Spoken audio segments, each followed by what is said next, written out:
years ago, a tradition began that has changed the face of competitive gaming. The International, a tournament summoning the finest Dota teams from across the globe. Since its creation, much has changed. The crowds, 5 years ago, from modest gathering, a tradition began roaring and changed the face of competitive gaming. Tools have expanded. The International Selection of Heroes, a tournament overwhelming the finest Dota teams from across the globe.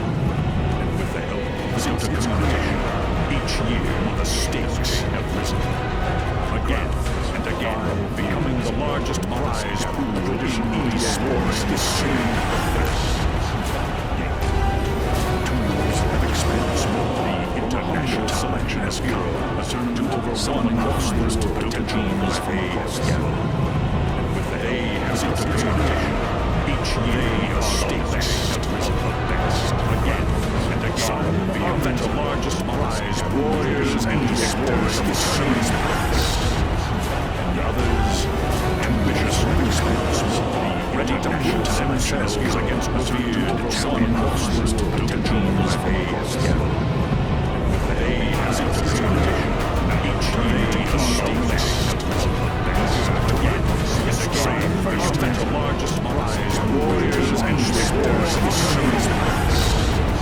And others, ambitious experts, ready to put themselves against revered champions to Dota teams across the globe.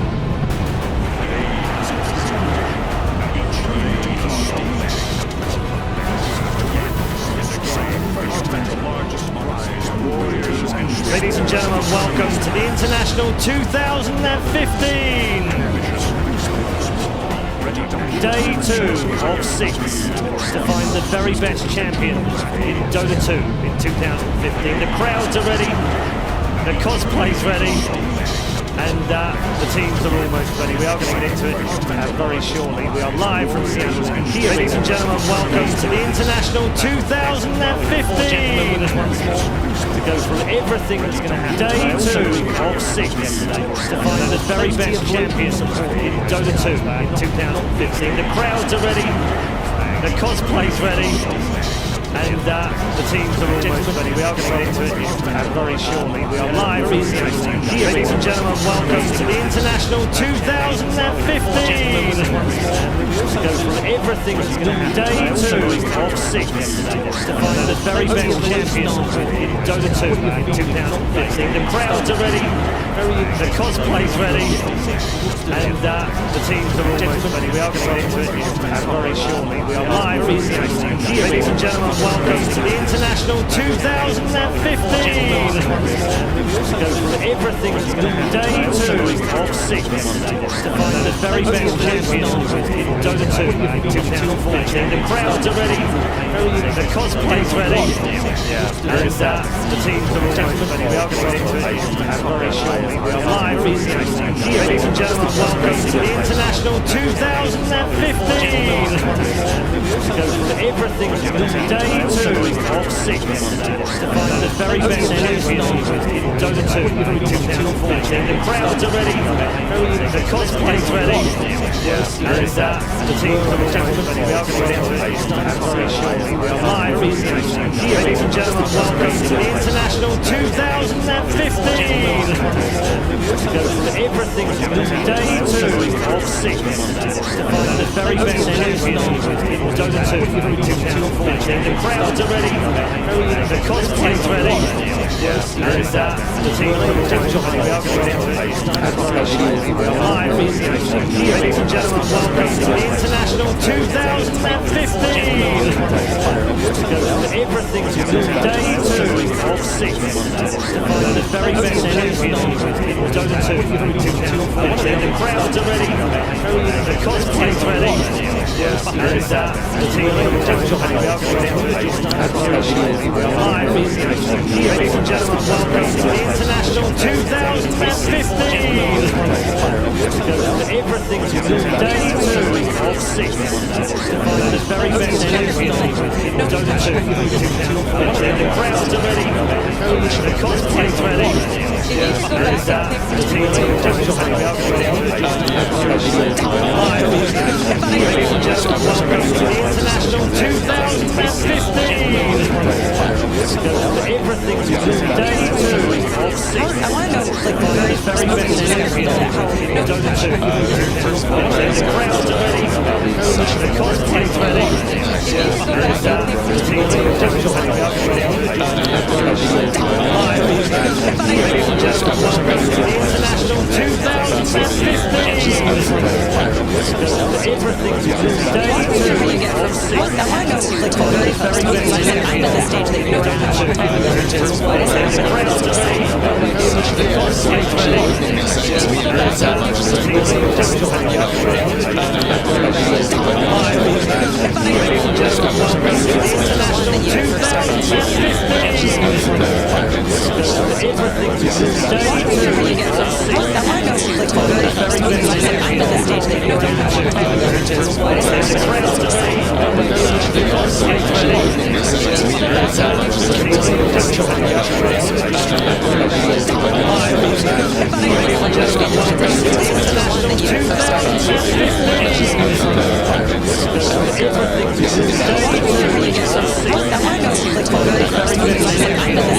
on. What is that? The crowds are ready. The cosplays ready. The team just coming up just welcome to the International 2015. Everything's day 2 of 6. I want to know, like, the very best champion the stage that you're on. What is that? The crowds are ready. The cosplays ready. The team just coming up just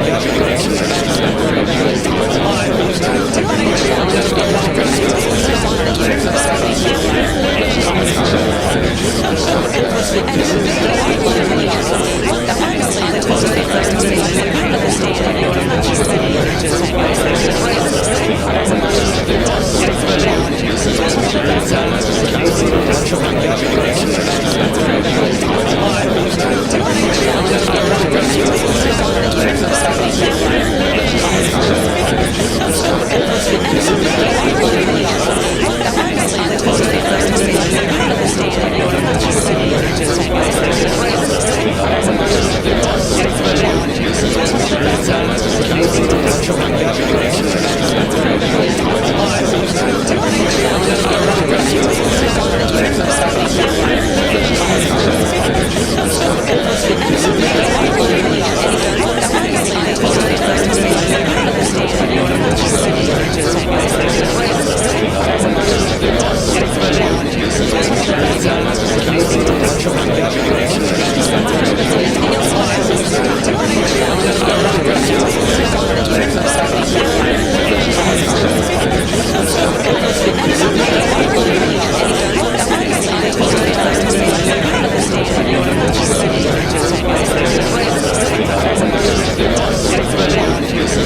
up, he's going to be targeted as far as just jumps forward, and there it is. Before the fight's even done, GG is called from MVP Hot 6. They knew this one was over for a while. So IG skate on to day number 2.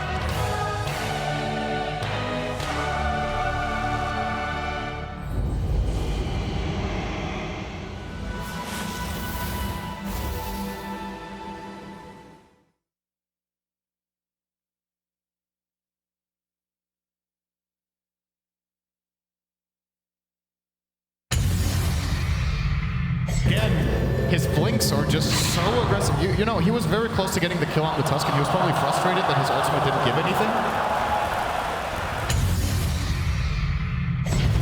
And he is going to hit pretty hard now. He has a power. Oh, shot.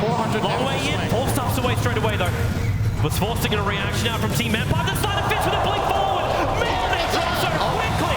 They're partying so hard. San, however, man moding up against Sal, the BKB. He has to doppelganger away from this one. He'll leave a couple himself with another push at it from Yao. Sal falls off back from the Cox. He will go down. No buyback available right now for Silent. And this could be it for LGD.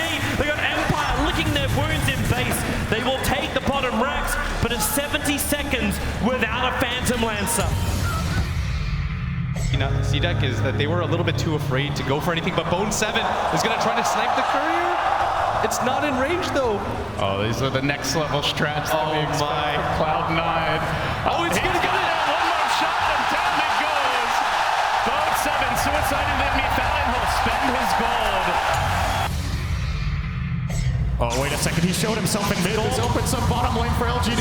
They dive in deep and they just keep going. The snowball again disruptor. A heavy commitment. Maybe he's down to a low percentage of his mana pool, but they find an opening on Resolution. Orchid, and he self-fuels it to try and get out. Now in comes Silent, focusing on MMY. He's out of the fight for now, but he's lost 2 of his teammates. They move out of the Manabon, ripping apart the Lina. Over towards Yao, who's also dry with the blink up. Maybe he jumps in again, but a low high dance, keeping the Shuritos flying. Maybe he's on the run out. He needs to keep the mana low, and Silent's going to do so. Like it, back to the fight. Silent turns over now on Sylar. He needs more help, and then maybe B-Stone. There's your Shuritos coming out. And finds one, and the clear.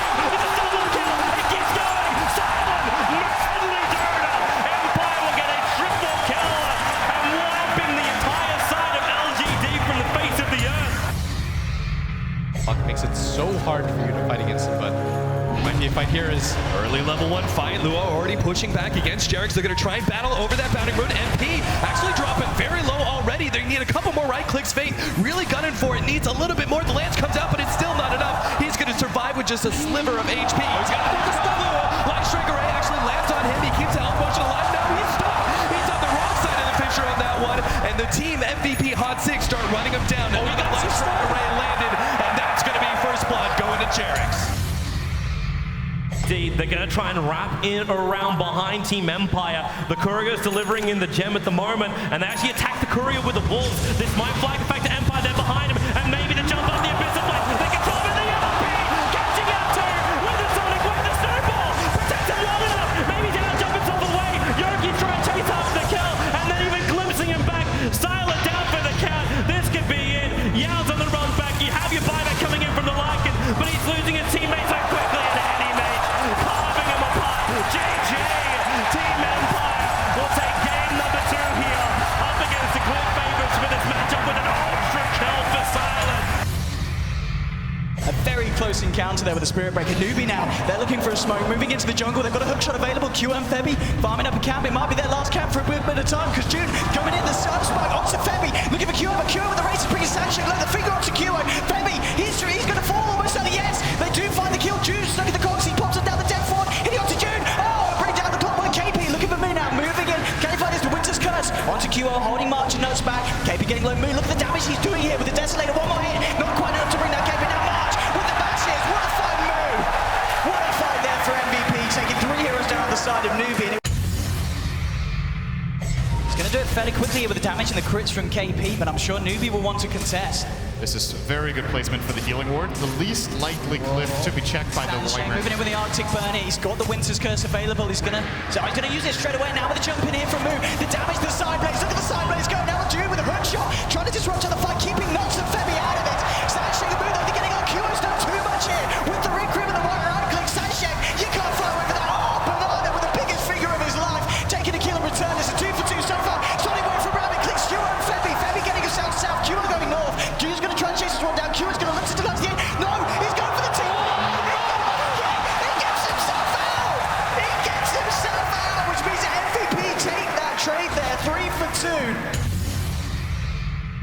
So this weave actually is going to provide them with, at its peak, 36 armor for the entire team. For that last second, they're going to precast it. Such a hard defense for Na'Vi. Vici Gaming coming down the mid lane. Hexots are fighting. The fortification coming out. Shallow Grave just in time. Dendi is there. Force is backed up as well. He's ready for the defense with Snako tethering him up. Buyback for Funny jumping in straight to FY. They were the Shallow Grave stolen. FY's still alive. And now he's going to contribute. Gets his out. Steals the blink. FY's going to live. The snowball will go out to him. It does finally go down. Now Dendi with the Laguna Blade onto Super. Bringing him low. Artstar. He's almost certainly going to die. How finds the kill. They found two. Looking for Dendi. It's now. They've lost too many. Artstar's only in the base. The base is going down here. Everybody's winning. Force coming out. Looking for Hammer. And goes out there for Force. Hexstar. Force. He's going to go down. He's got the buyback here. He's looking for the defense. Oh, no. Super. Force as well. It's on the outside side. Steps alone. Will blink away by Force. He's chasing this one with Funny as well. We're all punching. They need a bounce. They need a bounce. Still get it. Artstar does it down. Double kill from Force. The base is defended. Traveling for this jungle. But he just bought something. He just bought a moonshot. He can't afford it. He can't afford it. Will the moon shards do it for him? Eats it up. This is effectively a 5-on-3 for looking for Super straight in onto the SF. They've been some blade drop. Can they kill it? Super getting low. It's down. They found Super. Now Sonic Wiggle to Force gets Hexstar though. They want to lose it. Force can they keep him alive? Also, no, he shallow grabs himself. He shallow grabs himself.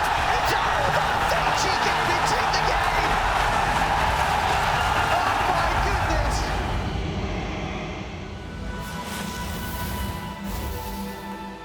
A full recap of day one, and what better way to end, I guess. I'm not sure about number one in that top 10, but almost a sad way of ending the day because Na'Vi obviously going out on a mistake as well. So, I don't know. What do you think about that first day? It's an explosive start, and it's just the first day of 6. I still think that even if he got the grave on AM there, that was actually completely over. So luckily not ending on just that one mistake, but still sad for Na'Vi. I think LGD Empire, throughout these highlights as well, it just kind of shows how that series was so high level. I actually think that was the best games we had yesterday. Interesting as well that we saw a lot of action from MVP in that top 10, and they didn't go through yesterday, Hot 6 did, but Phoenix did, and that's got to give a little bit of hope to the Koreans, hasn't it? I mean, they have to carry on March legacy, the legacy of March, you know. Yeah, it was very intense games. Honestly, they put up a great fight. Yeah. Where do they go from here, Winter? Where do they build off this? Because, you know, trying to qualify last year, qualifying this year, getting to top 12 is a great achievement, but it's still not where Koreans I know like to dominate games and win tournaments. So where do they go next? I mean, there's improvement, that's for sure. But as of now, I think they can even go further. I feel a lot of confidence right now after that win, and I still believe that they have a lot of usable strategies that they haven't really shown everyone else in the event, and coming off a win like this is going to give them a lot of confidence that we can actually do this. We can actually play our own game and actually go far. As they're in best of 3 now as well. That's the bigger part. There you have some ability to actually pull out these strategies. Yeah, we aren't going to see them back today, but we will see them tomorrow in the lower bracket against Team Empire. So it's a tough ask to come across a team who actually looked quite good yesterday, even though they went out. But they've got that potential to be very good, Team Empire. So how do MVP Phoenix kind of, conquer that? It's going to be very tough. Yeah. Empire showed should they just spend the whole day today just watching everything that Empire have ever done in 6A4? I think focus on your own game as much as possible. Of course, you prepare for your opponents, but they need to just try and refine what they're doing and bring their game as much as possible. Okay, we're going to move on to day 2 in just a moment, but there is one other story that we would like to bring to your attention if you didn't notice it yesterday, and that is of March from MVP. He has a fantastic story and a very sad story. He's now 28, of course, which is, in my opinion, no age for a gamer, but he's on the verge of retirement because he has to go and do 2 years military service. And he was with Casey yesterday after his win. Fresh off their win versus Newbie, we have March with MVP Phoenix. How are you feeling right now? Very hyped up. I don't know. All I remember is just screaming in the booth, and then I feel like I'm back in reality that I need to calm down. Yeah. Yeah, I don't know. Yeah. At what point during this particular game did you realize that you might have it?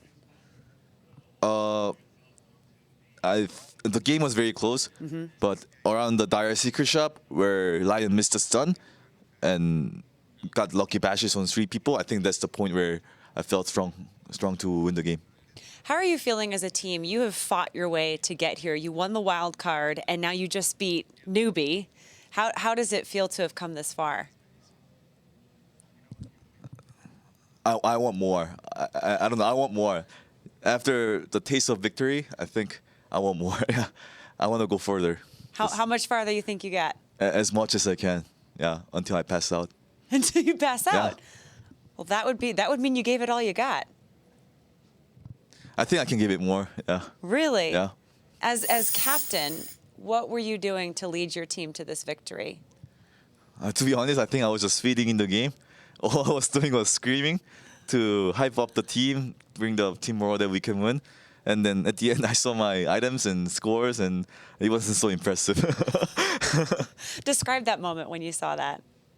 When I saw my items? Yeah. Well, like you usually would go BKB or like tanky items, but I had like one random plate mail, one random ogre club, and no finished items. I was 1 and 9 or something. I didn't even know until the end, but I'm very happy that we won though. Oh my gosh. Are you going to allow this to sink in a little bit, or are you already looking ahead to the next game? I think we'll enjoy our victory first, but not too much. We just figured out, we know that the next opponent is Empire, and they seem very strong against LGD, but I think we can take them, and that's why we have to go back and analyze our replay all over again. Yeah. When you and I chatted earlier, we talked about your strengths and weaknesses as a team. What are those now that you've been through the group stages and you've played your first international game? I think like at this big stage, we could have been scared. Newbie is a team that's full of experience. They are last year TI champions, but we never been to TI. But like I said, we are none of us get scared that much, or we try to not get scared. And then we are a very tempo team. And once it gets rolling, I think we can take any team down. How does it feel to be representing South Korea like this? I'm very proud. I hope there will be much more Korean teams, and like I hope Korea becomes a big part of Dota in esports, Dota esports as well. Well, you're leading the charge. Yep. Congratulations. Thank you. I'm very happy. I feel like we need to help you get your energy out. Do you want to give a big yell or anything? Maybe a move or something? I don't know, like, I can yell. Okay, do you want to yell? I'll do it with you so you don't feel so alone. But, like, wouldn't it, like, kill the mic? That's okay. We'll hold them like this. All right. Okay, ready? 1, 2, 3. You win. Yeah. Congratulations. Great game. Thank you so much. Oh, that was actually in me. Fabulous. Absolutely fantastic. How can you not like him? He is so likable, and that's the great thing about him. But I do want to talk about the fact that he effectively has put in place a legacy for Korean Dota, and there is now an opportunity for them to now see some of the players come through, just as we saw in China, just as we've seen in Europe and North America and South America. And I don't know, we might sit back in 5 years and just look back at what his contribution was. Not the 1 and 9, by the way, but his contribution to Korean Dota might just be enormous. I have the biggest respect for that type of mindset. You know, the guy actually tells you he didn't get the chance to look at his score throughout the whole game. But it says a lot about the mindset he has. He just plays for the team, and he's trying to win the game. And at the end, he was like, all right, maybe, now he got lucky, he got the chance to look at his score. Maybe he doesn't even care about it. And then he's like, I was 1-9, but sometimes it's what you need. He was a spirit breaker in that game, so you need him to open the fights, and whatever happens after for him happens. But he's just doing his job. He's just trying to carry his team to victory, and that's very likable. Let's take a look at the brackets from yesterday, starting with the upper bracket, where, of course, LGD and Team Empire went at it in the opening game of the day. They win 2-1 from LGD, of course. CDEC then coming through a little bit more surprisingly, perhaps, with a 2-0 victory over Cloud9. I think, we all thought that maybe CDEC had a small chance, and it would depend on maybe how Cloud9 play, but in the end, they absolutely dominated. So LGD will now play CDEC in the upper bracket of round 2. We can also take a look at the lower bracket, where MVP Phoenix, of course, came through, and it shouldn't be underestimated by the fact that they actually knocked out the defending champions. I think we didn't really talk about that very much yesterday, but they actually knocked out the defending champions. So a huge scalp for them. as they move on to play Team Empire, of course, who dropped down from the upper bracket. Cloud9 also dropping down. They'll take on Vici Gaming, who came through that game with Na'Vi. Very emotional scenes in amongst that one as well. Still got a couple more games to go down in that lower bracket before we close everything up, and we'll see them at the end of the day. We'll have Virtus.pro winning against Fnatic, of course, now going through, so they're going to wait and see who they play, and IG coming through MVP Hot 6. Out of all of those, what was the most surprising, Malini? I think there was a huge market difference in the upper bracket and the lower bracket games. I think like game 1 LGD Empire had that huge overextension, and like game 1 of Cloud9 they also had that Nature's Prophet strat. So we saw a lot of weird things coming out of the upper bracket, and lower bracket was very standard picks, very conservative plays, burning with a Phantom Lancer. We saw Anti-Mage played by Havost, and people were drafting like a lot more late games. So I think the upper brackets tend to be a lot more interesting because they know they have that lifeline. Okay, let's get into day 2, because the expectations today are huge. There's some massive games, and we've all been chomping at the bit since we saw the draw. And I know in particular, I've got a real soft spot for Evil Genesis and Complexity, and we'll talk about that in a bit more detail later. But that is one of the games. We've also got Secret for the first time at the main event as well, so everyone's very excited about seeing how they can come in. But I don't think we need to discount eHome either. I know that it's a very historic name. They did very well at the very first TI. But with ROTK and CTY in a team, they've got just as good a chance as anyone in this tournament, haven't they? CTY is a very, very impressive player. Like, ROTK is also a good leader for them. Like, he has a very good attitude in-game. I think he brings a lot of energy. So interested to see what eHome can bring. Indeed. EG Complexity, obviously, we've seen a lot of Canadian flags. Quite a lot of American flags today as well, walking around with EG signs on as well. So that's kind of like a home turf kind of fight off, really. I'm really looking forward to how this one works out. Is there anything else that stands out for you, Ben? Lower bracket or upper bracket?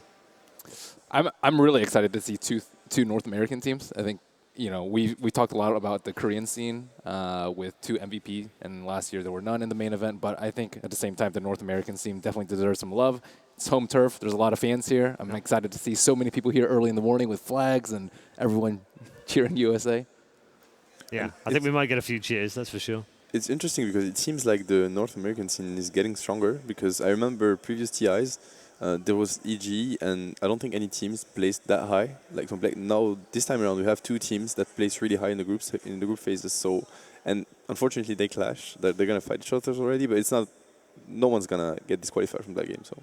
Yeah, Winter in the lower bracket, Team Empire versus MVP Phoenix. We've seen March, and we all like him. We all think he's a great guy, but realistically, do they stand a chance against Empire, who did, after all, look very good against LGD for about 1.5 of the games, even though they lost 2-1.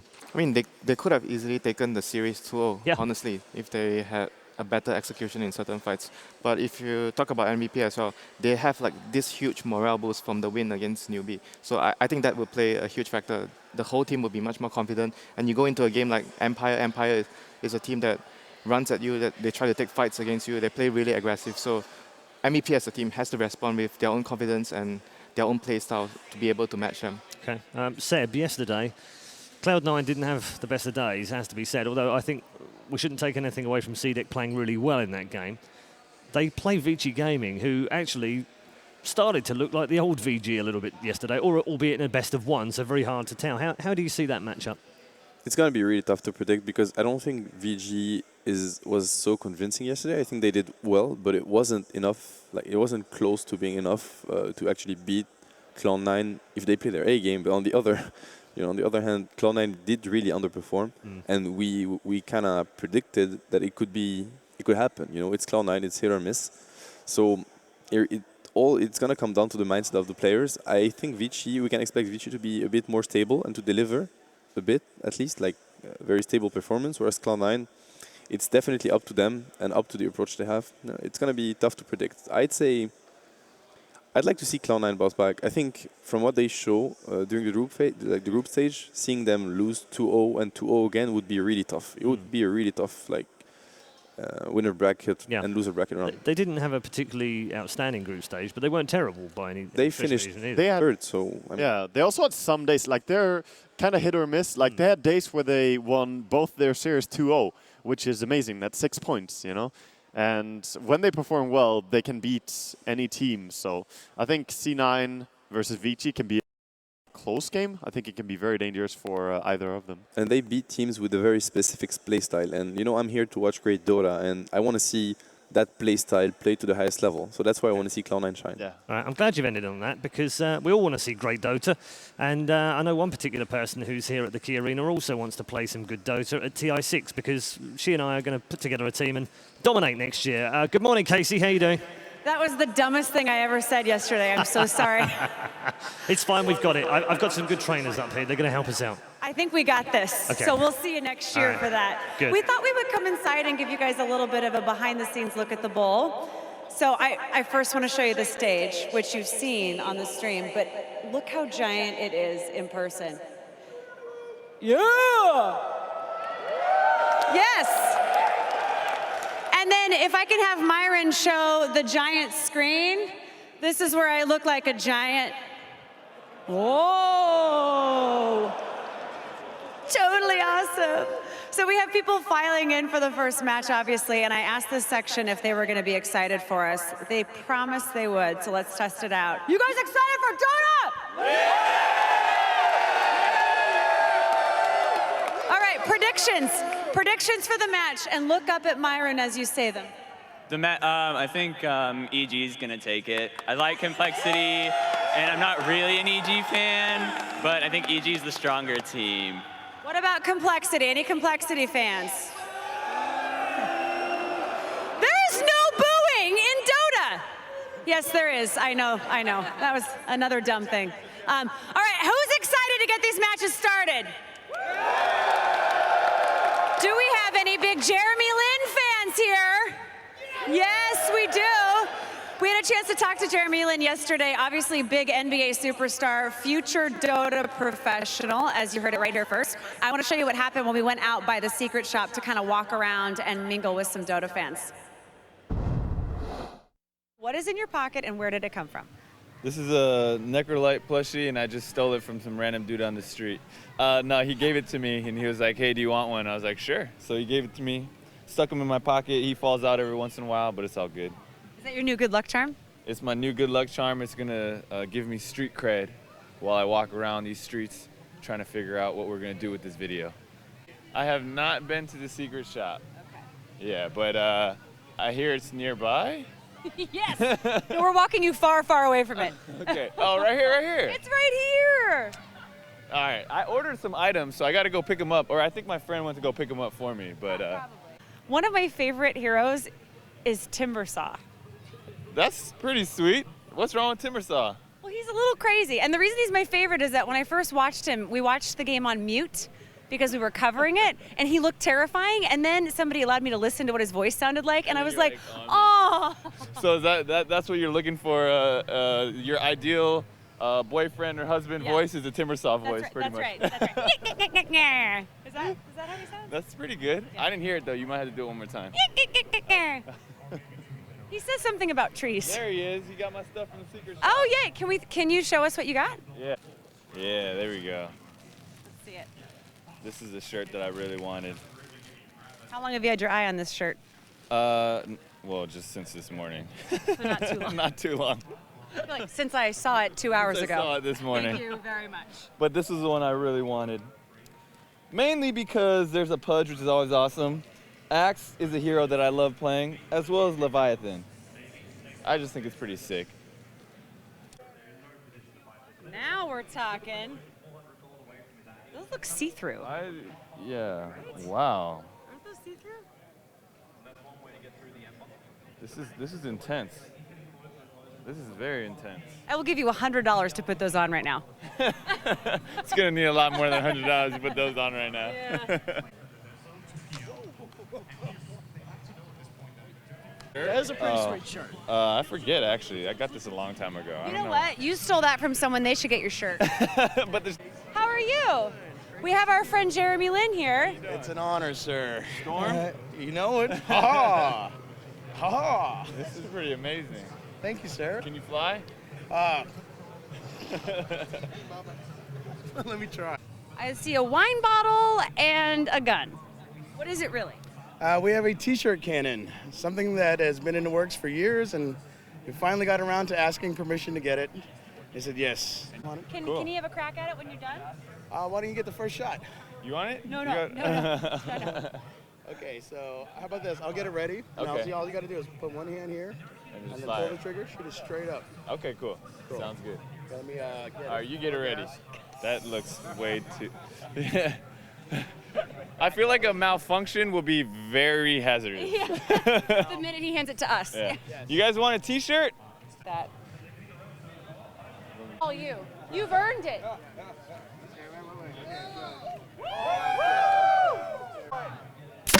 Oh my God! No, that was crazy.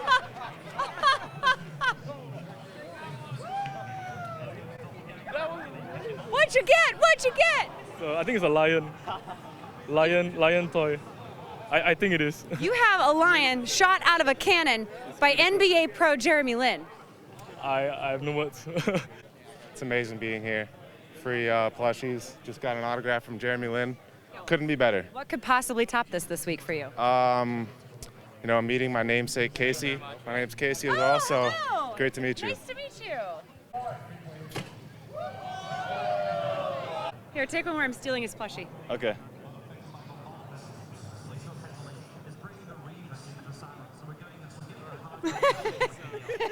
Thank you so much. It was really nice to meet you. Thanks for having fun with us.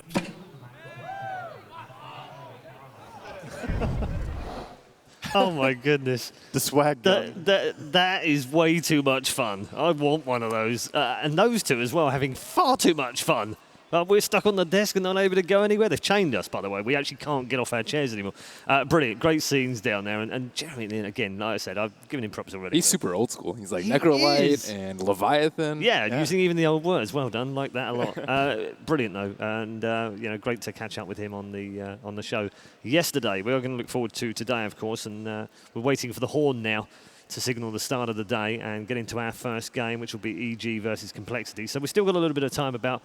I really haven't put you guys on the spot too much. I've given Seb a hard time, obviously, but other than that, haven't really put you under the microscope about who is going to win. Really make a commitment now about who is going to win this tournament. I'm going to start with Winter because he's looking at me with that evil eye of his saying, I already know who's going to win this tournament. It's a secret. Oh, okay. Well, don't tell me then. Yeah, I'm actually going to say LGD.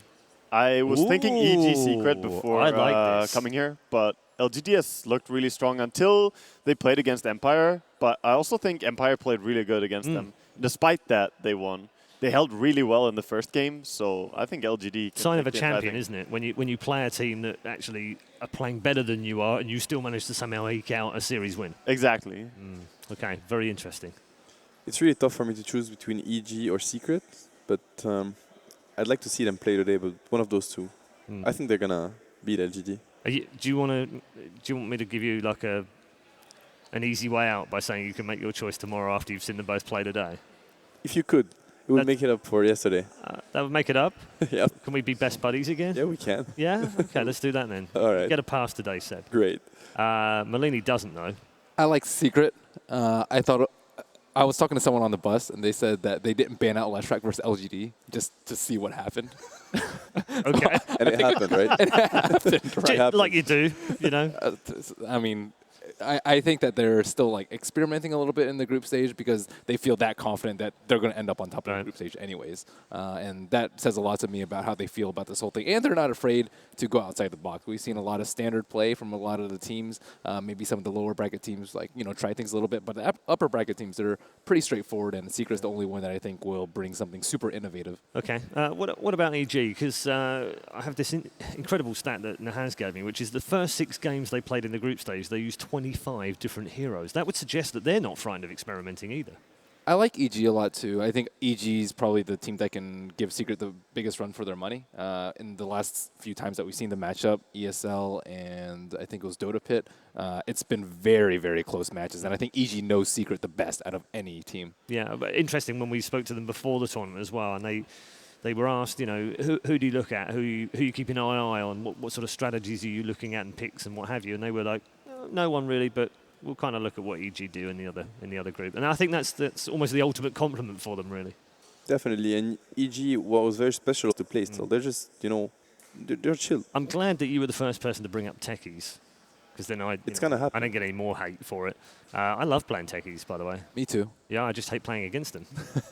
It's going to happen today. It has to happen. Do you think? Yeah, I was going to, because there's a few that we saw in groups that we haven't seen yet on day one, and not that surprising perhaps, because we've got this kind of gyro dazzle tusk thing going on, and that seems to be pretty popular right now. But what else is out there? What else do you expect to see today? Besides techies, I think, as you said, very innovative picks or ways to play from both Secret and EG. You know, they asked, it was Ferrari maybe in an interview. They were asking him about Secret and EG, and he was like, they have their very own play style. You know, they just push out the lanes all the time. They pressure you. Yeah. It's their own play style and vision of the game. So what we're going to see today is going to be very different from what we saw yesterday in terms of strategies. Okay, Winter, what about the Shrek? Is it just too dangerous for any of these teams to let that through today? Yeah, I think that hero is just way too strong. And I'm going back to what Seth pointed out before this. Like when you talk about Secret, they are, I think, the only team, like the strongest team that utilizes the advantage. And when they're pushing out the lanes, they're pressuring you. Every time you make a small mistake, if you look at their games, you give away a pickoff, you're not only giving away a pickoff, you're giving away a tower, or you're giving away Roshan or map control. They're going to gain something every time you make a misstep. Right. All agreed? I agree that I think they're really good at using their advantage. But what I'm looking forward to today is the lower bracket games, that we might see something new there as well. Obviously, in the winner bracket, we are going to expect that, seeing Secret come out. But in the lower bracket, they're now in the best of threes. They don't have best of one pressure anymore. Yeah, absolutely right. Empire, Phoenix, and Cloud9 versus Vici Gaming. And Cloud9 meeting VG again on that road. I mean, it would have been Na'Vi or Fiji, and either way around, it's kind of the same thing that happened last time, and one of them is looking for revenge. How do you see that one panning out? It's the last game of the day. Oh, I think that could be one to look forward to, actually. I think C9 and VG is very hard to predict, but it's always spectacular seeing C9 play. I think they need to recover well from yesterday, though. Yeah. Is it, Malini, is it a good matchup for C9, bearing in mind that they can be a bit random, be a bit crazy with stuff, and does that kind of hurt VG? Maybe they don't like playing against. Yeah, I think it's actually a really good matchup for Cloud9. As we saw in day one, they actually looked really strong. They almost beat LGD in their opening match, and he did go for the Desert, hit 5-6 times. Yeah, might actually get him. So Clock or Tusk could set him up for now. When Fear gets another item, I think only Tusk is good. I'm just liking the approach right now of Complexity. They don't want to drag this game out. Don't give EG space. Get Desolator, push up, and look for the victory. Maybe now around next Roshan, way to go, and just keep, they seem to have a real solid plan. I know talking to a couple of Complexity guys before this game actually happened, they were saying, you know what, we're not really too scared of EG. We come in here, we know what we want to do, we know how we can achieve it, and it should be a 2-0 to Complexity if they do things the way they plan to do them. And right now, the plan's working for Complexity very, very well. Absolutely. 8 for 3. See Zizzy trying to get in position here to pressure Fear. Now, unfortunately for them, the setup they have there is a Chen. He's pretty garbage at that, so that is not going to happen. Just blink out and TP out. And no control from him. Where do you want to go with Swindermelons for his next item? So we're looking at the Aghanim Scepter right now. He's sitting on 3.3k gold on the Queen of Pain. Is this when you look for that control you're searching for? Like, Orchid obviously won't be as effective, but you can go for something more like a Hex. I think Hex or BKB are the good choices here. BKB will allow him to ignore the song, or more importantly, not just get blown up by Sand King Lina if he wants to go for an aggressive engage. Alternatively, like you said, Orchid or Hex, I don't know. It's actually going to be a pretty early Orchid anyway. Like, if you consider he went for Axe first, you could get an Orchid right now, let's say minute 22. That would still be before Fear's Manta time, quite a bit before even. Especially when Fear bought the full Vlad, so yeah, you're right, delays it up a lot. It's worth considering. I think Hex is probably the more stable choice because Manta will be coming out inevitably. Like, it's an inevitable pickup here for Fear as the next item. Yeah, I say Hex probably the absolute best here, and then they have to try to rely on not getting caught out with the Quap, which, they have two really good engagers in Tusk and Clockwork to set her up instead, and if they give her the Aegis again, she's actually safe even without a BKB. Maybe we can look towards the situation right now. So Complexity, we're going to assume they're going to get the tier 2 tower without any kind of counter initiation from EG, unless EG really want to heavily commit into something like that. I almost feel like they just want to buy some time until that point. Let's think about Complexity moving up to the Tier 3 towers. What do they need to get past EG's lineup, knowing they're going up against such big AoE control, be it through the biggest one, Song of the Siren, but also coming in through Light Strike Arrays, Winter's Curse, all these things. How do they actually get all the way up and take a Rax without putting themselves in terrible, terrible danger? I like the idea of getting a pipe in this particular game. I think against Sand King Lina, it's a really great item choice. Either that or a secondary Glimmer Cape on Chen. So the way EG will be looking to defend high ground will most definitely be either a wraparound with Song of the Siren or just flat out just walking into them and trying to catch and set up for a two-man Burrow Epi. But should you be able to Glimmer Cape one of those targets during that, they might simply stay alive with Glimmer Cape, Hand of God, and Mech. And then you can really turn the fight on its head. If Epicenter is used and they don't find a kill, I simply think EG will run out of steam, at least for now, right? Because AM's teamfight contribution right now is really weak.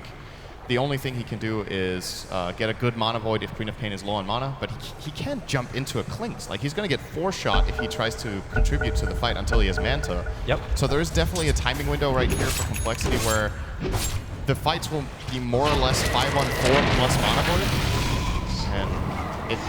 And I think they're getting this top tier 2 for free. I would be very surprised if EG even try for this. They'll more likely be looking to trade for Bar tier 1, where AUI is currently pushing out with his Illus. Universe inside Sandstorm will blink out here as Meander is moving down. Yeah, they don't have any detection. Like, that was Fly. Now actually, it's the Dire Sentry ward, which is down in the mid lane. If Moonmeaner actually drags his creep wave up, he's going to reveal the Observer ward here, and in fact, that's exactly what he does. So EG actually know where Complexity's vision is. But EG also, like, this warding from Aoi, he puts an Observer ward as well as a Sentry ward down inside the Radiant jungle. This looks like a very aggressive warding position for the position they're in the game. It allows Sphere to farm the enemy jungle because he can't farm his own.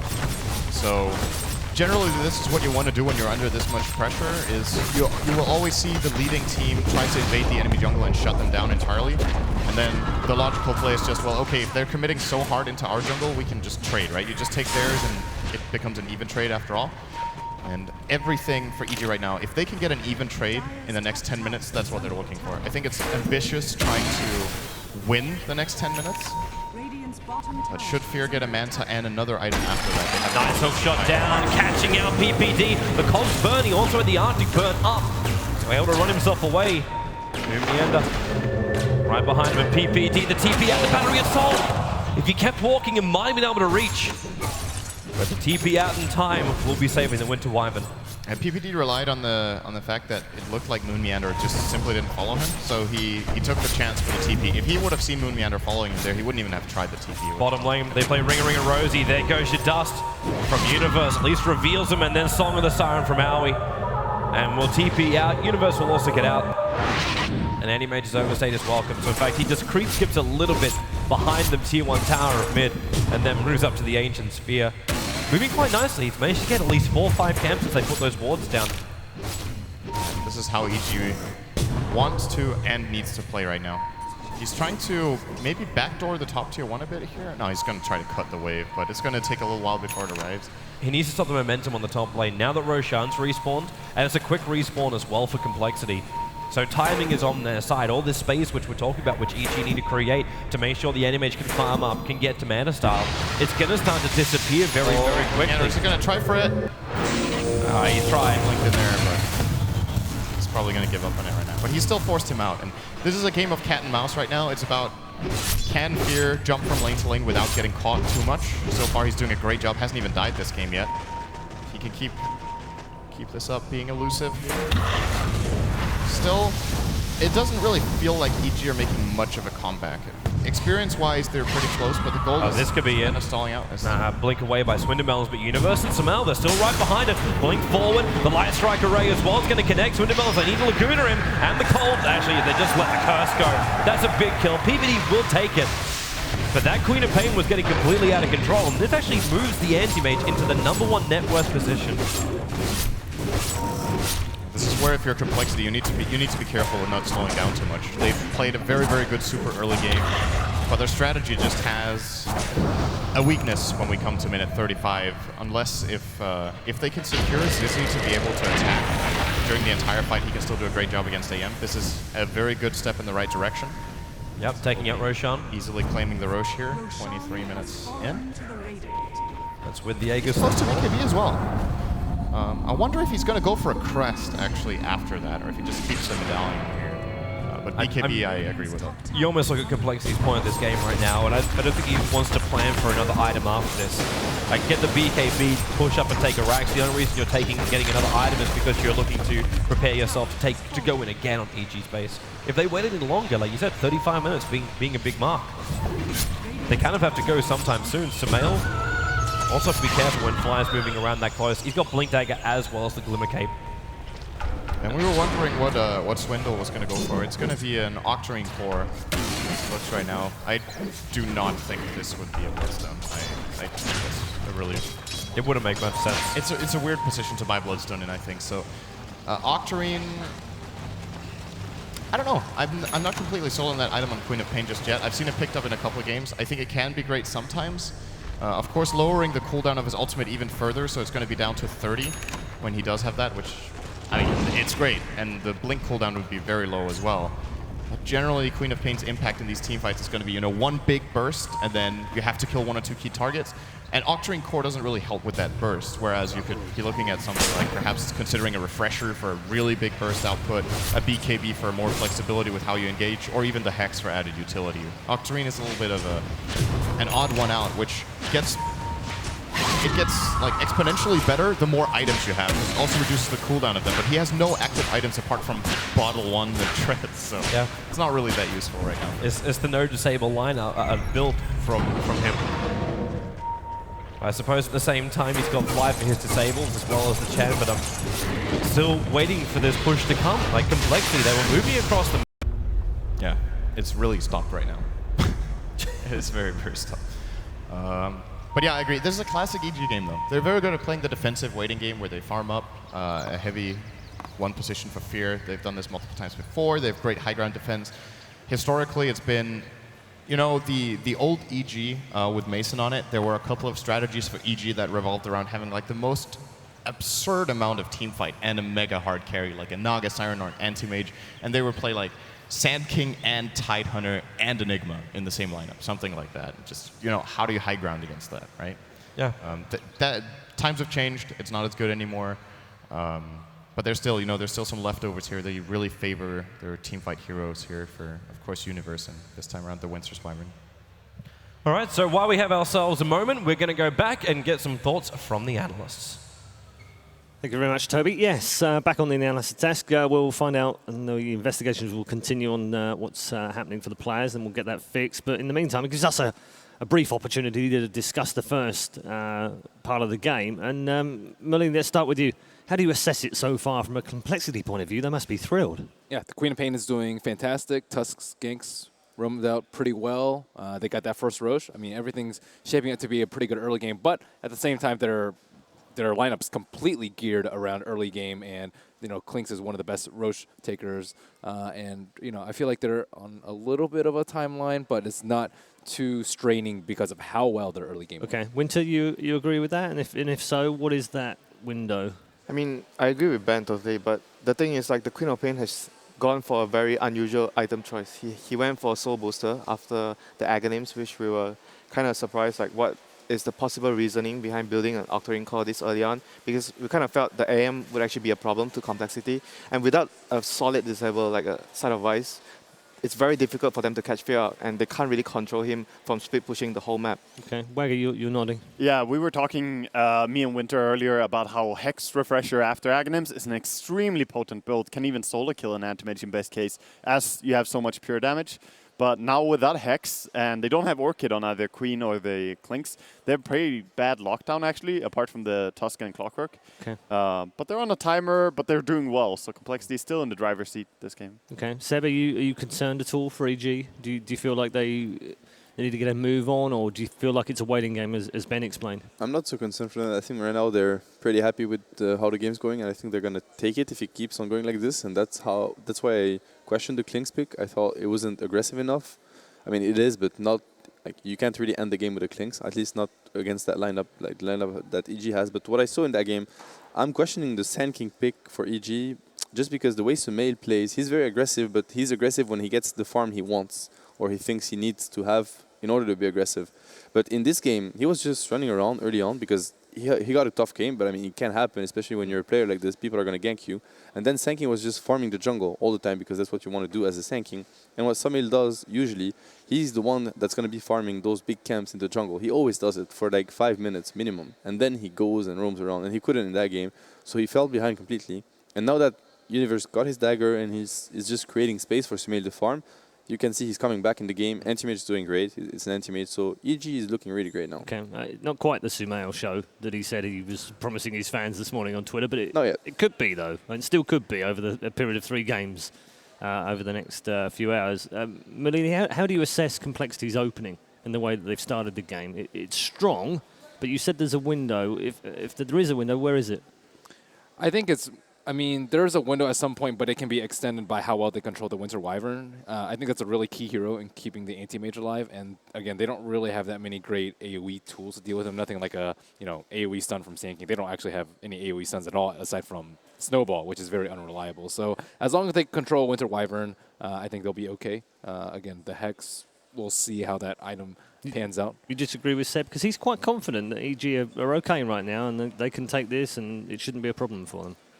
I mean, I think they're in a good position right now, but at the same time, it only takes like 1 pick on anti-mage. And of course, Roshan is really, really important because then they can afford to make a lot more mistakes and they can also take more risk and siege high ground and end the game when they want to. I mean, they don't really want this to go another, 50, 60 minutes just because anti-mage is going to beat out Clinks later because he can get Abyssal and Butterfly and Clinks doesn't scale that well because Death Pact.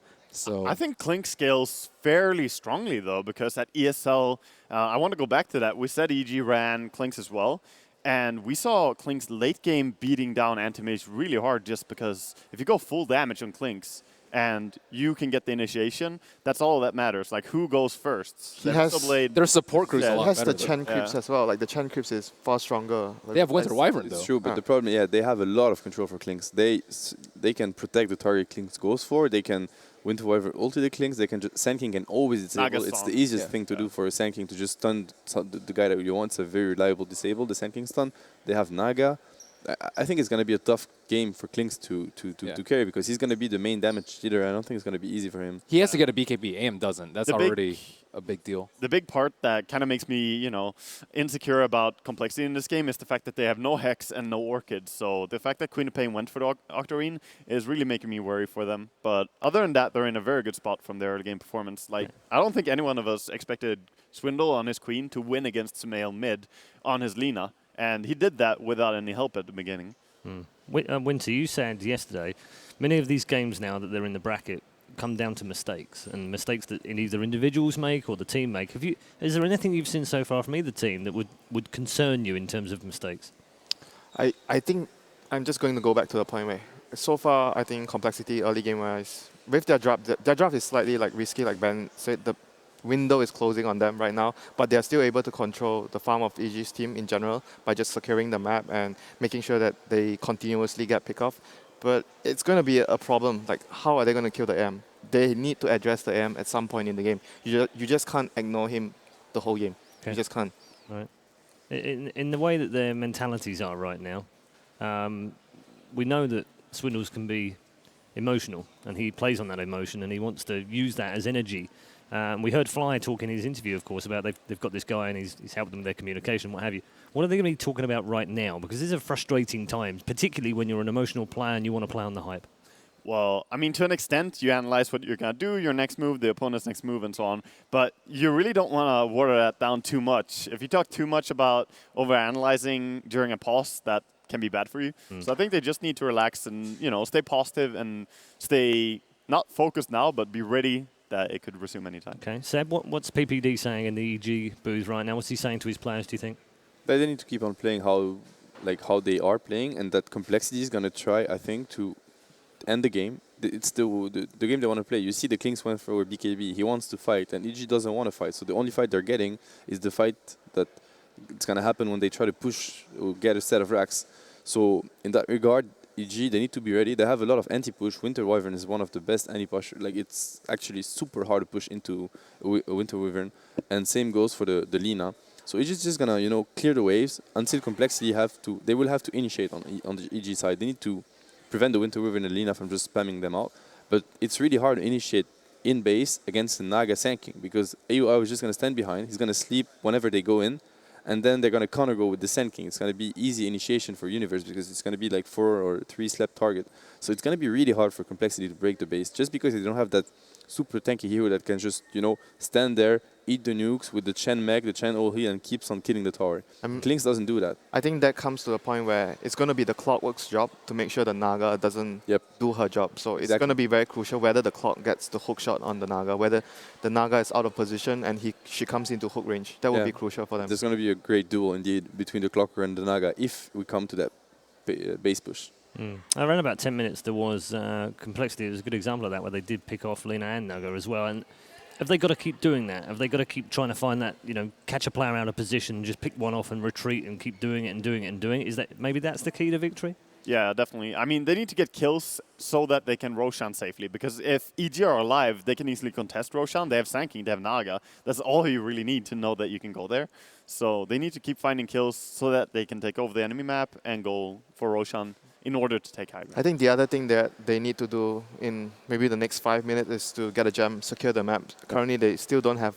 They don't have a gem, so EG still has like somewhat vision around, like outside the base. They have vision in Complexity jungle, so they know like, if the Chen is not in their jungle, they're probably in their around EG's towers and stuff, so they can actually know when to play defensively. So I think the gem would be the next key thing for Complexity. It's a very good point because what people need to understand is that in that type of game, the only thing that keeps EG alive is the vision.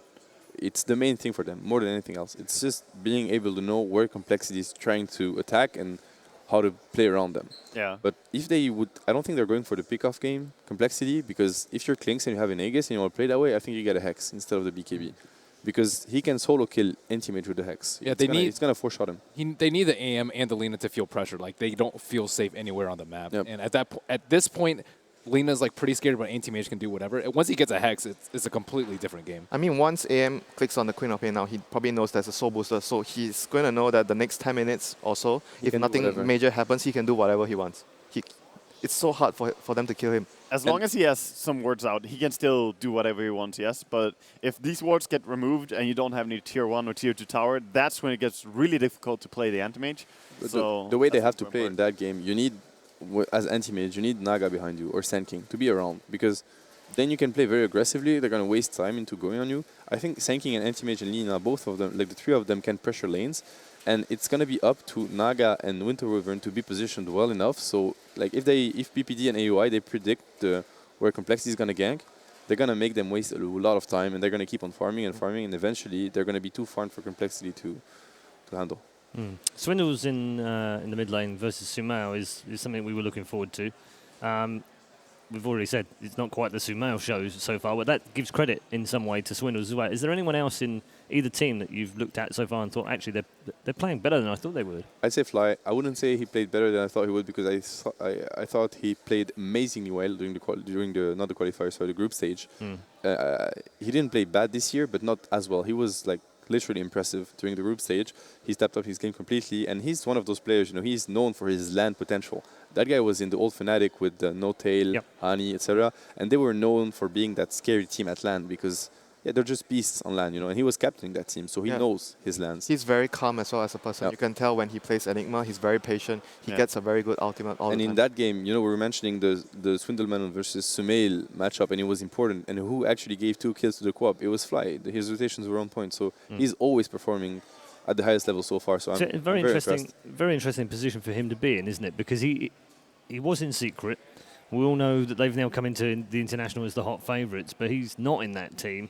Some players would come out of that and go, well, obviously I must be terrible then. I can't be good enough to play at the top level. And that could damage someone's confidence very, very severely. But he's taken it the other way. He's almost taken it as I mean, you heard him in the video. I've learnt a lot. I've played with some great players. They're still great players. I've become a better player as a result of playing. It's a great attitude to have. It is. And then bring into a very inexperienced Dota 2 team and apply that. Someone said to me, and I still almost feel this is a little unfair of it, he was maybe a small fish in a big pond, and now he's a big fish in a small pond. But I get the analogy, but it must make him feel very good that he's now almost a focus of attention in terms of experience in that team.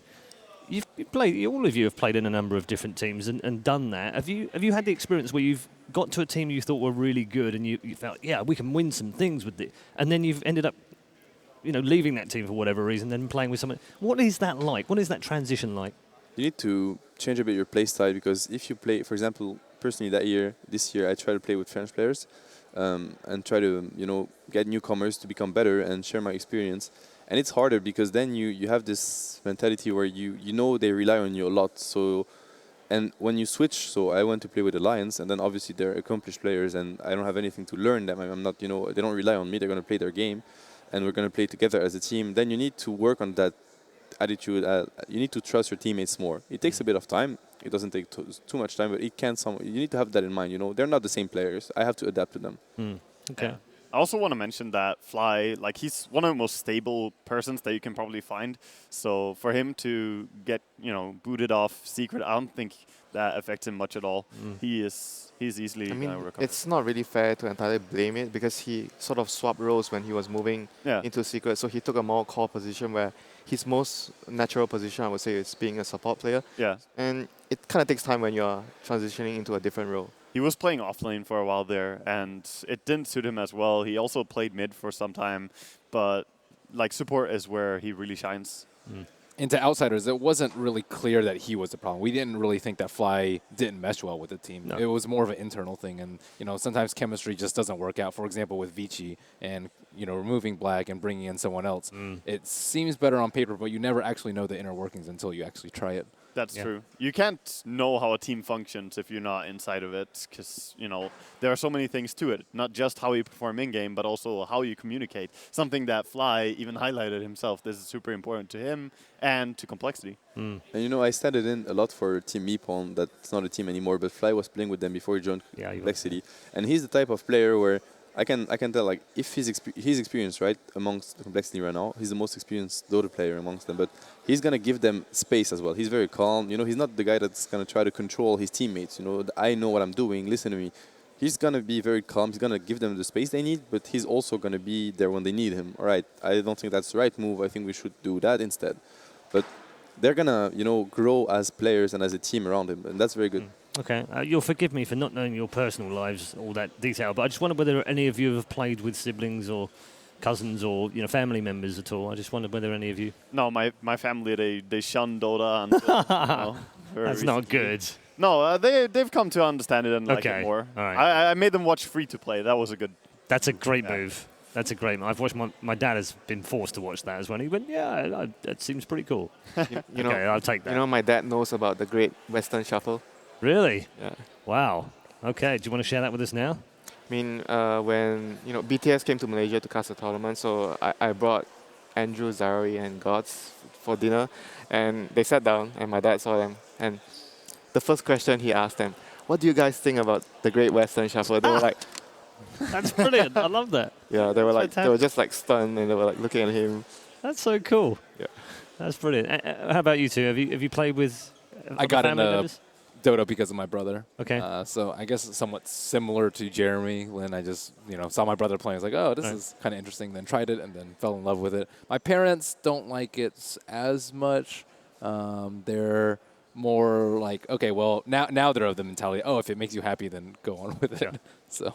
Okay. I was only interested in the sense that what is the dynamic in the team when you've got two of the team who are family members and they're brothers. How does that affect the rest of the team? Because they're very close, and we've seen that, in the past they've gone through, and they've got the support from the parents, which I personally think is fantastic as well. Never even a hint of what are you doing, why are you playing videos. Actually, it's more about, well, maybe you should think about playing a different game and being more successful. So that's really cool. But how does that affect the dynamic, do you think, within the team? I was standing for him for 1 week in the end of last year, and they have a very open communication between Swindle and his brother. So they will be sort of harsh on each other sometimes, but they're brothers, so they can take that. But they also said that quickly when I was playing with them, if you think it's too much or something, just say something. But they can very openly communicate. So I think Fly fits very well in because of that. Okay, thank you very much, gentlemen. We are ready to go back to the game. You'll be pleased to hear, so let's go and rejoin our commentary team. Toby, it's all yours. It's alive. Where were Live we? again. EG versus Complexity. We come back into just shy of the 26th minute, where Complexity are 8-4, and currently with the momentum in the game, but the momentum is swinging since. Yeah, it's as we talked about before the pause here. It just seems like EG have done a good job of slowing the game down. Okay, never mind. Hook shot pushing PPD back, fly right to the mark. Coming of the Walrus Punch, PPD going to embrace himself. Unfortunately, the hug is not enough. Chen will still find that new kill. And with the Wyvern down for 33 seconds, no buyback available, they've now lost the Winter's Curse. This is a potential where the Clinks can move around during the fights without having too much trouble. I just don't think they're going to get a fight, though. EG will just pushing bottom with anti-mage, they'll get the they're almost going to force it. Like, just go up. Like, you got the BKB over on the Clinks. You've still got the Aegis Immortal for another 2 minutes. Swindon Melons has a fresh Octarine Core now completed over on him. Inflict the damage before the Wyvern's up. You've got Mud Golems coming. You've actually got double sets of Mud Golems. Technically, this could be 4 stuns you're looking at. Or actually 6 stuns. They just break free. Yeah. Move forward. It's going to just throw 2 rocks at Sumail. Fire Strike. Clinks dropping down low, but then again, they could hold him there. They do drop the Winter's Curse over on Clinks. Laguna Blade burning through the Aegis, the Immortal. As Complexity, they back off. They were attempting to TP out, but Owie lets off the song with the Siren Chen. He's still got the Hand of God available here, and who do they really want to be going on? They're looking for the opening, and it's going to be the Clinks, but the BKB, Yulsep Rubb is going to get the BKB straight away, and then just run away to safety. Potentially could be sent back while the Anti-Mage is doing his work on the bottom lane. Took out the tier 3 tower, and can't even cancel the TP out. Fear is away to safety, but it's the Burrow Strike chasing it up to Clinks. Real trouble right now, and there it is. Owie will come through for the Riptide kill. And Fear, so much work on the bot lane. That tier 3 tower as well, he's got to be happy. And they look for more, actually. The Chen, Z-Freak, not out of home and host. Trying to run back up to the tree line now. He's got no TP scroll, so he's a guaranteed kill here for Evil Geniuses. Actually, even more. Fly, he's low, no mana void available, but just 2 hits. Okay, you know that swing which we were tossing up a little bit? I think it's really swung. Yeah, EG are leading the game right now. I think Complexity have to get the next Aegis, and they have to take a chance. Like, the play they went for there, you see, this is the problem. They went for it while Fear was already halfway up the bottom lane. So when they go for the play, they have like a very small timing window to get into the top lane. And EG easily buy time, right? They have the Splinter Blast the moment Wyvern respawns. Until then, they just, you know, whenever Clinks went to hit the tower, they just stun with Sand King, they stun with Lina, and afterwards they can just use the Naga Song to chase them down as they're trying to get out and get back and defend against Fear. Just very textbook split push play here from, or not really split push as such, just a push from AM while they're defending their base here for EG. And yeah, it was a trade they knew they were going to get into. Like Complexity, you look at it, okay, we got an Aegis Immortal. Maybe we can go up, we can inflict some level of damage, and then Fear, he was already pushing the tier 2 tower, then reaches the tier 3, and it's that decision time. It's like, do we do this? And when they tried to make that decision to fall back, then now we kicked in. Then the Song of the Siren came in, and you couldn't get heroes back fast enough. It's one of those moments, it's really difficult to make the call right, because you don't know if Wyvern has buyback, but in hindsight, maybe they should have gone in, like, all in on that push, where they don't just send Clinks to slowly push the tower with his Deso, but they send in Clinks, the Quap goes to hit it, they hook shot in, they get the snowball play and just, you know, commit everything. When it was a little bit half and half, it seemed like they just tried to slow push while they were being split by AM. It's just not going to work. It seemed odd, and this is one of those things too where you got to keep your composure as we do go through these pause phases and try and work out the problems. Complexity have to keep that momentum that they started at the beginning of this game. They had everything going their way. The rotations were perfect. Tuskar, Fly, he was finding hero pickoffs left, right, and center. The Clockworks, his hook shots were always finding good targets as well. And then Chen came through, you pushed the tier 2 towers, but as always, the biggest step you have is getting inside the enemy base. And it seems to be a step where Complexity is stumbling. You know what what Complexity has been missing this whole game? They've been missing a gem. The wards from EG have been doing so much work.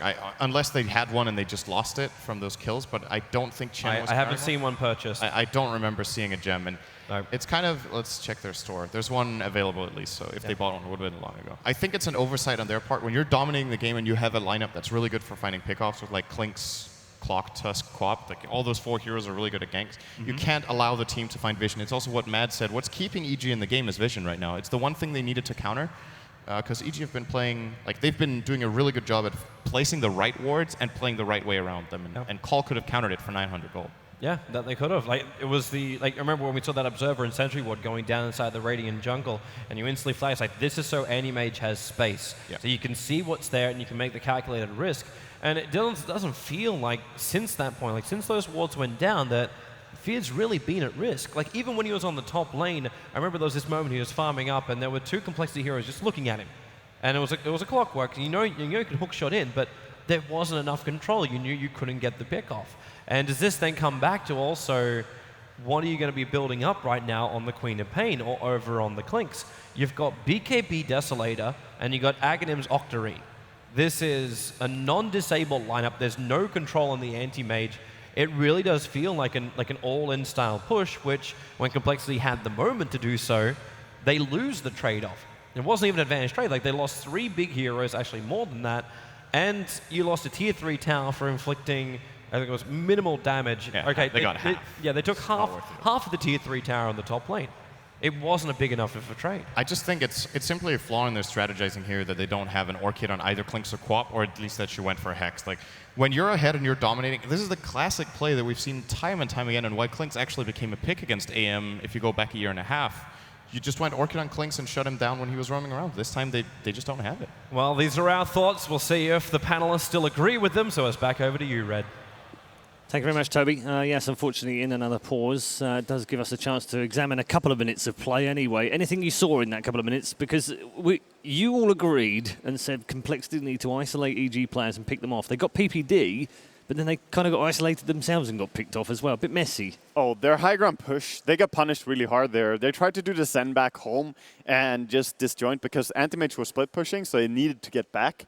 But in the end, the Yule Scepter came out and kept the Clinks in place, where after he BKB'd, he could still not run away. They have some good heroes against BKB. And yeah, they got punished really hard there. Yeah. So it was a misplay by the Clinks in the sense that when you get sent home, Yules can cancel the send home. But if you BKB before it, so you can't get Yules, you just, sure, you waste a BKB charge, but you get back to the fountain safely. Yeah. So he tried to, probably didn't think of the Yules because that's a new, I mean, it's not a new change, but we're, as Dota players, we're used to that nothing can cancel the send home. The hook thing, the fountain hook thing was the same story, but they changed it. I mean, it was changed a few months ago now, and he probably didn't have that in mind. So it was like, I'm safe, and then he got Yules, and then it was a disaster. So more like a habit. Exactly, a bad habit. Yeah, he was just looking at his HP going like, they can't kill me before I'm back. Right. Which was right. Yeah, he was right in that. He was fine. Yeah. Okay. Anything else that you've seen so far, Winter, in that?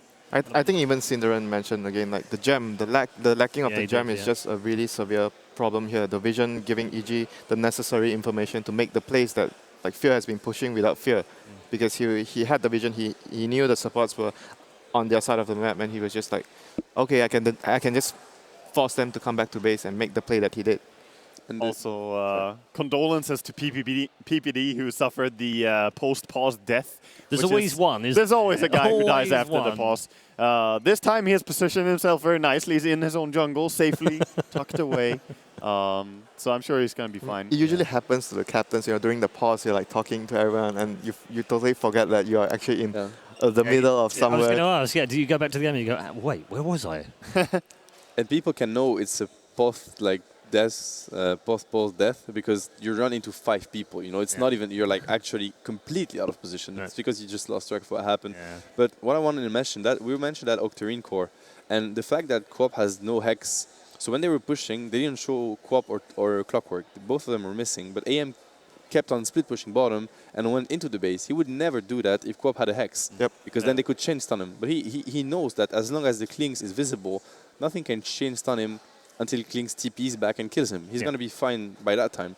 So he can do whatever he wants on the map. Sorry, we'll come back to it. It's an interesting piece because for a new player, what you're usually trying to do is learn, the heroes and learn some of the items and what have you. And your focus is so much on that you forget what the other players are playing. So we know Dota is a game of counter. So if you don't remember that when you're a new player, it's very tough. But as you become a bit better and you start noticing these things, it can actually win you games. And it's a great example of the fact that, if you haven't tuned in already, make sure you're tuned into the noob stream, the newcomer stream today, because that is fantastic at explaining exactly these kind of things. And it's those little moments, isn't it, where you suddenly go, hang on a minute.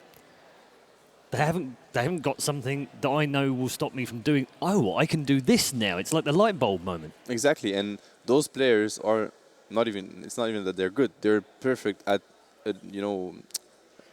taking advantage of those situations. Yeah, he knows exactly. I think a very good example would be if you are playing a hero like Lifestealer or Juggernaut, you have innate survivability, ability to actually help you survive, and you know the opponent doesn't have anything that goes through your TP with your spell immunity, you will be able to take the hero to a very huge limit. So you have to use the hero to the limits if you actually understand and remember. And the guys down here, and you guys as well, I include you in this, it's like a second nature. You don't even think about it. It's one of those things that's just part of what happens, which is fantastic. But, when I'm playing, for instance, I'm still concentrating on what I'm supposed to be doing, let alone what the other guys are doing, right? And when you get better at it, even then, you really aren't thinking too much about the other side. So, really impressive. We do have a quick replay, actually, of the last team fight. So, it'd be quite good to look at that and sort of talk through as to how it all broke out. I know, Winter, you were just sort of going, well, why didn't he use the BKB? And I think we can see that in the replay. And Fear, so much work on the bot lane. Yeah, so now the Link just died. This was like past the fight already. This was a super informed fight and really well executed by EG. So you want to pop the Clinks. You want to get his Aegis because he's not actually that great of an Aegis carrier because of Death Pact. So they popped him with the Aegis with Winter's Curse and then Laguna, and then he dropped. Okay, we're gonna drop in now. Sorry about that. Yeah, we just got a little ahead of ourselves. The really key moment is after the sleep, and if you watch Fnatic, they went all out on combo, and then the opponents pop their BKB, but they actually wait for the BKB pop. So and AM at this point is already knows exactly what he's going to do. So at this point, they're just trying to kill the creeps, and then once the golems die, they'll pop the glyph. Chen actually has his heal up.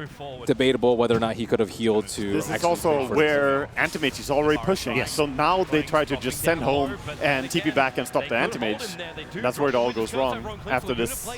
Yeah, you're gonna see here Anti-Mage is split pushing, and they are frantically trying to send the Clings back after the song. The sleep is very smart as well because he's preventing them from porting. That's probably what he wants to do. Yeah, and he didn't pop his BKB, and the use cancelled the sandbag. That was what happened. But now the BKB doesn't do anything anymore. Yeah, he's just screwed after this. Yep. And look at Anti-Mage's life, and that's without a Hex. With a Hex, he's dead. I honestly feel that Octarine this early on doesn't bring you anything really for the value, apart from a big mana pool, being tanky. Like your health pool is really good, but it doesn't really. It's a very expensive item. And on Queen, when you already reduced the ulti cooldown so much with Aghanims, I don't think it's worth it. I think it's just a straight up, actually bad purchase. For this situation, I think they didn't fully understood the problem of the Anti-Mage. If he had a Hex, this wouldn't have happened. Definitely. Yeah, we can make right round to the point we made earlier on, so it's really cool. In the way that the game has now unfolded a little bit more in the last couple of minutes, do we feel maybe this is a watershed moment in this match and that actually EG might now just go on to take this? Yes, because now they have Roshan control, and Clinks isn't strong enough to take it by his lonesome. And he died, they lose a few seconds of map control, they lost the bottom T3 tower. Now, if that happens one more time, they lose a lane of Rax, and that was their moment. That was when they needed to break the high ground. And you talked about some of the disadvantages of Sand King in the early game, but in this particular moment, he was really useful because of the instant stun. After the sleep, they waited for it. It's is he going to pop his BKB? If he's not, then we're going to kill him again. And if he does, we're going to net him or isolate him or whatever they want to do. And you don't have that luxury if you don't have the instant stun. Yeah, and running a Chen lineup is sort of similar to running a DK lineup. Like we saw Empire play, for example. You have to execute it very well, and if your first push at high ground fails and you die, and you get split pushed and lost a tier 3, that's going to hurt your momentum a lot. Yeah, as a Dota player, you understand. You remember how many games you lost that way. It's never good. Okay, complexity though. What are they going to change or do differently? Do you think after the pause to make sure that this doesn't go snowballing the other way? Get a Hex ASAP. Either on Clinks, probably on Clinks because Queen already committed. I think it needs damage though. If they go Hex on Clinks and Octarine on Queen, they don't have anyone damage. They both have 600 gold right now, so both would take probably around the same time to actually try and build the Hex. And like you mentioned, they're lacking damage as well. So I think at this point, if you talk about getting the Hex on the Clings, it might also be a huge problem that you hex, but you don't have enough damage to actually kill the target. Well, their options are what? Secure map control, which they can't really because no hex. They can't really push high ground. They just failed. And the next is control 8, control the Roshan, but they're fighting against Sand King and Naga. So, I mean, all their options are not looking good. I think they have too much to do right now because they haven't been doing enough the past 10 minutes. There were a lot of stuff that should have happened 10 minutes ago for them, but because they didn't address it and it all like stacks up right now, they have too much to do in too little time. This is a perfect example of 3 minutes ago.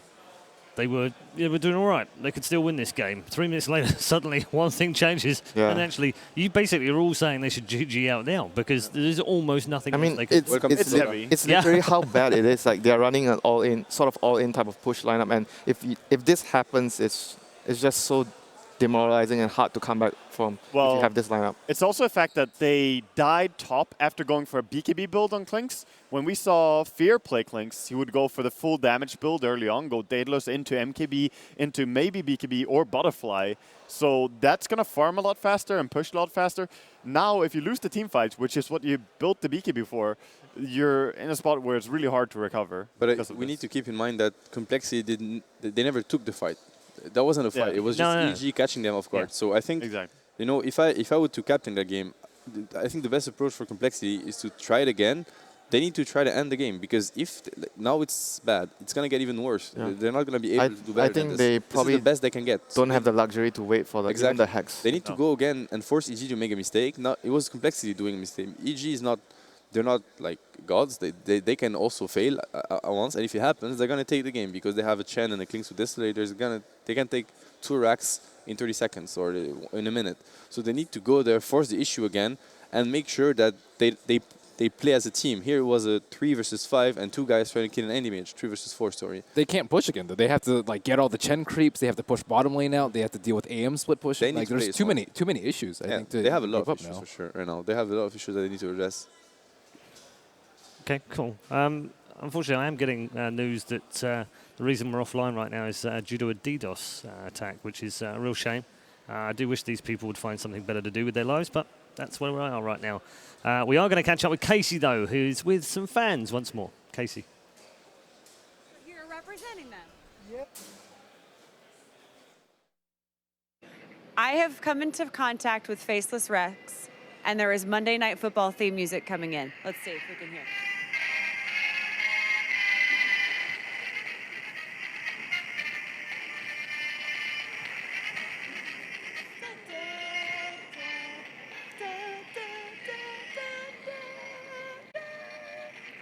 I have been informed that Faceless Rex can't talk.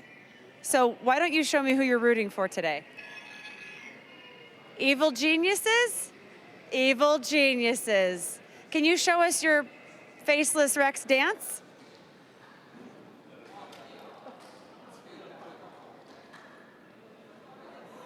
I guess I should shake your hand.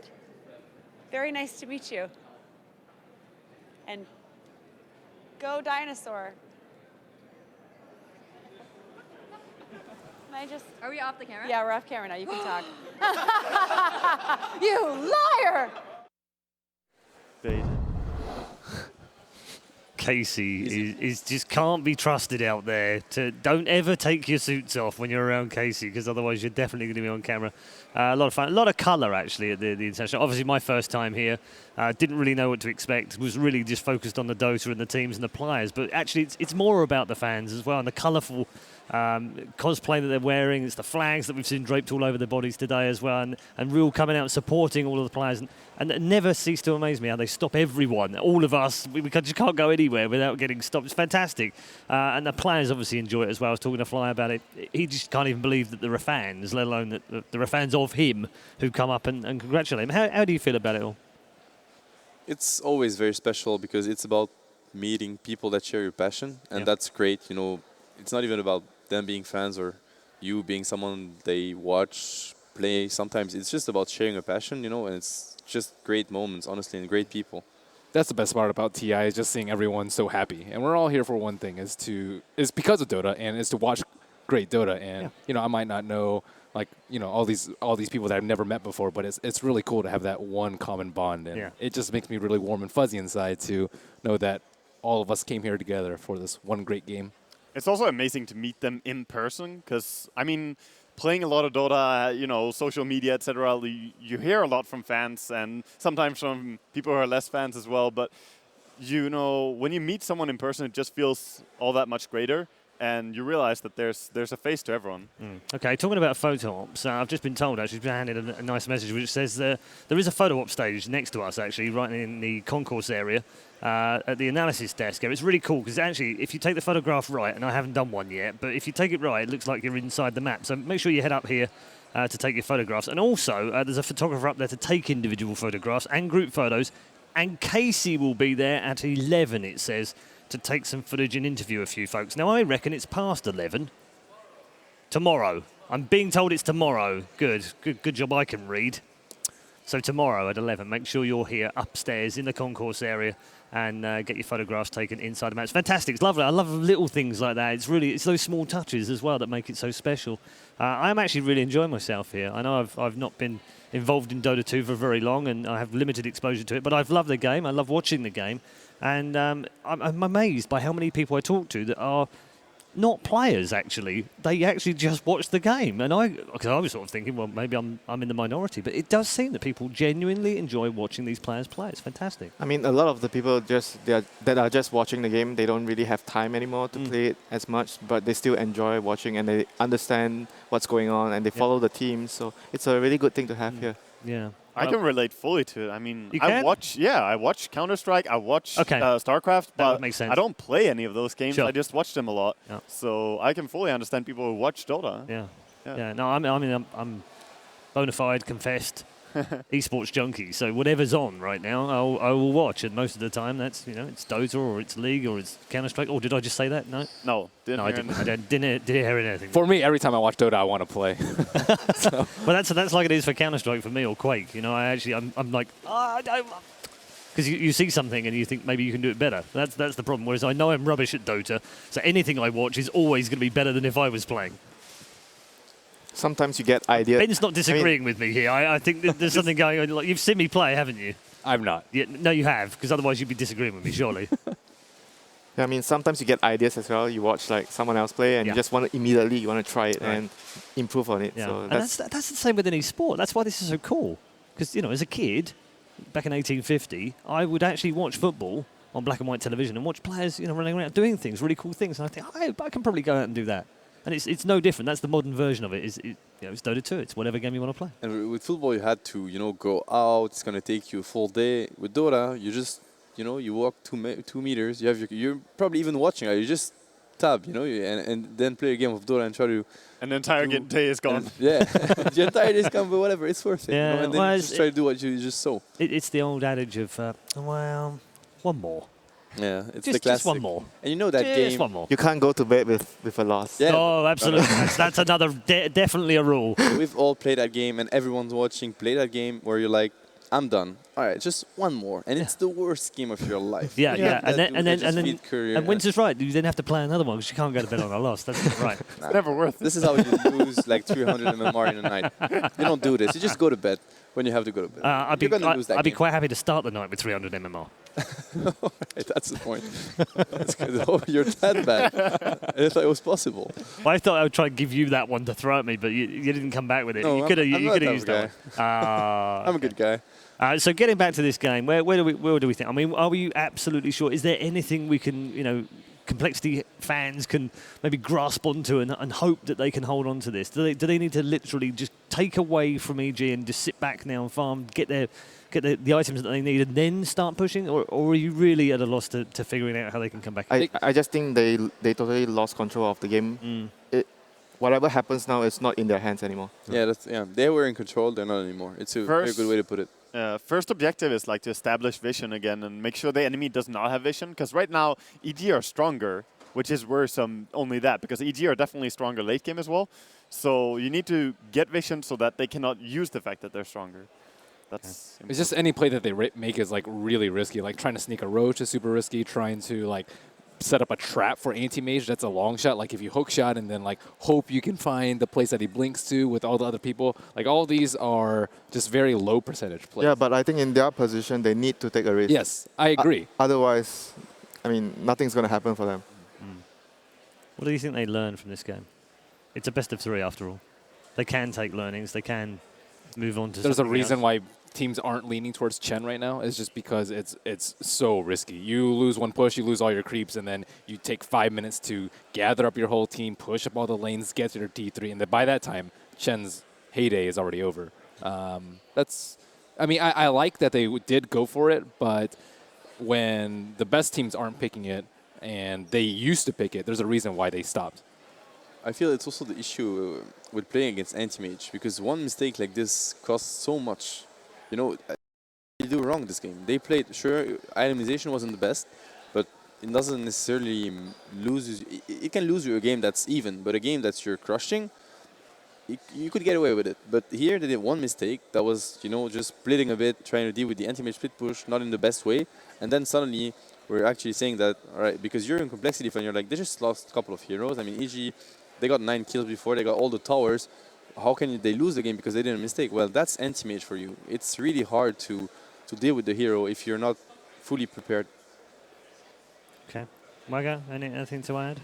No, like, Mad pretty much nailed it there. The reason that it's so detrimental to lose just one fight. And now they also have the pressure that next time they go high ground, they don't have a tier 3 tower. If Anti-Mage is already farming their jungle and pushing down there, they have no time before they have to react. And against a Naga Song, against Winter Wyvern, Sand King, these heroes can really catch you out. So they're in a tough spot. They Okay. And draft-wise, if I can add something, it's as a drafter, it's somehow hard because they went for a pick that's quite hard to execute because it's up to them. If they do a mistake, they're going to pay for it. But on the other hand, if you look at it, they were in control thanks to this because they were on the offensive. And I feel like if you're complexity, you want to play versus EG, winning is not impossible, but it's going to be called an upset, you know, you're not the favorite. Then taking control of the game like this is always good. It's risky, but it's good. Okay. Do you know what? Why don't we check in with Casey while we're on a little bit of a break from the game because she's been checking out some artwork. One of the big places everyone is stopping by is the workshop, and I have hunted down one of the workshoppers, Terracotta. Hello. Hi, how you doing? Good. What have you seen so far? Have you been talking to a lot of people today? Yeah, it comes in and out. Whenever the games are out, people come in, they like to flood the workshop and talk to people. My showcase isn't until Friday, so I've mainly been hanging out with other workshoppers. We haven't seen each other in a year, so it's been nice to be able to see them again. Show off what you've done. This is one of my most recent ones. This is the Fires of... They changed the name. It's something fantasy, and I really have no idea how to say it. If we try... it was the Baphomet. Now it's like Vash and... I don't Just know. cough when you say it, and it sounds like... Hail Satan. This is Doom. This is Doom. He was dark for them, so they changed it. But this is one of my most recent ones. We did this for Evil Geniuses. They wanted a Doom set. You know, I thought it was cool, so I made him one. Tell me what you're surrounded by right now. What I'm surrounded by is the last 2 years of my Dota life, which has been pretty much my life in general. I love doing work, and I'm here to show it. How much time do you spend per week or per day? Oh, no. This is where it gets embarrassing. So I had a job when I first started doing this stuff, and I'd work pretty much, normal 8-9 hour days, and I'd come home and do Dota for another 6 hours every night. And then I decided I like doing Dota a lot. So let's do it a full-time thing. So I decided to quit my job. Which was doing what? Which I love. 3D modeling. I did art for a living at some game studios. But I was having so much fun doing this that I was like, okay, let's go all in, you know what I mean? And so since then, it's been like a roller coaster. You'll get into a bout of like big project, like I did the Three Spirits thing with some friends of mine for New Bloom last year. Mega crunch, but it was worth it, it all worked out, and it was just the feeling of getting stuff in was great. And so since then, it's just kind of project after project. And so now what you're seeing is kind of the culmination between these posters, and I have like 25 different slides on here, and it's still not even all this stuff. What is it about contributing to Dota that's so rewarding in particular? Well, one is that I'm working on a game that I actually really like and really believe in. And so I try to play like once a day and everything. But I like the art style a lot. I just really like the idea of outfitting characters. I support the model that Valve is doing with free-to-play. There's a lot of free-to-play games out there that I just feel aren't as honest when it comes to it. And here it really is about, it's just cosmetic. And you dress it up. It's about you personalizing your hero, so you're letting yourself shine through with this stuff. Tell me a little bit about who we're surrounded by here. Who are some of the characters that some of the things that you've created? Basically, like I only most of my work are female heroes, so like you can say it's like everybody's female. Yeah. So what are some of the things that you make for the female heroes? Like all the armors, like all the skins, like you can buy at the workshop. Have you seen the pros use some of your work in their games? Yeah, like I made some sets for the pro players, like Ice Ice Ice and the Ferrari and the Eternal Envy. So yeah, it's made for them. And are you enjoying meeting people who have been using your things in game? Just about the players or the teams or the fans or you guys. It's about artists. hats. It's about hats. Hats. Yeah. Someone told me about that. Yeah, it is about hats. But genuinely, though, those drawings are painted. Wow. They are so good. I'm actually going to go down there later and see if I can, buy any of these posters because they're just fantastic. I can really relate to that second guy. He's like, I worked a full-time job, and then I did the same thing. I worked a full-time job, and then I started streaming for like 4 or 5 hours every night, and then I was like, oh, I really like this. And then you have to make a leap of faith and kind of hope that everything will work out, and you're pretty sure that it will, but there's a small chance that it isn't. So I admire that guy. Yeah, And no, I'm very lucky. I would choose following your passion for less money than earning good money and going for something that makes you bored. I would definitely be an advocate of that. Done that in the past as well. What about you guys? What have you enjoyed on the peripheral of the actual matches, but all the other cool stuff that's going on around? It's just meeting with people. We talked about it a little bit earlier, but it's really cool to just walk around and say hi to as many people as possible. It's a great feeling between the games, or even just go down and enjoy watching some of the games when we're not chained down here. I know you and Merlini, we are stuck to actually your physically. chairs. We're restricted in every way. They do let you out every now and again, and we let you go and have a rest and some food, I think, in your jail. But other than that, you're returned. But yeah, me and Matt, we're stuck here. This is where we slept last night. You had a good night's sleep here? That's my next job. Yeah. Are we physically chained? Come on. It's fun. It's Dota. That's what we live for. Yeah, absolutely. We're not all as young as we once were, unfortunately. Especially me. Well, wait, did you feel like I was going to go on the offensive then? Did you get that in before I okay, all right. But we've all been there. We've all been young and had dreams and what have you. What did you dream of in terms of Dota and esports? What did you dream of when you were younger? I was just driven by competition. It's just you start, you're super bad. I remember my first game, I was some juggernaut that I didn't even understand you could, craft items. I was running around with a recipe and with some, and then I was just dying to creeps, because I was just tanking the whole wave, and my teammates were like, "Can you stop feeding? You're actually ruining the game." And I was like, "I'm sorry, I don't know what I'm doing." Like, just hide, be sneaky. And then I spent the whole game level 1 in the jungle between trees, and they're, what are you doing now? I'm like, I'm not feeding, and I'm doing good. I've been alive for like the past 10 minutes or whatever. That's what I did in my first game. Oh, really? So you were probably my friends literally told me, just pick techies, go to the trees, and do your thing. Yeah, exactly. Wow. It actually is, and you know where I started to put my mines at the start? I just mined next to my towers because I thought I was actually defending the towers. But don't make fun of us because if we No, I'm not. I'm definitely no. We're all in the same boat here. That's we're all you're all in our team, right? Yes, absolutely. That's you. I would not make fun of you because seeing as we're in Dota confession right now, I'm going to come clean with my first game. Okay. All right. I spent 20 minutes trying to find the second shop. What do you mean there's a second shop? Where the hell is it on this map? Could not find it. I was trying to finish it. I can't remember what I was trying to buy, but whatever I was trying to buy, the finishing item was in the... I'm like, I don't even know where this shop is. Someone give me a map. So you run around? Yeah, I was running around. Go back to fountain. It literally was running around. Going, it must be on the other side. They must have made it harder. Oh, that makes sense, right?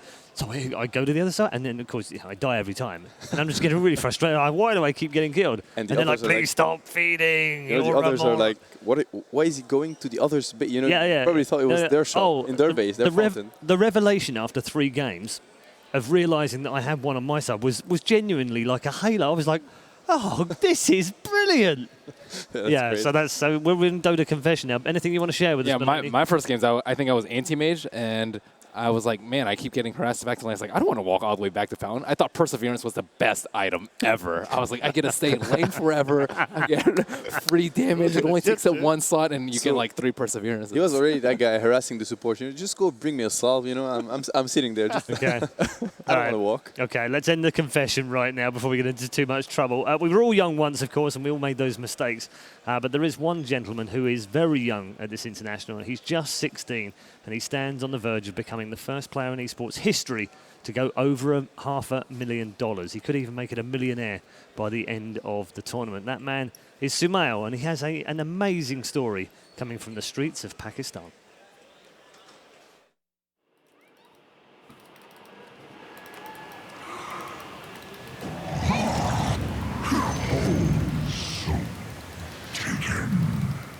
When I first met Sumail, I knew this kid was going to be big. Sumail and me started playing Dota when I was 15 and he was 8. He had this passion. For Sumail, all that mattered was being the best. His desire to compete at the highest level, his will to be a professional, that was the most prominent thing that I got from him. So when a spot opened up on Able Geniuses, Sumail was the first person that we thought of. At first, Sumail's parents were very skeptical about esports, but even though it was a very scary decision, his parents really believed in him. I lived in Pakistan for 15 years, and growing up, I wanted to play so bad that I sold my bicycle just to play for more hours. We had no car, so I bought a small pit bike. It was only meant for 1 person, but we got like 4 persons on it, and we rode all the way to the gaming zone. We just started playing the whole day. Pakistan doesn't have much resources to fulfill the needs of gaming, and to play the game, it's very easy over here. My dad worked really hard to get me and my family here. I live with 8 family members in a small apartment, and I share my room with 3 family members.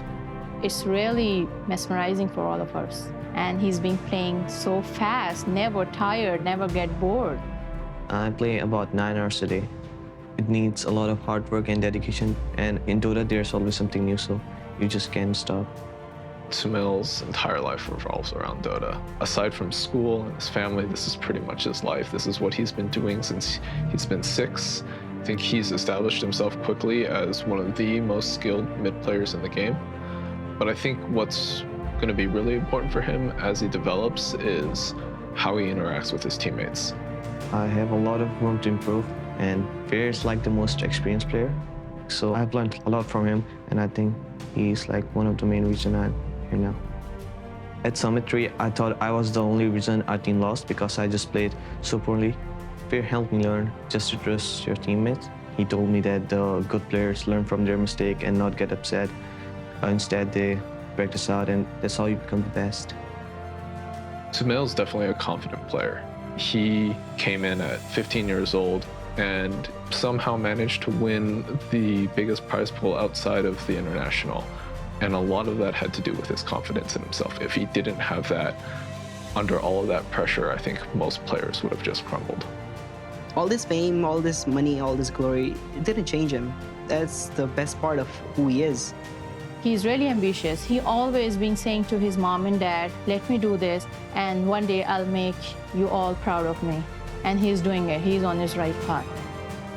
I'm excited about everything in my future, but I'm possibly more excited than anything else about winning TF5. TF5 is everything. You win this, you win everything.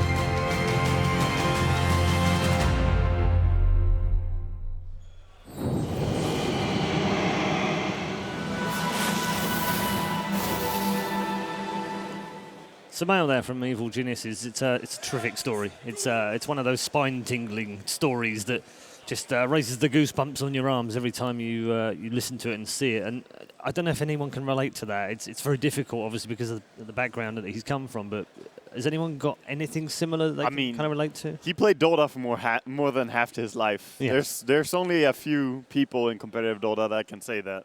It is pretty insane. Yeah, it's very impressive. And in terms of the way he's come through, and fought against the odds just to even play the game is incredible. Man, I only started playing the game when I was like 17, so it's amazing. A year after he's here at the international. It is incredible. I was going to also mention the fact that you in the French scene are looked up to, very admired by the French scene, obviously, and people look up to you as the sort of elder statesman almost now, as the man that they can get experience from. Fear is obviously another man that's got a similar role as well.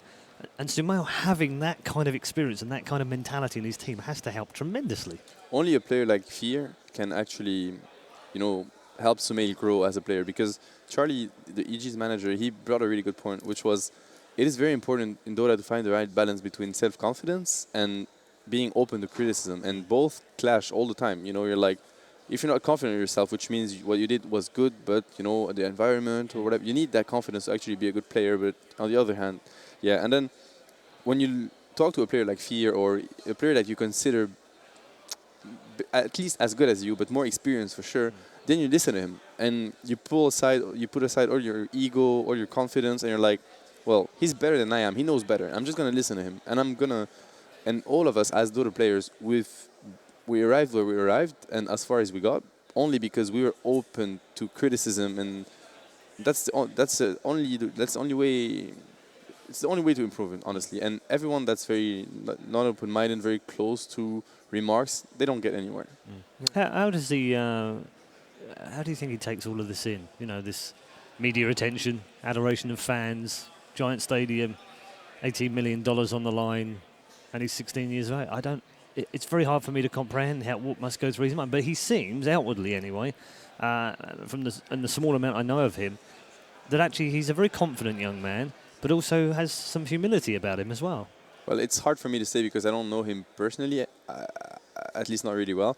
But the good thing about Dota is that it requires so much focus and so much preparation that you don't really get the time to, look at the crowd, like in-game, look at the crowd, watch. Now they get it because there's a pulse, so that might be a factor.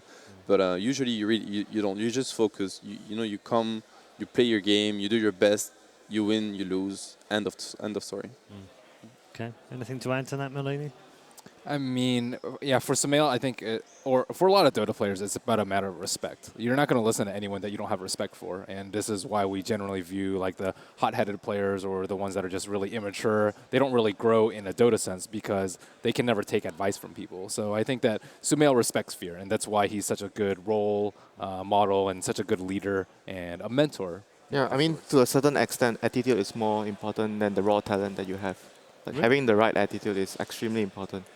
Because we were saying yesterday, most of the players at the top end are kind of at 99% capacity anyway, and it's just that last little bit, and this is part of it, isn't it? Skill is like a requirement, and if you don't have it, then there's no point to even trying.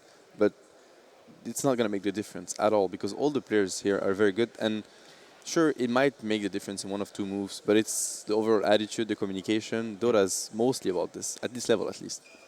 Okay. Age not being a barrier, of course. Where do we get the next Sumail from? Where does that come from? It's got to be a conveyor belt. Well, what was interesting to me about Sumail is that he's been playing since he's 6. Yeah. And a lot of people think that, I can just play Dota and get really good, be at TI in a year. But all these players have been playing, I would say, like minimum 6-7 years. That's like the very, very minimum. And Sumail's been playing for 10 years. He's 16, but he's still been playing since he's 6. He's old man. He's an old man. Yeah, old man Dota already. That's Sumail. Brilliant. But the other thing is well, you can have players from Complexity coming from Heroes of Newerth, for instance, and then coming into Dota 2, similar aspects to it, but different game. And still doing really well.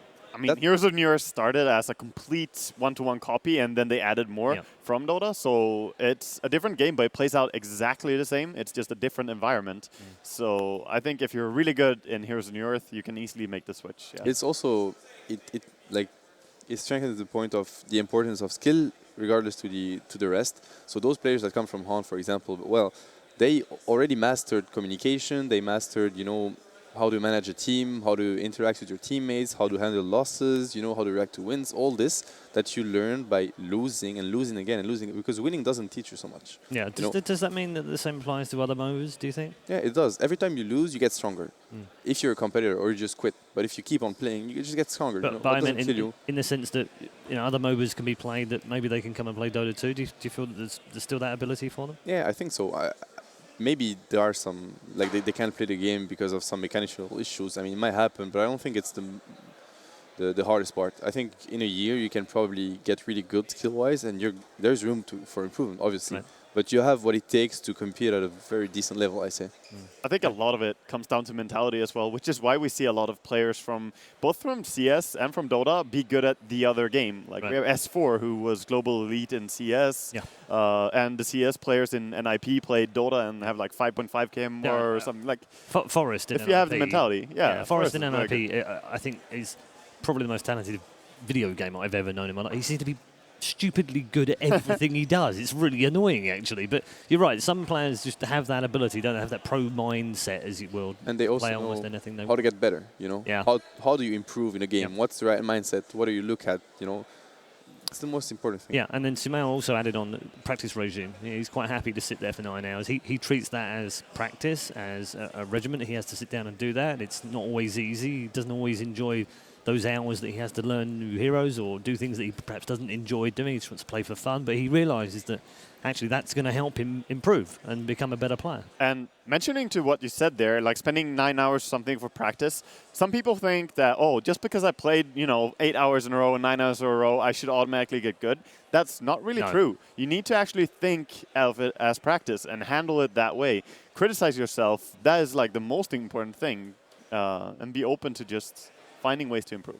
Interestingly, where do you go from?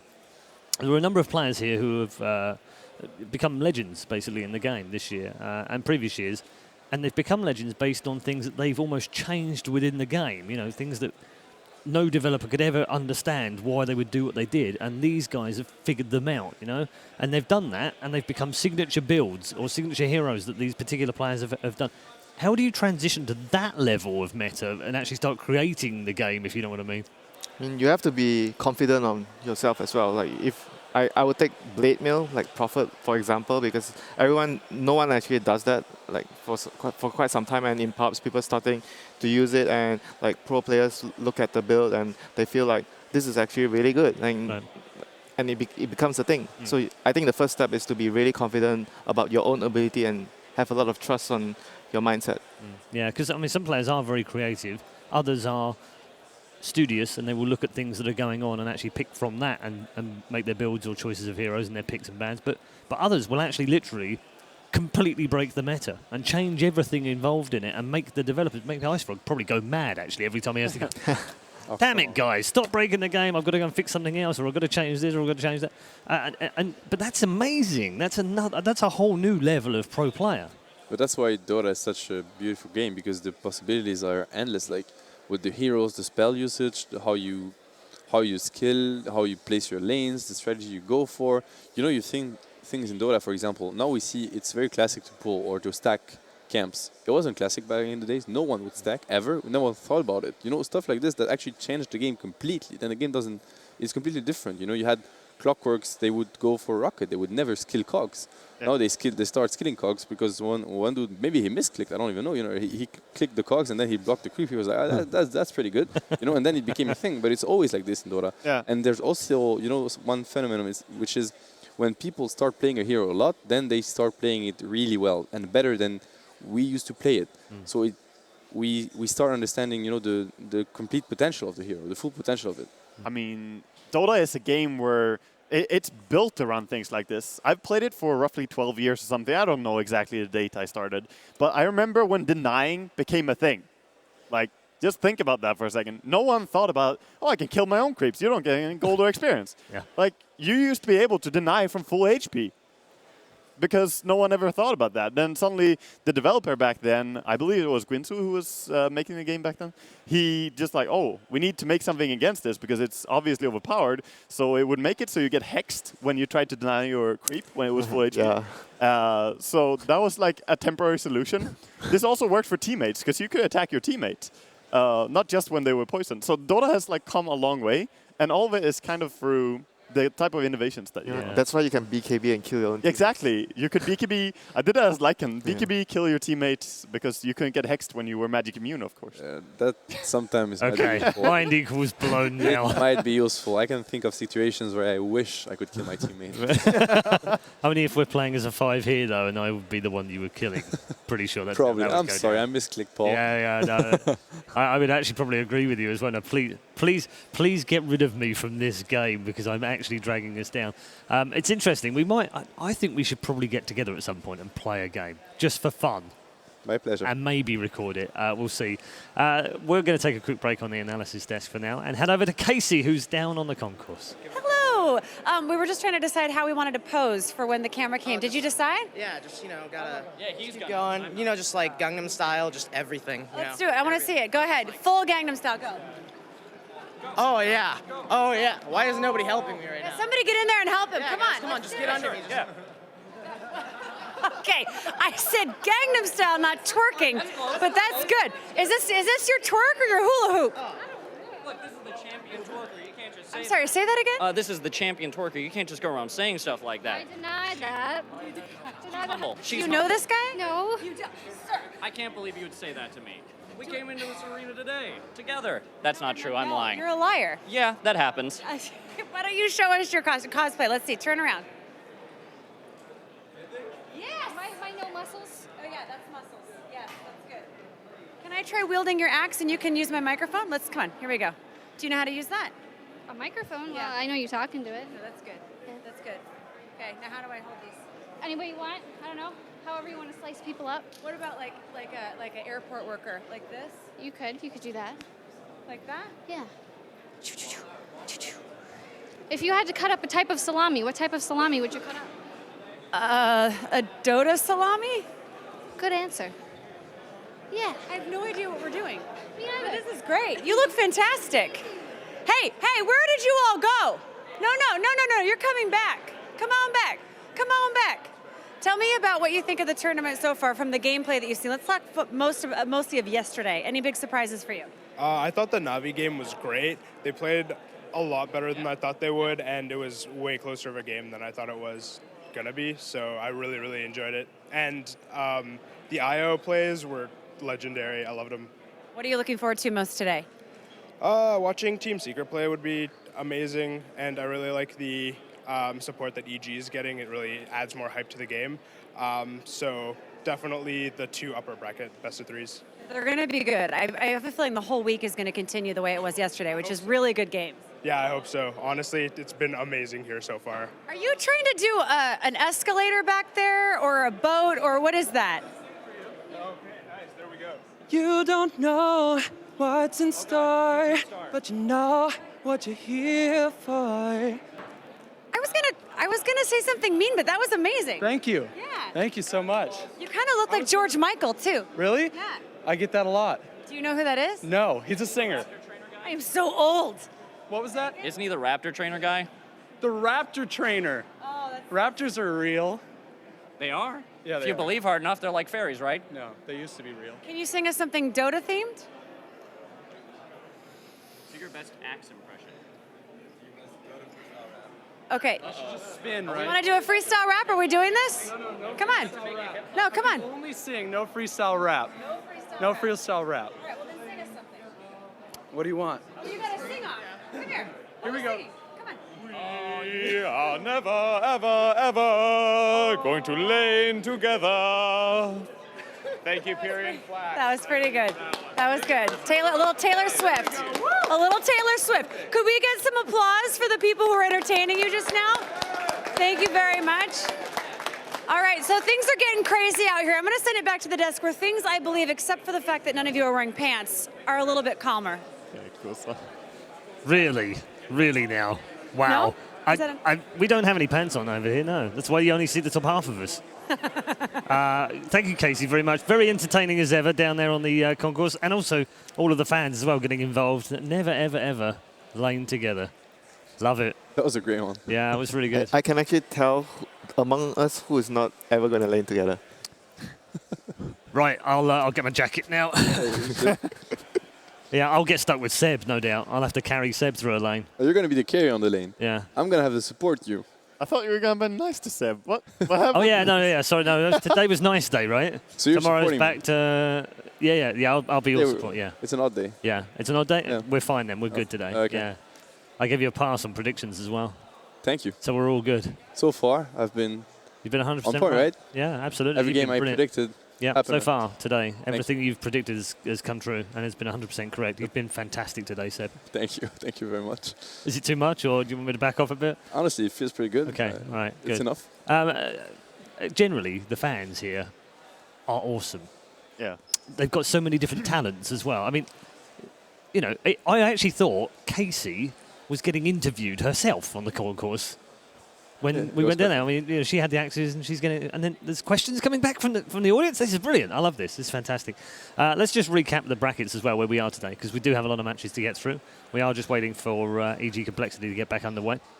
And as you can see, LGD C-Deck through to the semi-finals of the upper bracket from yesterday. Empire and Cloud9, of course, put down into the lower bracket. Today we focus on Evil Geniuses versus Complexity Gaming and Team Secret versus eHome. First time we're going to see Team Secret as well today in the main event, that is. Of course, they had the group stage last week.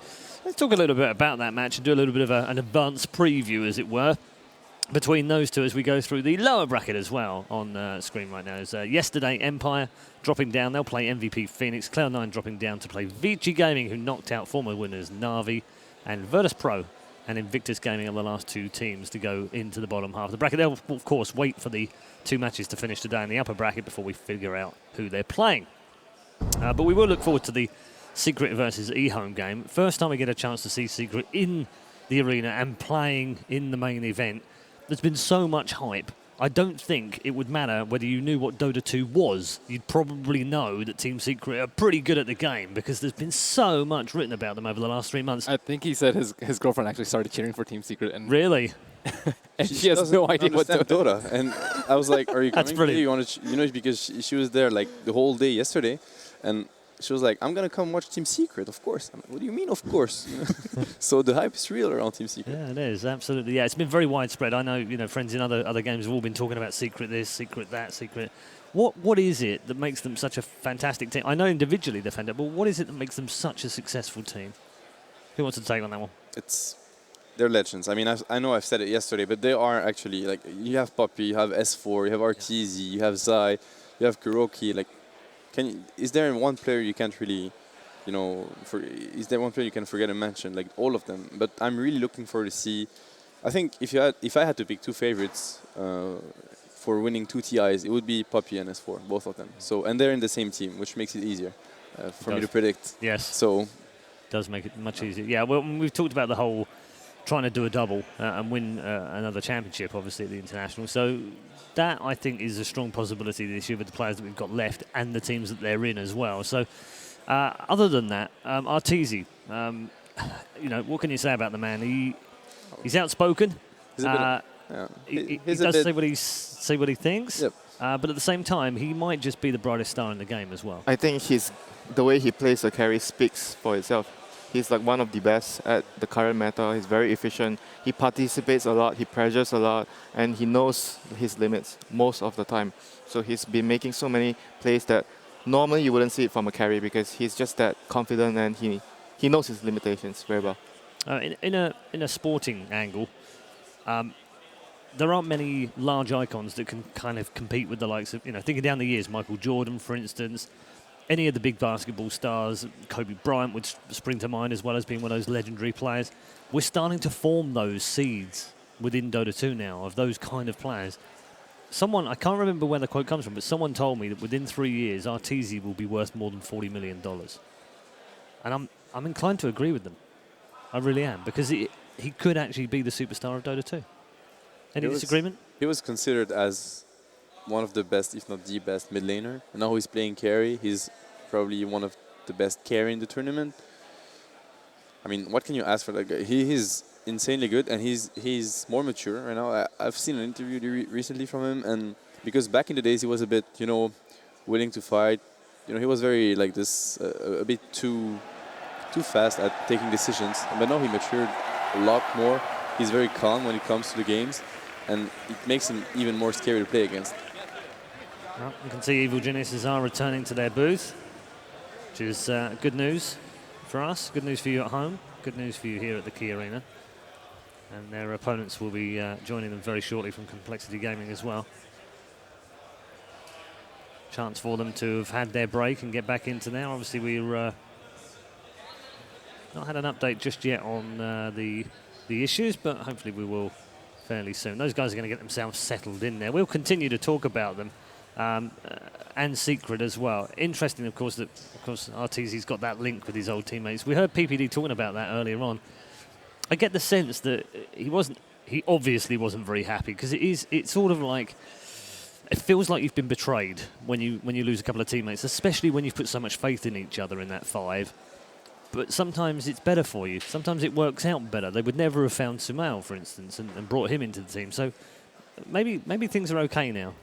Yeah, I mean, as he said early, they're friends, but when it comes to actually playing against each other, they definitely want to beat each other even more. Yeah. I think there's definitely going to be some salt when you stick together and want to go the entire year and then things don't end up working. It's hard to argue which is better, to change the team or to keep trying, because if it doesn't work at all and you feel that it's not going to work, then sometimes you can just get completely stuck if you don't change. Yeah, because it's a team game, so every decision you make, you leave a team, you go towards another direction, it's affecting everyone else. It's not only just you. So Yeah. it affects everyone. Yeah, it's very difficult, isn't it, to change over. But how do you feel that EG have done that with the loss of RTZ? How do you feel they've actually transitioned? I think they transitioned really well. They found Aoi and Sumail, which are great replacements towards end. They play very similar in the sense that they are very aggressive and they fit the void really well. Yeah, Stu seem to have settled down.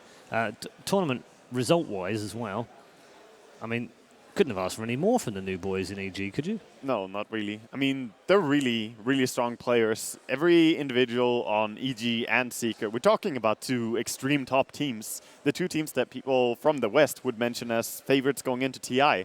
So, of course, losing RTZ, you know, maybe that was a big thing for him. But they have created a new team that is really strong as well. I think EG are definitely confident. Yeah, flip this question on its head a little bit. Had RTZ stayed in EG, would Secret still be favourites for the international right now? Or would EG? I actually think they would have kept finding new players until they found something that worked. Question is, how many of those players are there out there? Yep. So that's such a hard question to answer. I think no, but you know, they rotated a lot before they knew what was going to work for them. We might not see like the rivalry between EG and Secret if that actually didn't happen. Yeah, exactly. Yeah. So who knows? Always good to see those popping up. Makes it easier for us to enjoy the games and split our allegiances as well. eHome, though, we've talked a lot about China. Did fantastically well on day 1, of course, with 2 of their teams going through to the semi-final of the upper and a team going through the lower as well. So where do you put eHome in all of this? Because, you know, the legendary name says it all. We know what they did in TI1, but haven't really seen much from them in the last couple of years. Reformed at the start of this year, and they've changed players since then as well already, which doesn't bode well, does it, heading into the international? I just feel like people tend to forget Lanham. To me, it's one of the best players out there. It's always been. He's exceptionally good at, like, he's super experienced. He's been captaining teams. He's been not captaining, and you know, switching from captaining to just being one of the other players is not that easy. It requires a lot of, I'd say, human skills. You know, so I'm very impressed and doing well with. Obviously, if you switch role and you do awful, then it's different. But he's played many different roles. He's played solo mid for Rattlesnakes. It was for TI3, if I'm not mistaken. Yeah, that was 2. Yeah, TI2. TI3, they knock us out. Oh. the pain is still here. I remember that. But I mean, he's very experienced, you know, and now he's a support player now, and he's obviously doing super well. Him and RTK, they have the experience they need, you know, to share with the others, the more mechanically, you know, the more young talents. I like CTY a lot. I mean, people used to make fun of him a lot. It's like, win the lane, lose the game. And that used to be like what CTY would do almost every time. And RTZ and CTY were widely regarded as the players that could just win their lane. And they were 2 of the guys that, you know, a bit like we talk about Sumail now, they were the 2 that were the upcoming brightest stars of Dota 2. Interesting how their paths have gone almost completely different directions. You know, there's like a lot of similarities between CTY and Sumail where they are starting to do really well when there's guidance. Like CTY has ROTK and Sumail has Fear. So I think that plays a huge role in their development as a player. Yeah, it gives them the things that they weren't able to learn whilst playing the game and practicing the game almost as a solo player. Yeah. Really. It's like refining their raw talent. Yeah. How do we find more of them? I don't know. Next best guy. I mean, it's really difficult. I saw RTZ actually when he was before EG, and there was like some buzz about him, and I actually scrimmed against him a couple of times, but it's really difficult to identify young talent like that. But he really had the drive, and he had just so much raw talent. It was actually incredible, and PPD I think was actually the one that like found him and refined him. So PPD seems to have a knack for this. Seb, you've looked at a lot of players. In the French scene, particularly, how do you go about what's the process for you? Hold on. Apparently, I've got a throw somewhere, but I didn't quite catch it. So hopefully I'll get that back. But go ahead and say what you were going to say. I'd rather watch some Dota. You want to watch some Dota? I'm too excited for that game. I want to watch some Dota as well. Let's head back to Toby. Once again, breath is put into the game of Dota 2 as we go for Complexity against Evil Geniuses. Game number 1, the first game of today, Sind. The first game of today. It's been a very long game. 28 minutes, 40 seconds so far. To give a recap in 30 seconds, Complexity came out, they played amazing, their rotations were amazing, they managed to come through, take out Tier 1, Tier 2 towers, they then tripped over a shoelace going into the EG base next to the Tier 3 tower, problems ensued, and then we paused, we then came back, EG found a couple of kills, then we paused again as we watched Moomina get exploded on the top lane, even if we are jumping while we do it. Yeah, Complexity had a lineup where, at least with their itemization, they needed to hit a timing window as far as like putting pressure on the enemy base. And when they tried to go for one base push, they kind of timed it poorly, I think. All in all, their decision making. The main thing is the itemization, where it's kind of disallowed them from finding pickoffs on the anti-mage and really threatening Fear. So EG are just playing the slow game here where they're just split pushing with him, farming. When Complexity, the only way they can really gank him is with Cluck and Tusk and Clinks, I think. That's like, they need those 3 heroes together to bring down the anti-mage right now. So Fear is playing with a lot of confidence. As soon as he knows where Clinks is, as Matt pointed out quite a while ago, then he's feeling pretty safe split pushing. So that's the state of the game right now.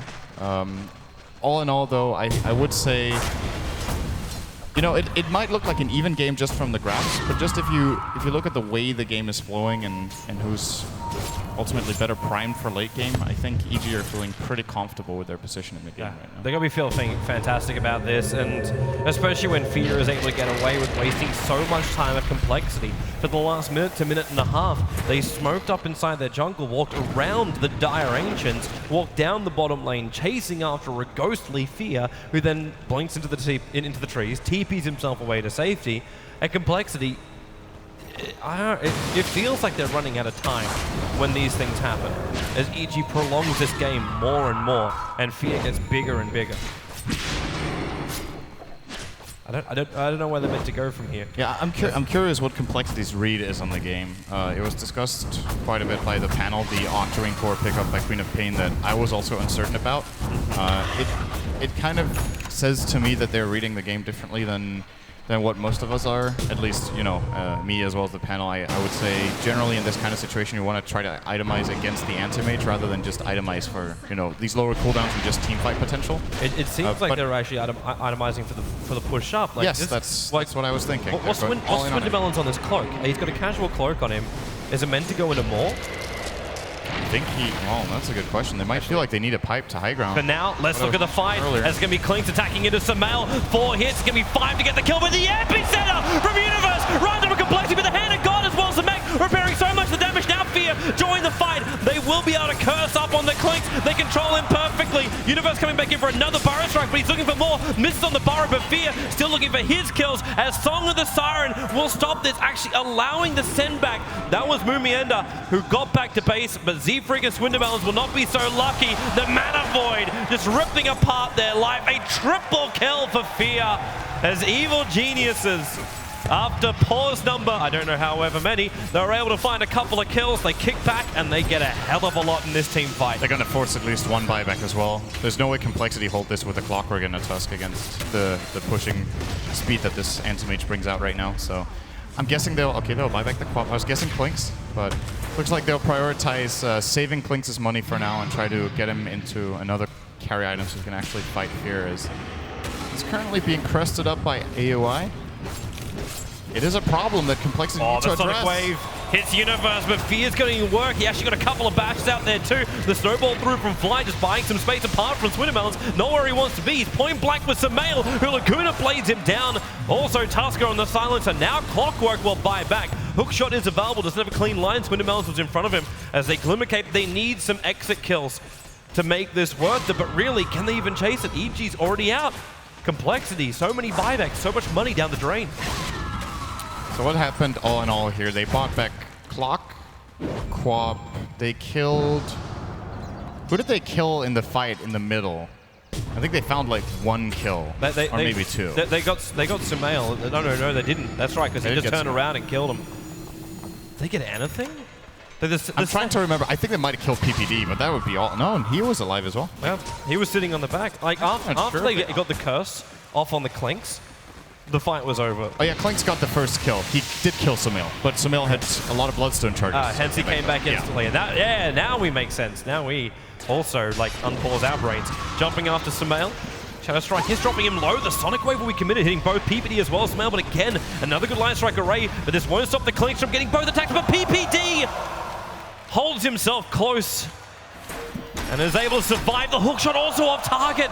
Owie, fancy footwork going left and right. Now that stun gonna stop Moon Meander from actually TPing out. This doesn't allow him to come back while Fear attacking the base of Complexity. They're losing their bottom racks. Moon Meander, he is gonna go down. They just focused him. At the same time, Clinks gets back in on the lead. They still haven't killed off this Clockwork. The Hand of God now going to work. Owie will ensnare, and Moon Meander, he survived for a very, very long time, but how much longer can he really be here? The illusions are killing him. They Glimmer Cape him up. Where's your vision? It is gonna be there as the Burrow Strike from Universe does kick in, but he's force-staffed away from the Clink. Sandstorming to avoid the last attack as well. How much damage was done on bottom? A lot. The melee ranks is gone for Complexity. Yeah, Fear is playing it safe here. I think he might even have had a shot at killing Swindlemelons, which would have given him the barracks, the ranged barracks, as well as even an attempt at maybe going for pressure mid or forcing rotations back earlier from Complexity here. But Queen of Pain pretty much used her entire mana pool, which is about 2,000, so Anti-Mage's ultimate hurts a hell of a lot. But Fear plays it safe. It doesn't overextend. It could have backfired with some sort of rotation there, and he just... Oh, hello. Fear thought he could just slip it and take out Roshan, but Clink's having a closer look at the action, and Fear trying to go back into it again. Having this full Abyssal Blade has got so much damage. The Sigil as well is trying to have a bit of a peek for Tusker. And you'll see PPD inside the pit, but it looks like Fear's just had enough for the moment. Goes up, farms up the Ancients. He could return. What an annoying Sigil. PPD keeps trying to find it. Now he finally wards and it disappears at the same time. So at this point for Complexity, you know, EG's got interest in Roshan. You can scan it with both Sigil, Clockwork Rocket. You should be able to know what's going on. I don't think EG can kill it fast enough that the Clockwork wouldn't see what's happening. Do you try and contest this, or do you just try and push control the lanes and hope you can take the fight when it comes back to your base later on? I think you kind of have to contest, because if they wait and they give Anti-Mage and Aegis, he's hard enough for them to kill once. Twice is going to be. At the same time, you're about to go into like Song of the Siren as well as Epicenter. In fact, that's exactly what Owie does. They ensure Roshan, the Aegis ball at the hands of Fear at the same time. Mumianda, he hookshot it up so far, he's completely isolated from the rest of his team. He's dead before they even get up on the high ground near the Dire Ancients. Snowball him, they go after Owie. At the same time, Fear locking down Swintermelons and bursting him with the Mana Void. It's a double kill for Fear. The Aegis, the Immortal, may trigger here, but the Clinks will end up dying too. Another triple kill for Fear as EG. They even get the Burrow Strike on Fly. He was TPing out the last moment. He'll Glimmer Cape, but this means the Fly can't get back to base. EG can just go for broke, take that mid-racks. Yeah, this game is almost over at this point. Complexity, I feel like they had to go for that, but the execution just wasn't quite there. They didn't get the Sonic Wave off. I think Swindlemelons was considering whether he should solo ult Fear or not, because he actually had the chance to kill Fear with Sonic Wave, but only hitting him. I mean, it's easy to say in hindsight, but he probably very much regrets right now not going for that, as Fear pretty much single-handedly just killed him off. And this is going to be 2 lanes of racks. They could even look for tier 4s. They're 5 on 4. They know Queen of Pain doesn't have buyback, so... Just give it a crack. That's all they can really do right now. Complexity, point blank smoke, and Fear. Well, he gets attacked a little bit, and they do back out a little. But at the same time, EG, if Complexity chase this too far, they'll just turn and burst. At the same time, Fly walking straight past the EG lineup. Yeah, they've had enough. They're getting the next items up. A full Aghanim set to now afforded up for Sumail. Yeah, this is an issue for Clintz, to say the least. This Axol takes more than half his health when he doesn't have Death Pact activated. I guess he just Death Pact again, so I'm guessing what's his health at? 1929? It's about half. So just a couple of swings from Fear with the Abyssal and then the Laguna and he's dead.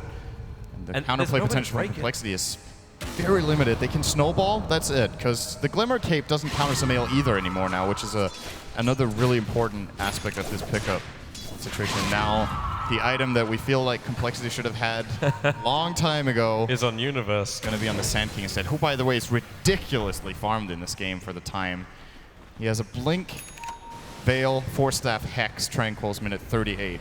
He's the fourth highest net worth on the map. That's just what happens when you get 2 lanes of racks. It's so much gold. It's such a crazy combo too, because like not very rarely, we've actually been seeing more of it at TI5. But the Veil of Discord being picked up for him at the start. That epicenter of his, he's got 13 assists. Every time he jumps in Universe, he's fighting multiple heroes with it. And just letting EG get control of the fight, even if you do get the mech as well as the hook shot off, mech as well as the hand of God off, the damage now isn't going to be repaired. And with extra control, the clinks can be done. And even the Queen of Pain, no BKB. Whenever he jumps in, he will always be able to lock down Swindermelons, which means Anti-Mage can go on deal with other heroes if he needs to. As now, this almost looks like a bit of a throw all the cards in a pot and hope you pick up the ace play for Complexity. It's the only thing they can do now. If they sit back and wait in their base, they're just giving EG full map control and they'll just push down and take the tier 2. And they can just play at whatever pace they want. They could even wait for the next Roshan, which should be theirs at that point in time. But yeah, Complexity are not really going to find anything here. And EG are looking for the same kind of play, but they're on opposite sides of the map, so... EG will just take the tier 2 tower. Remember, this is all they got to do to win the game. Like, get up into the Megas, and then majority of it, the creep wave will take care of. Fear's also finished up a full Monkey King bar, so he is, I'm not going to say 6-slotted, but he is exactly where you'd want to be as an Anti-Mage 40 minutes into this game. With he realizes the crest is like the only issue right now, and itemizes against it. I think this is the correct pickup this time around. He doesn't need defensive items right now, because the way Complexity has itemized, they're not threatening him that much. Yep. He can do whatever he wants, really. This is like pretty much the most glass cannony build you will ever see on an Anti-Mage. He does not have a BKB, a heart, or a butterfly in a 6-item build. This is very unusual. But he can get away with it. Yes, that's the whole point. He can get away with it. Even should they catch him, they still have Cold Embrace, they still have Glimmer Capes, 4-staff on Sand King, Song of the Siren.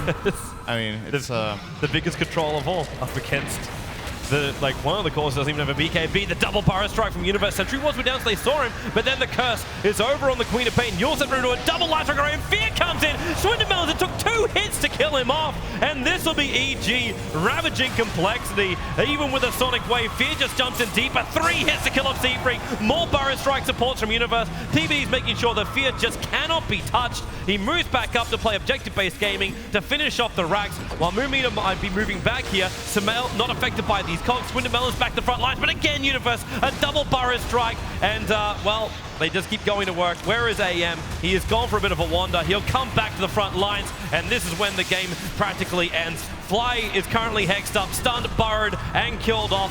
This is it when Swindermelons dies. It is a full rack. It's Mega Creeps Revolt Geniuses here in game number 1. But Complexity, it's like they're trying to send a message for game number 2. We won't give up to the bitter end. Just keep fighting. And then Laguna Blade thinks, well, maybe fighting was not the greatest idea in the world. Fly keeps trying to return out, but with the Yule Scepter up, the stun will follow in, and Fly locked, Burrow striked, and this should be actually Glimmer caping back past the tier 4 towers and sent back by the Chen. Complexity just won't say die. I think EG is going to make them right now. Forced it. Their options are very limited. going to snowball in Chen aggressively as a distraction. Very unusual play. They're all dead. This is going to be the fountain dying. Complexity refusing to the bitter end to submit to evil geniuses. But the game says it's over. Game number 1 only took roughly 2 hours, but we do have game number 1 over with evil geniuses. It was a rough start for them, Sind. Yeah, Complexity's early game strategy just really worked out the way they imagined. Great rotations, good pressure on the map. Then they kind of let go of the pressure a bit, and I think, as we mentioned a couple of times, a big part of it was just their itemization that allowed EG to find some confidence on their anti-mage, who, by the way, goes deathless in this game, 12-0-5 for Fear. That does not happen if Klinks or Quap gets an Orchid. I'll almost guarantee it. If they get one of them gets that item early, you just, at some point you're going to get caught, right, when you try to farm. Or if you don't get caught and you play super safe, you farm 25% less, and maybe you're not strong enough for these fights. But Fear, he was cruising in this game, ends the game with 420 last hits as well. Solid game for EG. Good, another one of their just good slow play defensive games where they take the opportunities when they're given them. They find the timing, they find the space, and they find the victory here in game number 1. And of course, we haven't heard enough thoughts about the panel about this game, so let's throw it back over to the boys. Yes, thank you very much, Toby Sinneran there, waiting patiently inside the arena to complete that game. Well done to them as well, and congratulations to EG on winning the opening game. It is a best of 3 though, so not over just yet, and plenty to think about from that first game. We talked to death about the first half, of course, so let's talk about the second half of what we saw. It pretty much went the way that all 4 of you said it was going to go without fail. Wagger, was there any hint from Complexity of some fight back? I don't think they had the tools. Like, simply, I think it's sad to beat down on something like that, but I think the mispurchase by Queen was very obvious on the Octarine, and I think the top fight was very well taken there by EG and punished Complexity a lot. Okay, Winter, any thoughts on Complexity and how they change up maybe for the next game? I think it showed that they had a lot of inexperience in situations like this. Like the stronger teams would have actually made better decisions in itemization, and they would be really clear that they have to close this game out as soon as possible and got the necessary items to do. All right, and we'd expect that, though, wouldn't we, from them? I mean, with all due respect to their skill, we'd expect them to have some inexperience and some bumps in the road as they go along. Yeah, we can just hope now, let's say as a Complexity event, people can just hope that they understand what happened, because sometimes you might be like, yeah, you know, I didn't use BKB, I wasn't sent home. No, it was really it was bigger than this. It wasn't only small mistakes. They understood what was the real threat in that game. Yeah. One of the nice things about that game for me is that the old man of Dota stepped up and showed us just how good he is at the game still. And I love the fact that the older guys are doing well, because it just says we don't know when people are supposed to retire. And here he is, Clint at 27, having a flawless game.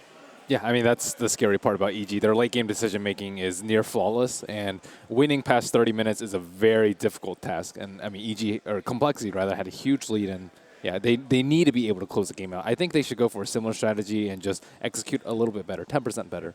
Like they said, how much EG respects Fear, like the other players, they look up to him and everything. And he 12-0.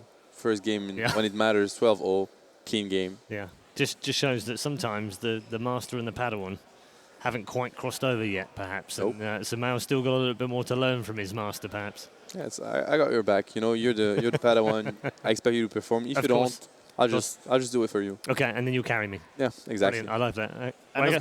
And as much as I kept going back to the item decision later on the Octarine, I think that Swindle should still be very happy with his play in that game, because Lina against Queen, Lina wins. He won that, right? Yeah, exactly. Like, he did more than you can expect from the Queen of Pain. He got every last hit on the first 2 creep waves, and he also out-denied Lina, so it's very nicely played. Despite the itemization as well. Yeah, well, that didn't really come into play yet, Paul. Yeah, okay.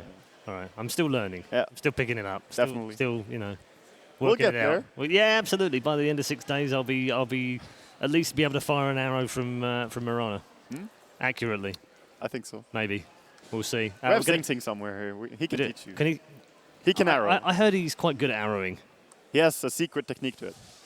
Really? Yeah. Okay. Well, maybe we'll get into a bit more of that. We're going to get into Game 2 fairly shortly. What do we expect from Game 2? What differences? I mean, you said, Melina, already that EG no changes really required from them, but what do complexity now need to do? Yeah, I completely agree with Ben. I think they need to just make sure that they execute much better. The same strategy is fine, but the execution has to be better. That's the most important part. On EG's side, I wouldn't feel so fine with the first game. I felt like their draft was way too greedy. Like there was this point, really 5 minutes, where they all wanted to farm jungle because Fear was pressured as an anti-mage. So when you're pressured with anti-mage, you let the storm pass, you just go farm some neutral camps until they leave. Sand wanted the blink and Somail was shut down, which might happen because people are going to pressure Somail in those games because you know how important he is to EG. And then he wanted to farm jungle as well, so it was very...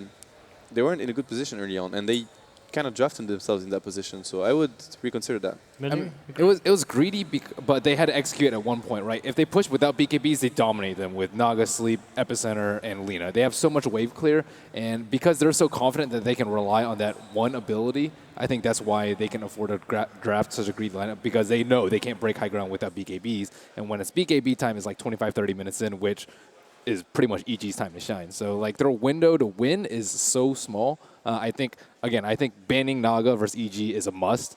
Firstly, just because like if they don't need BKBs, then they can just win 15 or 20.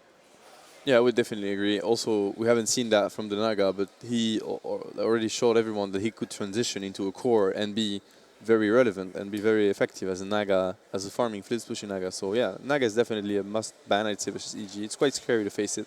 Okay, if they have a pocket strat, now's the time, isn't it? They've got a complexity. They've got to pull something different out that maybe we haven't seen in the group stages. We spoke about it a lot yesterday, and we didn't really see that much change, did we? I mean, the strategy they used in the first game, even though it doesn't seem like it's entirely a pocket strat, but I feel there's a lot of like thinking that they went through. Like we want to pull the Chen out against EG. EG might actually go for something greedy, and the Chen. Having the Chen on your team, you might be able to capitalize on windows that you're actually going to be able to punish the greed. So even though there's not much of a difference in the heroes, but I think they had the mentality set up there. In the way that they played it out. Yeah. Okay, that's interesting. So, I mean, what can they take from that complexity? Because they first 20 minutes, admittedly with an early game lineup, they still did very well. I mean, there was nothing really wrong with what they were doing. We were saying at 25 minutes, I think we said, it might take a mistake somewhere for someone to win this, but it still looked like EG. But up to that point, had they done anything wrong? I think they had good rotations early on. I think that Complexity Fly had really good movement in that game, and he made the most out of the Tusk. Because I haven't been convinced by support Tusk by many teams, but he played very well in the early game. So that was impressive. It's been used a lot as well. We keep talking about this Tusk Dazzle. It's all been used throughout the group stage. We saw it yesterday as well in that. Maybe they break that out in the next game. I think Complexity should be satisfied with the overall game they played, but they have adjustments to make, for sure. Okay. Is this a 2-0, Malini? I think so. I think EG will draft a little bit less greedy and not rely as much on the anti-mage. Okay. Very quickly, Seb, same? I still have to cheer as well for Complexity. Okay. Sticking with your choice. I like that. I'm sticking to my team as well. Okay. All right. Good stuff. Let's get underway in game 2.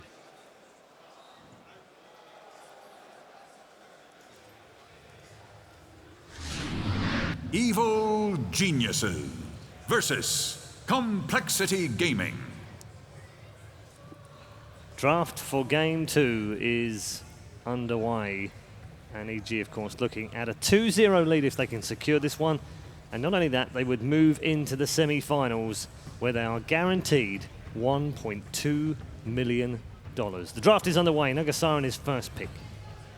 Yeah. That doesn't look good at all. EG having the Naga once again here. And this time, Complexity are going to be the ones to pick up the Lina. But Nagasaran is a dangerous support, especially in this current style that everyone is playing. It's so powerful to have that disjoint. We saw what happened top, and when Antimage was split pushing, that was a lot because of the Nagasaran song. It kept people in place for so long. And they can like redirect creep waves with the illusions. I mean, there's just a lot you can do with the Nagasaran. Yeah, even the Kuroki style, stacking like 3 camps at once or 4 camps at once even. He did that during the group stage. It has many different strengths to it. And it's a hard hero to kill. She has a lot of armor, starting with a poor man shield. And we tend to forget, but it's a very strong laner. Like, it's a hero that has very good movement speed, very high armor. I mean, it counters BKB heroes as well. I mean, the hero so much for the team. And he can transition into core easily. I think And she's been a lot stronger ever since people figured out that she can actually be put in a dual lane off lane. And people are like, generally like, oh, 2 melees in off lane, that's terrible. But they did it last game with the Sand King and Naga, and Naga was able to pressure out the Clinks. Yeah, exactly. Just run at the enemy and start riptiding and just auto-attack them. You will pretty much win that trade unless it's something, you know, something super strong like a Gyrocopter that you shouldn't run into in the first place. It's most likely going to be an off-lane Tusk. I mean, I think it's safe to say that it's going to I don't think they've ever played a support Tusk in my memory. And that EG? Yeah. They did one. They did PBD. Oh yeah, the one that he was blocking the creeps. But that was the only game they actually did it. Yeah. And with the Naga, being picked up so early as well, it's highly unlikely that the Tusk is in. I agree. I don't think you do that on Dire as well. I mean, on Radiant, you can do it towards the mid lane with the pulling mid wave.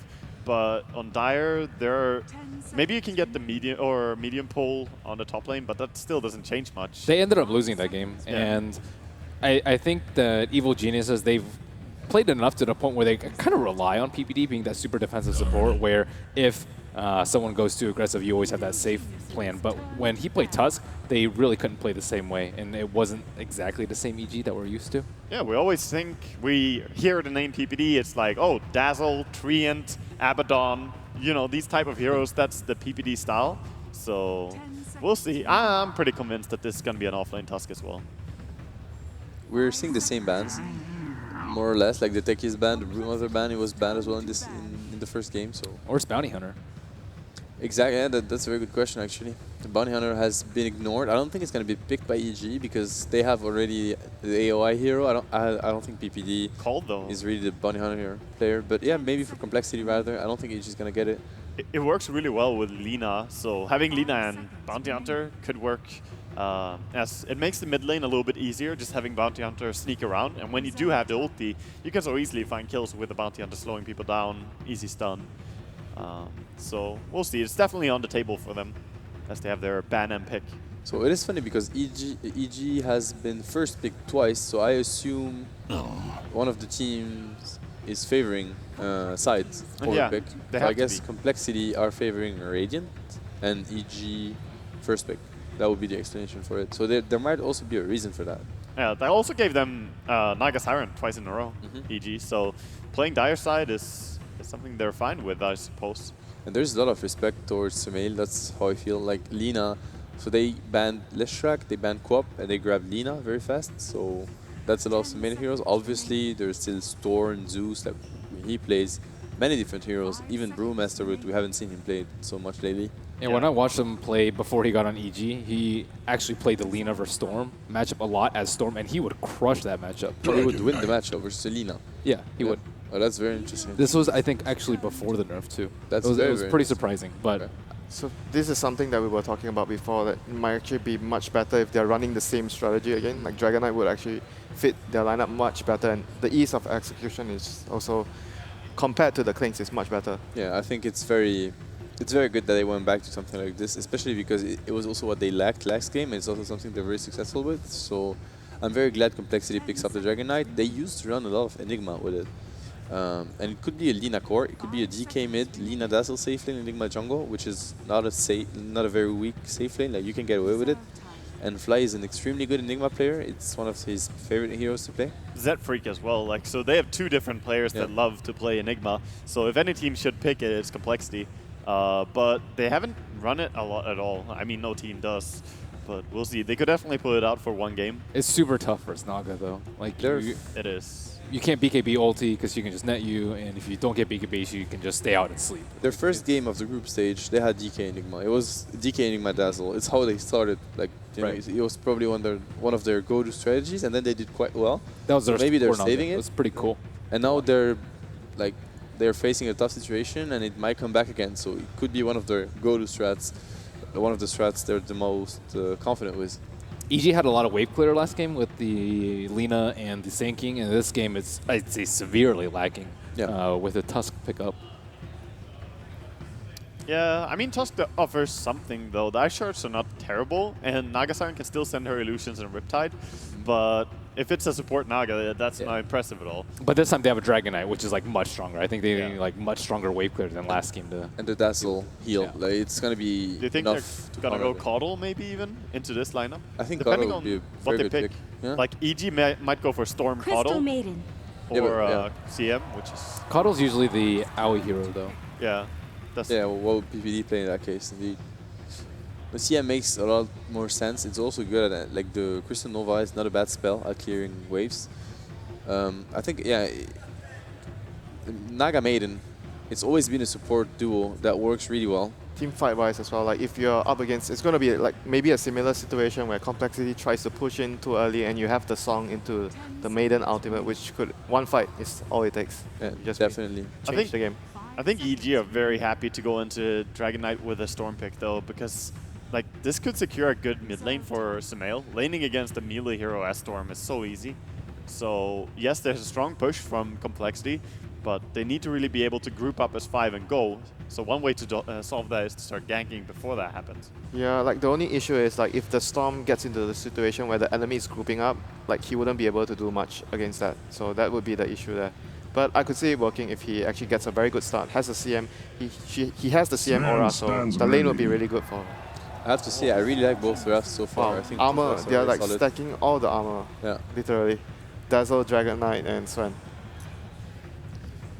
Yeah, they're one of the few teams that actually pick Sven without, like, we saw Cloud9 pick it up versus the Techies because of the Warcry versus the Mines. We've also seen Sven IO, not terribly common, but still probably one of the most common partners with Sven. But Complexity is one of the few teams that just pick straight Sven carry without any partner. Do you think like Zeus would be good against this type of lineup? You mass spell damage because they have a lot of armor, so Zeus would be able to actually deal with them very well before they have BKB.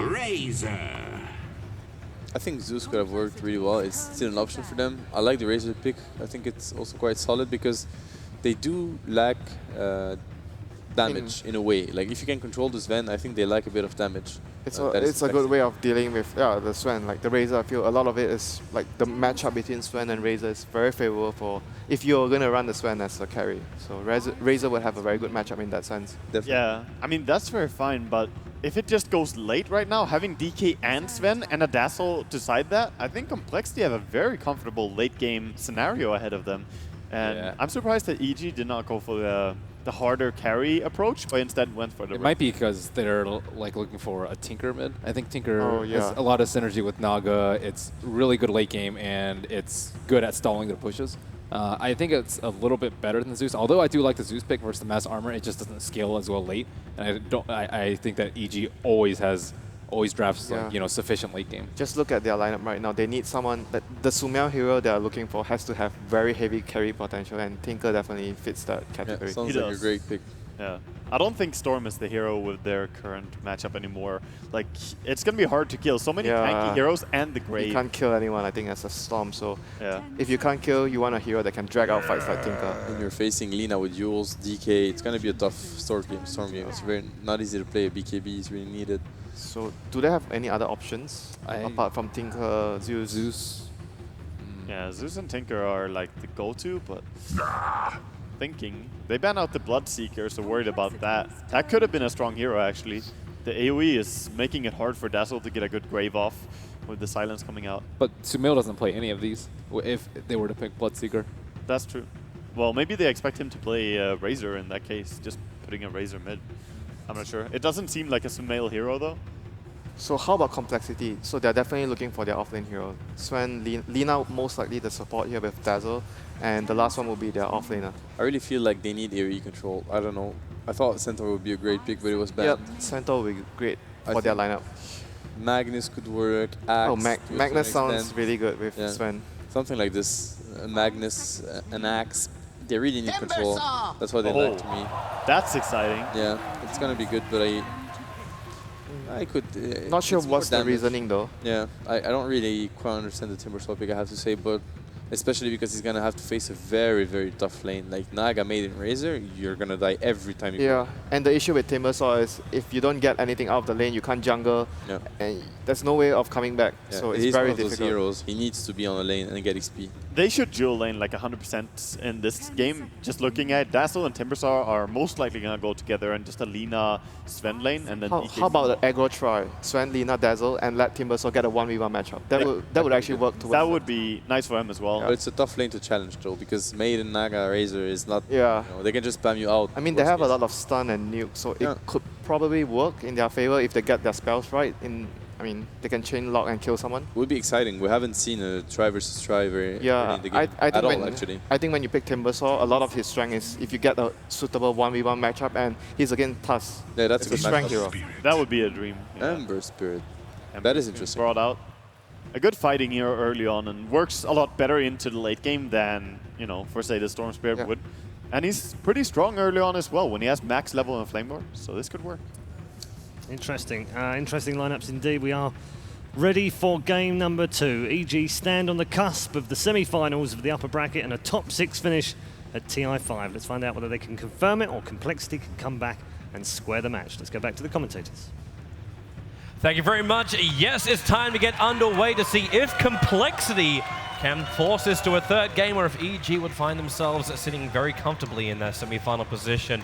Cinderin, we have an abnormal draft. Yes, I am so excited about this game. You know, I looked at Complexity's lineup, and the first thing that just came to mind for me was just armor. That was the first thing I thought. Like, their entire lineup, apart from Lina, she's the odd one out, you might be seeing 3 heroes on the Radiant side running around with like 40 to 50 armor in fights. They have the Warcry from Sven. Let me try that again. The Warcry from Sven. Apparently that was a tongue twister today. For 20 armor. Timbersaw's passive, of course, also maxing out at 20 armor. Then they have Weave. And they have a Dragon Knight, who innately has a lot of armor when he gets Dragon Blood up. And this makes me worry a little bit for EG, because when you look over their side, the vast majority of their damage is actually physical. In the super early game, of course, Flame Guard from Ember can be powerful. But come mid-late game, EG will have to rely on Razor with his ultimate and just right-clicks, as well as Ember Spirit's Sleight of Fist to get the job done. I'm simply worried that we could reach a point here where Complexity will be able to push the base at 25 minutes with all of their armor just stacked up, and EG can't repel them. I love Complexity's draft for this matchup. I think it's way more one-sided of a draft for me compared to game 1, and EG, in my opinion, have to play a really good game here to win. It feels like the polar opposite of like a Husker as far as the way the hero is built, and it's Complexity who can just stand alive with a huge amount of armor. Of course, though, Timbersaw hasn't been the most popular of heroes of late, also because of the age of the burst damage. Another good reason why to have that Lina picked up by Complexity nice and early on. There's nothing like that. Like, there's no Finger of Death, there's no Laguna Blade just to bring him down before these armor charges start to stack for the Timbersaw. He said it maxes at 20, but it still could be brought down before that. Everything from EG is pretty continuous until we hit the Ember Spirit having like huge amounts of damage. But that's only if you get there. Yeah, we might see in this particular game Sumail considering a Deso build over a Battle Fury, or maybe he's going to get both. But I think this time around, EG simply need to address that problem at some point in the game. If their early game doesn't go incredibly, so they just get really far ahead and don't really have that problem, they will need to itemize. They will need a Curus, they will need a Deso. It's really good to get it on the Ember because he hits all the targets automatically with his Sleight of Fist, so they can apply the Deso to all the heroes.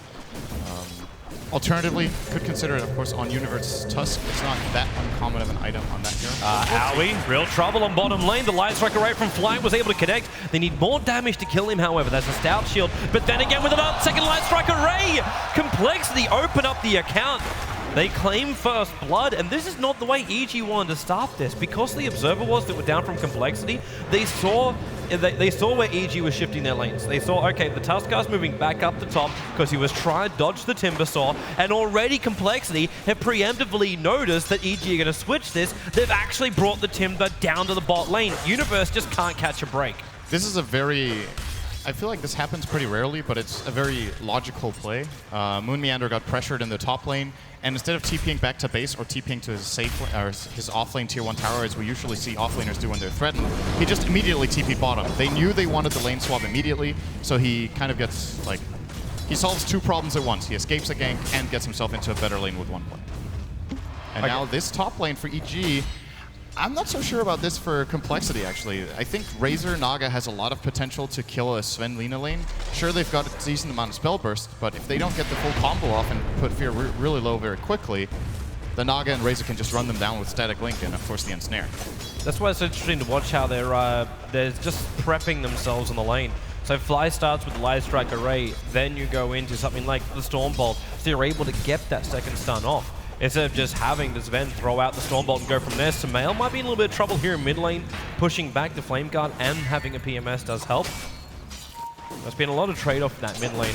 But Sumail still found a very large chunk of farm as that Ember Spirit, 14-1 up against that DK, who's got 8 for 1 currently. Yeah, that's the good thing about this pick for EG. We've talked... They're going to split up the lane right now. Fly knows he could be in a little bit of trouble. Z-Freak's going to babysit him all the way out of here. There's no ensnare for Naga. She's still only level 1. So they move the Sven back over again while I'm hearing a little bit of chains in mid. Swindelmelons is fine. He's a DK. But yeah, what I was getting at, this lane in mid is actually a very good lane matchup for Ember compared to a lot of the matchups we see. The reason Ember mid is played pretty rarely in competitive Dota is that he's just a weak mid laner. He can get pressured very well by long-range heroes with harassment such as Queen of Pain and Lina. But Dragon Knight can't really put out the same amount of pressure. You Flame Guard and you just take the wave, and you can try to break the Flame Guard with Breathe Fire, but that doesn't cut it. It's not enough to remove it. So. But then again, does he have to? Like right now, it almost feels like the Dragon Knight just has to sit there, farm it up as much as he can, and just don't die. Oh yeah, absolutely. Because the other lanes are doing their work. Timbersaur's actually gaining momentum as a solo hero on this lane. For me, I think that's as scary than anything else that EG is going to be facing. This is definitely what Complexity is. Stormbolt, top lane, they go on Fear. Fly will get the Light Strike Array as well with the Poison Touch Fear. He won't have the movement speed to escape. Evil Geniuses! They're down 2 kills to 0 here in the early stages of Game 2. Very good movement here from Z-Freak and Zizzy after the stun combo, making sure they get the maximal damage out of the Shadow Wave. Hitting 2 targets with Shadow Wave, dealing some good physical damage to Fear, bringing down the Razor. Okay, I want to ask you about this. PPD, he's in the jungle for 4 minutes now.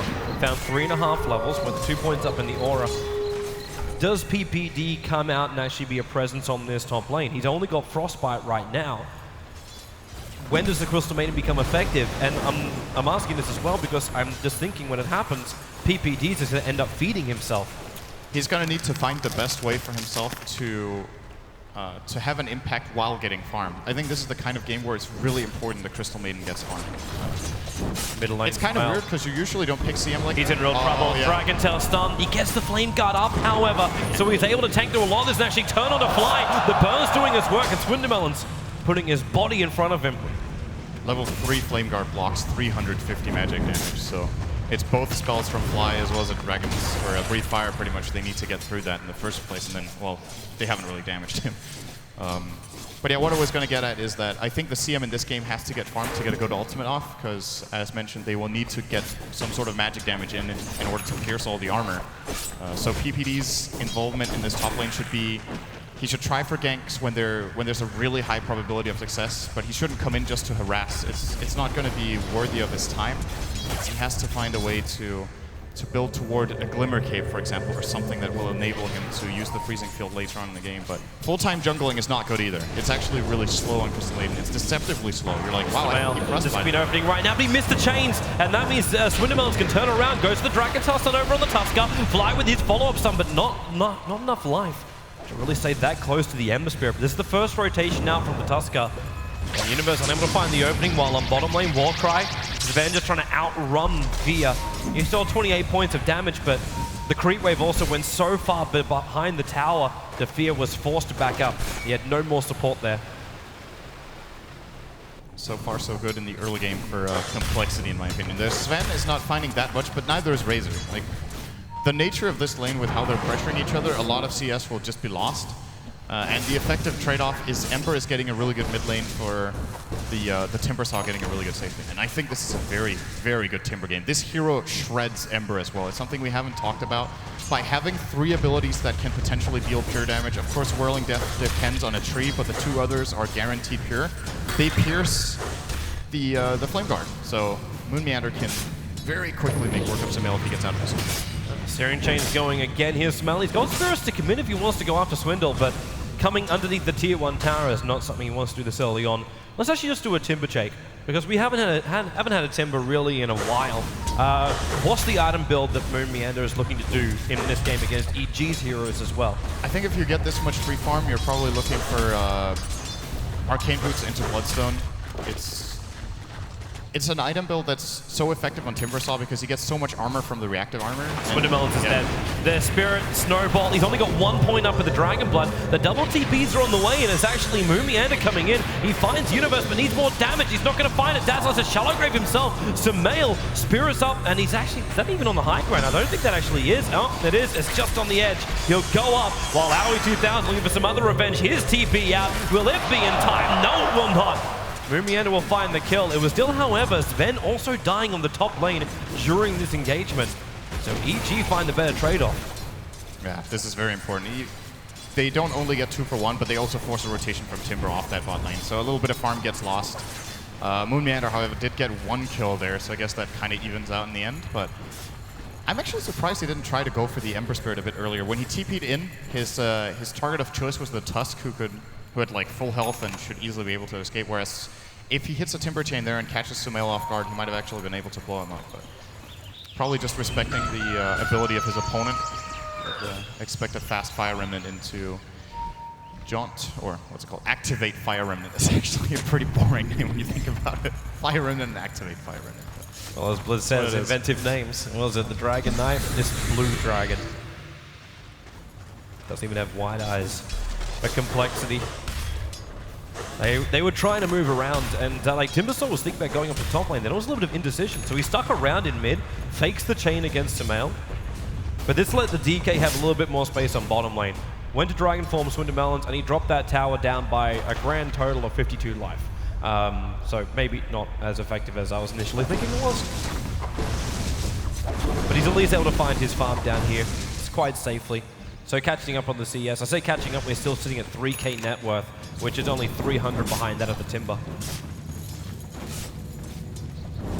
And this is overall just a very even game right now. Like, no one has a significant gold or experience advantage, and in my opinion, this just plays into Complexity's favor. Like, again, the way they've tailored their lineup, the time they're supposed to peak, if they get through the early game without too many troubles, Crystal Maiden's going to fall off unless she does get very good farm, which is definitely not the case right now for PPD sitting on 8 CS. The Naga Siren has not had a major impact. AUI is 0-2-0 with 8 CS, so the supports of EG falling behind, and the cores, that's the crazy thing, right? Even if EG's cores get really good farm, it just seems like Complexity from a draft standpoint definitely have some very good solutions if they play it right. So, well, it's actually kind of funny though, like you bring up the CS factor, you've still got PPD, like most of these creeps he's taken are the big ones in the jungle. So he's only just off level 6. Yeah. So it's not as bad as it could look like in the numbers, but yeah, it's not terrific either. Saying these support's going to do a lot of Sumail. He's going to get forced out by Mumianda. He doesn't have a lot of mana. There are 12 1 charges, so we could jump for it, but really he was trying to keep him away from the runes. Speaking of that, Universe going to find himself an Invis rune, and instantly DK Swindle is forced back. In fact, he's just abandoning bottom lane. Which is where, again, doesn't this feel the same as like game number 1? Aoi has himself a bit of a slow start to Naga, and then all of a sudden finds himself space on one of the lanes. Before it was the safe lane, now it's going to be the off lane. Yeah, they're going to need Song. It's very important. It's always with support Naga. Reaching level 6 is a really big deal. Universe moving forward. They put the sentry ward down so they can see him, but he missed the shots. Snowball down, and Z-Freak needs to Shallow Grave quickly. Cannot get it off in time. And this means that it is the first kill coming in for EG for this mid-fight. The Swindermelons keeping on the back of Universe. The Sigil going to make this difficult to keep the chase going, especially now as Sven has arrived. He's going to Warcry it up. They can force the issue on the tower. Sumail, he's still got 9 1 charges, and in fact now has a full bottle as well. So he's still looking good to defend this. He needs to be careful. Sumail's going to triple Spirit. Oh, that's a lot of spirits, but then the stun, and Swindermelons, he's going to get flipped by the Walrus Punch, and in fact Sven locked inside the shards. This time though, Dazzle will be here, turning on the God Strength. They have to protect Sven, and there it is. They keep the Shallow Grave on him. He is ticking down in a moment. It's Sumail. There's your Searing Chains. They turn for one more stun, but it's still a double kill for Sumail. EG getting the upper hand in the mid lane. Complexity, they really wanted to get that tier 1 tower mid, and getting a little bit too greedy for it here with Swindle as well as Sizzy simply just got surrounded by with PPD's rotation there. Good rotation in from the left. So kind of sandwiched them there at the mid tier 1. And that's going to bring PPD up to level 7 as a matter of fact. This is a high level CM at minute 12. As mentioned earlier, his farm isn't that good, but he's still going to be able to pick up his Tranquils now. Probably, as mentioned, going to be looking for a Glimmer Cape as his next item of choice in this game. Potentially. It's also possible he's going to be even more ambitious and look for something like a BKB first, just to guarantee his ult. Because there's no BKB counter in this game for Complexity. And that will allow a guaranteed ult, which, once again, I think is going to be absolutely crucial for them. Yeah, they need to slow down all these melee heroes running around, but still, one person who's not going to care about that is the Timbersaw. He's still able to move by Timber Chain. And again, Complexity, they're going to force the issue here. The Dragon Form comes back off cooldown, so you could just pop this and have the tower tick down. You would put the peril of the denial, which would be a decent amount of money taken away from Complexity. It looks like EG are expecting this. They obviously have a very good high ground ward right now, seeing both Swindle and Z-Freak. So Universe is porting in anticipation of the push, but it's actually not coming just yet. He might be worried also the fact that Fly went missing from the top lane, because they smoked up. So it's the movement coming in from Complexity. If they walked a little bit further to the side, then Fear would have actually broken the smoke. But they go in deeper. They're searching for the Crystal Maiden, and this should be an easy pickup. Just turn for the stun, but Fly a little bit too far away. Should be able to still hit the Light Strike array, but decides, you know what, maybe not the possibility. Go Laguna as well as Slave. Samal, the Spirit jumping down. He'll get the Searing Chains on Fly, who again, attempting a TP out, will not be in time. But the Sven will be able to survive. Meanwhile, on bottom lane, the push just keeps coming in. Same for mid lane.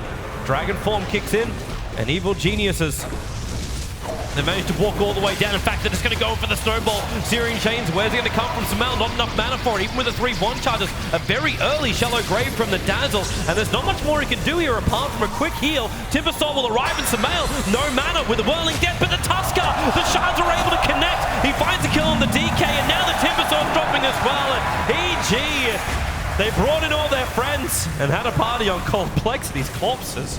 They are just so greedy for this middle tier 1 tower, and EG are taking full advantage of it right now. This is very, very important for them to get a head start in this early game, and Razor being involved here as well is going to speed up Fear's mech, which I think is coming out soon, and a very big pickup against this Radiant team that has a lot of AoE burst damage. Sumail has eyes on Zizzy. They will need some sort of secondary TP to set this up though, but might also just be a counterplay coming in here. There's your Searing Chain, Sumail. He can't find this kill, not now that the Dazzle is up here. But he can at least force Zizzy out. Then again, Spirit jumps in, he's got Searing Chains up. But again, with the Dazzle behind him, Shallow Grave was on cooldown, but has come off cooldown now. He would have forced the issue just a little bit too long if he pushed for it. The Shallow Grave would have stopped him. I'm going to play it safe here.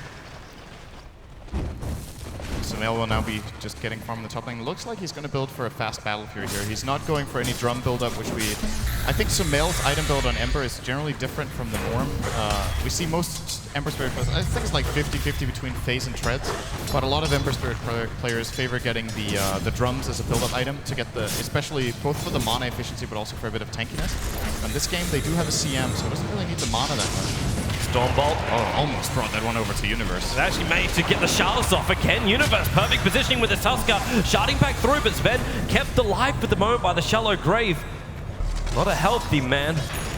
Any stretch of the imagination, but Mumianda forcing EG back, but it's just Sumail and Universe teaming up together to cause problems. Fear, middle lane, Laguna Blade, as well as the stun with the Breathe Fire. Dropped him down low, but PPD with a Frostbite, as well as the Nova. Bought enough space, just enough space for him to TP out to safety. The Tusker will die on top. As looks like Mumianda was able to catch up to him. Yeah, I caught that one. It looked like, so EG getting a little over aggressive in that situation. Oh, wait a second, Sumail. Okay, he's got chains. He should be okay here, I think. They're Soul Ring off cooldown in 2 seconds, so if you want to go deeper, you could. But yeah, they tried for the kill with Tusk and Ember, but Dazzle had a heal, and then, you know, being next to Timbersaw and trees is generally not a good thing. Sumail's attacking, he's after the Timbersaw, and then again realizes that the Lena's going to be here. Light Strike Array will buy him a little bit of time, but Fly's dead here. Is going to burn no matter what. The Dragon Tail Stun also trying to assist his teammate. But Fly had no way out of that riverbed. This ward on the top lane is doing so much work for EG. They see all these rotations.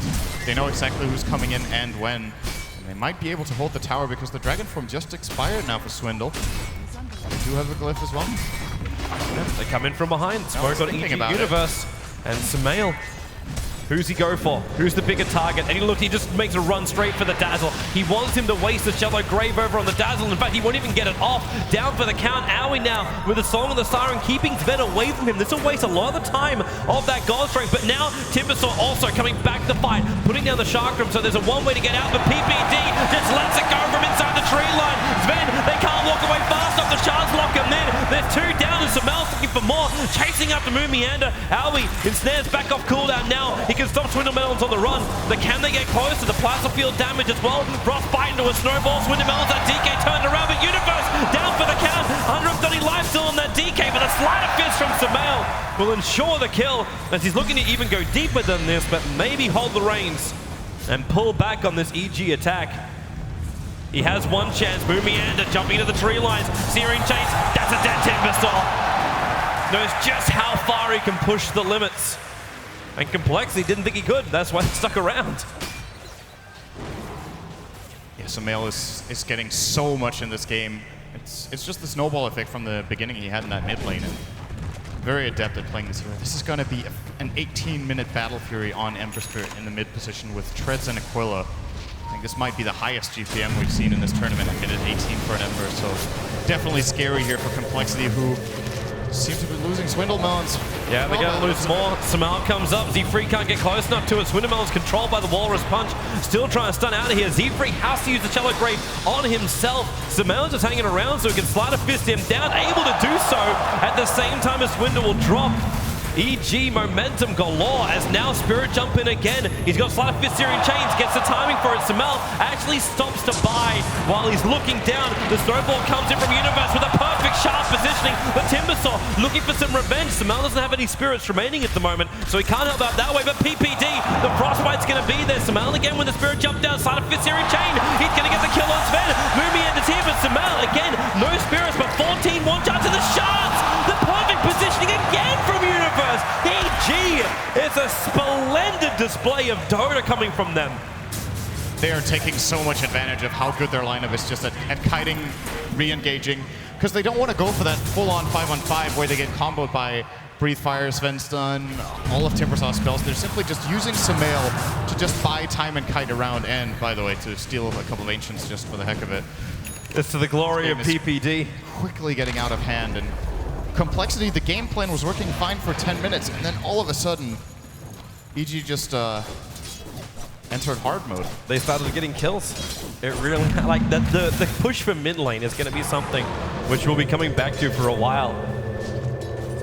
Where it just poses the question, what was the cost for that push on mid tower? And even then, it's the only tower that Complexity have taken so far, and it was denied by the Crystal Maiden. So it wasn't even a full tower coming their way.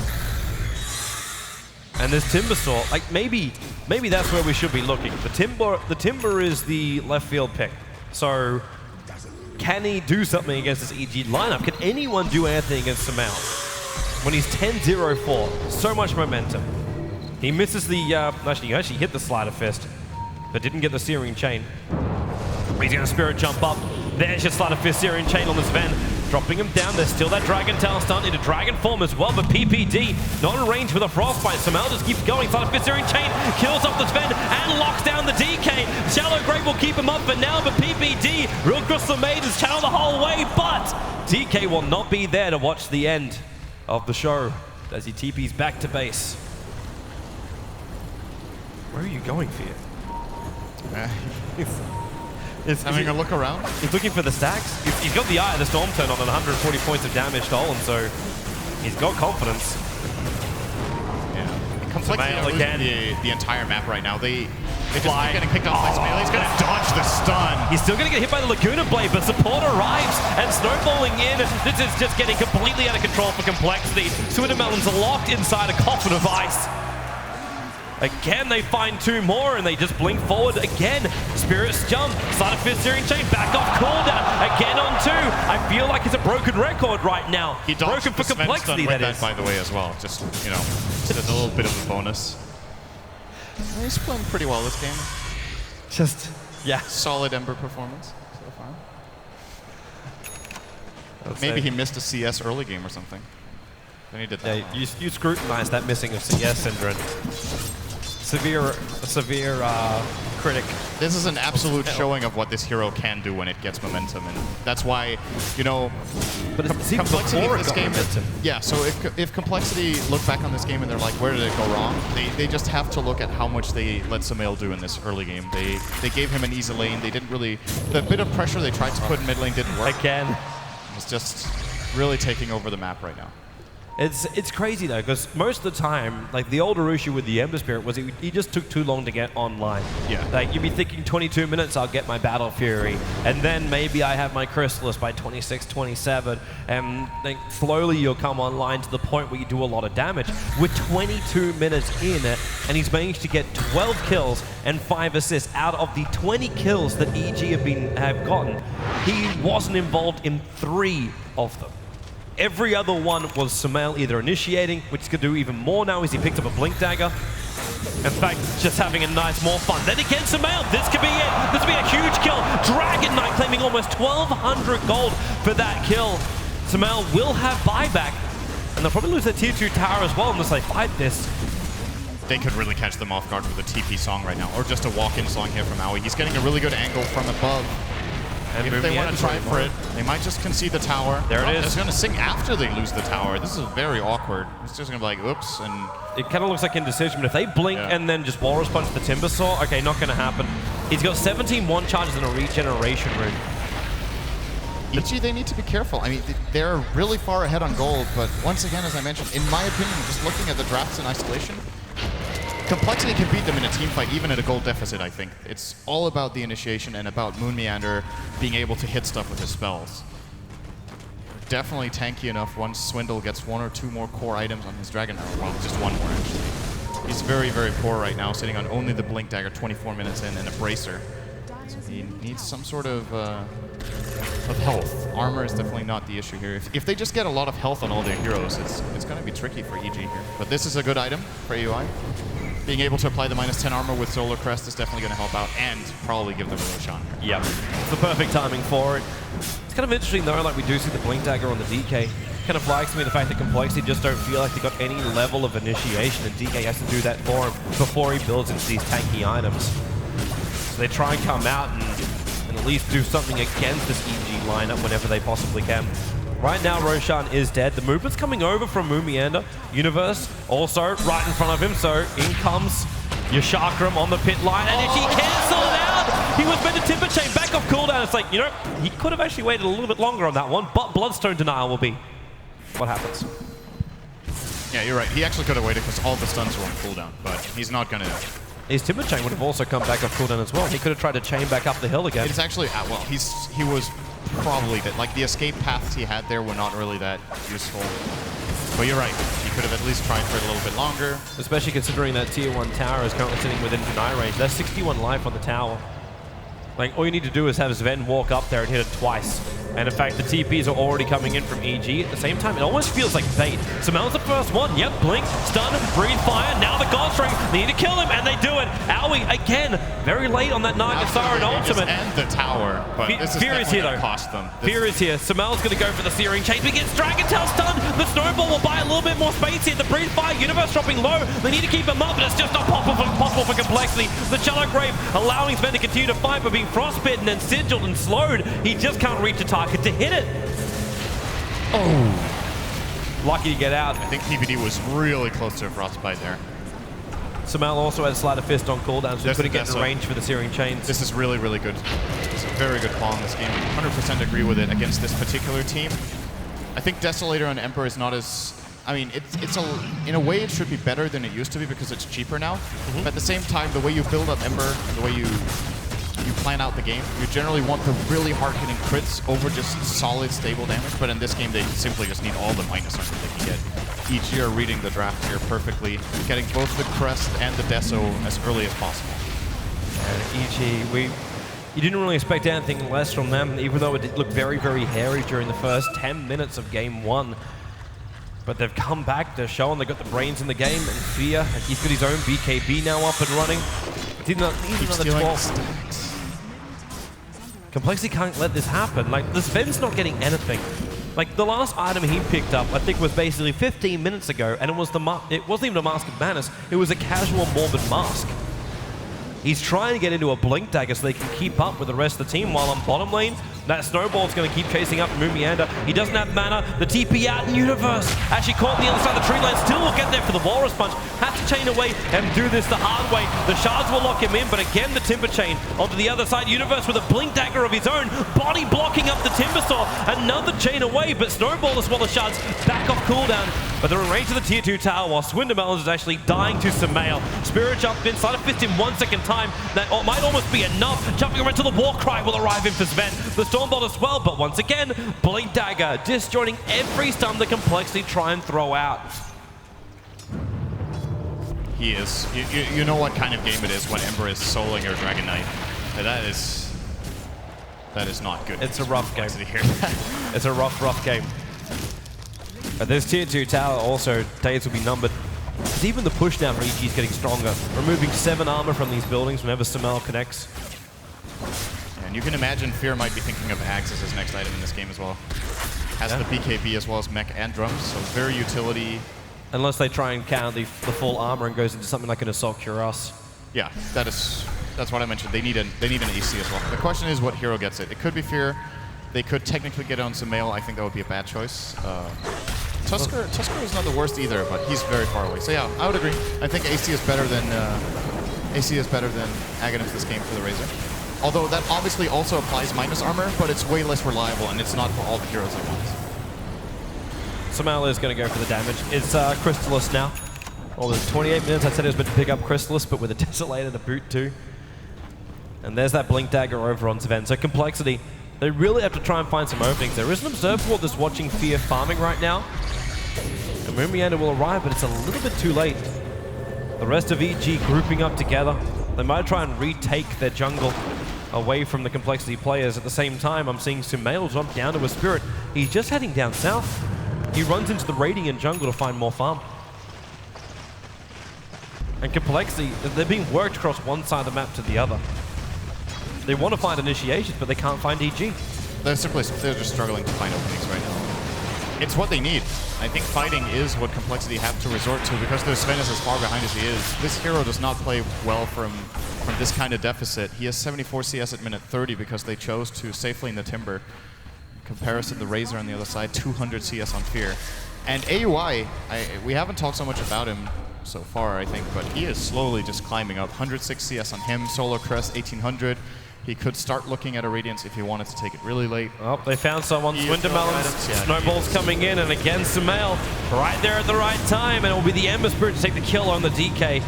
Now pushing him up to 15 kills, 6 assists for his 1 death on Sumail.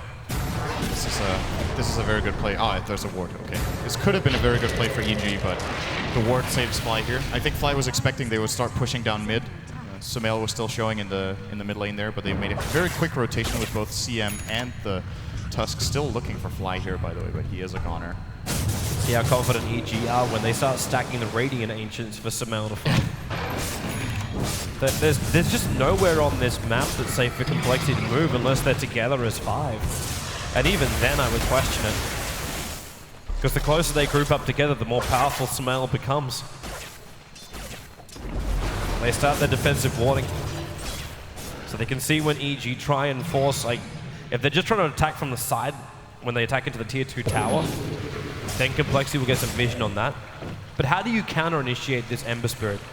If you can't Stormbolt him because you're going to blink or Spirit away, you Light Strike Array with a Yule Scepter seems to be optimistic at best. Their only engage is Blink Stun from Dragon Knight. That's it. It's the only thing they can really rely on right here. They have to rely on that or catching Sumail by surprise. So if he's not looking, getting... Oh, the double! The double over on Fly as well as Z-Freak. It was a blink into a Sleight of Fist Searing Chain. He caught both of them, and now Z-Freak tries to run away too. More Spirit jump down for Sumail. Let him have the hit. It's a double kill for Ember Spirit. They're just feeding. They're feeding the fire that is Sumail. That was really interesting because you could see the immediate thought process of Universe as he snowballed in there. So he wanted to go for a Walrus Punch on the Dazzle and just kill him. And then he realizes, wait, there's Grave on the Lina. She's porting out. If I just move over and punch her, we can easily chase down with our Ember Spirit. I think a lot of players in that situation would just be like, oh great, there's Grave on Lina, let me just kill the other hero with Walrus Punch, but instead he actually secures them 2 kills by switching his target. Very well played there. Good detail from Universe. Smart play by EG, and now Complexity. Their base being attacked. Swindlemelons, the snowball comes in. It's just going to be Universe in that. Meanwhile, up on top lane, the God Strength was triggered by Sven to try and bring down this tier 2 tower, but that's the trade-off, and you've just given up 1, your DK, and 2, your ultimate. It will not be available for this fight, which EG are forcing. Another Sleight of Fist to Searing Chain. Z-Freak dropping by half of his life, and even more of his armor. Oh, PPD trying for an aggressive 4-step there, but Moon Meander does turn away. He's trying to keep his back for the rest of EG. It's still crazy, right? Like they have a team with so much armor, but Sumail is just so far ahead that it's just jump in. Look at this damage he can output. With 1 hit, he removed half of the life of Sven. I don't think he wants to turn on that Mask of Madness. It's almost suicide underneath this Ember Spirit. It's gonna Complexity are gonna have to try to go for a smoke gank and find Sumail again if they can. We have Aghanim Scepter. We have the Aghanims up for the Timbersaw. So double Chakrams to try and defend the high ground of Complexity. But EG don't really care. Roshan's going to spawn up in roughly 30 seconds from now. So they'll go in, they'll take it. But even if, like, you could give this to what? Razor? I mean, he's not even coming close to dying right now. You could potentially give it to Sumail because he's a little bit of a glass cannon, but Complexity also haven't really come close to killing him off. I would definitely give it to Sumail. It gives them a lot more flexibility in the fights with how they can engage. They'll be able to open up very aggressively, set up for a different kind of team fight. And even should he die after with the Aegis, as long as he just gets a fire round now, he can even buy back and port right back. Or never mind, he can. Moving end up. Fear. He's a good Boots of Travel carrier, though, so you can look for Moving up after him. Still more stuns available. There goes your Walrus Punch, but Timber Chain can just be used right now to get away. The double Chakrams are down, and Timbersaw frostbitten, and then also the CM ulti. They'll force the denial out with the Bloodstone. But there's your Aghanim Scepter we're talking about over on Razor. The push power is now real for EG, if it wasn't real before. Where is Swindlemelon going? He's got the weave off. And it's negative armor on Ember. He's actually at negative 20 right now. But even then, killing off this Ember is next to impossible. Sven is now at the point where he just has to try and creep skip the top lane to add some level of pressure for EG to look behind them and worry about what's coming. Fear won't get there in time. Sven will be able to TP out, but on bottom lane, Swindlemelons is actually Sumail that could basically do this solo. Leaves a defensive spirit, but he's got help. The Tuskar's there, Universe. There's your defensive spirit jump out. It was on purpose to bait Complexity to come out further. Universe actually not able to hit fly with that snowball because of the Yule Scepter, but the Stormball connects with Laguna Blade. They get the kill on Sumail. Fear will stand its ground, but he's draining a lot of damage away from that DK, looking to inflict it into the rest of Complexity. They just keep fighting with the Chakrams down. Moomiander now frostbitten up. He can't go anywhere until he Timber Chains forward. The Glimmercape buying space for Fear just to keep running out here. It's Universe back to the fray. So is Sumail right in the front line. Z-Freak, perfect Shadow Grave, keeping himself alive. But Sumail, he's got Sleight of Fist up as well as Searing Chain. He'll look for the double. He only gets the one that's over on the Dragon Knight, but the damage should be enough to kill him off before the TP. In fact, they just ensnare him and then bring him down. The Snowball chasing up Moomiander, the sole survivor of Complexity. And even then, he may not be that for long. No, he gets back into the base. But the creep wave's coming in, and EG will look to bottom racks. Look at the health of EG's heroes and the fact that Sumail bought back. That fight was actually fairly close. They're 25,000 gold behind. And 25,000 experience. And their lineup can still put up this kind of fight. This is the Timbersaw in action against the Dire lineup with the Aghanim Scepter pickup. He's doing so much damage here. The Sven actually got to attack a little bit in that fight as well, but they're flat. They're simply just too far behind. Imagine that kind of fight on even footing. It's an easy 5-0 for Complexity. Just run them over there. They will never die with their heroes. But EG, they've built themselves such a big lead with a great early game that, unfortunately, in my opinion, we don't get to see the real potential of Complexity's draft that I absolutely love in this case. It had a lot to work with, but it had so much potential, but you need the execution too, or else it's just not going to cut it. EG, they fall back. They've done it perfectly, and now they take Roshan. They'll give Ember Spirit. The Aegis Immortal is he'll drop now. So you have an Ember Spirit at level 20, 22, 36 minutes in. having a terrific time. And they look for the openings. Complexity smoked up. PPD's the close one, but he's in an invis room. They didn't see him. They see Sumail, but the jump is still going to be real. Sumail, the song of the siren, the last attack! The last attack blows the Aegis. Time that happened? It's up there, but then the Icy Shards locking in for Complexity players. Sumail, they Lotus Orb him up, but they bring him down. That's with the dive back. Complexity, this is their moment. But how much of a moment have they got? They haven't lost anyone. PPD, the only one bear off, but Mumianda with the Chakrams, he's slowing him down. The Stormbolt will keep PPD back for now, and Dragon, he's back in again after Fear. But again, the Lotus Orb, what have they got? Fear staying alive, they Glimmer Cape him as well. They're also low. Z-Free, they still keep fighting. Universe on the front lines doing it to Tuskar. It's a triple kill over for Fear. They catch up to Mumianda. Universe will take it. It's a team wipe. That could almost be the game right now with EG wiping Complexity out. They dealt with the Ember Spirit, but EG, they have a 5-man roster. That was an incredible snowball in the end by Universe. If he doesn't get that one out, I think the fight just goes the exact opposite way, and Complexity could have cleaned up multiple heroes there, but in the clutch, EG are so good at these, like all these micro plays with like Glimmer Capes, Force Staffs, Lotus Orb. Here again, the snowball from Universe making a really big difference. This is 2 lanes of racks. I don't think Complexity has any chance of holding this. Push very, very fast here with Fear. Fly forced after aggressively in by PPD. The Shallow Grave will keep him alive for the moment. He has Laguna Blade now. Swindlemel's to the front lines. You've still got Laguna Blade. Fly hasn't gotten knocked yet. He's just trying to get away from the Dark Creep Wave while Swindlemel's is dying. The Chakrams can't buy enough space from Mumianda. But Universe so low as they pull in the double Chakrams. The Sentry Ward's down so they can keep tabs on the Tuskar. And EG will now back up. They do significant damage to the melee ranks, which will regenerate. Complexity do hold it, but it costs them a Dragon Knight buyback. Dieback, actually. He died immediately after there. Very aggressive TP from Swindle. He might have felt like he had to sacrifice himself there to keep the barracks alive, and to be honest, it might actually be worth it at this point. I think the focus for the Radiant at this, like if they're obviously still hanging on to the hope of winning this game, I think they shouldn't farm the Dragon Knight. He is not going to become relevant unless they win multiple team fights in a row. So for him to buy back to save even just a melee Rex, I think is the right call here. It's the Sven and the Timber that need to get items, especially the Sven. If he can get some sort of like even just a BKB at this point would work wonders here for Zizzy. Just look at the lineup. And got a crest too now on Dazzle. The second I just see him getting a BKB, Aoi will just look to control him as much as he can or isolate him while he triggers the BKB so they can just mop up this Sven nice and quick. And while he doesn't have that BKB, there's Fresh Heaven's Halberd, which was picked up over on Aoi as well. Like Sven's worst enemy right now is the Naga Siren. Everything she does just destroys what he does. Yeah. And yeah, that's the problem. Even with a BKB, he can still get the snare shut down with the rest of the team put to sleep. But it's the path he has to take. There's no other option. They're basically very, very cornered here.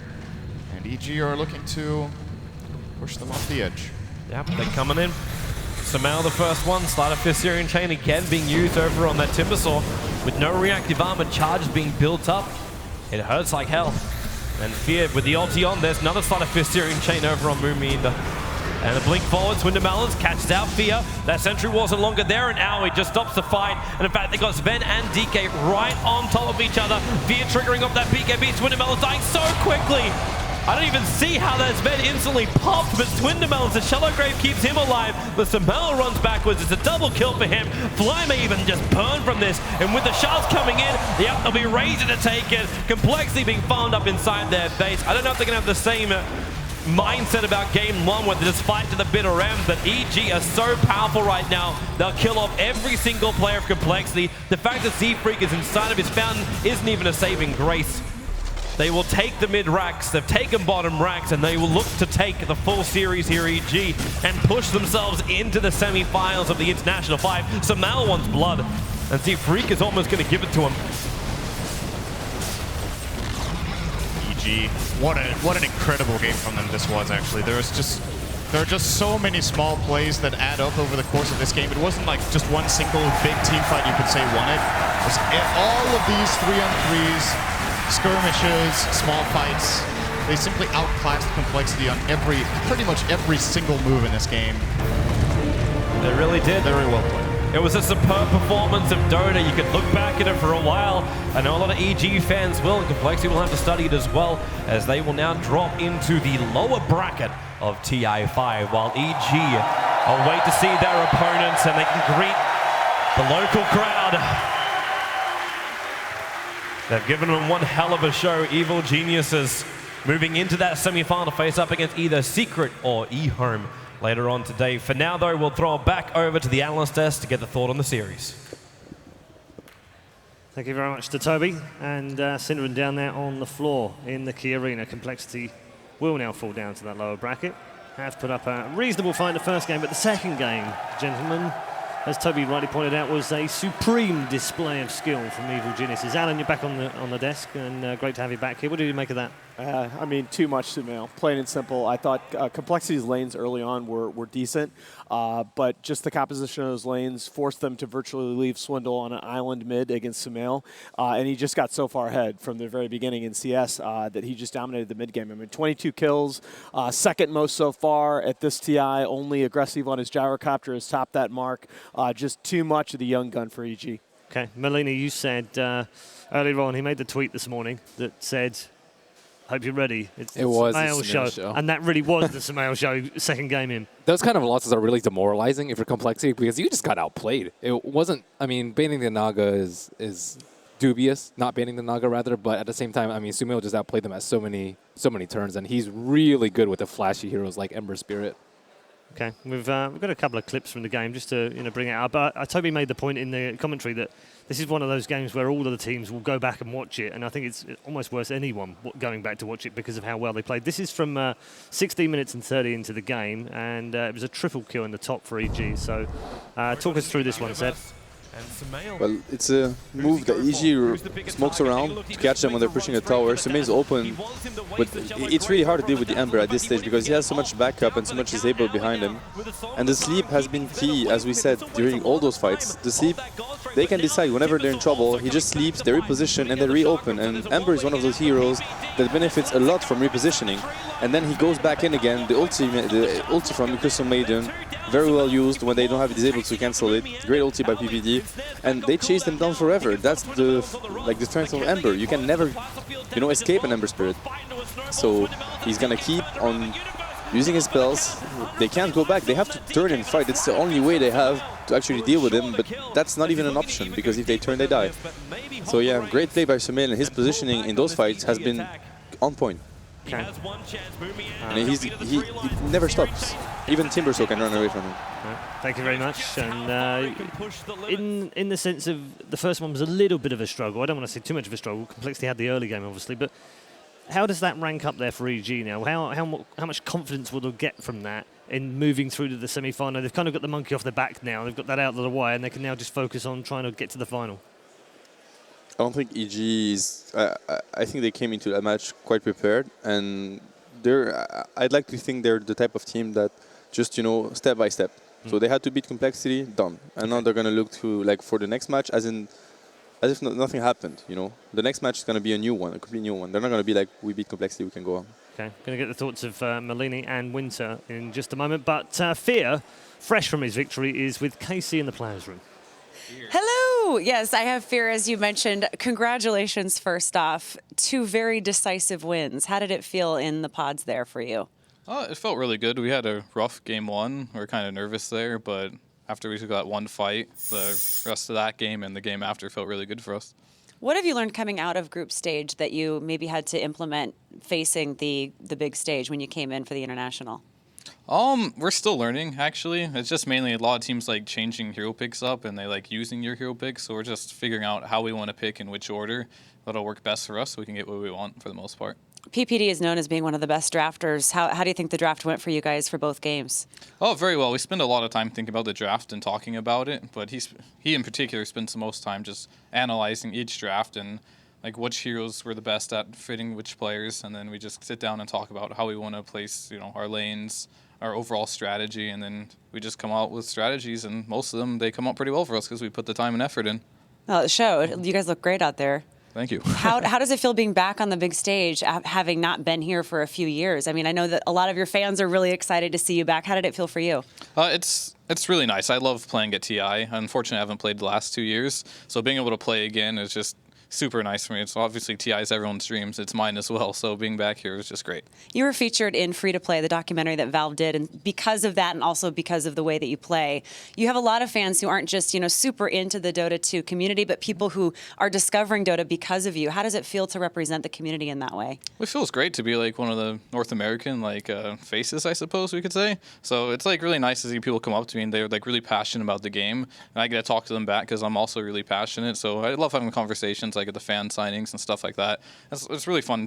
I'm really stoked every time someone comes up and like, oh, I'm your big fan. How has the international changed for you in the years since you've been back? It's evolved a lot. There's more players. The setups are better. Like the international one, for example, was like at Gamescom, and like the setup wasn't the greatest. Like it was pretty loud, and ever since then it's been like it's almost perfect now. Like everything, the players perfect for the players, and I don't know, I love it. A lot of eyes are also on Sumail, and he has said that you've been a really great mentor to him. What has that been like for you to take him under your wing? It's kind of just natural, I guess. It's just like a new player. I've been around for a while, so he has questions. I teach him certain things that I've learned while playing for as long as I have, and I just pass it on to him. And it's not like intentional. It's just like I know these things, so it's like I just say them naturally, and then I guess a lot of people learn from that. Who are the other teams that you guys all have your eyes on as far as who might be the most competitive? Oh, I think for the most part, it's pretty much Secret, and we really have a big eye on LGD2. Like, we're pretty big rivals with Secret right now. They've beat us the last 2 grand finals we've been in, so we want revenge, of course, so we'd like to see them again, but LGD is also looking very strong as well, so those are the 2 that I'm looking at the most. When March was in here after his victory, he gave us a nice, enthusiastic yell. Is there anything that you want to get off your chest that we can help you with here today? No, I don't do that. You don't yell? I don't do that. Do you dance? I don't do anything. I just play Dota. You don't move? No. Nothing? I'm a Dota playing machine. And very serious, which is what I like, which is why you're so good.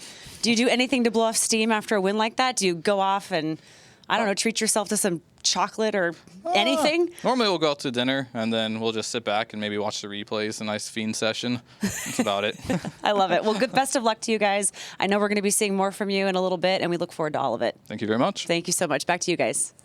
Thank you very much, Casey, and thank you very much to Fear as well. Fantastic to see him in good spirits after the game as well. I was actually expecting him to say after he's finished a game of Dota, he just plays a game of Dota. I thought that was what he would do for relaxation, but nevertheless, fantastic to see him here. Fantastic. He's still got that burning passion, that desire to win. I remember in the film, you remember that burning desire to win the international, how disappointed he was to come out of it, and then obviously having 2 years away. I can't even imagine how much fire is under him right now to bring them a championship and finally crown himself as the international champion. He mentioned a couple of things in that. One is that they're still learning, Malini, in terms of picks and bans and how different teams will pick against them and pick their player or pick their heroes that they want to play at. That's interesting, isn't it? You're always still learning. The game evolves so much, and with I think balance patches coming out fairly often nowadays, and especially huge balance patches, there's always things you need to pick up, different hero pools, different play styles, different item builds, different laning scenarios, and players as experienced as Fear always has things to learn. Okay, that's very interesting. Alan, what did you make of the interview? I mean, I think that you saw in that interview, part of the reason why EG is so good, and Matt brought this up earlier, is they're the best team in the world, I think, at learning from their mistakes, both in wins and losses. I mean, Charlie, EG's manager, likes to say this all the time, we lose, we learn. Mm-hmm. And I think that applies to wins as well. It's partly why you never see them get too high after a win, because there's always something that they could have done better in that game. And, Fear talks about the Fiend session. They're going to go back to the hotel. They're going to watch those games, and they're going to say, look, guys, we played a great game too. I think we could do this even better. Yeah. Winter, for complexity now, where do they go from here? They've dropped down into the lower bracket, but I don't want to use that whole phrase of, well, they've done well regardless now, because that's rubbish when you get to the international. You want to win it, or you want to win as many as you can. As March said earlier on, he just wants to go as far as he can. What do they change up in the lower bracket? Because it's going to be tough down there for them. I think the most important part they need to understand is when you're ahead things that you need to do. Like, for example, during the first game, they need to realize they need to have a gem to consolidate the lead, to control the map, and they needed the right itemizations and stuff like that. I think overall, in Game 2, their draft may be a bit lackluster, but like what Sin said during the cast, he liked the idea, but it was a lot tougher to execute compared to what they had in the first game. First game was easier to execute, but they sort of let themselves down by not like doing the couple of small things right.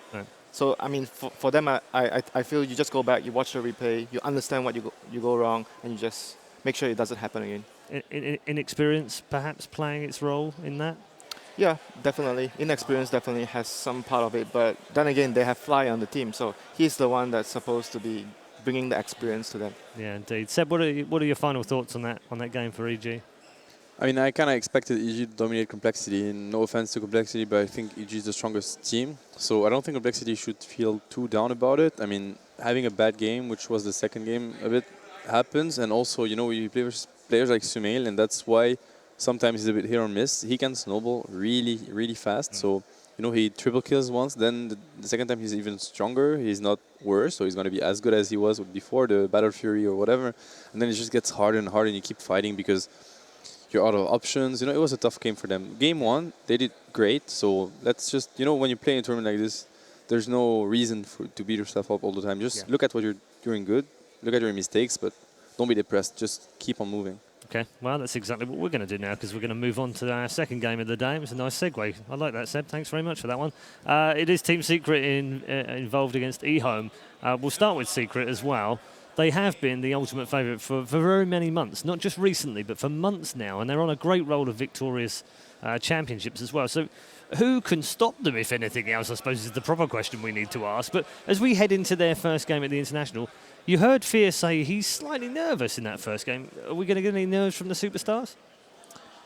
I don't think they were taking too much out of their comfort zone in the group stage. They did have more losses, I think, than anyone expected. But again, they're like the pioneers of a lot of the strategies that we've seen in the past 5 months. The techies, that has been fairly prevalent.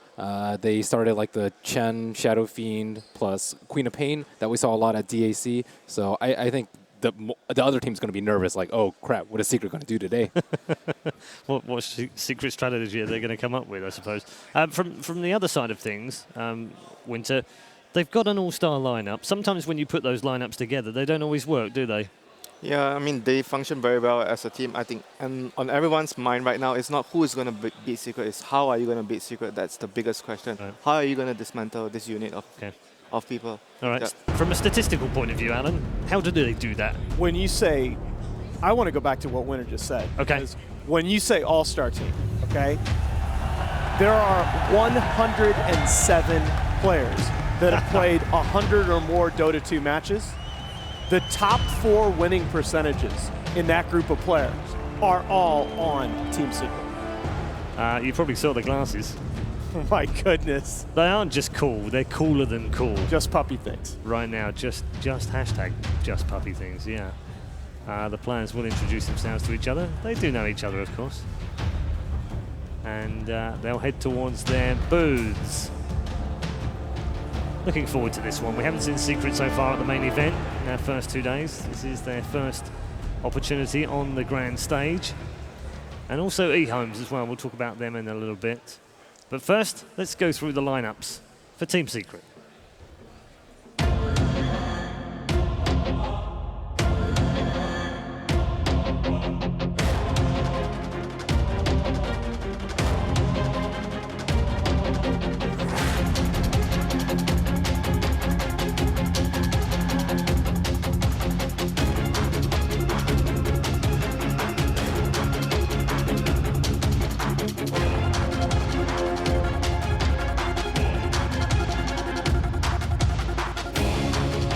They are the team of superstars, 2 previous international champions amongst them as well, heading towards the final inevitably, they feel, and their fans do too, towards the first ever double championship. They will get themselves set up in their booths, and we will talk a little bit more about them and also talk about eHome. Very interesting story for these guys, Alan, because we've mentioned it before, being those TI1 finalists, and it's a storied franchise in China as well, but they haven't had it all their own way in the recent years, and only really this year have come back to prominence in any way, shape or form. Secret? Or eHome. eHome. eHome. So we're going on to eHome. Now, eHome really is an interesting team to me, largely because of a relatively recent acquisition of CTY. I mean, he's really the player that has put this franchise to me back on the map and back into the conversation as really potentially a great team. I mean, he has, of all players in the current patch, he has the second highest overall KAD, and they've played against excellent competition. You know, one of the times that we saw Secret drop a game in the group stage, it's because they gave away Leshrac to Maybe from LGD, and he just dominated that mid game. That mid lane. I've never seen S4 lose a lane that hard. CTY is the kind of player that can do just that. Okay, well, let's take a quick look at their lineup and we'll get the thoughts of the rest of our panel.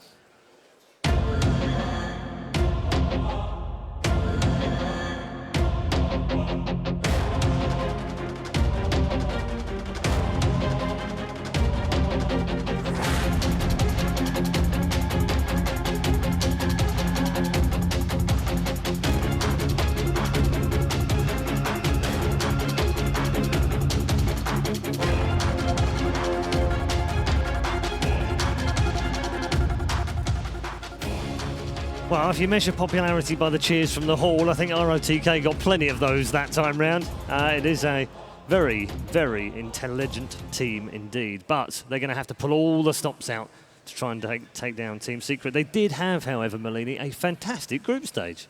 Yeah, they performed exceedingly well. I didn't think anyone thought that they would actually be in contention for first place. I think I watched them versus Empire, and they actually looked really weak, but every single other match, I was like, wow, eHome, really, really good. Yep. And I think a lot of it has to do with ROTK. We've talked about the strong captains, and I think behind PPD, PPD, Puppy, and S4 probably, and Xiao8, I guess he probably comes up next. He did lead Vici to a second place last year. He is very, very strong. The only problem is sometimes he feeds awfully.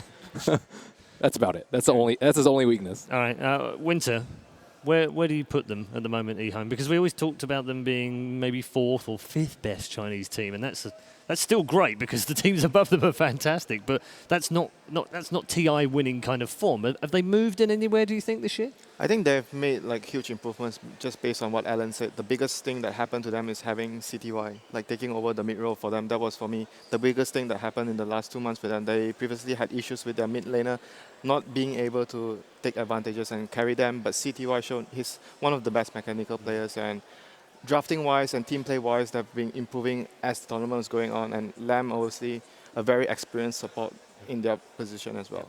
Okay. And just to briefly back that up, this was part of the conversation that some of us were having at ESL around the time when it looked like really the Western teams were going to have the advantage. A lot of people were mentioning that some of the Chinese teams really weren't bringing along young players. And when you talk about a team like eHome that's combined CTY with a couple of incredibly strong veterans in LANM and ROTK, this is a recipe for success at a tournament like this. At least on paper, anyway. What's the best matchup you're looking forward to in player-wise or lane-wise? What are you looking forward to? The mid lane is going to be very interesting for sure, but I think it's going to take more than that for eHome to beat Secret, in my opinion. They're going to have to adapt to a whole new play style they haven't faced so far. Right. That's the way I see it, and it's not going to be easy for them. I think when you play versus Secret, you need to be able to adapt in-game, and that's not common. Usually you can just play your game and it will be fine. Versus Secret, it might work, and if it doesn't, you need to be able to get it to work, and it's really not an easy task. In the sense of where they are ranking-wise right now and recent results, this Team Secret are a heavy favourite for this game. Does that mean they'll probably draft fairly conservatively? Yeah, I don't think eHome has to try anything too crazy. They can they're a very good team. They're super solid. I wouldn't be super surprised.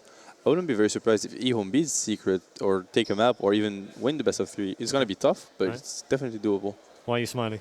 I just love that question because when you ask it about what it's going to do, what this team is going to... I mean, this is a team that pulled out Blood Secret. All right, let me ask you a different question. Do they have a conservative draft mode? They do, and I've seen them run a couple conservative drafts, but look, the fact is this. Part of the definition of the great team, you don't have to know that much to know you're watching a great team. If you're new to Dota, buckle up.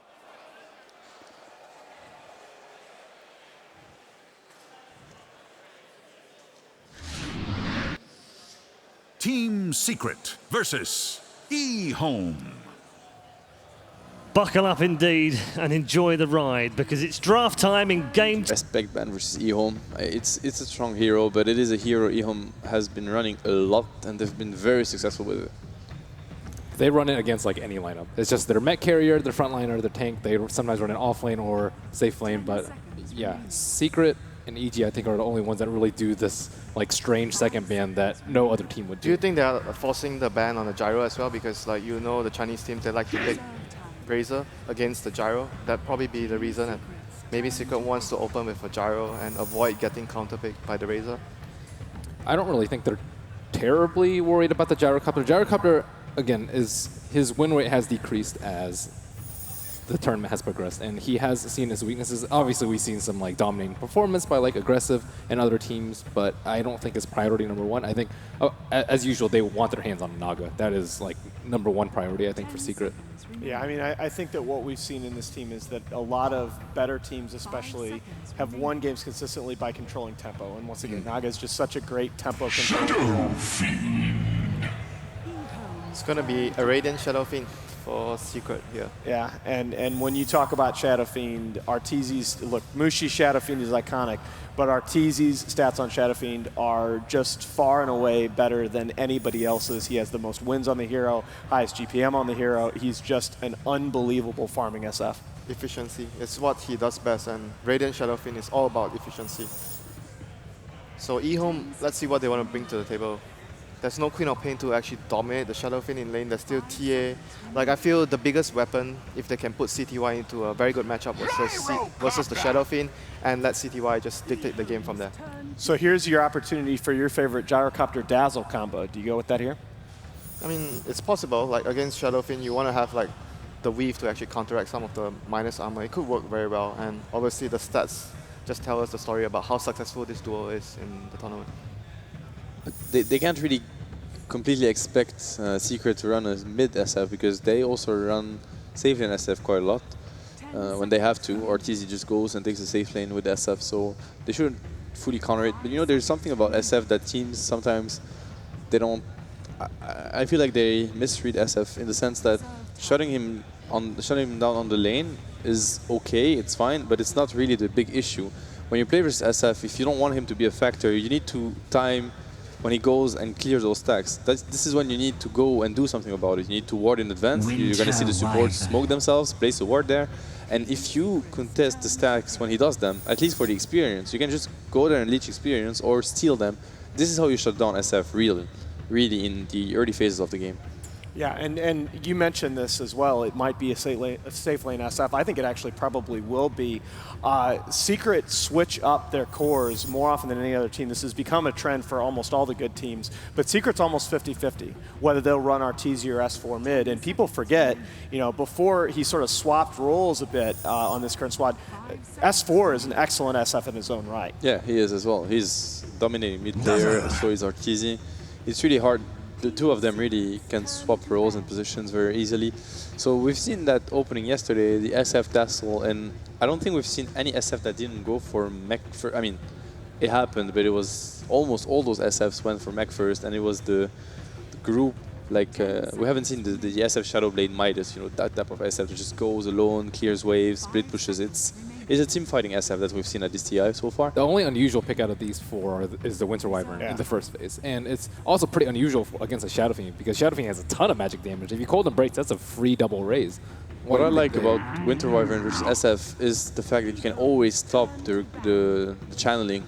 Even SF always gets a BKB by minute 20-25, he has a BKB. And then there are very few heroes that can easily cancel his channeling. And Winter Wyvern is one of those. You have heroes such as Bane on support, but you can easily cancel him. It's not the easiest spell to land, although the Wyvern spell is very easy to land. And both the teams actually have very similar openings as well, like opening with a core, and with Winter Wyvern and Dazzle is like very similar, but like Alan was talking about, why wouldn't they go for the Gyro and Dazzle, which I feel like Seb actually pointed out a very important point, because I think the main reason here is because they just wanted a control on the BKB Shadow Fiend, and Wyvern actually does the same thing as Dazzle in a fight, but provides more in the regard that he will be able to control the Shadow Fiend. Still, though, Winter Wyvern only 12-20 here so far at TI5. 37.5% win rate. And this, actually, I like the point that Brian K-Poptosis Heron made to me backstage when we were talking about this, that it tends to be the case with Flavor of the Month supports, that the top teams will pick them up and use them really well. And sometimes teams that have played them a little bit less, you'll see really struggle on the hero. eHome is only 4-2 with the Winter Wyvern in this patch. Pretty good record, not a lot of games, though. It's a situational hero. It still is. It's very good, but you can't just pick a Winter Wyvern without any reason behind. Yeah.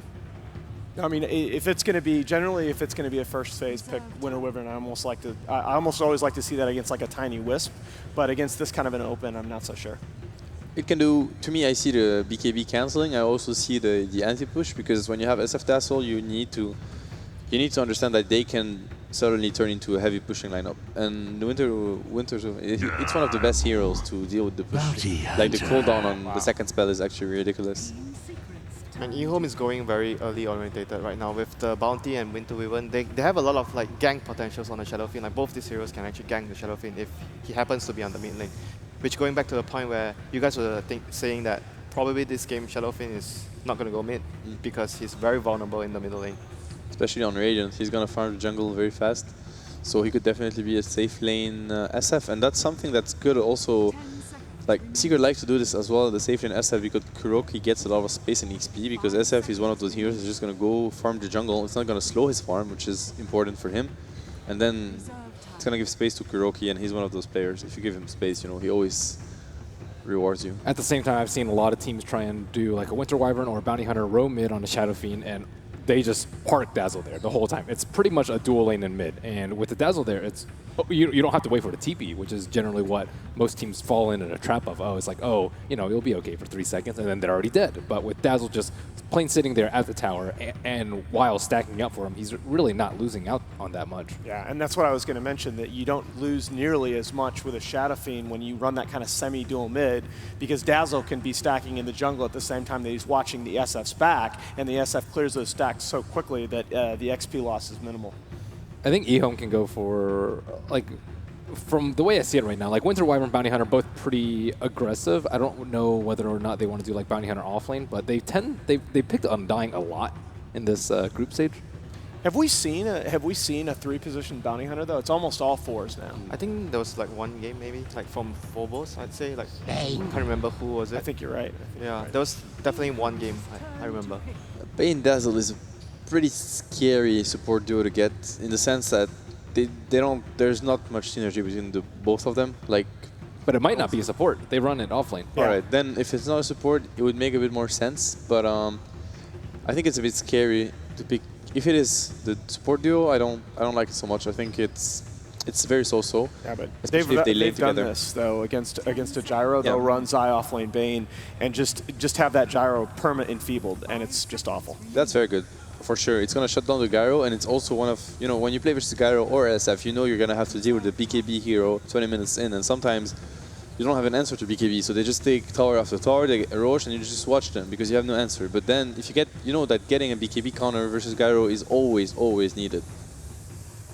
He's going to have a BKB super early into the game, and then you have the Fiend's Grid to control him, which is very valuable.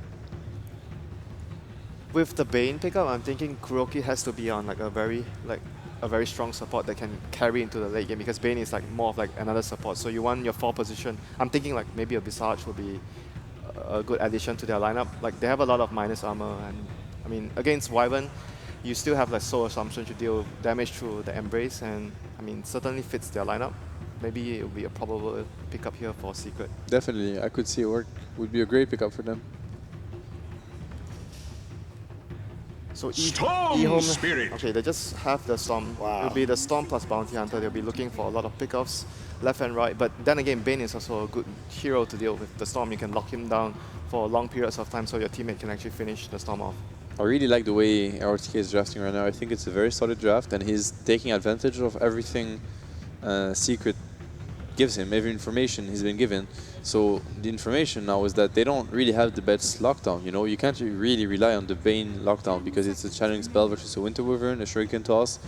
So this Storm Spirit is going to have a lot of space. It's just scary in the laning phase, but yet again, we said he had a Winter Wyvern and a Bounty Hunter to back him up. Yeah, there's, by the way, the 4-position hero that you were talking about for Kuro with some late game potential. They've done this recently, run him in a game on Spirit Breaker in the group stages against IG.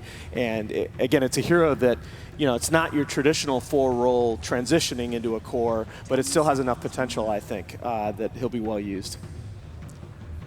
Yeah, but I still feel they definitely might need more lockdown though. I'm not sure, like the Storm Spirit, they have like Bane, Fiend's Grip and Spirit Breaker Charge. It's not really reliable in a lot of scenarios, so the Storm might still have a really good game against the current 4 lineup that And to Secret me, has. this second phase pick from Secret, Bane, Spirit Breaker, really doesn't seem like a Secret draft, because even S4 in interviews, and he's the one drafting, has said how much they favor AoE heroes, because they want to be able to relieve the pressure, just outpush the lanes, control in team fights. And those heroes they don't do this at all. Dazzle doesn't, Bane doesn't, Spirit Breaker doesn't. They don't have wave clear, they don't have control. They have very unreliable disable, let's say. It's really hard to land your ulti versus a Storm that plays it correctly against Spirit Breaker. Yeah, but one thing is like they are tanky, you know, so we've talked about when you draft a Bounty Hunter, you want to be able to get kills. They have Dazzle to Definitely. everyone. And Bane and Spirit Breaker are just, in general, very tanky heroes themselves. That might be the reason for it. Yeah, that might be the reason why they're actually going for such a lineup. And they have a lot of actually good lockdown against the Gyro. I think they could probably actually just maybe in the early game gank the Gyro multiple times to the Spirit Breaker to actually lock him down. And Ehom's draft is very, very strong. Yeah, with the Secret we've side. seen them like done this, I think, maybe once or twice with the Wyvern and Phoenix. Very good team fight. Like a lot of synergy in between the two This is so ultimates. scary. It's scary, but you know what? Let me bounce this off you. One of the more underrated aspects of Spirit Breaker, he's actually very, very strong in lane. Starts the game off with 927 effective HP against physical damage. That's almost 100 more than any other hero. I actually think that Secret might just be looking to blow him off the lanes here. If this were VP, they would definitely pick Silencer. I think it's a really good versus Phoenix and Storm, but Silencer is really good against Storm and Phoenix, but it's Secret. it's Secret, so probably not gonna happen. But looking at the options here, what do they have left for S4? I mean, I think you could just pick a Viper and just win the lane so hard here. And S4 Viper is pretty strong. Viper's not enough control though, especially versus those last two. To me, when I look at this draft, I really feel like they need a miracle, because I think they're completely outpicked, but that's how I see it. I think it's very scary.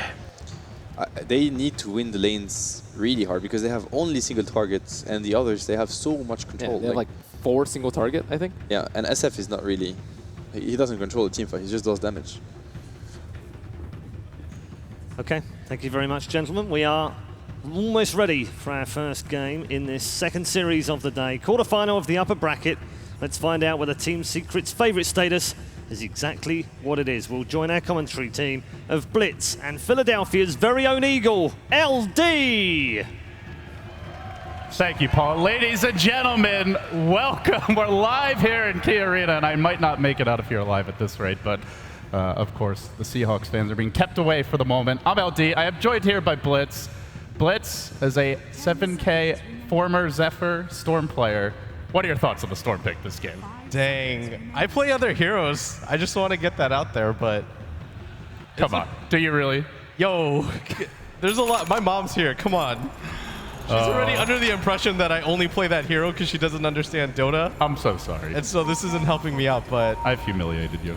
All right, so Storm against this lineup is really good, but the thing is, I think what Secret are looking to do, especially with that Viper pick, I think I called it early in our internal discussion, is I think what Secret want to do is just phase CTY out of the game. What Storm is incredibly weak against is if you decide to death ball, you gather up his 5 with the mech and just draw the line, say, we're never going to let you ball in, we'll always have backup. It's going to be incredibly hard to fight, but Ehome, they've got a lot of heroes to force good fights. ROTK, I really like that Phoenix pick. Before, it was one of the counters to Shadow Fiend. If you think about it, Shadow Fiend pops his BKB, uses his ultimate. All Phoenix has to do is charge the egg. You waste most of the charges on your BKB, and all of a sudden, you can't really fight the Phoenix. It is definitely a different approach here from Secret, but I think one thing worth discussing, and you've certainly talked about it a bit before in some of your previous casts, a lot of players have also echoed this sentiment. Shadow Fiend is a lot more popular on the Radiant side. Yeah, I think we talked in the lunchroom and you're like, it doesn't make a difference, but it does, because the fact that you can safely stack your own jungle, you don't really need a reliable support to, but having a reliable support helps. It's really hard to invade that side, especially because if you have the tier 1 tower up, people can just TP support in if there's a smoke gank. It's incredibly risky. Speaking of ganks, here we go off the bat. ZYF wants to get in nice and early with the aggression. The charge comes through, but it's not going to get the kill just yet. They get it done. Secret, early first blood. The trade is Arteezy also falling. A crazy skirmish erupting in the river. But eHome will end up backing off. So Secret, they get that first kill. Arteezy already given the TP and is going to head back towards mid immediately. Bounty runes, let's see who's gotten them. Arteezy did not get one. There's actually one going to RTK and one to CTY. So they get both bounty runes, but they are going to give up the first blood. Relatively even trade overall. I don't think so, especially in the mid lane, giving up the bounty rune to the enemy mid hero, and he was the one that got the last hit on the kill. You're going to give such a big advantage to CTY early on. And this is an SF favored matchup, but with this sort of help, I don't actually think it is anymore. It's going to take a lot out of Arteezy to try to even this thing up. We'll have to see if Zai wants to get into that middle lane at some point. For now, he is dual laning the top side. You've got Zai and Puppey. Pretty strong dual lane there up towards the top side of the map. S4 going to be soloing bottom versus ROTK's Phoenix, who he did already skill up the Icarus dive, maybe expecting to, or no, actually got the Fire Spirits, excuse me. So he is expecting the 1v1, and that's exactly what he's getting. But he's going to have a tough time staying this lane. You can see the harassment coming in, already being pushed back quite far. And I really like eHome's lineup, like Matt said. There's a whole lot of control. You've got a lot of team fight to back up the fact that you have a bounty hunter. You can't just pick a bounty hunter and assume that he's going to help you win fights. He's the finisher and the opener. He's not really going to ever come in. You're just going to annoy people with the track. So you need almost pure team fight heroes to go along with him. And that's what the Winter Wyvern and the Phoenix provide for you. Yeah, looking at the bounty hunter so far, he has gotten a deeper ward off towards the middle lane, trying to at least spot the movements of the secret supports, but we haven't actually seen him gone in. Currently is a sentry ward sitting down here in the river. Lanham not spotted right now, but going back to what the analyst said, where do you go as the bounty hunter? Viper, a very tough gank in the early game, generally speaking. Oh, hold that thought. Zai getting pursued a bit top. He does have a charge available. He will back himself away. But this is not an easy kill lane either. Spearbreaker, Dazzle. So where do you think the bounty hunter should be applying the pressure? I think you just roam around, see what opportunities you can get. There is an opportunity right now at bottom to kill S4. He's getting quite low. He does have the salve, but ROTK, what he's doing right now is getting him low enough so that he won't pop the salve, but he'll eat a tango in. But look at this. Oh, he has a sentry. Is he going to notice in time, though? They're going to go for it he tangos through. He's going to commit to this one, and on they go to S4. He may be forced to turn and fight. He's going to retreat out. Fire Spirit's burning him down, though. It won't be the first blood, but it will be a big kill for eHome. They get on the board. ROTK hits level 4. Lanham cracks level 2. And S4, playing here known for its lane dominance, not being allowed that 1v1 that he craves. And you saw how well played ROTK did that. He got him in a range where S4 doesn't feel like he needs to use the Salve because he has 5 tangos. And he has that sentry ward at the same time, so he feels like he's perfectly okay, but... Oh, CTY's going for the mid lane, but Arteezy turns. He's got his long-range raise. He's going to connect. CTY getting a little over-eager there. And not able to hit that second remnant on the hero itself. Only got the overload and was not enough for the kill. That was just pure outplay there. Arteezy goes for the stick instead of going for the bottle first and is able to utilize that to get a kill. And LanM, he's in this middle lane. He wants to grab that chicken. Gonna be tough though. Well, let's see. Gets the one attack off. He needs, oh, the speed burst. Quick reactions. That was just a quarter of a second there to hit that and back off. Could have been a big kill on the courier there, but SF able to hang on for now. And taking a look at the CS, seems like Secret are pulling a bit ahead for the cores here. As far as the, in fact, for all 3 lanes, they are winning the farm battle early on, and as a result, they do pull ahead a bit in gold. About 500 so far. A large portion of that just comes from the fact that Arteezy was able to solo kill CTY, something that should not happen at that phase of the game. You know that the SF wants to get aggressive on you, and Zai's going for the charge. They do have a ward here, but he should just back himself to the tower, and he should be fine. CTY playing it safe now. It's about to be the 4-minute rune spawn anyway, so he'll work together with the Phoenix in the offlane and should be able to secure this. RTK getting aggressive now on Kuroki's Bane, who's only level 2, not really getting much experience. I do want to point out the Bounty Hunter dropped a sentry over near the big camp, looking to, I believe, block these pulls. Does this actually block it? Is that in range? The sentry over near the big camp. I think it's close. Okay. I would have to see when... Are we going to see this again? Yeah, there's the tango coming out. This time the courier has no speed burst ready. And Lanham, where once he doesn't succeed, he'll strike again, but the charge is coming in. Lanham almost dead and done. Doesn't deny to the Ancients. He was close, but couldn't get the job done. He did spend his gold here, picked up a pack of wards first. I think it's well worth it. Dying for the courier at that point, you're only a level 3 bounty hunter. You're not adding too much value to the game. You have to get something, and going for courier snipes is a pretty decent way to do it. But the weird thing is, when you play against a bounty hunter, you know he's going to do it every single time. And it's just so hard to stop. I mean, you literally have to either ferry everything out or constantly just be camping the speed boost button with the hero. And Arteezy wanting to focus on mid there as well. I want to point out, this bounty hunter's bought 4 more wards, and is this where you just go and block off every jungle camp? As we see the dive on top lane, Zai getting pursued, but is graved up for now. Will survive. Might be first back here. Now he's going to salve, hides in the trees. But yeah, what's the game plan here for our bounty hunter? I think that is the point, and he's going to try to help out this bottom lane, but he doesn't have the egg quite yet.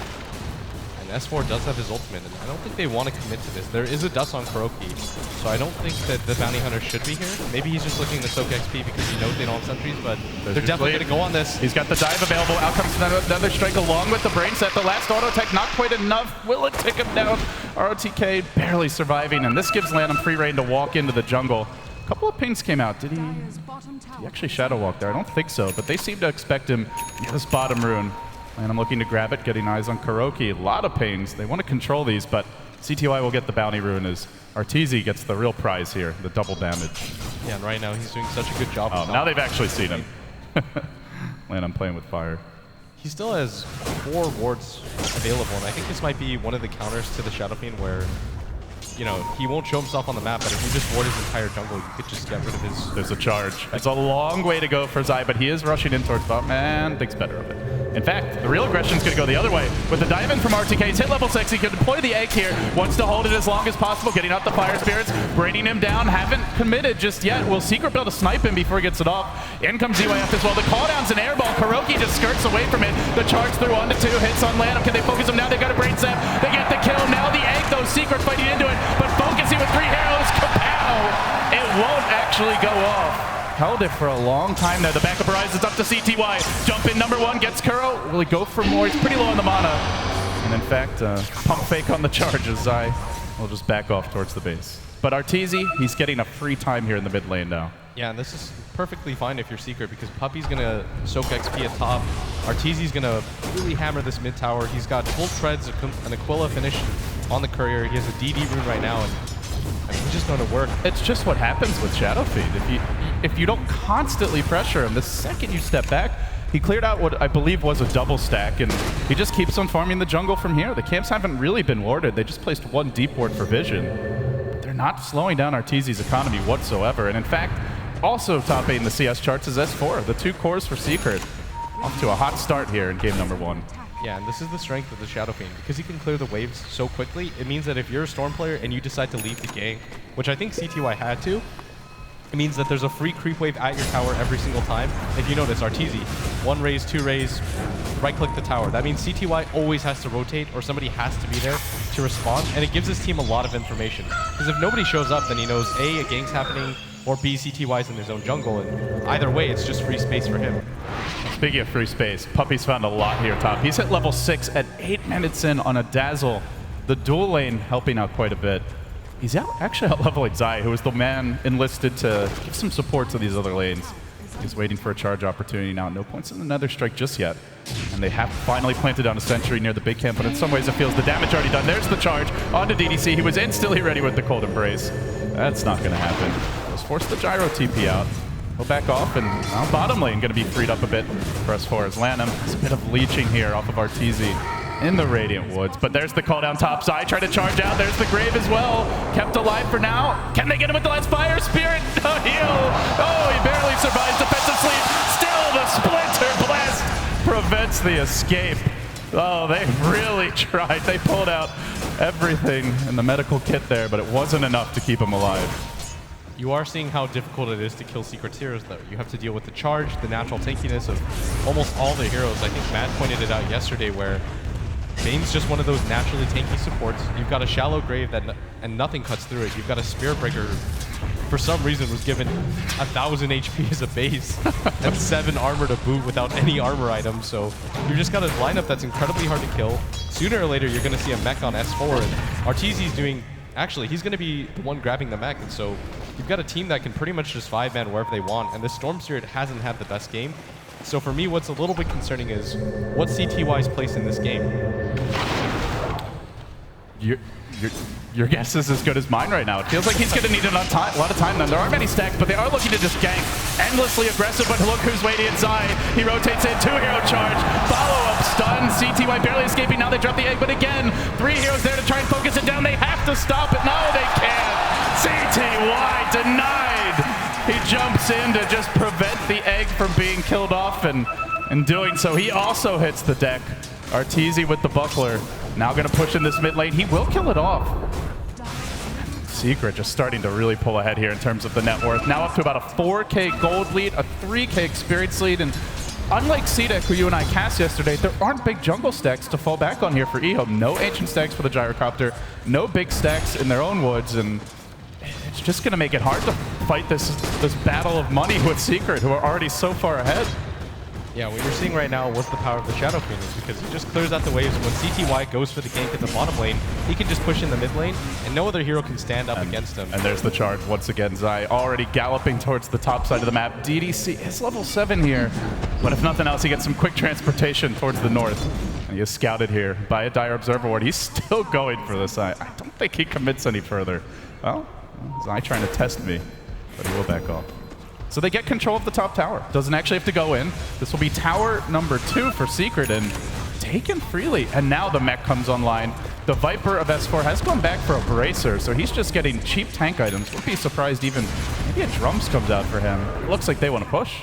I think they had an internal discussion where S4 thought he was going to go for the mech, hence the Ring of Regen, but I think they rethought that and said, Arteezy's doing such a good job, we can just get online really quickly. And I think this is in response to the fact that CTY is so underfarmed. If CTY had a point booster on top of what he already has with the treads, then maybe they can change their build or their playstyle a little bit, but because he doesn't, it's so incredibly hard for them to fight right now. Like CTY rolls in, all he'll do is run into a brick wall. Not hard for Secret. Not hard for Secret. There's the charge onto DDC. No cold embrace the time he gets stunned. The cooldown's there. Pretty good one. Connects on 2. Looking to focus Arteezy, but Puppy's ready in position with the Grave, and out comes the Requiem. Dodged by the Phoenix Egg, but to what avail as they grip Z-Way up. They'll bring him down too. Arteezy juking for all he's worth. Do they even get him? The last remnant just barely takes him down. But was it worth it? 4 heroes collapse. The tower still falling. The gold swing not as bad as you would expect, but that's only because Secret are already so far ahead. That wasn't significant for you? 1,400 gold going the other way. 4-1. I thought, 2,000's not out of the question here, but that was brutal. Yeah, they lose a tier 2, and you saw the weakness of the Storm right there. He rolls in, he doesn't really have a target. Arteezy gets graved up, and then he's just kind of stuck in a situation where he has to flip a coin. Either A, I get out of here, or B, I just chance the kill on him, but most likely you're going to die there. I mean, he went for it, but that definitely wasn't worth it. And right now, Secret are just showing how to beat a Storm. You collectively group up as 5 with a mech, with naturally tanky heroes that can back each other up, and the counter initiation game from Secret is so strong right now. You don't even have a BKB on Arteezy yet. There's not even any real items on S4, and yet you're still struggling to get into fights, and that has to be so troublesome because heroes like Gyrocopter rely on winning the early game. All of your skill set naturally lends to it, and the fact that you're losing this hard in the early game does not bode well. Secret on the smoke once again, and they move on towards mid. RTK doesn't have the egg available, but clear if that's the hero they want. Well, yeah, you betcha it is. They're going to charge forward. They're committing for this quite heavily. Track is available now, and that will deter Zai. That is something I think worth discussing more. Is Phoenix, not a very common pick right now, and we haven't seen an egg actually go off this game. I think we've seen 3 casted every single time. There's been 2, 3, even 4 Secret heroes that just instantly focus it down, and it feels like the impact of the Phoenix in the offlane just hasn't really been there for eHome. I think the idea was that you could use it in conjunction with the Winner's Curse just to create chaos on the map, but if you notice, every single time Secret YOLO dives on the DDC, and it's so difficult for them to stop that. They don't really have an ability like Grave where you can deter them from going on the support. Like, all he has really is himself, and I mean, he's been a little bit out of position. I think he has to be in better positioning so that he doesn't just get charged and blown up in the beginning of the fight. Speaking of charges, there's one on towards top. CYF in danger now. If he doesn't drop the cooldown immediately, he may just go down off the bat. There's the cooldown. Is it enough to force them back? The grip could come through, and it will. And even through the rocket barrage, Secret show no mercy. and butchering that poor gyrocopter. And they're also taking the tower bottom during this time. Objectives everywhere, just piling in for Secret. eHome completely thwarted every turn, it feels. They try to bring RTK in mid along with the Bounty Hunter, but can't find any kill opportunities. This Storm, he's 2-3-1. He's just been shut down. I think what eHome have to do is just kind of extend the game a little bit longer because CTY doesn't have any natural counters here. The only issue right now is that he's just running into a brick wall every single time he goes for a gank. Their heroes are just naturally tanky, it's hard to kill. So the better thing to do is extend the game for as long as possible. Like, this is not the normal CTY that we see. It seems like he's a little bit agitated and he's going for really risky plays. All you have to do if you're CTY here is farm the jungle consistently, wait for your opportunities. If Secret go for the high ground, track up 4 different heroes, roll in with Storm, roll out, and eventually wait for Secret to overextend or make a mistake. But right now, I think if eHome try to get aggressive, they'll lose every single time. Maybe you go for an individual smoke game just to pick off 1 or 2 supports, but other than that, just play the high ground game. Well, that does seem to be the way they want to go as a team strategically here. ZYF not going into the early BKB or drums that we've seen out of players like Aggressive. He's going for what looks to be a Helm of the Dominator, so he at least wants to farm. And for now, CTY has slowed the game down, is pushing the middle lane and getting what creeps he can. But Secret playing defense. And I guess the question is, what is Secret waiting for? It looks like Arteezy just finished the BKB, and that may be cue to go into the pit. He's just picked up a haste rate as well. Level 13, everything pretty much maxed out here, aside from the ultimate and presence. He's ready for the big 5-man fight, and all they have to cancel Requiem is really a Winter's Curse. You don't really want to initiate it with that because you want to be able to use it in tandem with the Supernova, but Secret are really denying them opportunities. And with this 10-second BKB, I think Secret just march down and take whatever objectives they want. I think they have to play face rush Dota right now. Go as fast as you can. Don't let eHome gather up and take split pushes. Like, you just have to apply pressure at all points.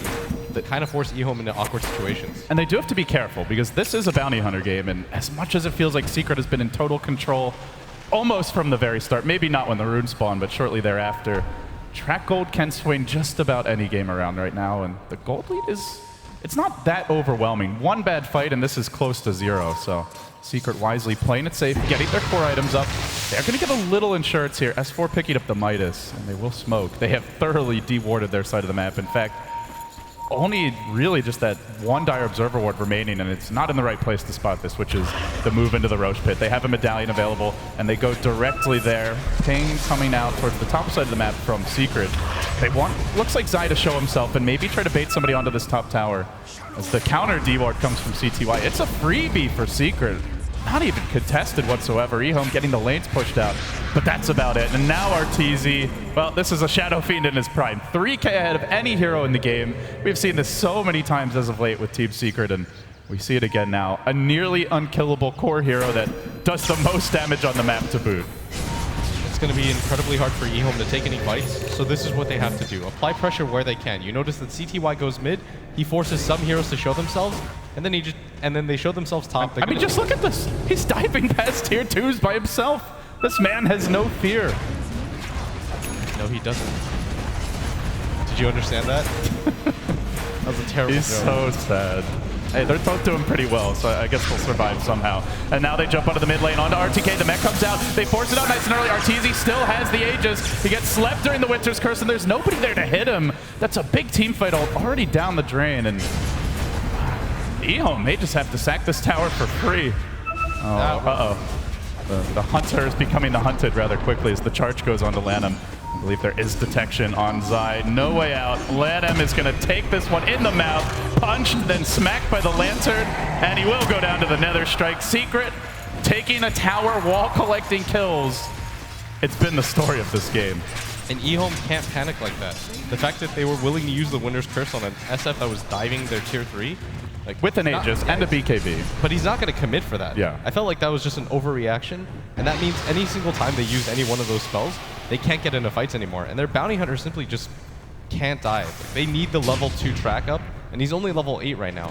Like, the level 1 track might not even make enough of a difference where it really affects the gameplay. Because Secret can just continue to farm if they want. They don't have to use this Aegis. They'll most likely push out this wave and just go for tier 2s, but they actually opt to go for a smoke, and eHome are going to have no idea right now that this is going on. They have no wards up. this is a pretty good timing for a smoke, just because they assume that Secret with that Aegis will go for the 5-man, but they opt to look for the pickoff first, and this is the safest way to just put a stamp on this game now. They've got a grip available. Lanham will be the one to reveal it. Sentry Ward in the mid lane, now thrown out as Dust will come from Kuro. Not going to find anything though. They'll back off, but they are congregating. 5 heroes on the mid.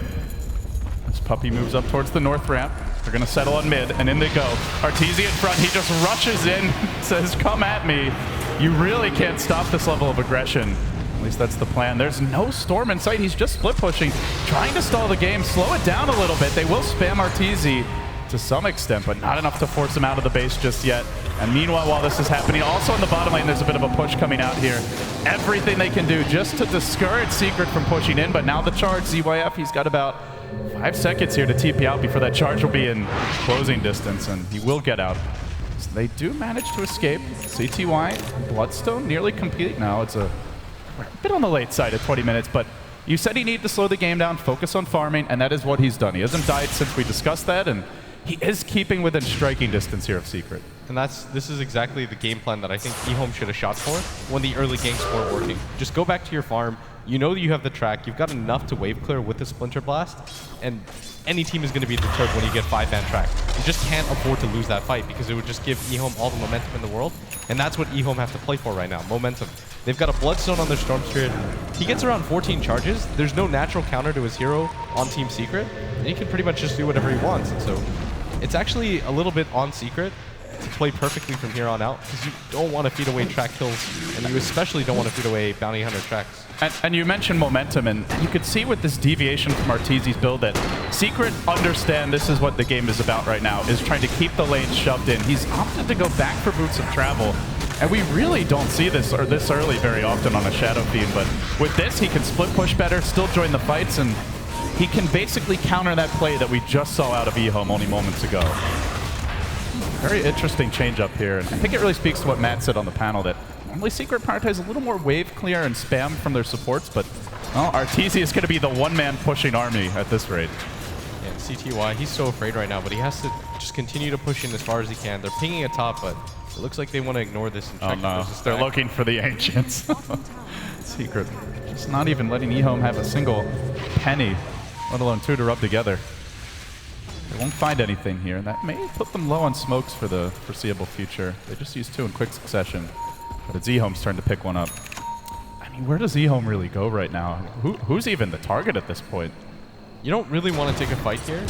If you have to hit the Winter's Curse Phoenix Tech combo, there's no other way that you can really take a fight here. And it is a very game-changing combo, but like you said, not the easiest to hit. There's 4 ranged heroes on Secret. It's just the tankiness of their lineup. They're actually just going to have to surprise Secret, try to take this could be the fight. They know they're coming up the ramp. They have a vision. Call down coming through as well. And it's a 3-hero Winter's Curse, locking them in place. No egg coming through just yet. He doesn't have mana. No mana from ROTK. Oh no! Can he hold on? He gets up the egg, and they're not actually focused. It's Secret all being forced back. They're getting the advantage now. Kuro could be next. Lanham slept up, but they should be able to get off the track here. Trying to die quickly. Track gold more and more piling in. eHome found a pretty good fight, and now they hunt for Arteezy, who's dangerously low. Tracked up. Long-range ball. CTY got him! What a pick! Now Lanham backing off onto S4, who quickly tries to turn this one around. TP out, not gonna make it. Secret do salvage the fight. They make it a 3 for 2, but when there's track gold in play and when you're that far ahead, well, you can see the results blitz. A 2,500 gold swing, a 2K experience jump. That was so big for eHome. And the other things that you don't really tangibly see in the stat sheet is 11 Bloodstone charges now on that Storm. It's going to be so much easier for him to force fights because he knows he doesn't have to rely on buyback. The natural Bloodstone timer will help him out so much in these fights, and CTY has to feel so confident because now he's halfway to his Orchid.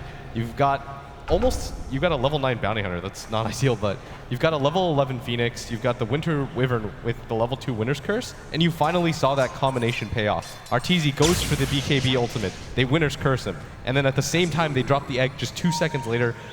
ROTK, I mean, he made it look close. ROTK doing the math, like pushing it to the absolute limit. He had like a couple inches left on the paper, and he found a way to scribble in the last numbers required. Barely barely getting that off. But we do see the potential of the draft. Not just the Winter's Curse into the egg, but the zoning potential of a gyrocopter as well. Discouraging Secret from going in, forcing out the early BKBs, and if they ever have to run, that's where the egg just ruins you as a lineup. And, if eHome can do that from behind, imagine how scary they'll be if they manage to catch up. So Secret slowing down again, going back to the farm game. The other consequence of that fight was they did manage to keep these wards up. Secret have not been dewarding. They've still got the hill ward we saw earlier, one also placed near the bottom rune. And so far up until this point, Secret have been very good at keeping the map dark, but now eHome's starting to get a bit more vision and getting more active out on the map. CTY is going to feel so confident about this bottom push because of the wards that they have set up. He knows that if anybody rotates in, he sees S4 right there. They have no vision. They have vision over there. They know that Secret have popped most of their smokes, if not all of them. We saw them use 2 in quick succession, so he's probably going to feel really confident just taking the enemy jungle for himself. This is one of my favorite places to see. You know that Secret want to get aggressive in 5-man. Just farm their own jungle because they'll all be grouped up in yours. So this is how CTY is going to get ahead. And I mean, it's just a better playstyle right now, and eventually he will get ahead. He's only 1 level behind the Shadow Fiend, whereas he used to be 3 or 4. There's no smokes for 4.5 minutes, and Roche is coming up in 2.5. There's going to be a 2-minute window where Secret cannot smoke into the pit, and eHome can if they want, or they can at least sit back and continue farming. Put Secret at a pretty big strategic disadvantage for movements around the map. Maybe that's where Zai can find a good opportunity to charge, but no Shadow Blade. He's gone for that utility build, pick up the Vlads, and just trying to buff up Arteezy as much as possible in the fights. And if you're eHome, you want to take a fight in the Roche pit. They want Lanham throughout the track. Most likely TPing out. Yeah, he's getting nervous now. And, well, they did get dewarded again, it looks like. They do have the gem now on Puppey. That's going to make things trickier as the game moves along.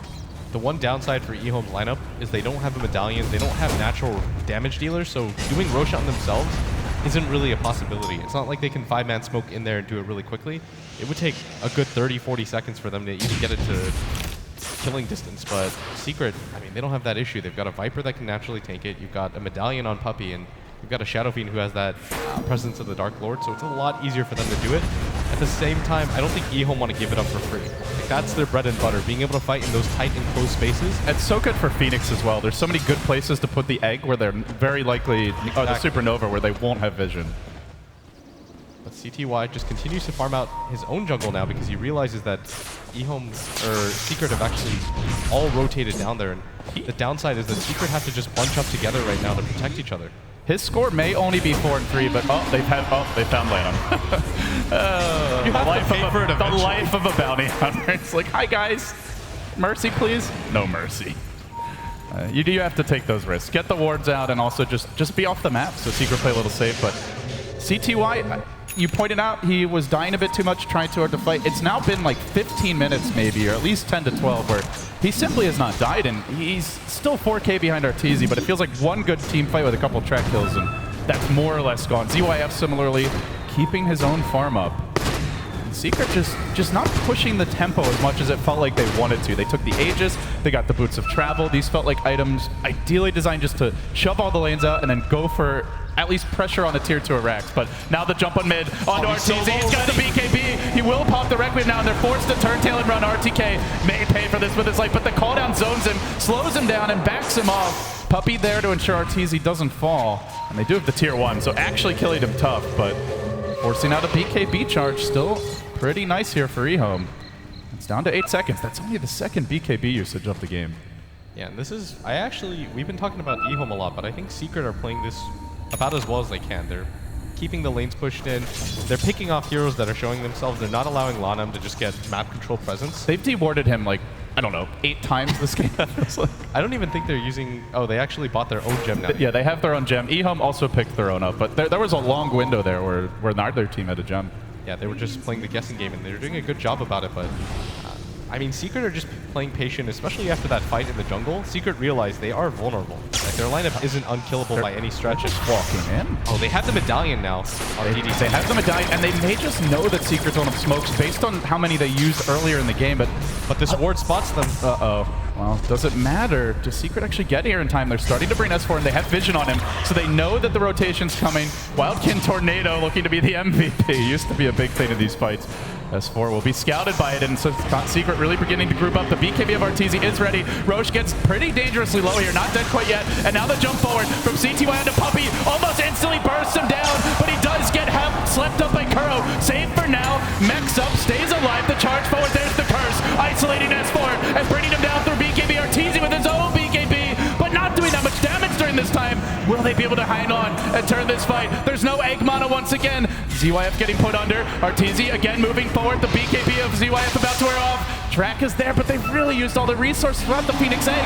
How can they hope to fight this? And now they sleep ZYF. They charge it again and club him with the lantern. The jagged glass will ultimately send him back to the well, but he's going to buy back on the gyrocopter, and they really are going to commit everything they've got for this Roshan. They already threw a lot in, and they want to do a little bit more. They know they have the egg available still around the pit.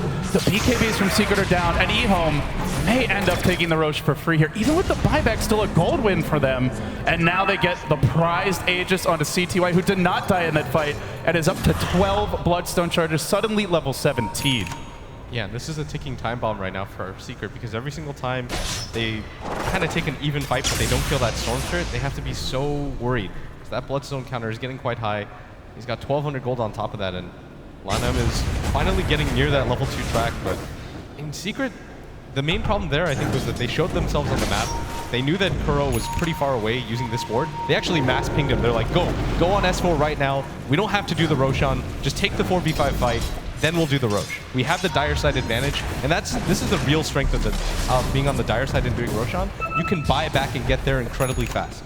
I think the only person on Team Secret with Boots of Travel is Arteezy, and even then, you've only got that tier 2 bottom to TP2. You're not going to be there in time to contest it. And we also saw the power of not having smokes as well as the track. They had a track on S4 off the bat, so they knew he was coming in. And they also, it seemed like, just knew that Secret wouldn't be able to smoke into the pit at all, so maybe they could have gotten a better jump, but wasn't really the case. And that was a fight without a Phoenix ultimate. No Supernova there. Could have been very scary for Secret if he had mana. And it's getting to the point where RTK he's really crippled in this regard. But onto the middle lane, there's the jump on Puppey. The silence is there from the Arcane defensive sleep. Kuro was looking for it, but he couldn't quite get it off. Now they want to take this fight. They bait out the egg off the bat, but the Winter's Curse prevents them from killing it. And now Secret gets off back. The egg's gonna go up. They're blasting him with the Phoenix Ray and forcing S4 off of the fight. Arteezy has Requiem mana though. BKB is starting to wear off. Can they turn this one around? He gets the first kill on RTK. He looks for more, but he's too low. The chin into him. Kept under, stays alive. DDC with the big bailout. And eHome hunting Secret down. They've almost got S4 as well. He's gonna die again. The lone survivor, Arteezy Shadow Feeds. The combo just so strong for eHome. I just want to point out that Shuriken toss from Lanem. He throws it at one target, 4 others are tracked up, it bounces around, finally snipes Bane at the end of it, and what a dominant fight for eHome. They don't even lose the Aegis there. He actually did more damage than anyone except for his own gyrocopter. That's with a full duration Phoenix Egg going off, a storm in the fight. Oh, jeez. He played that so well, and CTY all the way up to 13 Bloodstone charges. They're even going to take that tier 2 tower. Even though it's denied, it's just the momentum shift. You can feel that eHome, they know they're ahead now in this game. Even if everything doesn't reflect it, they know the momentum is in their favor. They've got the late game items. Eventually, Arteezy's going to have to replace that mech. You've got a BKB that's only 6 seconds now, and you don't really have the best way to deal with the Winter's Curse. And now they're looking for the insurance policy as well, stacking up the Ancients. It's still relatively early here, 33 minutes in. We've only gotten into the mid-game at this point. ZYF has completed his MKB. This is despite the buyback around the Roche pit. He still managed to cobble that together. CTY also getting close to his next big item, up to nearly 2K gold. And well, you just look at the way these teams came into this tournament. With eHome, a team that had to make it through the qualifier, they ultimately took down CDEC rather convincingly. There's the jump gigantic leap forward, looking for the solo pick on Zai mid lane. I don't think he gets this one though. In fact, he's slept. He could be gripped here and turned against. He has the Aegis though. Do you want to commit that much just on an Aegis? Secret say no, we don't. But yeah, Blitz, you come back to the way these teams got here, and eHome, it looked like they might even go into the lower bracket going into the last day, but they got the wins they needed, and here they are, coming back versus Secret on the main stage in Key Arena. Still an even game in terms of golden experience, but even, as you've been saying, feels good for eHome.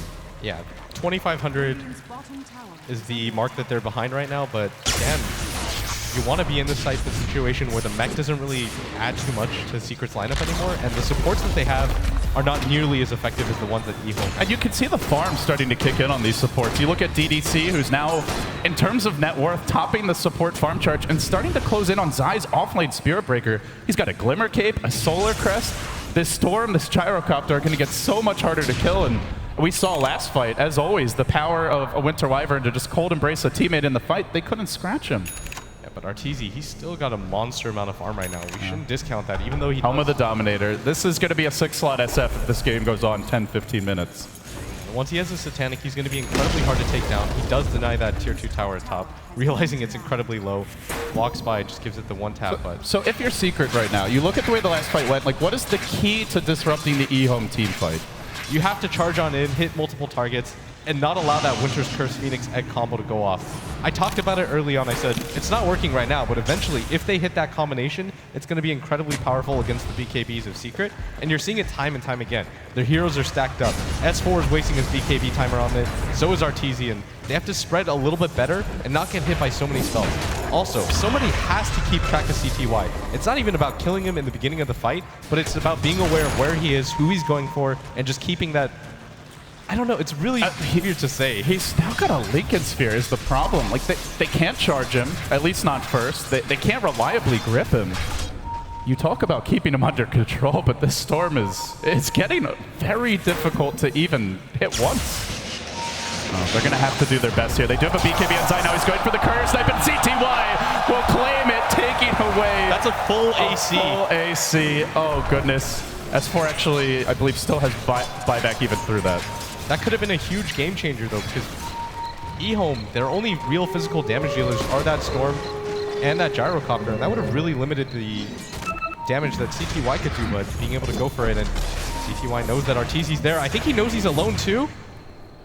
Uh-oh. Arteezy's in pretty deep right now. Illusion's going to scout him on the way out. Do they want to jump for this? Hell yes, CTY says, I would love to make this leap, but he's really committing, running low on mana. Doesn't have to texture right now. He balls in yet again to get the track onto Zai, and eHome just hunt after Secret. They do manage back, and they're going to follow this one up.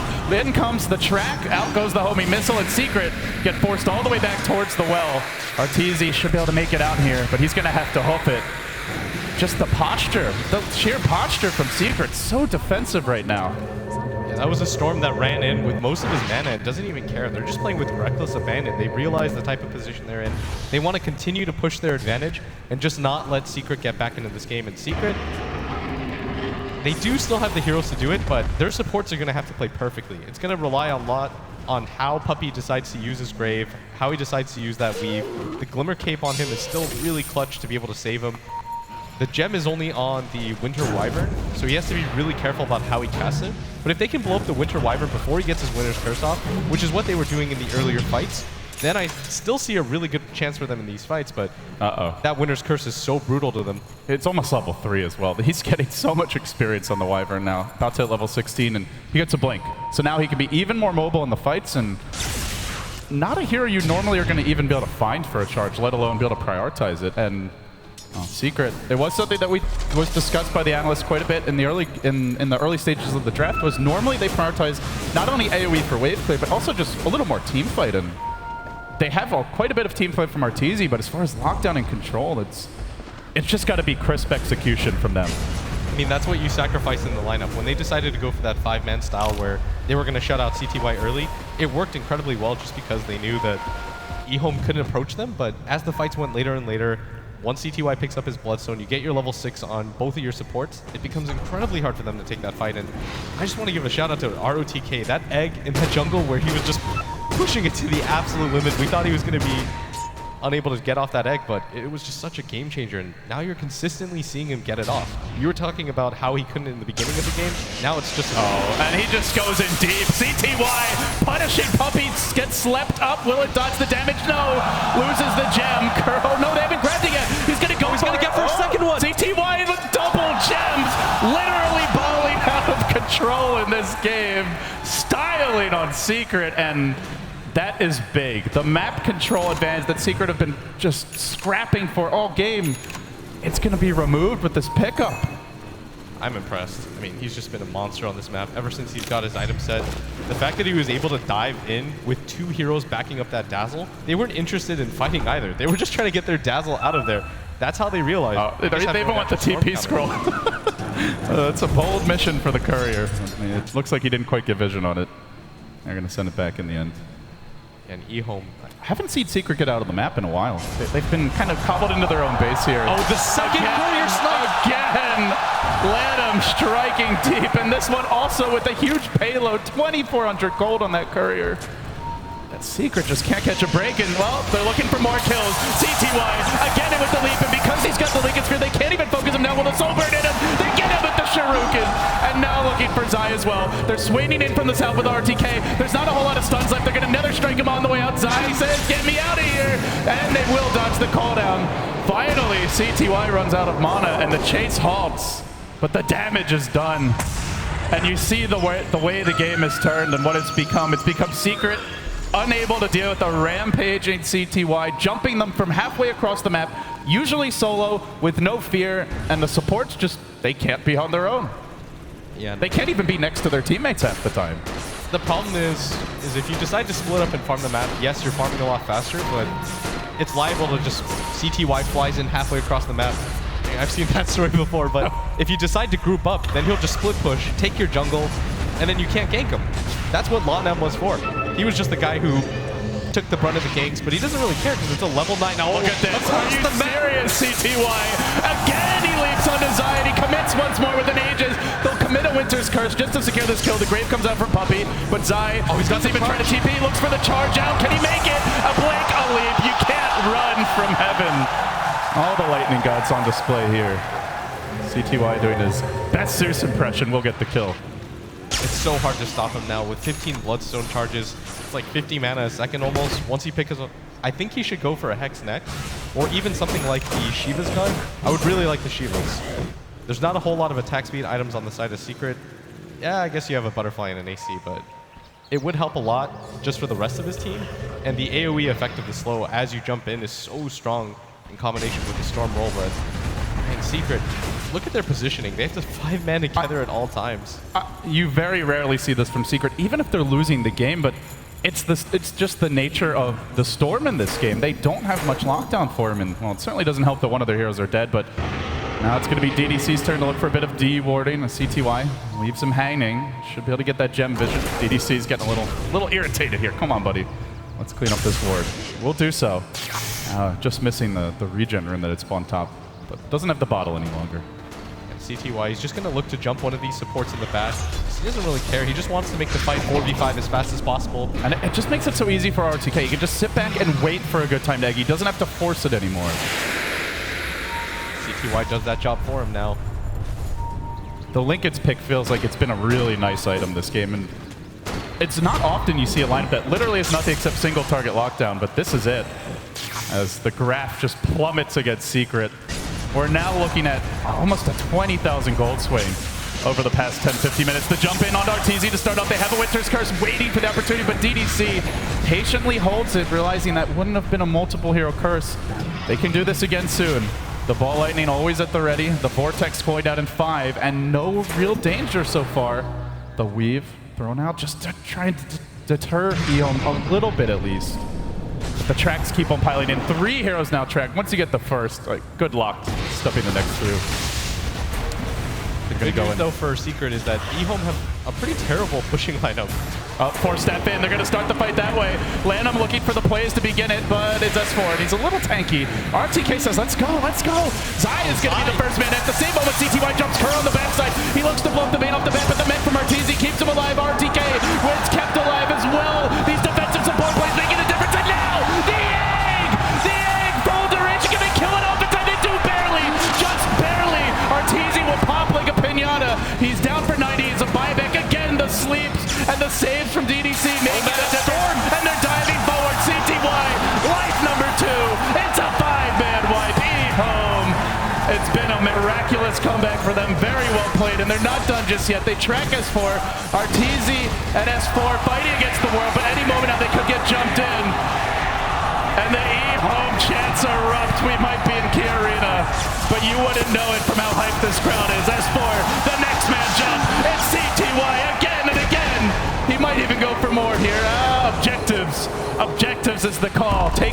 first, celebrate the kills later.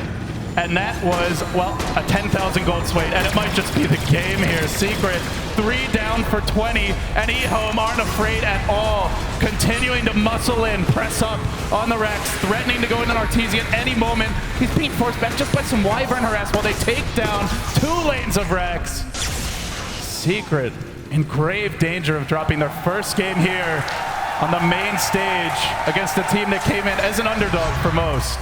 I mean, we've been talking about CTY this entire game, but YJ has kind of quietly snuck in with a fully 6-slotted gyrocopter at the same time. It's just not as flashy of a hero. Yeah, you don't really notice it, but at the same time, it's a lot of damage. It's a lose-lose situation for Secret because they're worrying so much on the Storm Spirit, but meanwhile, at the same time, the gyrocopter's at the top of the net worth chart. It feels like these fights are at the point now where even if one hero gets killed, like even if Secret manages to snipe the egg, it doesn't matter because then they're not killing the Storm, then they're not killing the gyro, and then they still lose the fight. And if they focus on the cores, the egg goes off, you lose the fight that way. Those are the BM Daggons. Oh, the BM Daggons coming out now. That's level 4 too. And considering the way Lanham was hunted throughout this game, yeah, he's pretty pissed. It's a pretty good Dagon 4. I mean, normally he'd say this is late, but Lanham will take it. They can smell blood. I mean, if there's any signal that eHome know they have this game wrapped up, it's the fact that he decides to go for the level 4 Dagon. Supremely confident right now. Hey, BKBs are dropping low now in terms of duration. Yeah, okay. Dagon gets stronger late game. He could buy a Hex. They have an Orchid, okay, He could buy a Hex. Touche. All right, Secret, they're going to go for the GG. This is the desperation smoke. Do they get the initiation they're searching for? It could be a great winner's curse. DDC's going to hold it. They go into DYF as well, and they keep Arteezy in position. The egg's there in the middle of everything, and nobody's focusing in. And Sword's going to go down. Puppy on the run. It goes off. Kaboom! And Zai next. He's surrounded. There's the GG. But Secret will die before they can get out of this game. Another 5-man wipe, and a devastating takedown on our second match of the day. And what a game it was. That Storm Spirit, that's what I'm talking about. The Storm plus Bounty Hunter combo, you really can't underestimate that in Secret. I mean, they just kind of look stunned right now. eHome's got a large and very vocal fan base here. I was not expecting that, but man, they really stepped up for their fans, and the fans really appreciating it. Secret, certainly this is a veteran team, but they do drop game 1 here. And this is not a team that wants to drop down to the lower bracket at this stage of the event. There are big expectations for them. No, not at all. And I'm honestly not surprised that people are such big fans of eHome. They've got remnants of that DK team that was so popular in LANAM. You've got ROTK. I mean, after his story, his second place finish last year. Everybody loves ROTK now. Yeah, there's nowhere that really dislikes. If you don't, I question whether or not you have a heart at that point. Yeah, but great game played by eHome from start to finish. They just kept looking for it. Well, with that, we're going to hand it back to the analysts, see what they have to think. Red Eye, take it away. Thank you very much. Yes, back here on the analysis desk, there's some stunned faces right now and a cheesy grin from Milady because he just can't quite believe what he's just seen. Seb, what on earth was that? Well, you know, I said it during the draft, and I really thought it was, to me, I have the biggest respect for all the players in Secret. I think they're going to bounce back for sure, but that was, to me, the biggest outpick of the tournament so far. And they drafted, and I know what I'm talking about because I used to draft lineups like this. It's when you're confident that you're better than the other team and you know that you're going to win the lane if you're giving the chance to, and then you're going to keep on outplaying them, that type of lineup can work. But if you actually do a couple of mistakes, just one mistake is going to lose you the game because you're not even close to be able to fight them. You know, your team fight potential is not here. They couldn't outpush lanes at all, and that's something Secret usually emphasizes a lot. They had Spiritbreaker can do it. Dazzle does it in a way, but he's not the best. You know, Viper doesn't do anything. Bane doesn't do anything. So what eHome had to do, just get the Storm, the Phoenix, and the Winter Wyvern to just outpush the 3 lanes, you know, and wait, keep on farming until you decide that you can actually win the game. And it was quite easy for them. Melini, explain to us, you know, for the noobs amongst us, how does a game like that looks so dominant early on from Secret, much more, you know, far ahead in every way, how does that turn around so significantly to eHome? I was doubting the Viper pick at the get-go. It was really strong for their lanes, but they had almost no disables to stop the Phoenix. They had no control for the Winter Wyvern, and yes, they won the lanes. They got a lot of kills. Arteezy got really farmed, and then it just took a couple of fights, and that's why we talked about, oh, Secret tend to draft AoE, because AoE is king. and they had the Winter's Curse, the egg combo, and ROTK didn't even play that well on the Phoenix for the first 10 minutes, and then at that mid-fight, we're like, what kind of egg is that? And then we're like, the Winter's Curse, and they really comboed that really well. I'm actually surprised we haven't seen more of that. It's kind of like the egg plus Treant combo that we've seen before. This is a new twist. And things were decent for Secret because Arteezy played out of his mind and he solo killed a Storm, and that was the first solo kill of that event, in the main stage. But without that, it would have been even worse, Alan, statistically, they'd only killed one career in the group stage, killed 2 in the same game, but that wasn't really the best stats amongst them. Just everything about eHome in that late game was great. I mean, one of the most fun things I think that there is as a sports fan of any sport is you get to see these young players grow up on the main stage. And watching CTY in that game, we all knew that he was just an amazing technical player. We all knew that he was a great laner. But to see him just take over a game like that against Team Secret on the main stage at TI5, that was amazing. And yeah, I don't think I've watched a bunch of games now with these guys here at the event the first couple of days, and we haven't yelled that loud during a match. That was absolutely amazing. Those fans in there back in eHome, 100%. Yeah. And Winter, the fans actually, chanting eHome is fantastic to hear, isn't it, when they're getting behind their own team. And I think LD said, he didn't expect there to be quite such vocal support for eHome, and yet there is in there. That has to be helping them for the second game. Yeah, I mean, people love the way the eHome ran the strategy. It was something refreshing. We don't get to see Phoenix plus Wyvern a lot. And during the early game as well, like we were talking about, ROTK had a couple of bad eggs, and like the bottom fight where he just popped level 6 and he tried to go in, he missed the slow, and the fight near the Roshan pit, he really wished that he actually had a mango because he didn't have mana. He didn't have mana for it. So there were a couple of plays that were almost cost them the whole game, but the fight that actually turned the game was the fight at the jungle where they caught a 3-man Winter's Curse, and they were actually like around 8,000 gold behind at that point, and it actually tells you how strong eHome's lineup, because you are able to take a fight being so much far behind, but you're still able to take a fight. Yeah, I think we can have we can take a look at that actually, because I think as soon as you pointed out, let's actually take a look at that part of the game, and you can walk us through it on the screen. Winter, I wanted to give ROTK a new nickname, Bad Egg in Chinese. There we go. And here's why they picked the Winter Wyvern versus SF, because you completely nullify his effect on his BKB, and then the BKB runs out, and he has to deal with the Phoenix Egg, but he can't anymore. He has to run out. He tries to turn, but he can't, and they just run away, and there's no run away with just Bounty Storm. You're all gonna die. And all the track gold, it's a devastating loss for Secret. And that's a lot due to the Winter Wyvern, and it was first pick SF into Winter Wyvern. Yeah. I mean, they were really able to control the positioning of the SF in a lot of these fights by using those AoE skills.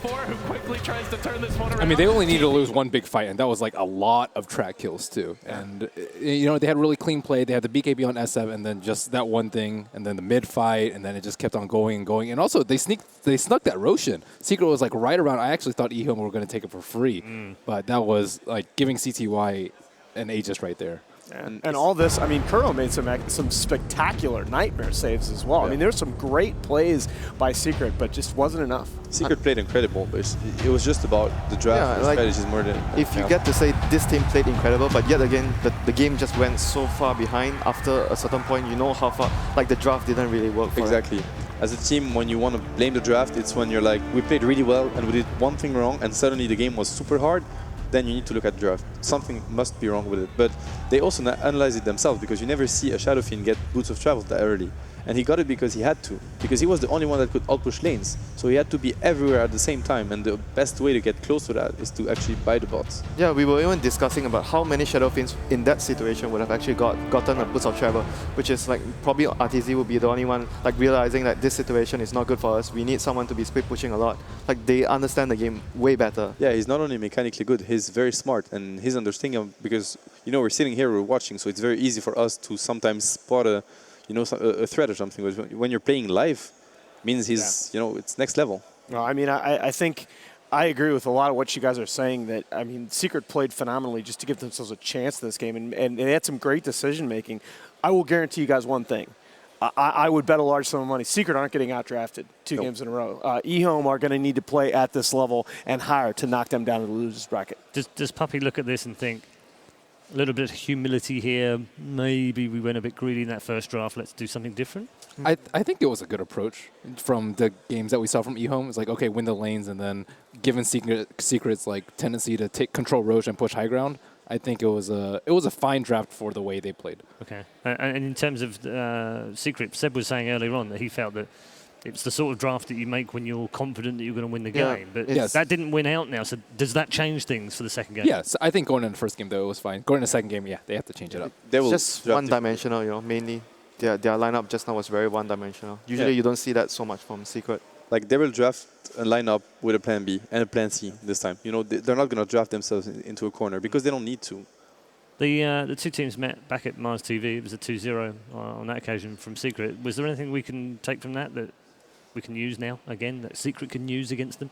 I think, Secret is that good of a team. Like, they lost the game rather than that they got beaten by eHome. I'm not saying eHome played spectacular, but I think Secret can just look at their plays and their draft and the approach they had to the game, regardless of the team they're facing. They're always going to face a strong team, and it's up to them to bounce back, and I'm pretty sure they will. Complacency is a dangerous thing.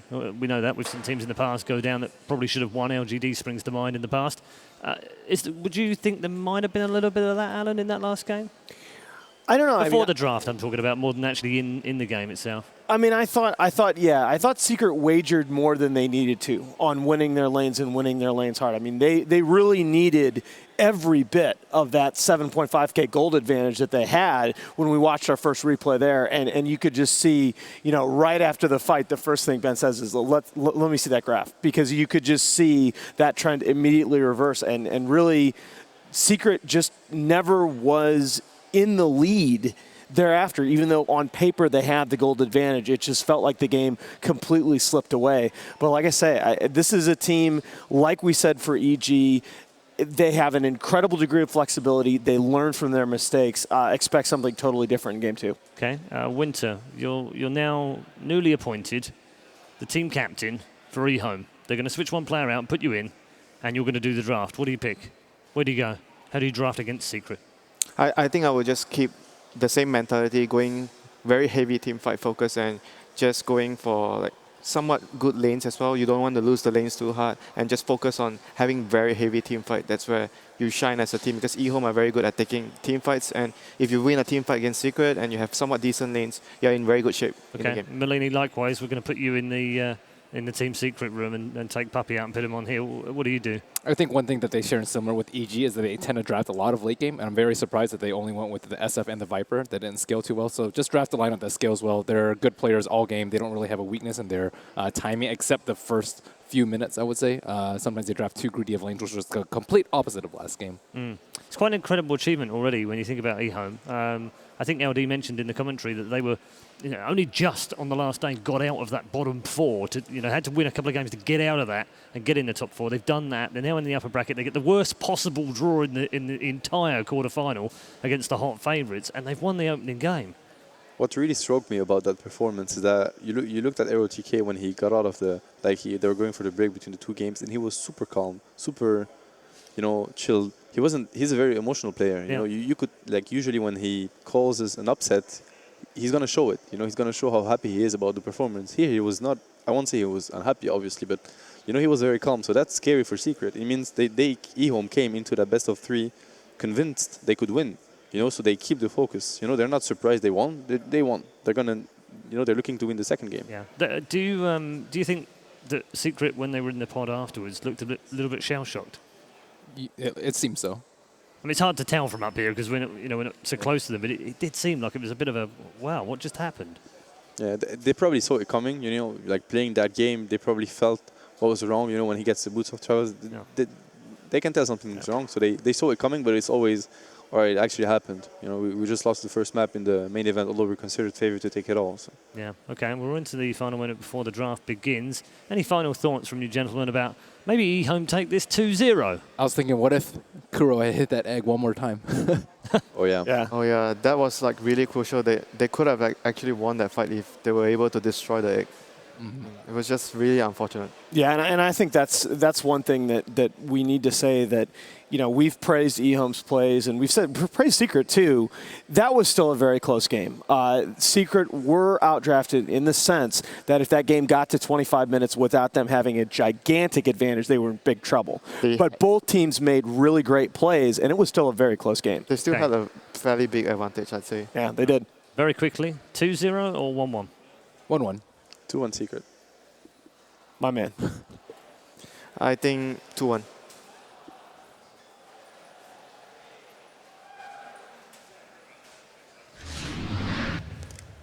Team Secret versus eHome. The one and only, it says on their logo. Well, they've got one. They need two, though, to go through to the semi-finals and reach the top 6 for a guaranteed prize pot of $1.2 million. And that's a minimum. We're into the draft for Game 2 between eHome and TC.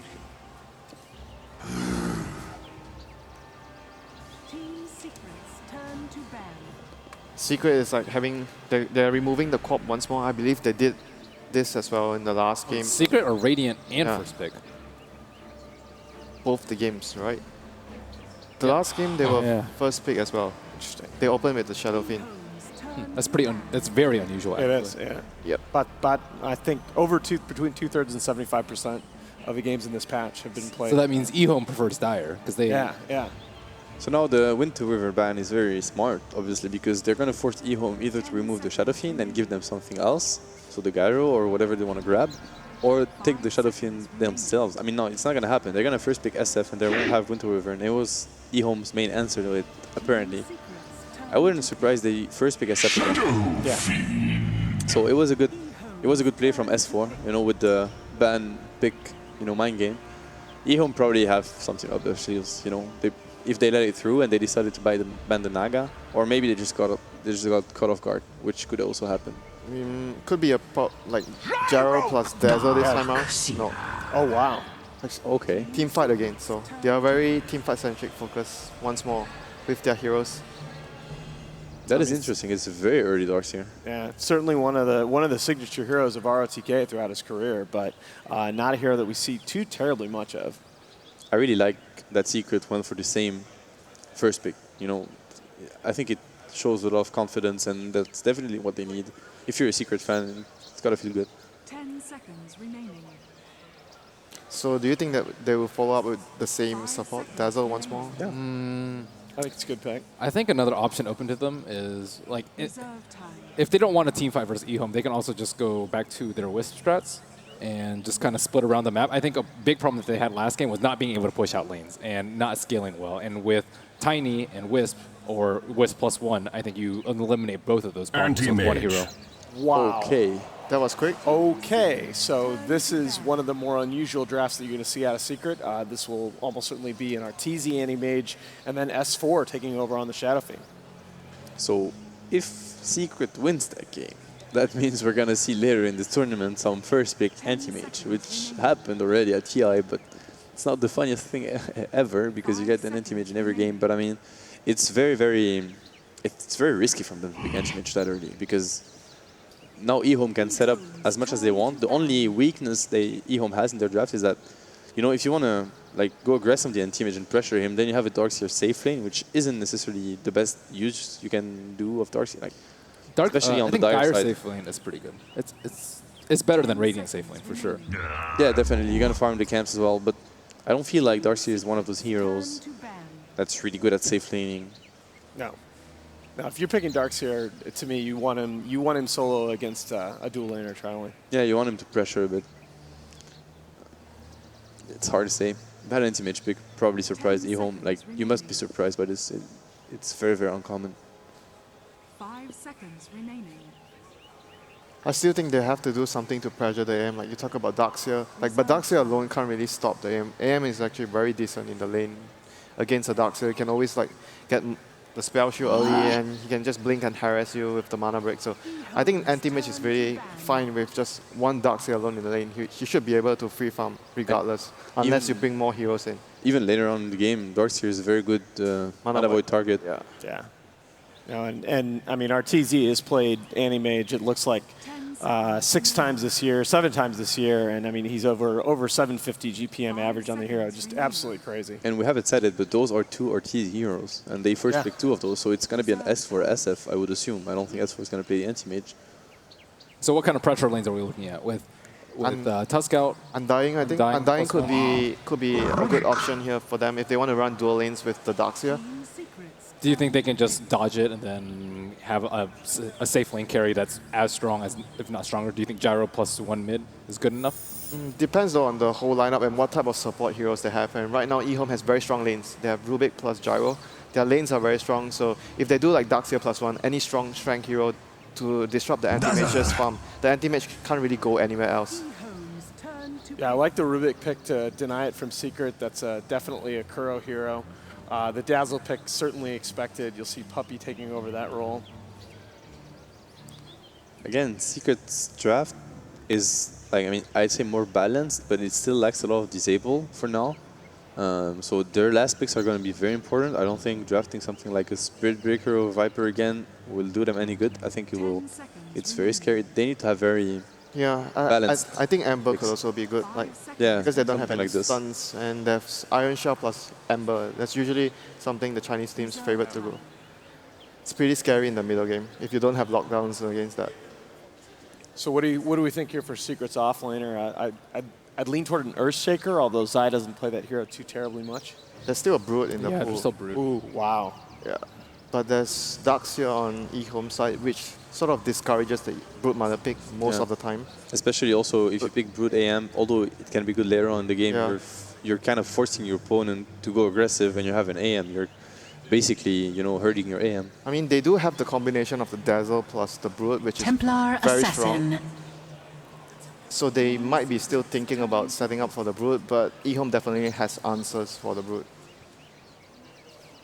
TA, so they're looking to pressure the SF. I think in that game, if eHome manages to destroy SF somehow or really shut him down in the early phase, they're gonna do really good because first, like, they're gonna be able to pressure way more because AM is not gonna come online before minimum 20-25 minutes. And they don't have to worry about taking the game late. Yeah, exactly. And also SF is going to be looking to farm jungle because that's going to be the only, you know, like SF is going to take the safe farm and that's usually what AM wants to do. So it's going to make it really hard for Secret to, you know, balance their farming. Yeah. So CTY's last game on TA was 12-2-11 at Mars TV against Empire, and that was against a Tiny Wisp from Empire. So very strong numbers on that hero. This pick will determine more or less what Secret wants to do. I feel like it could be really hard to distributing the farm equally between the Shadow Fiend and the AM, and I would say Shadow Fiend would more or less might have to take a sacrifice, like he takes less priority and given more to the anti-mage, depending on how the game goes for them. I still feel like you've got to have some kind of AoE control for your offlaner. Tidehunter doesn't make sense because you've got 2 heroes, even 3, that can buy a BKB already on the side of eHome. I still, Earthshaker I feel gets there earlier with this combo. I think Shaker is a pretty good pick indeed. Shaker is more like team fight focus as well. Like I talk about having pressure against the anti-mage. Like I think their lanes at the moment they can still do like Undying still fits very well with You mean their for lineup. eHome or for? For eHome, they can do like Undying off lane plus Darkseer and Undying plus TA is.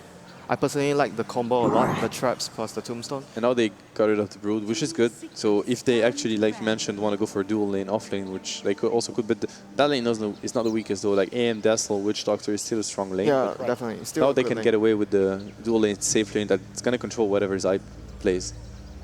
Brood was the only hero that could actually pressure, I think, Rubik, Gyro in a 1 versus 2 situation.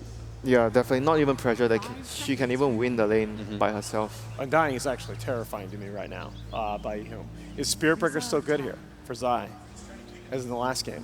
I don't think it is. I think they need area control. I think something like Shaker, Magnus. It's hard to say. They need something very special. Zai doesn't usually play either of those. He's more like, you know, an Axe, Bristle sort of a guy. Bristle is like a space taker. I feel they need a space maker now because having Anti-Mage and Shadow Fiend, they can't afford to have a Bristle in their lineup. Yeah, I think Magnus is too slow. It's too crowded. They need someone to make space. I think it can be a pressure lane though, if you have like BB Dazzle. Yeah, possible. That would be possible, but if you don't do very well in the laning phase, it'll be very hard to distribute farm among the cores.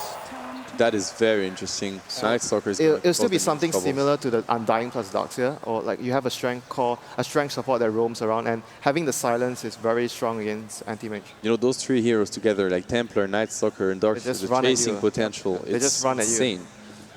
This is very scary. When you're playing a poor Dazzle, you know, in the middle of that, you have like Darkseer running at you, Night Stalker running at you, and Templar. And you can't see anything. How do you position yourself? Yeah, and Witch Doctor and Dazzle is very vulnerable towards the Night Stalker this game. This is going to be very scary if they can actually pull it off. I mean, if they get if the 4-position Night Stalker with early eggs, it's just so devastating. I mean, it's not even that, you know. Gyro, the mid-game damage output alone. The Darkseer can go jungle and leave the lane towards the Night Stalker, so they have like some form of synergy as well between the lineup where Night Stalker would have a lane to go to and I have to have say, experience. to me, that is again a flawless draft from ROTK. It's very balanced. It makes a lot of sense. There's a lot of synergy. Yep. It's very good early game, late game. They have strong lanes. The last pick is very difficult here for Secret. It's quite impressive. 5 seconds remaining. They're down to 3 seconds. Goodness gracious. And they used, I mean, that's really what they needed. They needed AoE control, and they needed a bit of pressure in the lane, but it's not going to be an easy game for Zeiss Axe, for sure. Right.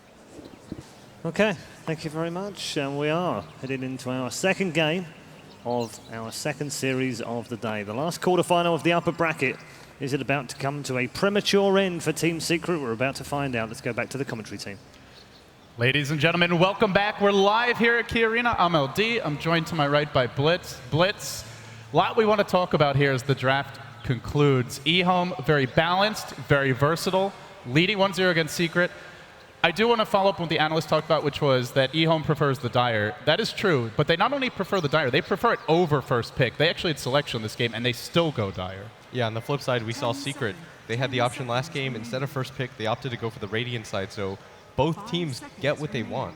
And I guess it brings to mind CDEC as well, another team who really prioritizes Dire, and in some ways, it was something that was discussed yesterday, is it feels like maybe CDEC has influenced the way other teams are starting to pick and decide what they prioritize in the draft, because they're just winning so much on that Dire side, and we're going to see it again here. And with that, the teams will get underway. Game 2 has begun. eHome leading Secret 1-0. Secret, a loss here, puts them in the lower bracket, something I think that would really mess up most people who did a bracket before the event. So with that, let's talk a little bit more about a couple of the points that you brought up during the draft. The first thing that you mentioned was you feel like CTY has really matured a lot as a player. Yeah, before he has a nickname that isn't all too flattering. It's the 6-minute God, but I mean, we saw in that last game, he struggled really hard in the laning phase. He had such a good start, getting a kill. He had the first bounty rune of the game, and Arteezy still manages to solo kill him in the lane. But after the 20-minute mark, it was all CTY. Once he gets that Bloodstone, leading the charge every single time, doing zips across the map, playing absolutely fearlessly, initiating and forcing those inopportune BKBs by Arteezy. It just shows the maturation of a great player. Somewhere along the way, and who knows if it was ROTK, if it was Lanham or DDC, or perhaps someone else he played with, he had discipline instilled in him, because this is a player that would go on tilt when he started at Dota 2, and it's been true for a lot of the younger players as they rose through the scene. He actually left the game for a while. He started to play League of Legends, but man, he's back in a big way. We might have a rumble here off the bat. It's ZYF up in front, taking some initial harassment from Puppy, and 3 heroes are going to come in. They get off the Battle Hunger. Just really wanted to secure this route. It's CTY engaging, but the cast will bounce. Oh, this could be bad for eHome off the bat. DDC, the body blocks from Zai. Very nicely done. The lift not going to save him. At Secret, get right back to work, taking the first blood and grabbing the bounty rune there, although Arteezy did not get the bounty rune bottom. That was grabbed by RTK, who harassed him pretty heavily here to start, but Arteezy's got a lot of regen, 7 tangos and a salve, so he was ready to trade. And I like this from Secret this game. They've actually given the mid lane back to S4, who's playing the Shadow Fiend, a hero I thought they were incredibly successful with, but I don't like to see S4 playing those mech carriers that naturally just sit in the back of the fight, don't really have playmaking potential. I feel like this is S4's role. This is how he won a TI. This is what they want to get back to. Giving him a hero that can just do a lot on the map. Yeah, and it's a hero that has a nice kind of balance, as you're getting at. Not only can he scale with farm, but he doesn't really have to sit and farm. Once Shadow Fiend gets that first item, the treads maybe as well, he can start making plays, and then Arteezy can play the 4 protect 1 with Shadow Fiend more in a team fighting type role. So it's a more versatile opening. They are going to make a move here on Zai top lane though. Trying to chase him at the same moment. There's also action bottom. It looks like Zai is taking heavy rock barrage damage. RTK able to surge away in the bottom lane. Zai the man endangered. Puppy with the body blocks. Beautiful blocks, but he's going to take the rocket barrage instead. Oh, he played so well to almost save Zai, but unfortunately this is a gyrocopter, and that meant he was right there to take a hailstorm of rockets on round number 2. Yeah, that's the strength of the gyrocopter, is that the rocket barrage might be one of the top 2 spells in the game at the early phase. With just 1 or 2 levels, it has kill potential, which is pretty absurd, and that tells you why this gyrocopter is so favored, because pretty much any support pairing with the gyrocopter is successful. That's what allows you to see heroes like Dazzle picked up, where they're not typically the best laners. Same with the Night Stalker, but gyrocopter makes everything okay for your support. I gotta say, we've got some great signs here. I don't think I've ever been portrayed as kawaii, but this might be the first time. Oh, the WoW. We saw that guy. He has really sick hair. Yeah, he does. He's That's got a really amazing good hair. one. He also has hair, which is more than some of us can say. Wow, don't sell yourself. Don't sell period. That was like the short. worst attempt to cover. You're like, there's nothing I can say. I only feel sort of bad for people with that hair. Because I'm friends with Ted. And I'm going to shave your head one night when you're not looking. I'm okay with that. Are you? Yeah, it'll grow back. Do you want to do it here That's live? what hair does.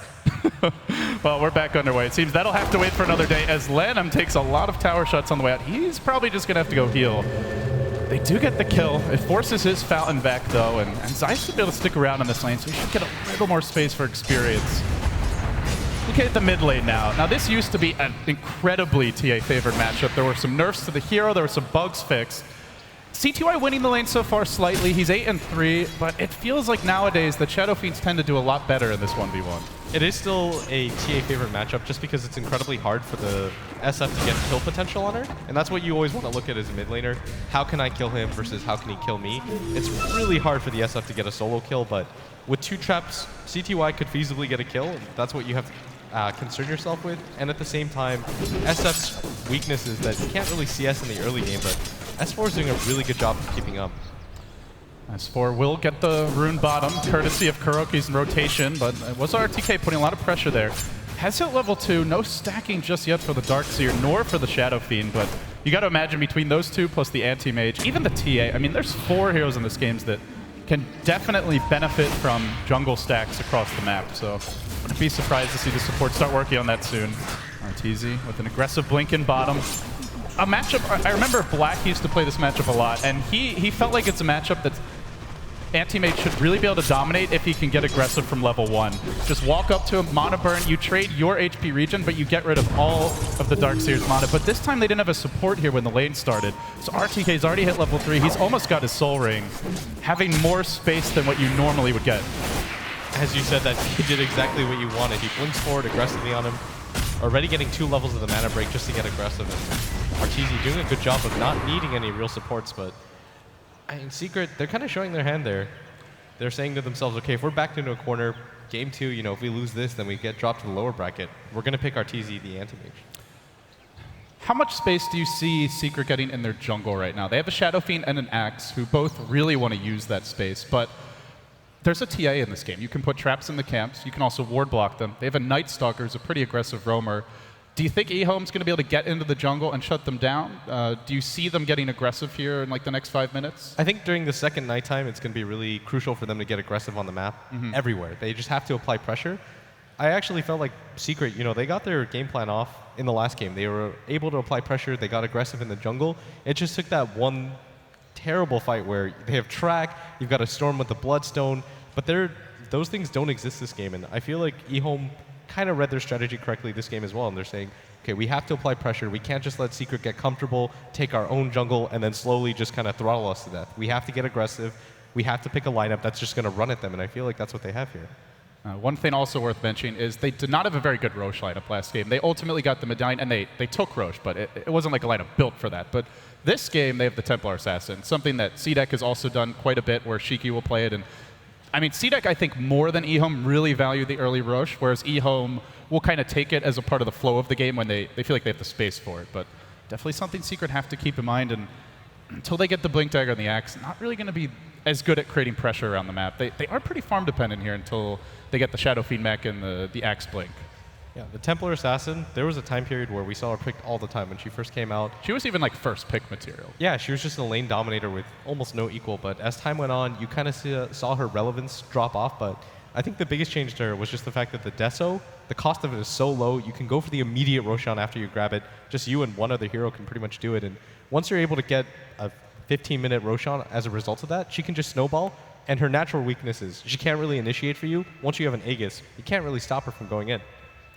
And she could do it so safely because of the traps as well. So you always have some vision, you have an idea where they are, and this is the analysts called it a run-at-you lineup, and it can be. It definitely can be. They've got Gyro. We've seen this hero going for aggressive ganks very often in the tournament. Night Stalker, great roamer. They have Iron Shell surge potential on TA. That's terrifying, to put it mildly, but they don't have to. They can also farm Ancients. They can farm the jungle. They can go for at least a decent late game. So it feels like a very flexible draft, and even if it goes late, you've got Darkseer versus Anti-Mage. Used to be very annoying to play against him with the wall, and still could be a threat here. Also, you can get the Shadow Fiend Aura as well, so yeah, pretty irritating to play against. For me, the onus is on eHome's lineup to really get aggressive. Because so you want to see them take the fight to see? Yeah, they have to in the early game because, like I said last game, there's no real natural counters to Storm last game.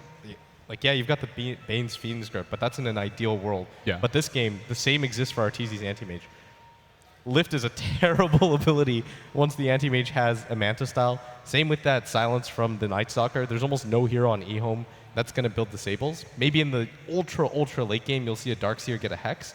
But more often than that, we'll see him get a Blink Dagger, the Mech, the Shiva's Guard. And I actually think third item, he has to go for the Hex here because there's just no disables. I mean, we saw what happens if you don't get that early lockdown on Anti-Mage earlier today in the EG Complexity match. I was talking to some of the players. Some felt that we could have seen an Orchid Rush from Swindle. Also a possibility for a second item, Scythe Devices. We will unpause. We're going to get back underway now.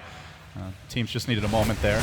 But didn't have the lockdown. And Arteezy, it was a worse game to lock him down than this one. Like, they really had nothing on Anti-Mage, but this game still isn't exceptional once he gets the Manta. Yeah, it's going to really come down to how aggressive eHome can get. And I think that's why they take the TA, just because they can go for the Roche and then play objective gaming.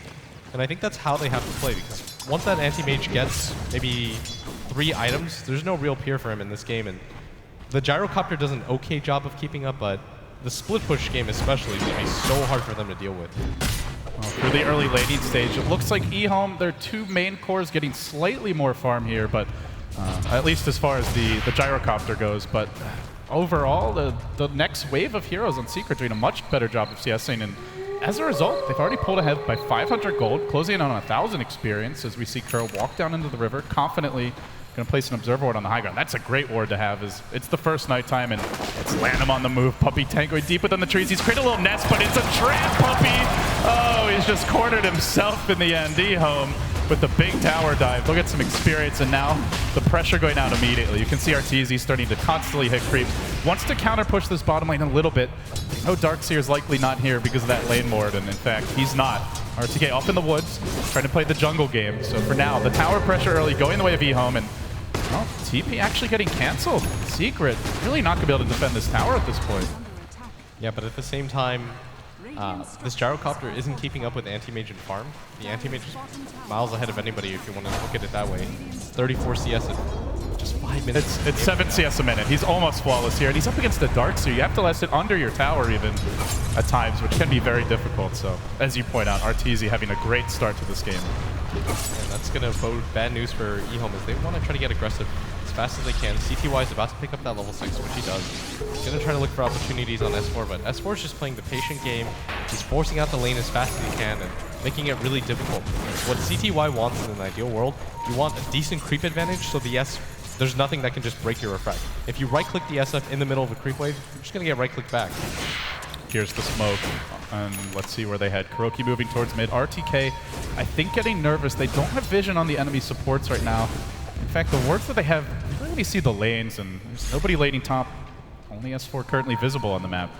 Kuroki wraps around towards mid, gets the lane ward down. If nothing else, giving them some vision as well.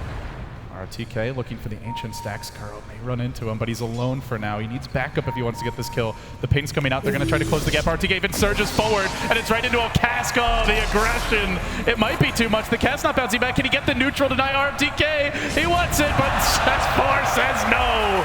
Shuts the door. and takes down RTK. And that was a level 5 Darkseer at 6 minutes. Pretty high level of experience, and well, 300 experience swing the other way.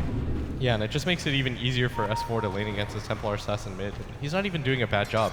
He doesn't really have any more jungle stands to go back on, but it is naturally harder for the TA to go for that. She can eventually rely on this ancient stack, but as you saw, I mean... Oh, they're going on mid. Pressuring it. S4 in trouble. There's the meld strike. They have it in the background. Puppey looking to hang on for now. They'll let CTY take the tower. Does he get another trap and go for this? He decides it's too risky. DDC was wrapping around as well, but they keep S4 healthy. They're going to get a sentry down in the lane once again. The raises forcing the wave out and buying S4 the time he needs to heal up, but not to be deterred. This is something we've seen more and more as the tournament goes on. The aggressive moves from Gyrocopter. ZYF deep behind enemy lines. S4 stops for this camp. Oh, he's going to actually run behind him. S4, they came from behind. Oh, ZYF making the plays. This is how Secret normally play. They really push it to the limit with their farm advantage. We saw it a lot through the group stage, but eHome have been reading that, and they're looking to punish it, and now they want Puppey. Graves about to cool down here, but he's so much on his own. Even if he gets the Grave off, he won't. CTY looks to lop his head off, but it's actually DDC, the man to get the last hit. It's that ward down here that isn't in vision of the sentry. Secret just naturally assumed if there was going to be a ward, it'd be on top of this cliff. But it's just out of range. They just spotted him all the way through. Or even more in the middle of the lane. You've got the sentry there as well, but both sentries just missing. They're chasing a bit for more. Uh-oh, Kuro in danger here. The cat's bouncing. Beautiful bounces for Kuro, but a follow-up trap, and they continue pursuit. In comes the anti-mage. RTK fairly low on money. He's going to surge his way forward. Still healthy in terms of HP, and they silence RTK, and they focus on time. 5 seconds to go. The Grave, I don't know if it's enough. He runs the other way. Last on attack, and they get him to blink. He makes it. RTZ survives. They surge. No vacuum. And now the turn. S4 marching back. He's got the move speed advantage. There's the casket. It's going to bounce once to CTY. That's all they need for DDC. One more auto attack. They pound him down. ROTK also forced to run. Secret bouncing right back. They could have gone for an easier support kill, but they thought they had the bigger one. That juicy anti-mage and the well-timed Grave and the Blink just cooling down. eHome, they get thwarted in their effort for the bigger kill. And that was perfectly timed, and if they had been successful with that, they could have denied RTZ a lot of time, could have made it incredibly hard for him to get back into the jungle, but with that play, all of Secret rotating down just to be able to protect their anti-mage and that jungle. The Grave was perfectly timed. RTZ waited out that blink for as long as he possibly could, managed to TP out at the last second instead of just running away, which I think was the correct decision. But CTY is going to do some... Oh, they want S4 now. This one's going to be hard to escape from. Call down hits him once. He turns for the raise. He does bring RTK to a 3rd HP, but that's not enough for the kill. eHome. Again, the Gyrocopter really showing his flexibility here, Blitz. He can do it all. He can farm the stacks. He can pressure towers way earlier than a hero like Anti-Mage, and he can also take these fights, giving CTY time to clear out the Ancients. And the Radiant squad actually had vision of this, but they just don't feel like they have the levels or items they need to engage. The big one that it's going to be a while, and the analyst mentioned that this would be a hard game for Zai. It really hasn't been a great one so far. He's level 6, but the Blink's still 1,600 gold away, and without that, it's tough for Secret to initiate. Yeah, what they're waiting right now is on eHome to overextend like they did at that bottom push, where they can catch them out, run them down, but I mean, that does rely on eHome getting over-aggressive, and it's hard for Secret to really catch anybody out pre-Blink Dagger Axe. And I think that's kind of the weakness of their lineup. They have a lot of counter initiation, but their initiation game is incredibly weak, but they are putting a lot on RTZ right now. Because if this anti-mage gets incredibly farmed, they realize the type of position they're in. They can just play the split push game. He's done it before. He really has.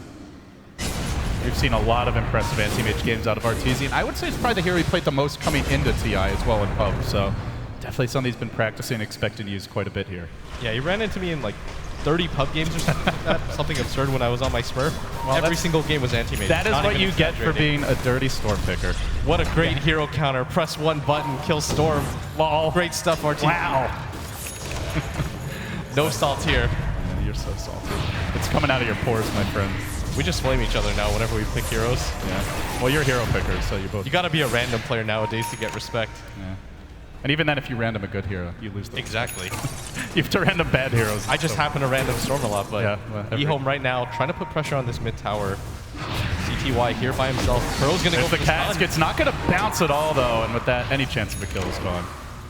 and it's about to be closing in on that next nighttime. You may see some moves coming out from eHome. You can already see the more aggressive trap placement in conjunction with these wards, and actually a very unique one in the trees here near the Radiant Tower mid. Not something you see often, but it's a cool trap to see a support trying to back somebody up. And as you said, Secret, they want eHome to come to them, and what do you know? eHome are coming to them, but will this end the way they're hoping? That's the question that remains to be seen.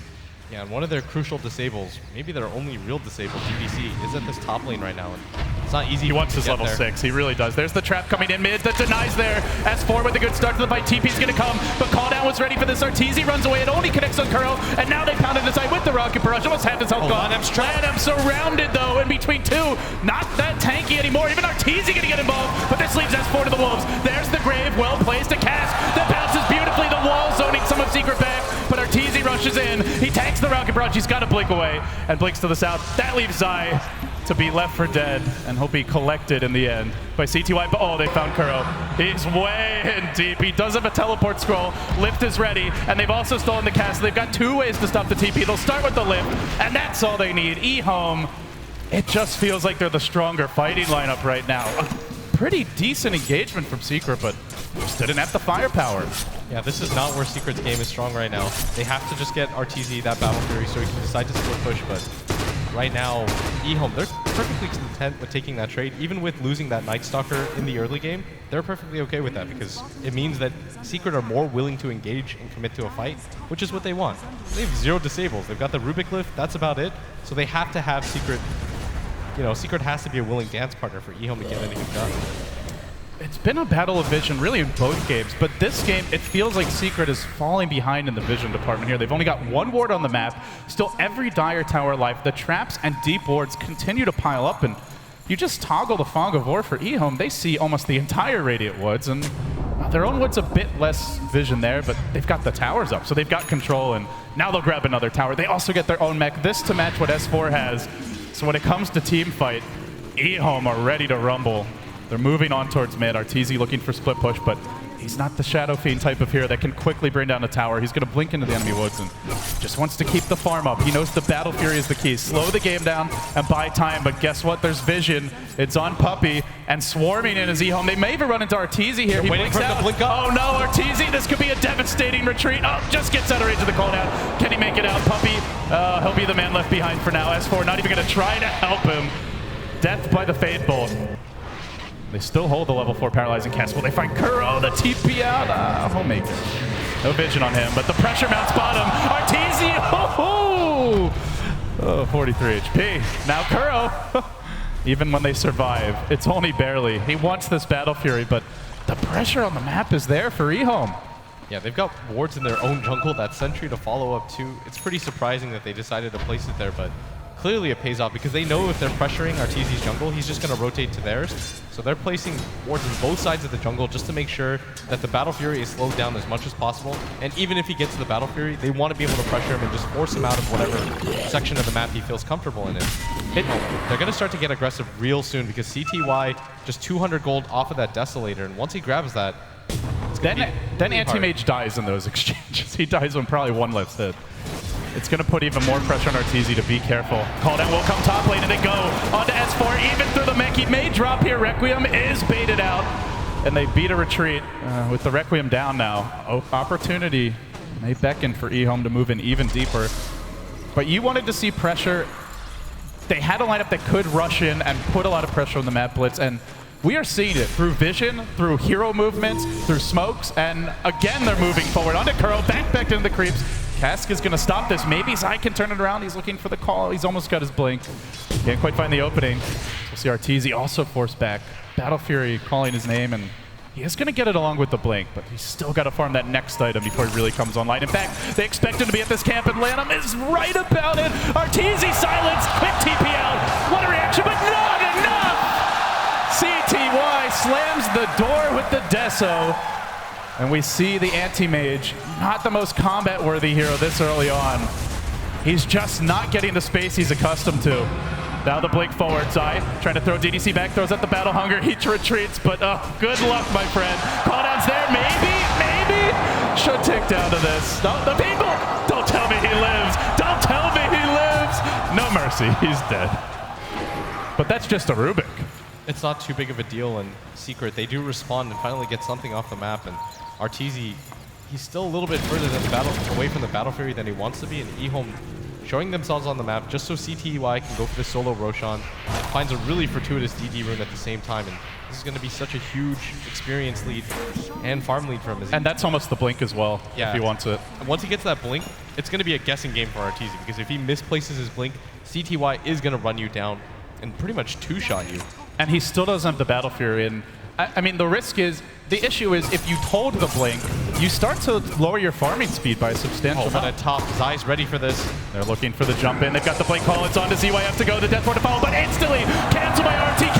Medical assistance has arrived, and they're going to turn it. eHome now hunting for S4. The TPL will be canceled. No Void. They got him. He's down as well. 3 crumble. ROTK, the man of the hour, saving his team and turning the fights. And Arteezy now, he'll be pushed off the lane. He's not going to be allowed to farm. He still doesn't have the Battle Fury. It's on its way now. Boy, he's going to have to dig deep if he wants to turn this back. It's not even really the individual stars from eHome that are really making a difference. It's their supports. This ward allowed them to see the Axe jump in. It's made such a huge impact. That's twice now that they've set up a gank using it. The first time they get Puppey, the second time they get 3 heroes out of Secret. And this ward, it's all about the vision nowadays, as you said earlier on in this game. And it made all the difference in the world because eHome, they see that their Gyrocopter is going to get initiated on. They instantly rotate 3 heroes to back them up. They correctly guess that Secret are going to get aggressive, and the turnaround potential for them is huge. And it's such patient aggression. We see CTY melded bottom. He's very strong with an Aegis right now, but he doesn't immediately jump on Puppey. He waits until he walks close. He sees their support there from Zai, and then he backs. And that's really been the maturation process that you talked about, that he doesn't overcommit whether he's ahead or behind. It's just, he's a more calm player in general now. That's Secret's turn. They want to make something happen. Puppey on the smoke. Maybe they get DDC here. There is a ward. Saw him walk by towards the Secret shop. He's found an interesting nook here to try and hide within. Oh, they know about that nook. DDC, welcome to your new home. It's called the Well. Zai with the dunk. Yeah, finally, Arteezy finally finding that farm time. He's already almost level 12. He's finally got that Battle Fury. Once he gets his Vlads, pretty much stay on the map for as long as he wants. He can do the jungle camps and I mean, we've been talking about eHome all game, and yes, they have been playing a really dominant game, but you still don't really have the best counters for this anti-mage. You don't really have the best disables, only the Rubik Glyph. It doesn't last for very long. The Night Stalker silence is not an opportune silence. He can just manta it off every single time, and it's going to get hard for them to keep up with him. And that's where eHome want to keep it up. CTY is looking to do it bottom lane. He will press the tower forward and drop it pretty low in terms of HP, but Puppey pings it out. They'll rotate in S4. And it does need to be reiterated that their cores are farming. S4, neck and neck, in fact, surpassing again the Templar Assassin on eHome. And Arteezy still the leader. The have-nots are the supports, though. Looking at Kuroki, normally one of the most farmed supports in the game, up there with AUI 2000. And he's doing a decent job, but this lineup needs a lot of space, especially for the 2 main cores, so it's going to come down here to positioning, it feels like. Puppey and Kuro, not quite as much to work with item-wise. They got to do it just with sheer savvy and veteran wit. In all honesty, it's just the warding. ROTK, he has a gem that he picked up himself, so it's incredibly hard for Secret to keep up wards on the map. And so Secret, they're just playing behind their cores, kind of playing the guessing game like you said, whereas eHome supports are pretty much willing to go wherever they want because they have full vision, they can wait for the counter initiations. They're playing with full information right now, whereas Kuro and Puppey, they're playing the guessing game. You saw it at top, and here in this mid lane, they have no idea this is coming in. They're going. They're onto S4, the back's there, the call down to follow. He's completely surrounded, doesn't even get off a spell, but the Grave, it allows for a Requiem to turn this, and onto RTK to go, the Death Ward keeps on going. CT1 trapped in the trees. He's got to get out and help the team. Oh, they he's lose stuck. They know too. Oh, the blink will cool down, but the damage is done, and Arteezy says, wonderful, I'm going to cut the wave top. This tower will be mine. So much space. A lot of it feels like it came down to CTY getting caught in the trees. They couldn't do anything for the whole Death Ward. Just such good placement and play by Secret there. And the problem is for eHome's lineup, it was like we talked about last game. The reason why we were talking as if eHome always had a chance was because there was no natural counters to the Storm. It's the same thing for the anti-mage this game. And the disastrous thing for eHome's lineup is they can't really make those mistakes. on paper, it's okay, we traded 2 for 1, at least we got a core, but it's more like we committed 5 heroes to a fight, and the anti-mage was farming the entire time, and all we got was 1 hero. And boy, is he farming. Suddenly it flattens up. He's still 30 CS up on this Templar Assassin, and now he's got a haster, and he's going to blink in mid, looking to clear out the waves, and the pressure just begins to mount. The tower, tier 1's still up mid and bottom. That's something Arteezy will definitely have his eyes on. Now moving towards the enemy Ancients. Oh, this is a big stack. They can't allow him to take this. Is he going to chance it? You betcha. Onto the Ancient stack he goes. RTK's in position on the high ground. This is going to be he sees this. Able to take Arteezy, got to be careful. He's back into a silence. He can't blink. The greed, it costs him now. eHome get just about every creep. Oh, they just saw him and they knew. They knew what he wanted. That really hurts the economy. Arteezy thought if he sees the Night Stalker coming, he can just blink out, but it was that play by ROTK to drag him back with the back animation, unable to do anything as you're just flailing through the air. And it's nighttime as well. The vision just isn't that great for an anti-mage. Yeah, it was a huge high-risk, high-reward play, but eHome completely punished him for it, and Arteezy can't afford to die like that because he's the only hero on the map that can go around and pressure like he is right now, but chancing it for that Ancient stack wasn't enough, and CTY just continues to farm level 16. No BKB on him. Decides to go for the Yasha. This is a huge glass cannon build, but he already does nearly 200 a hit with the Deso. They don't have the best damage over time here. There's a level 1 Battle Hunger, no points in Poison Touch.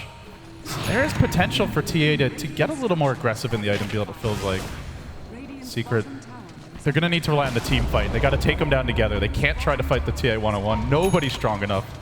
Maybe your late game anti-mage can do it when you get to like an Abyssal Blade, Butterfly type of level of farm, but he's not there yet. But he goes back to what he was doing before he got picked off. Arteezy into the top lane, and the Secret game plan's pretty much going to continue the same way. Keep on pushing with the AM, hold with the other 3 to 4. As for maybe poke your head out to hit a couple of creep waves. You may even have to rat it already into the trees. And eHome, no, this is the game plan for Secret, and they've been mostly prepared so far, and they're just waiting for him to show his head. There's a lane ward here top. Secret, they've not seen anyone from eHome just yet, but Arteezy is just biding his time. Now CTY will show himself. That alone is enough to discourage him. Are they thinking about a jump on CTY? This could be very bad for Secret. They're waiting. They're still waiting to get vision on somebody else. And they're not going to find it. CTY off into the jungle. The rest of Secret do smoke, and they head towards top. Oh, they're actually going to spawn him out. They're going to go for this as fast as they can, and this should be a kill for Secret. Now CTY returns fire. Gem hits the deck. Zai tries to retreat with it. He survives with 10 HP. So low, but the turn. Arteezy also almost dead. There's a blink in 3 seconds. Arteezy's going to have his own blink in 1. Does he get the instant blink? No, he misses on both. The back too late. Arteezy heading back as quickly as possible. And now reinforcements arrive. They grab not only the Night Stalker, but far more importantly, that precious gem onto Zai. That was the real price of that fight. Taking it off of them, being able to get some map control back is fairly significant because the Night Stalker, he's not a huge kill, but it's the gem that came with him that makes that so worthwhile. And at the same time, it just creates a little bit more time. eHome don't want to get into 4v5 fights, and while the Night Stalker's on the deck, they're going to wait for him to be able to come back and pressure the map again. And this is going to allow Arteezy to farm his own jungle for the first time in the game. It's funny when you put it that way, but it really feels like it's come to that. Still, more space. He's down about 3k gold here in the enemy cores, but Yasha's coming. And the big item that makes him far more difficult to take down is not unreasonably far away. It's the Manta. But to match this economy, eHome continue to stack their own Ancients. They've been very consistent about farming these as well, and as a result, they're able to hold steady with the 8k, more like 9 to 10k gold lead, it looks like. Puppy also looking to farm his own with the medallion. Big item out now. It's going to be a blink on RTK. And the combo potential is there. Call down. You've got the side blades that could splash through. Maybe DDC steals a Requiem. That would be a dream if he could pull it off for eHome. For me, it just feels like the Death Ward from Kuro is going to be the huge game changer. We saw it in that last fight where he was able to keep it going the entire time. It was a large reason why eHome didn't want to continue to commit. He's now bought himself a Ghost Scepter. Going to keep him alive for quite long in these fights. Protects him from the TA, who normally just blinks in, melds, and then right-clicks him with Refraction. He's pretty much done for. Yeah, he two-shots you. So. Yeah, you need that Ghost. It's a pretty clutch item. I am a little bit worried about Puppy, but he always has that Grave to rely on, and it's going to deter eHome from just going in on him. But the next Roshan is going to be so huge because with that Rosh, CTY is going to grab it and they're just going to go all in. They're going to push wherever they can. They're going to have a lot of faith in his damage potential. And I don't really know what the game plan is for Secret at that point. If he gets that Aegis, if they're able to take down that tier 2 mid, I think that eHome should be able to go for the high ground because they want to hit this timing where RTZ still can't get into fights. I think even with the Manta style, RTZ can get blown up by just the TA himself when he's this smart.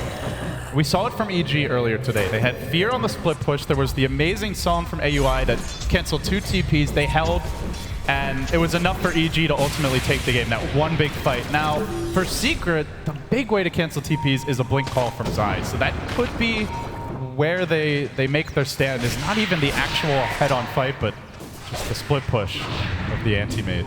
Everyone from Secret right now is grabbing a Ghost Scepter, and I think this is a good plan. Where's that fusel blade? You just want to extend the game and the team fights for as long as you possibly can. Zai blinks in, you can just call, pop your Ghost Scepter, and lead the fight around while your anti-mage picks off supports. That should be the game plan for Secret. DDC, Blink back on that immediate lift. Oh, the combo damage. S4 is a BKB, not using it. He pops his Hastered, and that is enough. Well, CTY thinking it's not. Surged in, but they decide it's a bit too aggressive. He's got a full Daedalus on the Courier. Yeah. Well, that's going to be trouble. I thought he was super far before, and I didn't even see that. Oh, that's what the net worth chart is for. With this, Daedalus complete. Could just walk right into the Roche pit, potentially. And that's what CTY is going to do. But the rest of the team doesn't seem like they're going to join him. He's chewing through this Roche. Oh boy, it's really need any help right now. No. He's going to hit level 19 with this. That far exceeds anybody on Team Secret. Lanham just likes to watch, but now he's had enough of it. Secret are deterred in their pressure top. Arteezy does shove the lane in. But eHome distributing heroes wisely around the map. So they take the Roche, they don't give up any objectives. Now CTY back to the farm game, lacking a TP scroll. Maybe something Secret can play around here. Not sure what he could even drop for that. He's just going to be TP-less for now. This is such a weird timing right now. eHome, they're really strong, but they don't really want to get picked off here because Arteezy can just go for the split push. Every single time somebody from eHome dies, Arteezy just shows himself top, continues to go for the split push, but he has to be careful here at top. This game has just turned into like hearing the blink sound every 5 seconds. Blink, blink. Now you see me, now you don't. Now he's just waiting for the wave. Let's see, maybe one more wave, then he'll cut it. He knows that push that you mentioned could well be coming, and safest way to stop it is don't actually approach the creep wave, just hide in the trees. Take a page out of HY's book and then cut them off, only when truly necessary. He's going to go for the split push here. He absolutely has to. There's no real way for them to stop this eHome push mid. He's close to the Manta as well. I'm not quite sure if that's enough, though, at this phase of the game, as CTY just deals a ton of damage. And he's got that Aegis that they have to deal with, too. Oh, Kuro! That Ghost Scepter may well have been required if there was a crit coming out from the Daedalus. I'm pretty sure that just saved his life. It was a good buy. That felt like a Daedalus hit. He's pretty happy about what just happened right there. Here comes the creep cutting, and this is going to be the area where we see the most of Arteezy, is just that kind of rim near the enemy side of the map. But uh-oh, somebody isn't so mobile. It's Puppey, trapped in the trees, will end up going down. Meanwhile, mid, CTY hoping that S4 dares to walk up the ramp. Oh, S4, DD ruined, BKB, no TP! No TP for S4, in trouble. There's the first trap, he could BKB out of the slow and try to man fight. He's gonna go for the Requiem, but no chance in hell! Even through the damage of the Requiem, and it was a lot, the double Rec. Not enough. Yeah, if you think at bottom, by the way, if that was a bad move by Puppey, so Puppey, if anybody shows up in the lane to kill him, it's just free information for Arteezy, because he knows guaranteed 2 heroes down there. One of them has that lockdown ability that he's afraid of before he has his Manta, and it allows him just TP top, split push that lane. It's almost like you just trade a support for information and farm on Arteezy. Like, Puppey won't make a difference in this game anymore. The Hellbear Smashers now also trolling the waves. If Arteezy can't do it, the creeps will provide the needed support. So they have to go in with a very minimal wave, just their own Satyr Tormentor here, and that's not going to help against the backdoor regen. But that's now a completed Butterfly on ZYF. This is just getting ridiculous for Rio. They've got to be frustrated by this, but still with the lead here. In fact, they've been increasing it. A 12k gold lead, a 12k experience lead. Still, despite how aggravating it must be, they're pulling ahead more and more. Yeah, but this is what Secret want. Just continue to extend the game. Hope that eHome overextend like they did last fight. And I don't know if they have it in them. If they overextend again, Arteezy's just going to get so much space. That's going to be like pretty much a butterfly or a basher after, or even close to an abyssal blade after one really bad fight. Yeah, with this lead, you can't really throw it away, especially when you've got such a mobile hero. They have the blink. Live to follow this up. Call down is waiting as well. They're going to immediately force out the blink. They couldn't quite get the silence off. Arteezy could have manted it anyway. Zai fishing with his own blink call. He's not going to connect the urn, stopping a potential blink out. Now they silence him. Anti-Mage Illusions working on the carries here. Zion a bit of danger. S4 there to usher them away, but blinking forward. And CTY the crit. Not coming out, but the back now. S4 Graved, a beautiful goal. And the Deathward. Look at it go. Kuro with the damage. Not enough though. Now he's on the run too. S4 may also fall as RTK. CTY cutting off the path of retreat and executing Secret inside their own base. Zai, heroics were attempted here. But Body still hitting the floor in numbers, and with a lone catapult mid, they may just try to high ground it now. Oh, eHome's just going to go for bottom. They smell blood right now. They realize even if S4 has a buyback, he can't really do anything with just 9 souls on it right now. The time grows desperate. Where does Arteezy go? If he goes mid, there's a tier 2. There's a glyph. If he cuts the wave bottom, it's too late. There's already a gigantic wave in here. There's no Requiem on Shadow Feet, no BKB, no buyback either. They only have a buyback on the Witch Doctor who's lacking a Death Ward. Secret just trying to force cut the waves, but it's really not going to matter. They can't actually threaten racks here. They can't even threaten tier 3s. He blinks back towards mid, trying to prevent an additional lane of racks from falling. But eHome, they strike gold again. They get yet another objective, and they zero in on what would be a crushing upset if they can take this 2-0 from Team Secret. And now eHome farming out the jungle. They're probably just going to wait out the next Roshan if they can. It's up in just 4 short minutes, and this is what Secret have to work with right now. If you don't take any tier 2's towers down, eHome's not afraid. They realize, okay, we'll trade 2 or 3 creep waves for Arteezy for a Rax every single time. What Arteezy has to do is just force pressure on one of the tier 2 towers, take it down, so at worst he's trading racks for racks, but eHome every single time deterring him. They save all of their tier 2 towers, so when they go for that death push, there's not a whole lot that he can do, and that's a free racks for them, a 4-man team wipe to go with it, and CTY is just so farmed right now. He has a full MKB. Do they even have a butterfly? No, it's just a preventive measure. Arteezy hasn't even picked up a component for a butterfly yet. Now, he could buy one, but butterfly, normally your go-to item to maximize the split push just for the raw attack speed on your hero, and it does benefit the illusions a bit from the stats, but he's, I don't know. At this point, you're just not man-fighting CTY. That phase of the game feels over, barring an amazing team fight. What scares me more for Secret, Arteezy's doing his best to try to catch up, but S4 is just so underfarmed right now. It does look like he's got 6-slotted items, but they're just incredibly weak items. The mech has long outlived its usefulness. The Ring of Akala is the same. Zai making me nervous here. Now the Blue Blink. S4 slaughtered. He can't even make a move. Oh, Jesus. He does have the buyback, but it'll be with 11 souls. Arteezy even walks into this. He's going to try to start the fight. There's the 2-hero call. Oh, CTY Oh, he does end up going down. 800 gold going Arteezy's way. What a big fight for Secret. RTK frantically scrambling. eHome have to be nervous now. The call-in comes in. Gyrocopter arriving and looking to hold the lines. Stand strong, Ben, but that's the Kuro Deathward from the high ground. Pounding into ZYF here. Back, turning it on Arteezy. Can he win the fight? He looks to blink, but he's got no manta. And ZYF bails them out. Now the blink. Ion Shell, Kuro down. Even with the miraculous of most miraculous fights, it pales in comparison to the raw damage output of eHome. And without even a second of hesitation, Arteezy insta-buyback, purchases a basher. He won't have a second life for a very long time now. That's ZYF in a nutshell. CTY, that's the guy we're talking about, but he just sneakily runs in. He's like, I also have 20K net worth. Like, did everybody forget about that? If you watch this post games, it's my bad completely. We haven't really talked about the fact that he's 10, 0, and 10 right now. We've focused so much on CTY. It's just absolutely stunning. He's almost got a full... he actually does have a full MKB complete. And I think Secret is in a similar situation. They all in to kill the TA without realizing there's just an equally net worth farmed Gyrocopter waiting in the rear. And he was late to the fight, too. Yeah, he got there like didn't even come in. 2 heroes were dead. The Night Stalker was on the run. The Darkseer was just trying to get out as well. And oh, hey, call down, flank cannon. Get the hell out of here. Oh, E-Home now.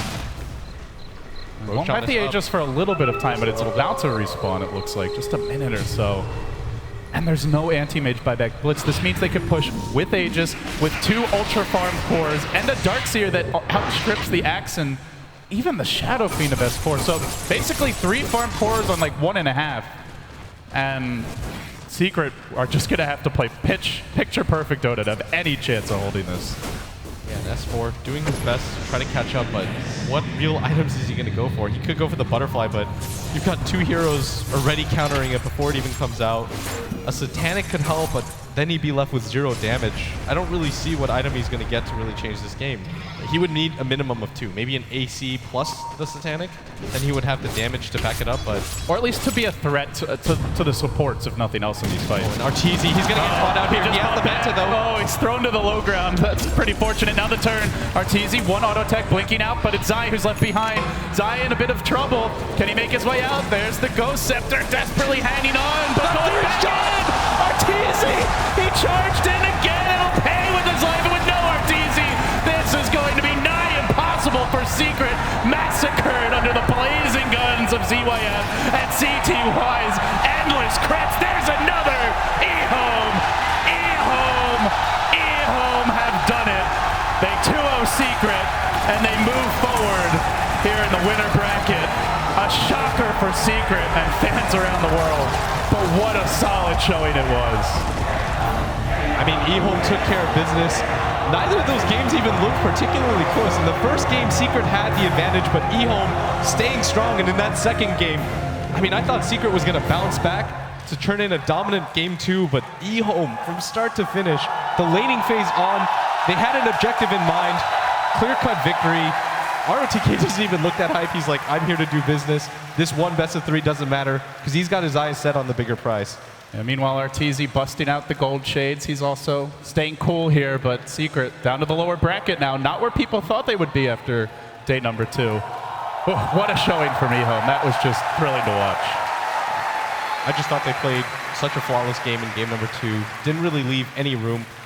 If you deal with CTY, then here's ZYF right behind him in net worth every single time. And on the other side, the lower bracket teams are probably just sitting there sweating with Secret now waiting for them. But with that, let's see what the analysts think. E-Home with the big 2-0 upset.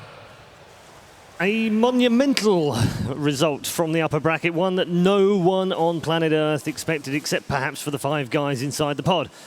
We've got a couple of gentlemen who've subbed in for us. Welcome back to the desk, to Pyrian Flax and to Wagamama as well. Thank you so much. What a great time for you guys to come back.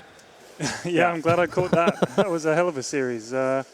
I wasn't quite sure who won at the end there. LD left it a little open to interpretation, but I'm pretty sure it was E-Home, so well done to them. They didn't look surprised at all. No. They were 100% sure. They were just sort of like, yeah, another day at work, just almost like they'd come with a playbook and they just followed it and got to the end and shut the last page and went, oh yeah, we're done. Fantastic. Definitely have a playbook, because looking at the drafts by RTK, it was super impressive, both game 1 and game 2, in terms of it was not an all-in. It was not, being strong at one thing and only winning by that. They had team fight, they had pick-off, they had late game. They had a well-rounded draft in both those games. Game 1 was a complete outdraft. And in game 2, Secret looked shaky. They're picking Shadowfiend AM as first 2. Okay. We are going to just hold the thoughts there. We're going to get more from you in just a moment. But Casey has ROTK with him. Perhaps she can ask him around the drafting. Oh, yes, I certainly can. I can ask him pretty much anything. ROTK, congratulations. Thank you. How are you feeling right now? It's hard to say, just very exciting, I mean, because Secret is top 1 in the world, and we are just a young team, and we came brave win this thing. I feel very, very exciting now. How are you able to focus your team, knowing what you just said, knowing that Team Secret is the team a lot of people have been talking about as the ones to beat? How were you able to kind of set that aside and focus on the task at hand?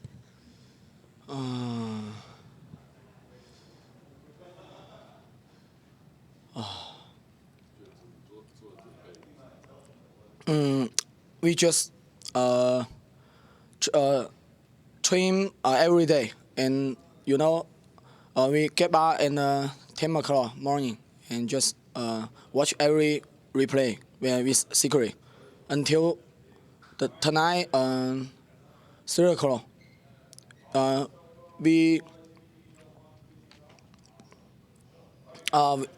I think we just try my best to do how to win Secret, and then we did. Twice. How did that feel, and how did the draft go? How much did the draft in both of the games factor into your success?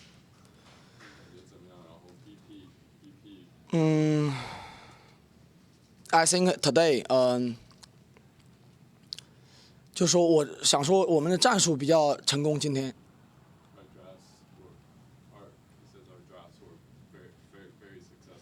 Your drafts were successful today. I think. Yes, yes. I think you clearly proved that time and time again. Congratulations on those decisions. Are you able to kind of enjoy this moment a little bit, or are you already looking to Evil Geniuses? Absolutely, we are looking for Evil Genius because beat win Secret is very important to us to make us more confident, and in this tournament, I mean, it's very important win Secret to us. What did you learn last year coming in second with VG? What were the lessons there that you're bringing in this year? Josh. Sorry. Oh, don't apologize. You're doing great.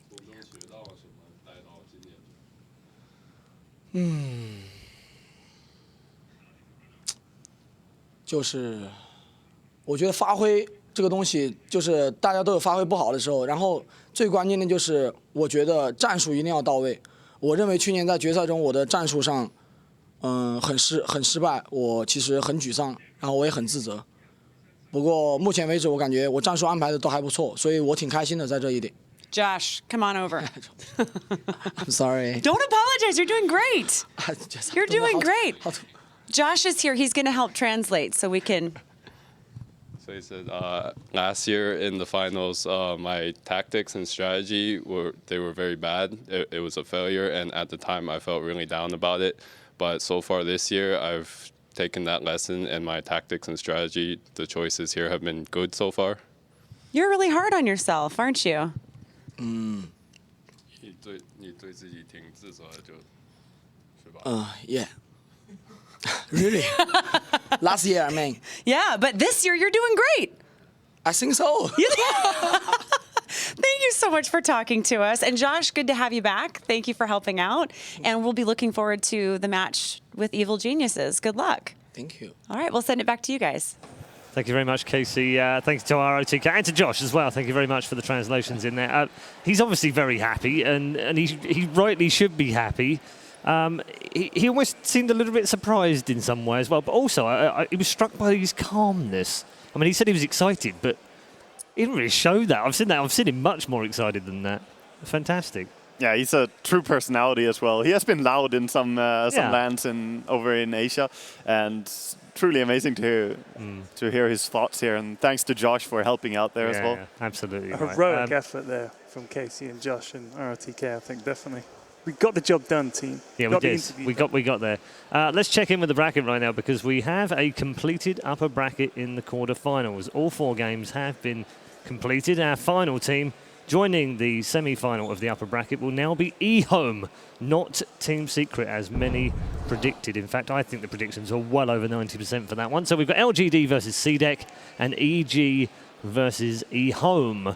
The thing that strikes me most about that is, of course, we were talking about pendulums yesterday, Alan. Oh, yeah. Swinging between east and west, and many people have predicted that this year it'd swing back towards the west. And here we are in the semi-finals of the upper bracket, and 3 of them are Chinese teams. Yeah, not only 3 out of the 4 Chinese teams, but let's not forget, these are the 2 out of the 4 are the teams that competed in the Chinese qualifiers. CDEC, the wild card team, and eHome, the team that looked very convincing in those same qualifiers. But boy, I don't think anybody expected this kind of performance from them. And again, the common denominator, we talked about it before, young players showing up to play for those teams. It's going to be a crazy semi-final, Ben, when you think about that. That's Sumail versus CTY.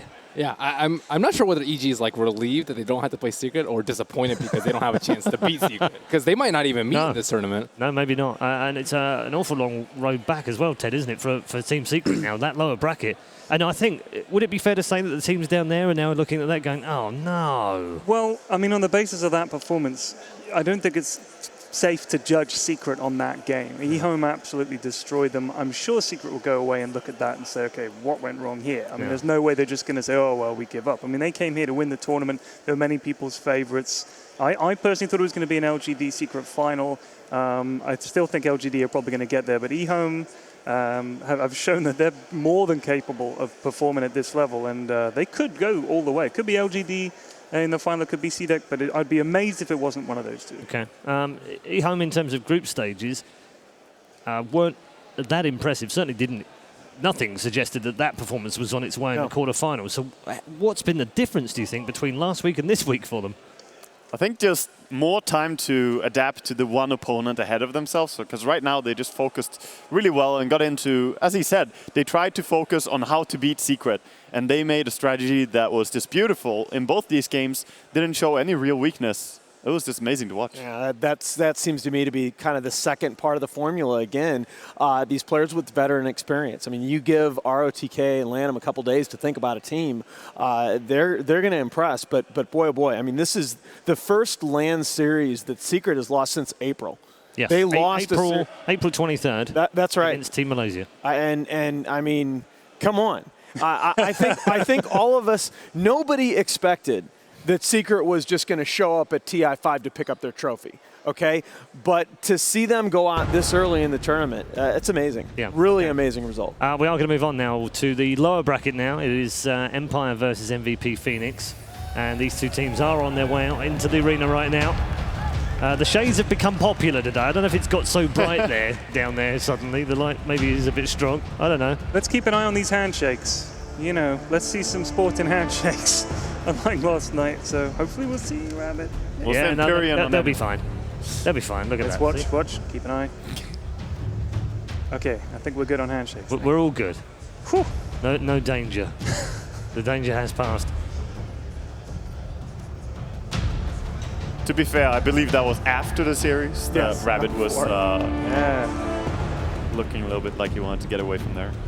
Indeed. So we'll let them get set up in the pods. Of course, all their equipment will be there ready. They'll be just ready to go in a few minutes' time, and we'll let them do that. And we'll also talk about both of the teams in just a moment. But first of all, this is Team Empire's lineup.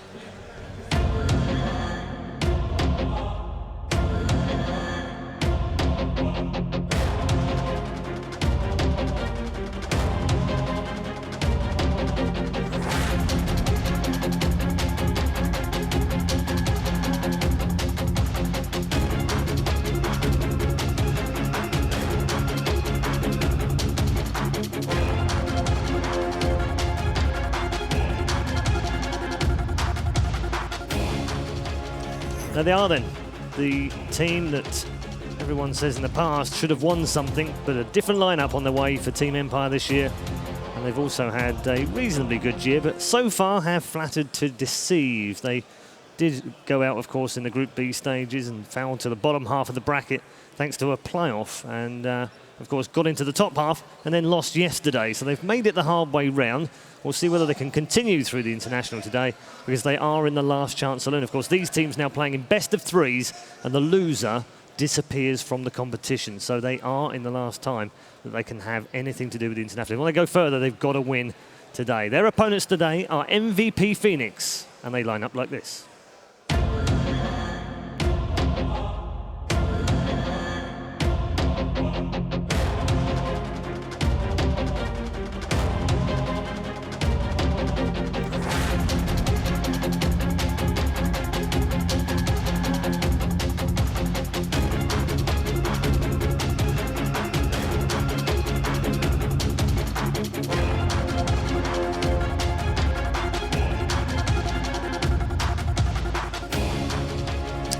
MVP Phoenix, of course, coming through that incredible game against Newbie yesterday, knocking out the reigning champions and continuing on. They will finish at the very least 9th to 12th, an improvement on their previous placements, of course, for March, who is 28 in his last international, as he heads off to military service at the end of this international, and he'll want to go as far as he can. He already said that in the interview, in a very emotional interview with Casey yesterday. So we'll start with MVP Phoenix and start with Merlini. The odds are against them, obviously. They've fallen to a Team Empire who we know how strong they are. And yesterday, it could be argued that they probably won 1.5 games yesterday against LGD. And obviously, you've got to win 2-1 at that. But they played well for some moments and then went down to the lower bracket. Are they not the stronger team of the two? Empire? Yeah. Yes, certainly on paper. And even going before the tournament, I think Synderen had them in their top 3. I would probably have Empire in my top 8. And MVP Phoenix, I didn't even have coming out through the wildcards. But MVP Phoenix, I mean, they've been playing very, very well. But I think more so it just depends on how Empire is going to show up. Yesterday, they played amazingly. By far the best I've seen them in any of the games they played, including the group stage. And if they play like they did versus LGD, I think it should be actually an easy 2-0 for them. Okay. Ted, it's not always easy to compare teams side by side unless they've played recently, of course. And the most recent form we have about MVP Phoenix, and it's interesting, is that they came out of the wildcards where CDEC came out, and they're in the semi-finals of the upper bracket. Does that not put them in a bit of context? Actually, they weren't quite as bad as everyone thought they were. Well, yeah, I mean, I think in a competition like this, you win one best of 3 and all of a sudden, things improve for you drastically. You lose one and all of a sudden things get terrible. So I think it's hard to gauge them on a small sample size like that. But the question I would have is that everyone's been telling me MVP teams play a very aggressive style, and that the reaction from Empire is going to be, do they go and fight or do they go and farm? And that's what I'm going to be looking to see, because I think if they feel they're the better team, they'll go and fight, and they'll think they can outfight them, maybe. Okay, all right. Wagon, what are your thoughts on this one? I actually think that, as Merlini said, like Empire is on paper a stronger team, but I always count on March to surprise and impress. He wasn't particularly spectacular stats-wise yesterday. I think he said himself he only went 1-0, and that was horrible in his own words. But QO was very strong yesterday. No, if MVP Phoenix are going to win this series, they're going to do it on the back of QO. QO is 8.8 kills per 35 minutes in Dota 2 LAN games. That is by far the most of any player. The next highest is 7.6. He's 14.5k hero damage per 35 minutes. Next highest is under 13k. This kid is explosive, and if they have a hope of beating Empire, it is going to be behind his play. Okay, thank you very much, gentlemen. We are headed into the draft for the lower bracket knockout game for MVP Phoenix and Virtus Pro.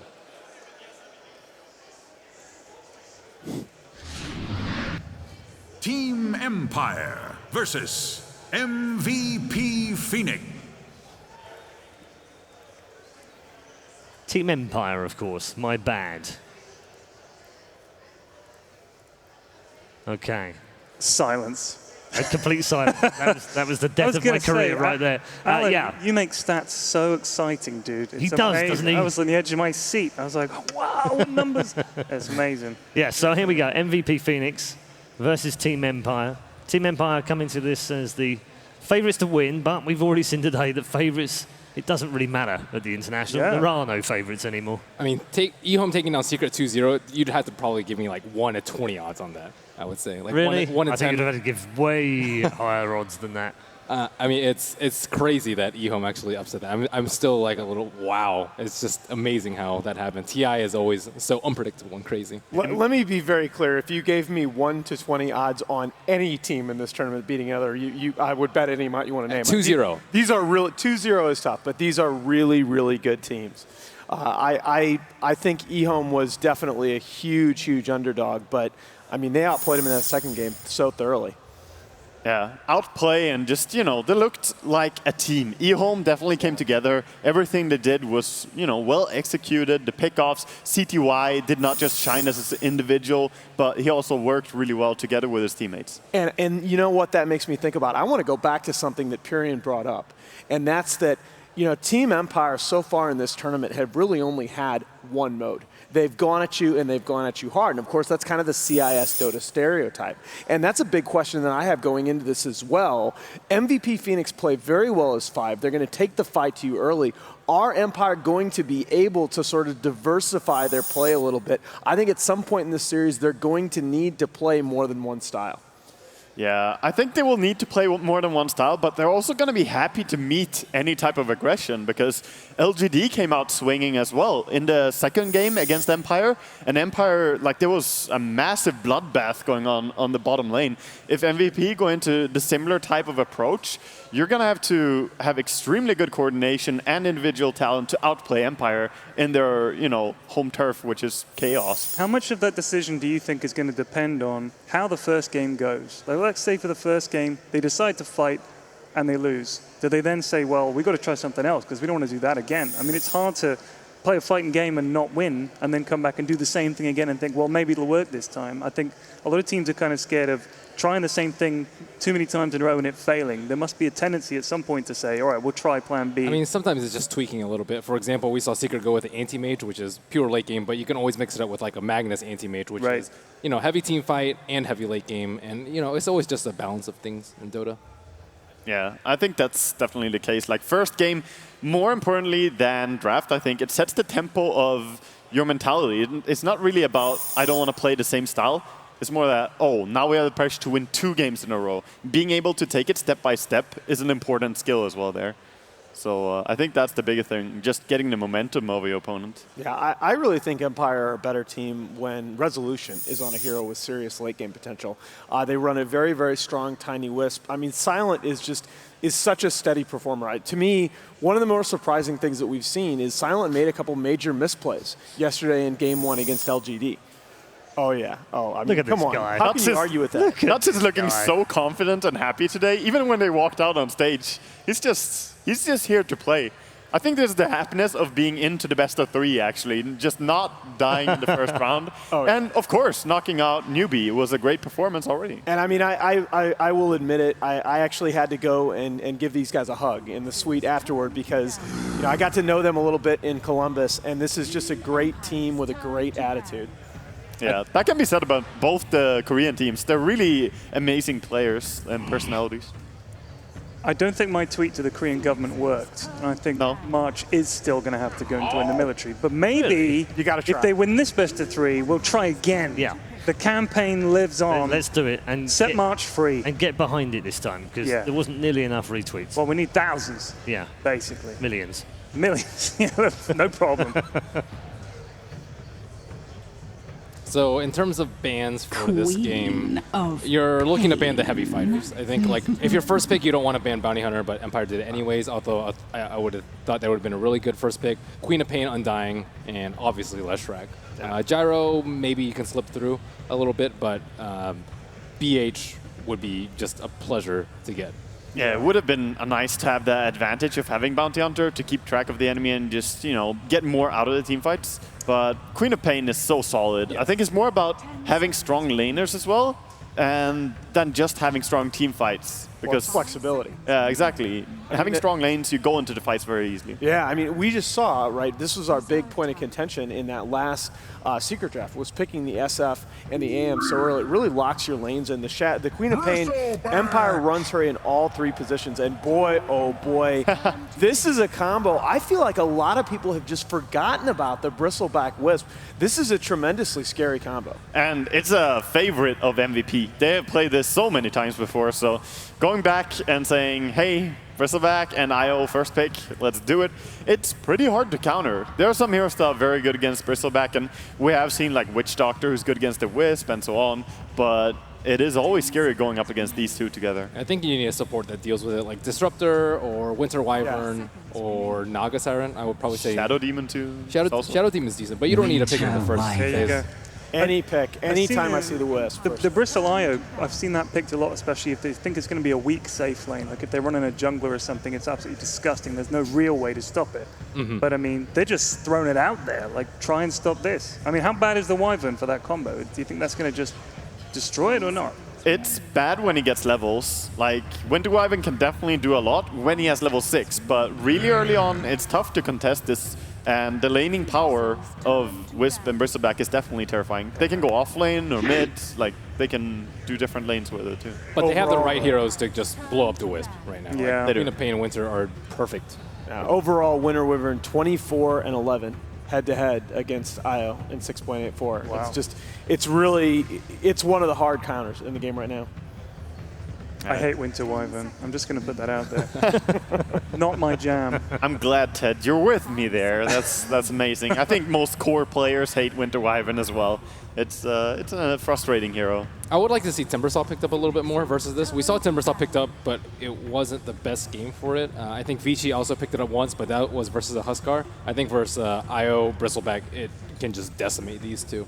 Definitely. It's a strong counter to that, removing all the strength. And even Wisp, being that annoying support, he is still strength hero. Some people forget that, thinking he's anything else. So Timbersaw does deal tremendous damage with the Q against him. Other solutions that we've seen is like Axe to get him to face towards your team, LC by the same token. On top of that, yeah, just if you deal with a Wisp, it becomes significantly easier. Right. Was that the complexity game where they had the Timbersaw? I felt that was the only reason they were in that game. Oh, yeah. Like, he just kept them in it. I was like, okay, if it wasn't for this Timber, this game would have been over 25 minutes ago. So, yeah. But Empire usually plays like initiator heroes on their offlane. Like Tusk, I think, has been overlooked in this. But he's, usually an Earthshaker Axe tanking. Really surprised to see Tusk make it into the second phase against Empire. This was really the team that brought Tusk back into the meta. Now it's usually Aloha Dance that'll be on that hero, but yeah, I mean Yoki can play anything. Yeah, Yoki can play anything, but as you said, for them it actually suits a lot to have it on the support. Yoki. He likes having the AoE initiators a little bit more than a crazy initiator like Tusk who just rolls in. So since none of them, or I guess Shaker is banned, but all the others are still available. Magnus is there, Axe is there, Shaker being removed. Sanking. Yeah, exactly. Sanking is there. There are plenty of options for him. We saw them run Magnus a couple of times in that series against LGD, and I think all of us on the panel were a little bit critical of he held on to his RPs a little bit too much in those games. A player of his caliber, I think is going to fix those mistakes if he gets another chance. For sure, for sure. I watched those games as well, and it was really close, so it was tough. Always the difficult choice to go for the solo RP or try for the bigger, is patience really a virtue when you play Magnus? So we talked poorly about Lion, I think, in a lot of the scenarios in the prior games, but Lion, I think, is a pretty good hero here. Good magic burst against Winter Wyvern, good control versus Queen of Pain, and more importantly, good setup if you want to relocate on a hero with the Hex. Very reliable. Yeah, it's a nice hero to get. I'm starting to get worried for MVP in the same way. I think back to the C9 games where they got their Wisp. It felt like they got baited into the Wisp pick because there are so good counters now. Queen with the damage, Winter Wyvern, who, of course, benefits so much from people stacking up, same as Witch Doctor. So this is going to be very tough for Wisp to stack. And there we go. Best hero in the game picked. Easy. Well, Witch Doctor. Yeah, I agree, Wagger. Yes, totally Witch Doctor. I love that hero, dude. I think TA's had like a really high win rate. Yeah, she's 10 and 6. I believe. I really like this combination. We talked about the Lion, and now with the TA, that gives you, we talk about the Bristle Wisp primarily. That's going to be your core going into that mid to late game. But in Lion and TA, you've got two more heroes that can just relocate and blow somebody up.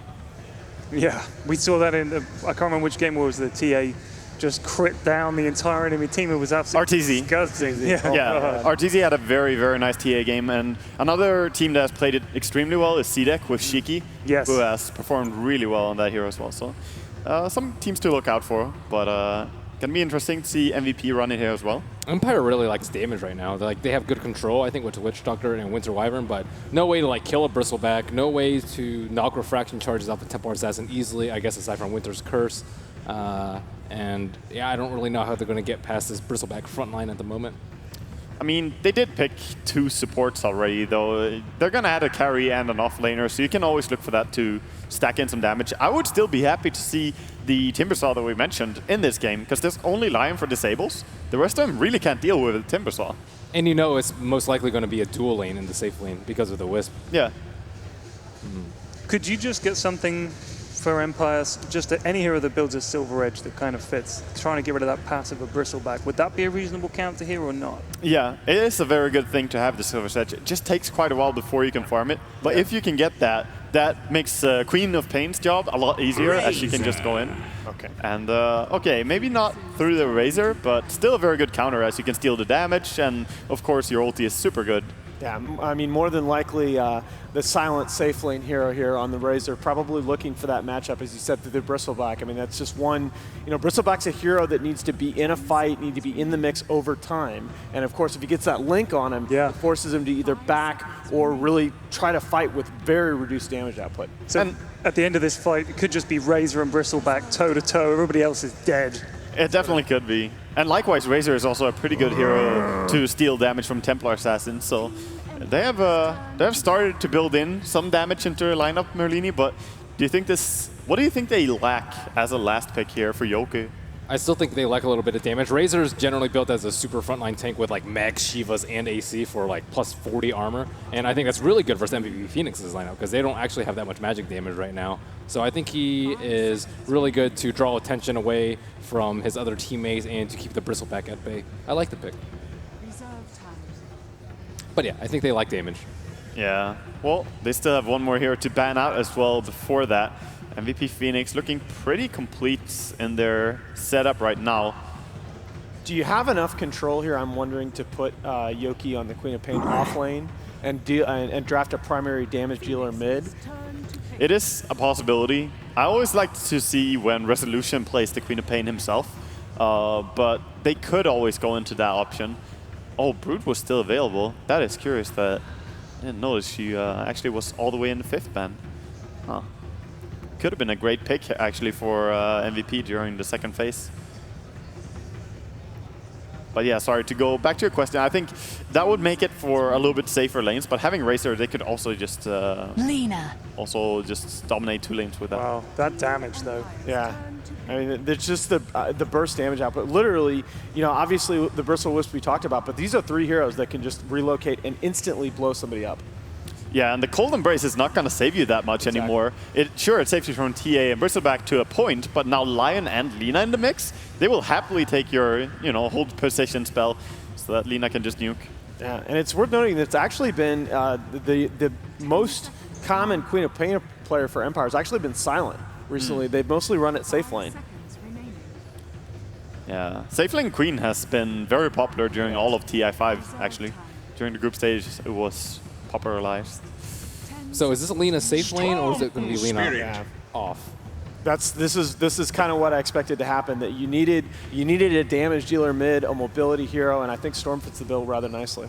Yeah. This is going to be curious. I think the lanes are really important, and both teams are going to mind game each other here. So I think the early scouting is super important. We'll see what they can do.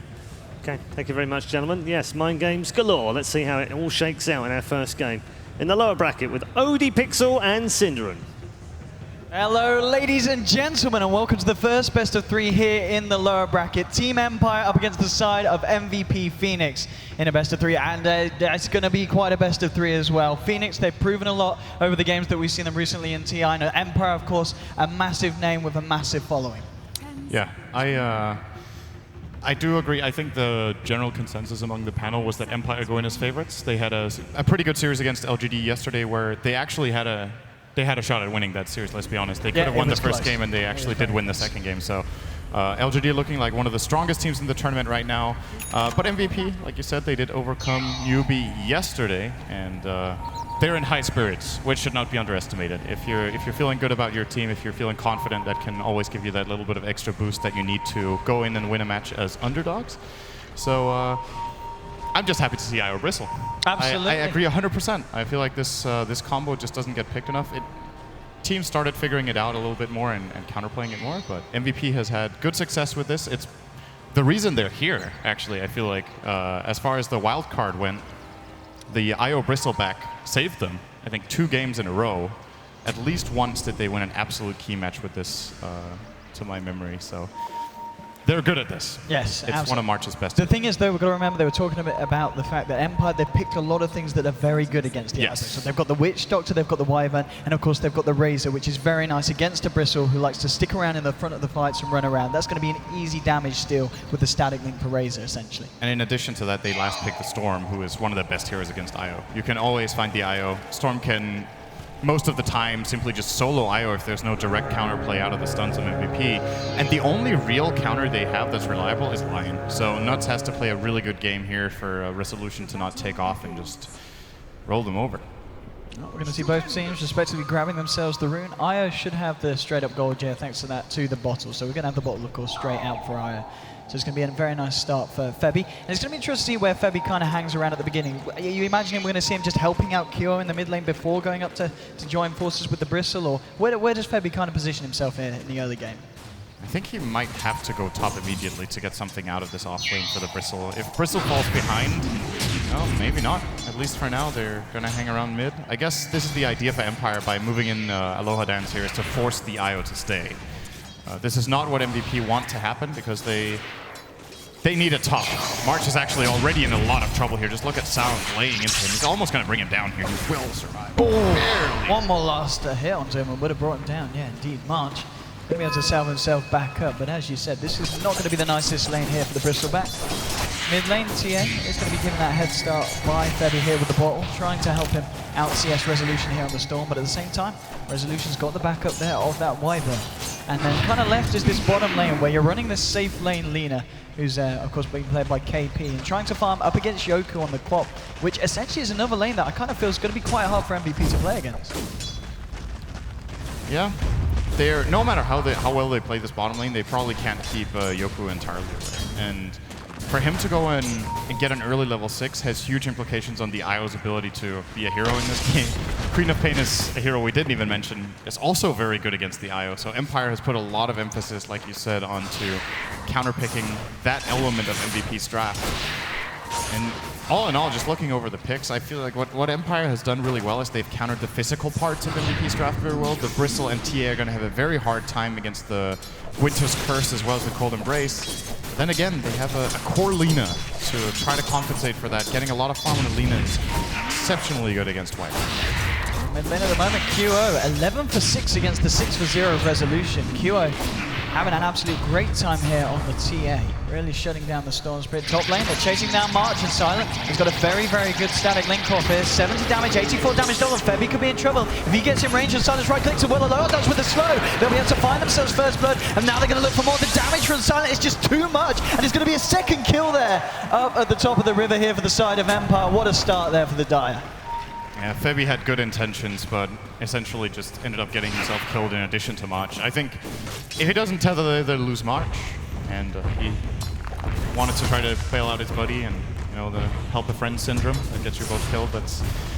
We see that from time to time in Dota. Teams have gotten a lot better at it than they were some years ago. Back then, it was very common to try to help a teammate who was in like ridiculous trouble and just get killed yourself. But it is, it's a thing. Bottom lane, Yoku just trading hits there with Nuts, backs himself off. Has to be careful now, of course. Nuts, he's hit level 2, so he's got both the Spike and the Hex here. Combo with KP spells, they'll be able to do a good job at trying to burst down that Queen of Pain. Back towards the middle, Low Dance coming to help out Resolution, and Resolution really does need help. I mean, 20 to 11 against 11 for 0. I mean, the Storm, he's got quite a way to catch up with the TA. It's the only lane Empire really need to help, though, so they could easily even rotate both their supports in here to try and even get a kill on him if they felt like it was a possibility for Always Wanna Fly as well as Aloha Dance to do that, but instead they're going to focus on top. March again being drained. Again, 70, 84 damage here. They're not going to die far enough, but it's such a tough lane here for March. He still manages to find a fair bit of XP, has hit level 3. 1 CS. But yeah, the CS is certainly not there for the Bristol. Being healed up here by Febby with his ball. He's still distracting Silent decently, I guess you could say. Silent only sitting on 14 CS in the safe lane to the 20 of Lina because they spend a lot of time diving for these attempts at kills, and, well, it's been 2 successful kills as well. So at least they've accomplished that here. And QO is doing great. So, as Nahat's pointed out, QO is a very explosive player, and he's got incredibly good stats from his competitive games. One thing to keep in mind about those stats, though, is, of course, how many of the games have been against extremely top-tier caliber teams, right? A lot of QO's games, of course, back from South Korea with a less competitive scene, so can skew the stats quite a bit there. I believe some of the stats from there. That would. Yeah, I mean, I think so. But I mean, the thing, of course, about it's impressive no matter what. They've come to an international stage of proving that they can perform on an international level. Absolutely. And standing up very nicely to some of the big teams. And of course, yesterday, as we saw, knocking out the defending champions. They're definitely a team to watch. Mid lane, Aloha Dance still trying to create some space here for Resolution, hanging back there in case QO goes too aggressive onto the Storm Spirit. Still yet to find level 6 in the side plates. He's got to be careful here. Storm taking a heavy bit of damage. Top lane, Bristle, have to find himself a little bit more of the XP, getting himself up to level 4, but always want to fly here on the Witch Doctor. The pull through to the side. Mid lane as well. A little bit of a wrap around here from Mark Febby. Maybe see if you can tether up to look for something. They've got the slow here with the trap. Oh, this is They're going to try and dive. dive for this. They've got to be careful though, because the low odds of Resolution are ready to try and turn around QO. He's got this double damage rune. He has got refraction in a second. He's going to go back in with it. There's your refraction. Moving back in with a boosted damage. Trying to see if he can find anything, but he can't quite. Gets the slow onto Resolution, but not quite able to dive deep enough for these two. But still putting a heavy amount of... Oh, look at these. Oh! Maybe seeing if he could get a cheeky side play there, but it's not going to happen. Loadens played that exceptionally well on the Winter Wyvern. It looked like Resolution was in a lot of trouble with the slows, the double Splinter Blast he got out, and I think he also used the Arctic Burn in that situation. Very well done to keep his buddy safe. Now he needs to be careful. Right, look at this red run for Nuts. He is hanging around on incredibly low health. Gets hexed up. Kua comes in with a finishing blow. Now the TP from the Witch Doctor. Is this going to work out for the side? They did find the Lion here in return, so it's a 1-for-1. Kua is going to be able to get himself out. But obviously favoring the side of MP, the fact that they get a kill under the belt of TA. And he gets a very key item here. These phase boots are going to help him a lot. The last attempt they had on Resolution would have been successful if he had the phase. Now, of course, Resolution is going to hit level 6, but it's still just a way for him to force Resolution to use mana, to chase down other kills, and in general have more of a presence in fights. And they're putting so much pressure on the mid lane Empire with 3 heroes hanging around. They realize that QO is going to become a big issue. Know that something needs to be done about it. 39 for 18 at the moment. 1 kill under his belt. The TA is going to definitely spiral out of control unless Empire can put a stop to it anytime soon. And there's just something annoying about playing lane against TA, you know? It's a very different kind of lane matchup because you need to be constantly aware of your micro, you can't really say micro positioning. You get the idea, right? How you're positioned relative to creeps. Look at Resolution just being bullied out of lane by QO. It's a very frustrating matchup when you're behind because the TA will feel like she's on top of the world and just constantly just go for you. And that's what you want to avoid happens in this kind of lane. Resolution, he's flat out just being destroyed by QO. 45 to 22 against 23 and 3. Resolution can't even go to the creeps right now. He's got to be so careful here in this mid lane. And as we saw as the camera's flicking around, we've got a lot of stacks being created. Ancient stacks here on the side of the Radiant, and big stacks coming out in both teams' jungles. So we'll see when Loadens found the stack. He's going to walk over a trap now, though. Oh, Resolution getting caught out by the wrap round for Nuts. And QO here with the slow to lower dance. He's got the Arctic Burn. Will be able to fly himself up to the high ground. Turns around for a bit of a slow. Top lane silent. Trying to move in onto March, dealing again a large amount of damage, 105 this time. Making it very hard for March to find anything. He has now got 16 CS on the Bristleback, so he's found a little bit of space to find something. It's not all that bad for him, actually. I'm surprised he's finding this. Of course, you can always try to farm with Coil Spray, but when Razor is sapped 60 damage from you or more, you can easily outlast hit your Coil Spray stacks as well on the creeps. So March is getting his. Now, the hero I'm keeping my eyes on right now is the Queen of Pain, because I think Yoku with some good rotations can have a really major impact in this game, as mentioned earlier, and he's definitely found the levels. The offlane for Empire is just flat out gone way better than that for the Radiant, and this is where they need to give their mid lane a comeback via their offlane this time, which is, you know, most of the time kind of unusual, I would say. But when you have a level 7 Queen of Pain minute 8 in your offlane, you know she's going to be doing stuff. I'm actually going to let March try and take away some of this stack here with the Quill Sprays being tethered up here by Febby. It's going to be okay. Look at QO just... He's harassing both of them at once. You see, so breaching onto level 9 now with that meld hit as well. The low hot dance getting dangerously low. Resolution actually zipping in here. They're teasing QO. They might even try and go for it, and they're going to get it with a wraparound from Yoku. There's your offlane rotation you're talking about with a Sonic Wave onto 2. Double kill for Empire. Yeah, they got exactly what they wanted. They wanted QO to try to commit a little bit too far up. They already have the sentry placed in the middle of the river, so Meld did not save him from the aggression.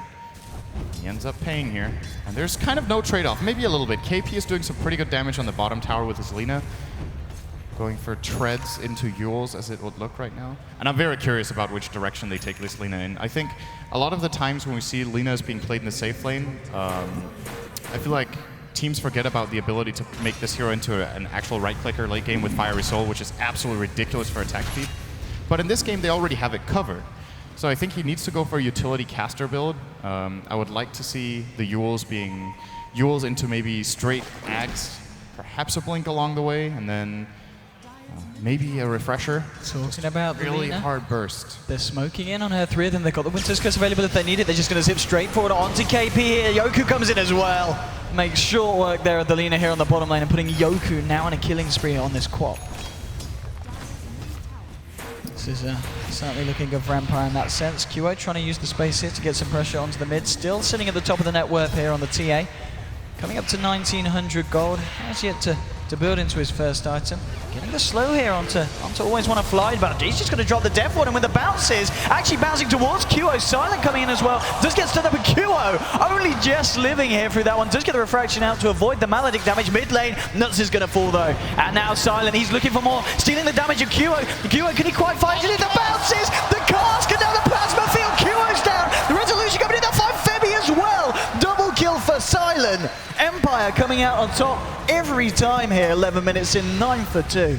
Always Wanna Fly just played that perfectly. The setup he finds first off with the Death Ward, forcing the TA out, just putting TA in a position where she has to get the help from Io, and then once they tandem together up in the jungle, he also gets an incredible cask. That was beautiful to watch from Always Wanna Fly in that situation. Very well done.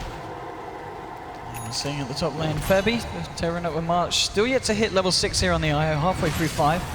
He's coming in to harass Yoku, but at the moment it's certainly Empire here with the lead, and they've done a good job at helping out that Storm in that mid lane, in which was having a pretty nasty time, of course, against QO's TA.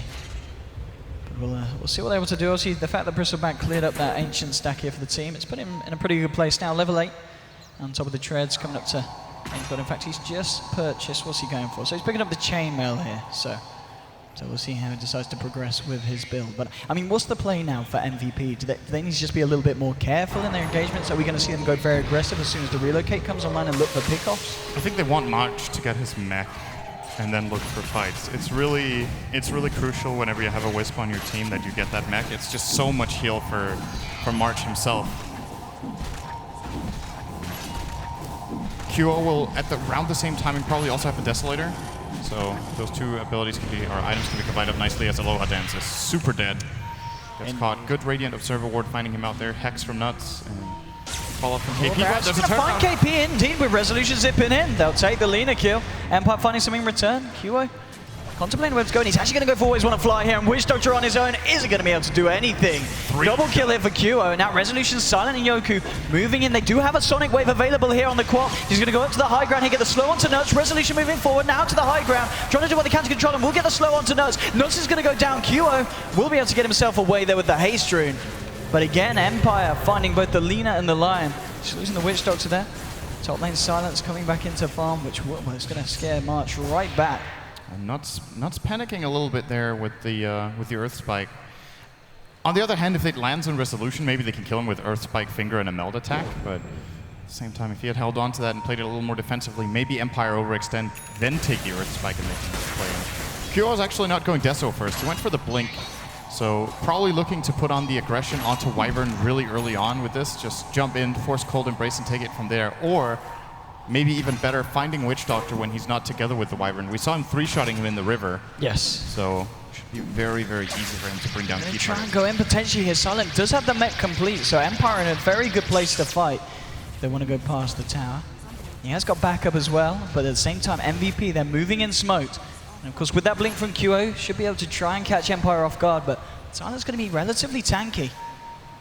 Is he going to be tanky enough? That's the question. Jumping straight in. They're looking for Silent. They burst him down. Doesn't get the chance to use the mech here. Fantastic initiation there from Phoenix. But now the Death Ward onto QO. QO, he's got to kill the Witch Doctor. No! The Witch Doctor kills him! The Witch Doctor find the IO as well. Aloha does. Cold Embracing himself up. March is going to be able to find the kill with the help of the stun from KP. And it's going to end a 3 for 3. But maybe more Resolution. He's not done yet. Moving forward onto KP. KP trying to duke it out. But Yoku's there with the double kill. March trying to do what he can with the quill spray. This will be a buyback. I am actually coming here, trying to help out March in this fight.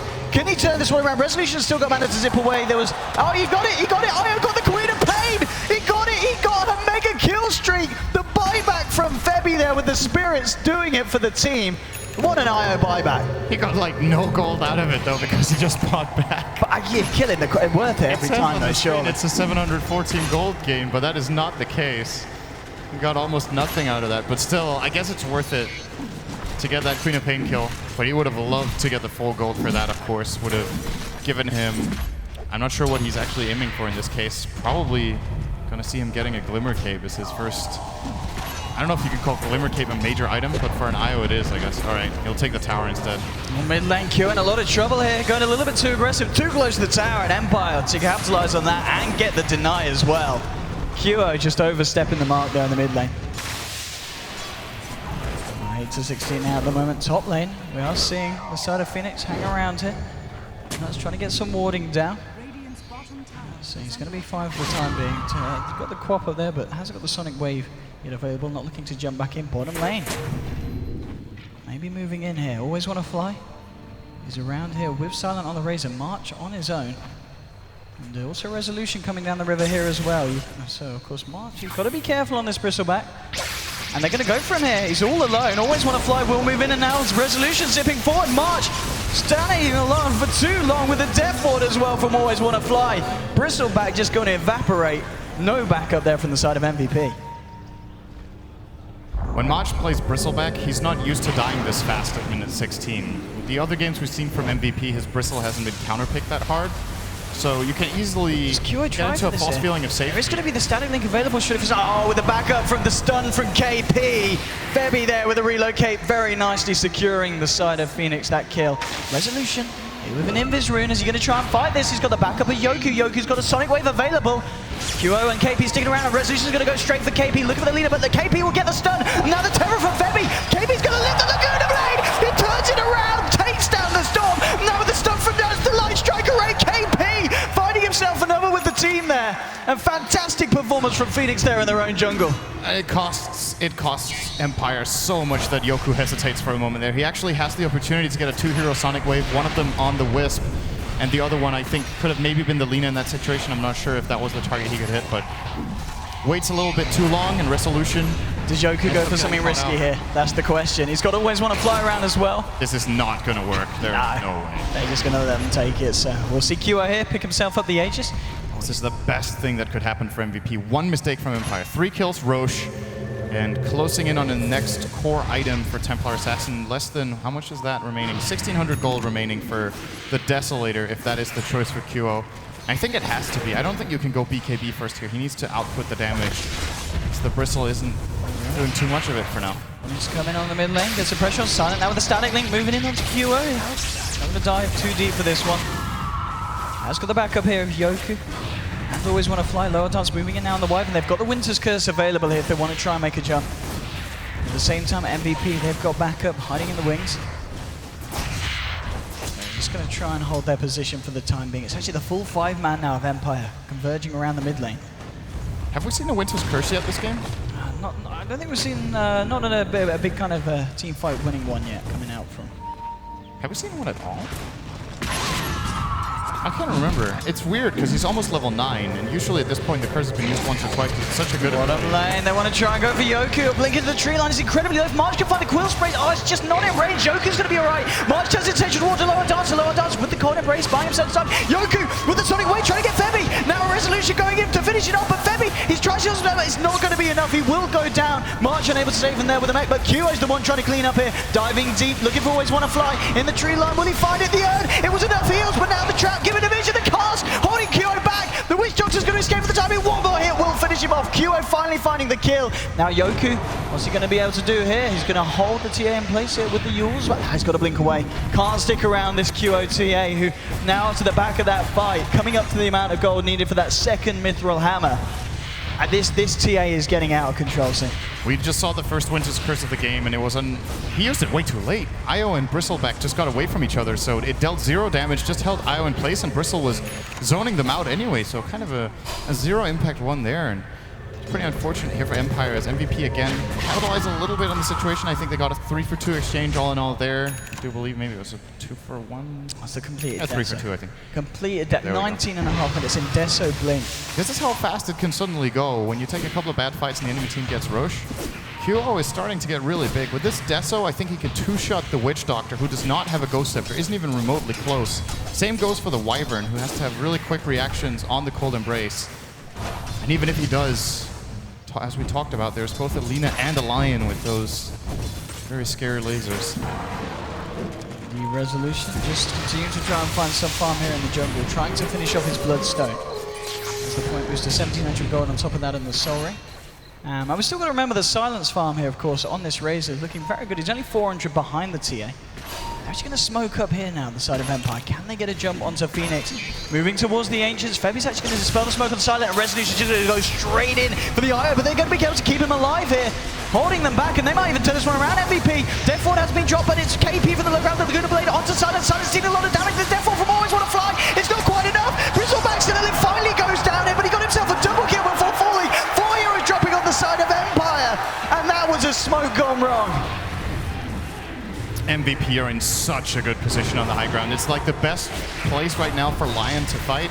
And KP gets a really good angle there with the Lina as well. So, oh, we're going for real. Let's go back to base here. He's just refilling his bottle. Surprised he didn't bring a friend. He could have refilled all of Lina's health and mana as well there. Well, regardless, fight one for MVP. Look at the graph now as well. A massive breakaway, heading towards a 7,500 advantage straight off the back of that fight here for MVP. This could just be a day of upsets. I mean, we just saw eHome taking a Secret 2-0 in that series. I felt like eHome had going into the series, I felt like people were favoring Secret too much, but I thought eHome had a good shot at least winning one game. But for them to 2-0 in the fashion they did, I think very few people would have imagined. And now, MVP going in as underdogs against Empire. They've got a pretty good grip on this game right now. It looked like Empire had them counterpicked the corner pretty well, and that the early game was going their way, but a couple of bad decisions is putting MVP in the driver's seat all of a sudden. QO, he got the Desolate win, was it 2 minutes ago? Yeah, 19 and a half minutes in. So in the last 2 minutes, he's had a GPM of like 950. It's pretty good. Just going to hide here in the jungle. Aloha Dance needs to be careful how close he comes to the side of MVP Phoenix, QO. They do have these Radiant Wards all around, so he sees the Wyvern here. Is he going to make a jump for it as of yet? He's actually moving in now. Just going to take the camp here. No one's going to make a jump as of yet. Always Want to Fly. He's looking for the D ward. It might be his last one as QO is going to try and move in here with the slow, with the trap. The car's coming out. Is it going to bounce? They're able to create enough space between the two of them. Always Want to Fly is going to be cold embraced up and now Silent. Moving in here with the static. Link getting a fair bit off of QO. Is already over the hundreds. They've got to be careful fighting into this one. MVP, they just need to get themselves the hell out of there. Silent with 168 stolen damage. And MVP will just disengage for the time being. I think did QO miss his first Meld Strike, or did he just not get it off? Because he had it on cooldown, I think, when he wanted to use it, and then the perfectly timed Cold Embrace here from Aloha Dance saves the day for the Witch Doctor. So, either way. I mean, the fact that even though Empire didn't find a fight, they were forced back. MVP finding space here to find this tier 2 on the top lane. Seeing a bit of a split push coming out from Resolution on the Storm on the bottom lane. Tier 2 on the top will go down. Resolution just trying to work that wave in towards a tier 2 of his own. And he's, I think that's, the completed Bloodstone now finished on the Storm. 23 is very slow for Resolution standards. And it's even with 4, 2, and 10, right? You look at his kill death score and you feel like, okay, this is actually pretty decent. He could have it at sub 20 with that, but not in this case. His CS is simply too low. 88 CS at minute 23 in that mid lane.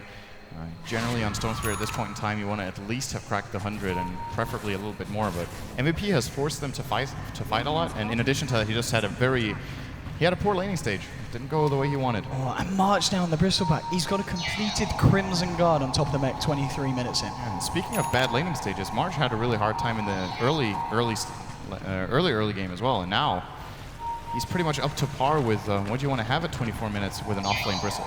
Maybe even a little bit ahead of it. Farm's looking very good for Phoenix. Resolution is going to get scouted out here, but I think with the lockdown in the neighborhood, March just got to get this lane pushed in. At the same time, they're looking towards the bottom as well, Phoenix.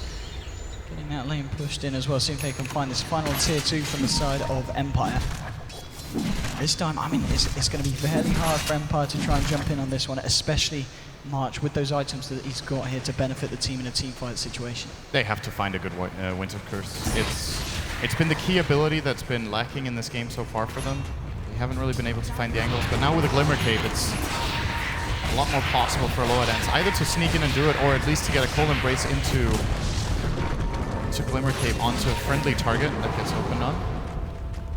Moving in now. Give the tower up for free. Okay, bottom lane. Nuts, he's going to blink in on this one, and now with the relocate, they're going to be able to control Resolution, bringing in Cure with the damage! Blowing up the Storm Spirit. Not a chance in hell for him there. This is a very classic ganking pattern you try to apply when you're playing against one split pushing hero, is that you push a tower with 4 or 5 heroes together in the lane, and it gives the enemy split pushing hero a false feeling of safety, because he'll still be seeing the heroes in the bot lane as Lion jumps on him, relocate, easy kill. Of course, it's easier with Wisp than it is with TP scrolls, but the concept is the same here, and MVP showing good understanding of how to find. I want to fight. kills. Goku going in with the setup with the Yules, looking for the IO. They're trying to force him away from March. Febi's going to look for the straight up TP, and he's going to make it as well. Febi's out of this fight. It's going to be March they're trying to chase down. They look for the Splinter Blast to connect. It won't do so. So he's going to be A-OK, and Empire unable to find anything with that aggression. And meanwhile, Kyo is just farming. He is actually, so if you remember the game you probably do, it was 30 minutes ago. Remember the game of eHome versus Secret, the second game? The TA of CTY got ridiculously farmed. I think that was a minute 27 Desolator, or sorry, Daedalus he grabbed. We're looking at a similar timing here for Kyo. His net worth, he's just way ahead right now at minute 26. Only 350 gold to go. Very, very rich on the temple. This is certainly going to be an issue for the side of Empire. I mean, they have got a lower dance, of course, with the Wyvern, with the Cold Embrace to help out against the TA in these fights, but it's just a question of whether it's going to be enough when it comes to a full 5-on-5. Roshan's going to be back up in 10 seconds. And of course, well, MVP's lineup are going to be able to take it so quickly if they get their hands on it. Especially with the amount of damage and items that Kyo has now got on this TA. Okay, he's going to go for a Bloodstone. We're seeing this build more and more popular in this tournament. It's kind of, I don't want to say it's become the standard for safe lane lead-outs, but it's definitely been picked up on a couple of occasions. Yules into Bloodstone. Resolution is going to find the courier here, but the Daedalus was delivered just in time. They managed to get the Daedalus to Kyo. Now the relocate forward. Oh, Witch Doctor. He's going to need another Doctor. That was brutal. And now off the back of it, they're just going to go for Roshan. And I don't know if Empire can do anything to contest this with a hero down. I don't know if they'll be able to do anything with a full line, but that's just the amount of power that Kyo's got behind him now. And this is, they even have an IO to back him up. That's the crazy thing. They picked IO Bristle, but something I really like to see is when teams pick IO, sometimes you can combine it so that it has 2 good partners, maybe even 3 in the draft. Templar Assassin with Overcharge is ridiculous at pushing towers, so they don't necessarily have to pair it with March all the time, since March can hold his own with a Crimson Guard, Plate Mail, and Mech. And they can just overcharge Kyo, and he can get the job done really, really quickly with that attack speed, and of course the tankiness. Here we go, up to the high ground. Right now.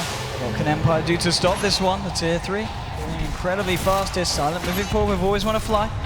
They've got all their ults available. Going to blink back here. Static Link's going to be down, and this is going to be a good opportunity for Kyo to just go back in, starting to hit away. Use onto Razor. He's going to set up the Light Strike array, but it's now Empire moving forward. On the side, he got caught! Oh, only just getting himself back up to the high ground here, and off the back of that, MVP might be ready to go. They know that the storm's down. He's had to go back to the fountain. But Kyo a little bit too low. Okay, they're going to keep Kyo safe. They don't want to waste the Aegis as of yet. Yeah, they blew the Finger of Death from Nuts there as well, so... They're going to take him back to base. Okay, bringing Kyo back. Yep. Themselves top back up for round 2. Also seemed like a little bit of miscommunication there as far as the Razor went. Kyo went for the meld attack, and at the exact same time he got Yuled by KP, so a little unfortunate there for MVP that they don't manage to combine their abilities perfectly. But they lost nothing either, so just keep playing it safe for a bit now. The top lane is starting to get some momentum here for Empire, and this is probably something they will want to address, but they don't have relocate to just take care of it, so they would have to go for an actual hard TP back to the top lane. I think they'll be content if they can find... Oh, Razor could be in trouble here. When there's March moving forward and Silent. He's got the Cold Embrace here. It's going to be fine for the time being. If you're going to be thrown out now, the Death Ward in a very nice position here, doing a fair with the Sonic Wave. Febi getting low, but they've already killed the Wyvern here at the side of MVP, and they're looking for more. Silent, he gets stunned up. March trying to move in. He's just 2 down. Tacky Resolution's out of mana, and there's a damage from Kyo. And if he's trying to get himself in, we'll get it. Double kill for Kyo. 1, 2. He needs one more. That's going to do it. No, he needs the final one. He's got it. It's a triple kill for Kyo. Now Silent chasing down March. Will find the kill with the help of Yoku and Resolution. And it's in fact just Kyo that's left alive. Will be able to blink himself out. Resolution is not happy. He wants Kyo dead. He's going to be able to, well, it's going to be the Karina playing there with the Yules, holding Kyo in place. Kyo just trying to turn it. He's got the the Aegis. Now they've got to kill him a second time here. They've got to be careful. Q is a bit of a glass cannon. He does a hell of a lot of damage here. He's just going to try and meld himself up. They haven't got detection. And QO, he's out. Blinks away. No! Oh, he tries to find Yoku as well. Won't quite get away with it. And Resolution trying to zip forward. He's only got a little bit of mana. Oh, you want to go? Oh my God! And now QO's going for more. He's looking for Silent. He's going to get it. What? Oh my God! Double kill for QO. This man, you can't kill him. You don't want to kill him because he'll turn around. He'll kill you. He'll kill your friends. He'll kill your family. My goodness, this man he's a maniac, and now he's going to go for the base. Fortification coming out for the side of Empire. He's just ready to go. Oh, Yoku, you know what happened? Like, yeah, you've got to blink yourself away. He's fine, he's got refraction, he's good. No. Oh, Laguna Blade there, that's a wish Okay, he's overstepped the mark this time. QO's going to go down. March on the front line. Febby actually doing a fair bit to a low hard dance. KP with the stun onto Silent. Febby just helping KP get himself out. It's going to be really going back out. March is on his own now. And he's in a bit of trouble. He's going to need some kind of help. I don't think it's on its way. He's been left alone. Zipping in. They'll find the kill. And okay, they do kill QO. So they find a lot of things in return, but it's still QO. He's still about 4K ahead of the Queen of Pain.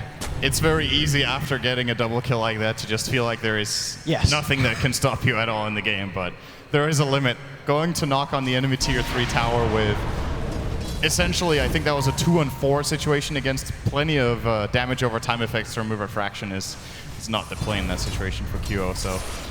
Resolution. A little bit too excited there. Just be careful of Nuts with the blink here. He's going to go straight in here. There's a TP from the Lina. Corn Embrace. I don't know if that's going to help him. He's been Glimmer kept up as well. They've dropped a sentry. They've got the vision, but now he's just going to zip straight in. Resolution looking to pick off Febby here. Can he find the kill? No, Febby with the Glimmer cape. He's going to be okay. Resolution can't find that kill. Gets himself away. What's he found? He's found Nuts. Nuts. Oh, looking for the stun. Resolution actually out of mana here. Nuts should be able to chase this. He's got a blink in a couple of seconds. He's screwed. He's got no mana at all. Yoku is there. Yoku needs to do something to help him. Yoku picking up an Invis Rune, bottling up as well. They've got a Sonic Wave. They should be able to do something if they want to try and fight. There's your Sonic Wave. Bring in Nuts slow, but he gets tethered up by Febby. And KP and Nuts, they want to look for more. Moving into the dire jungle here. Relocate. They're going to relocate in for it's Nuts with the finger. It's the global finger. The low on Nuts getting low. He's got the Cold Embrace. He's going to be fine for the time being, but they always want to fly, getting picked up by QO, and now Low Hard Dance is going to go down as well. 2 heroes falling on the side of Empire, and I've got to say, the IO performance has been fantastic this match from Febby. I was about to say that was a really good play from Empire. The way they bailed out Resolution there was actually really good. Of course, the relocate will catch them on the way back as they thought they were safe. Now their barracks are under attack. I don't know if they can hold this. They have to buy back the Wyvern. They've got to get him back. To have a chance. Oh, Resolution, he's trying to do it with the Vortex, pulling him, but March leading forward here. Just harassing them back. He's 2 down, tanking the Bristol back. They've got to try and fight around him here. Oh, Lower does 1-2. QO finds the kill. He's going to look for Silent. 1-2. It needs the third one. 4th one, maybe. There we go. He's got it. It's a double kill, and now he's going to move in for more. Resolution tries to get back with the stun. The Light Striker res a triple kill for QO on the TA. Now he'll go for the rags here with the back of his team. 3 heroes down on the side of Empire. None with buyback available. Yoku. Yeah, I was going to say you want to blink away from that one. They're going to look towards the tier 3 in the mid. And Empire just falling apart at this point. This could be the winning push from MVP. Or at least a very damaging one if they find a further set of racks. It's going to take pretty much a miracle at this point for Empire to be able to hold their base. They're going to lose. Oh, he's got it! He's got it! GG! Save it! Save the Witch Doctor's humility. Don't put him up against this anymore. It's over. MVP take game 1 in an incredible fashion, Sin. That was absolutely phenomenal. I personally feel like Empire had a really good draft against them. So they flat out just got outplayed. They lost their mid lane really hard, and MVP just, you know, this is what I was saying. They're playing like a team that has so much confidence. QO had, in some cases, had like too much confidence, but overall, just very, very solid aggressive play here from MVP. And Empire, they're 1 loss away from elimination at this point. Going into this tournament, I think a lot of people were expecting good results from them, so they have to pull it together here to get back in game number 2 and, of course, have a shot at game number 3. MVP, on the other hand, yeah, rightfully so. That's big cheer here for Phoenix after that performance. I could have said something there, but that was a better explanation from the audience. I pretty much summed up game 1 there and the audience reaction. I can't wait for game 2. because, well, we'll see what Empire have to answer for that. I'm sure they're going to have something. I don't doubt them at all. But we're going to head over to the analysts to see what they have to say about QO and his team's stellar performance. An absolute wonderful performance by QO. It was highlighted before, Alan, you highlighted how great his statistics were, and his statistics were great again, but he proved even more than that in that game. And also, Melina as well, I want to talk about the draft because you picked it out, this combination that they picked and how great it was, and it worked perfectly. Yeah, I felt like they concentrated a lot on dealing with the Wisp and just not with the TA at all. And it was like a 3v1 situation with that Aegis, and she just went crazy. Yeah, I mean, the good part for them was that they picked Wisp Bristleback really early, and 3 heroes at least felt like they were, dedicated to counter the Wisp, which ended up being, fine. You killed the Wisp. He was 2, 5, and 7, but as March previously showed, they don't care about it if you're going to have a fun game. It's about winning, and TA was not being stopped. And this is it's just MVP's recipe for success. They draft really good team-oriented lineups. They play very well as 5, and at the end of the day, I mean, QO just goes ham. That was one of the more unbelievable individual performances we've seen so far in this event. Let's take a look back at some of the highlights from the game as well. We'll go back to around about 14 minutes to start things off. And Malini, take us through. Tanky enough, that's the question. Jumping straight in, they're looking for Silent. They burst him down. Doesn't get the chance to use the mech. Fantastic initiation I mean, from Phoenix. this fight was just very impressive because they managed to go in. They die immediately with TA, but they still bring it back. Wisp buybacks in this fight, comes back in, and will get a kill later on, helping the Bristleback out. It's just a slaughter really going both ways. Lina does go down here, I believe, as the Storm pursues her with the Queen of Pain's help. But it's after this that the Wisp decides to come back in and help his Bristleback again.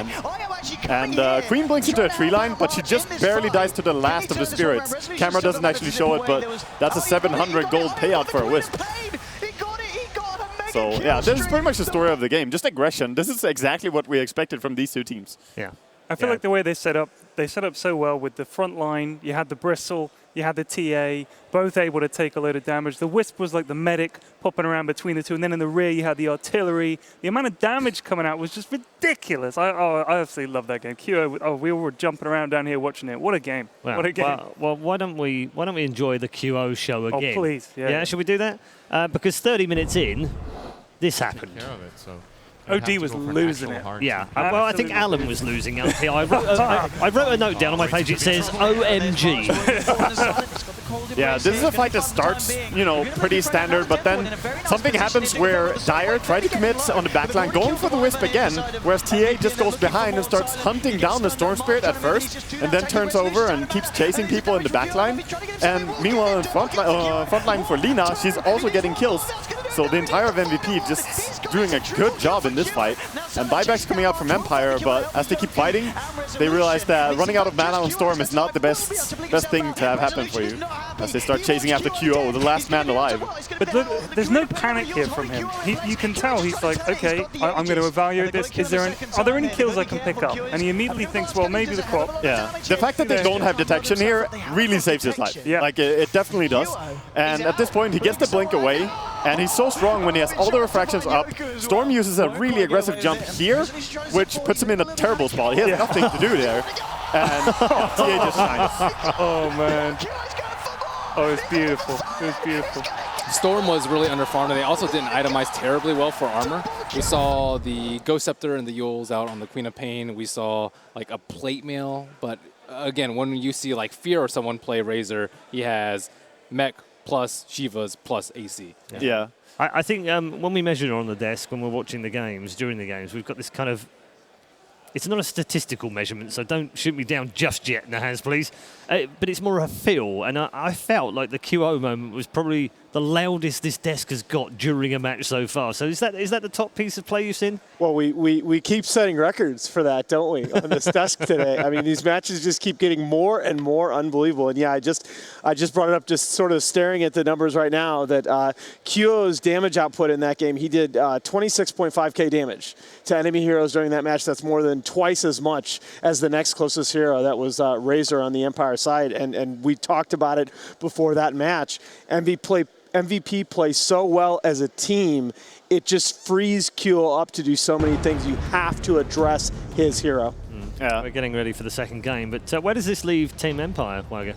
Well, I mean, they're shook after this. MVP first taking down Newbie and now also coming in showing more strength. Empire, they're coming off a loss into this and losing the first game as well. That can really hurt your momentum. So I hope they have something prepared in this case, bring out something new, because playing the same style, I actually think MVP are really happy to just have the full-on aggression. I think Empire can outfarm them if they manage to slow the game down. I mean, you guys were saying that Empire picked the draft to counter MVPs, and they still lost. And I mean, QO absolutely destroyed them. That was one of the best single performances we've seen in this TI. I mean, and like Alan said, it wasn't actually just QO. The team performance was amazing. So do Empire still try and fight, or do they go and farm? Like, what do you do now as a reaction? I think they took a drafting fall, honestly, because they started countering really hard, picking the Winter Wyvern first and into Witch Doctor, just really working in the early off, showing your supports to counter the Wisp.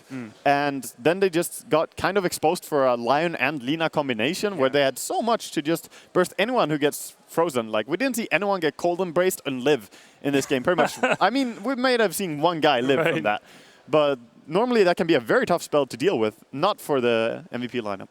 Ben, what were your overall feelings for Team Empire in that last game? I feel like it shouldn't be that difficult to handle an IO and Wiz. I feel like IO and Bristleback, if that combination were stronger, then more teams would be picking it. But at the same time, no one's really been able to counter it. And we saw the Winter Wyvern plus the Witch Doctor. That's generally pretty good.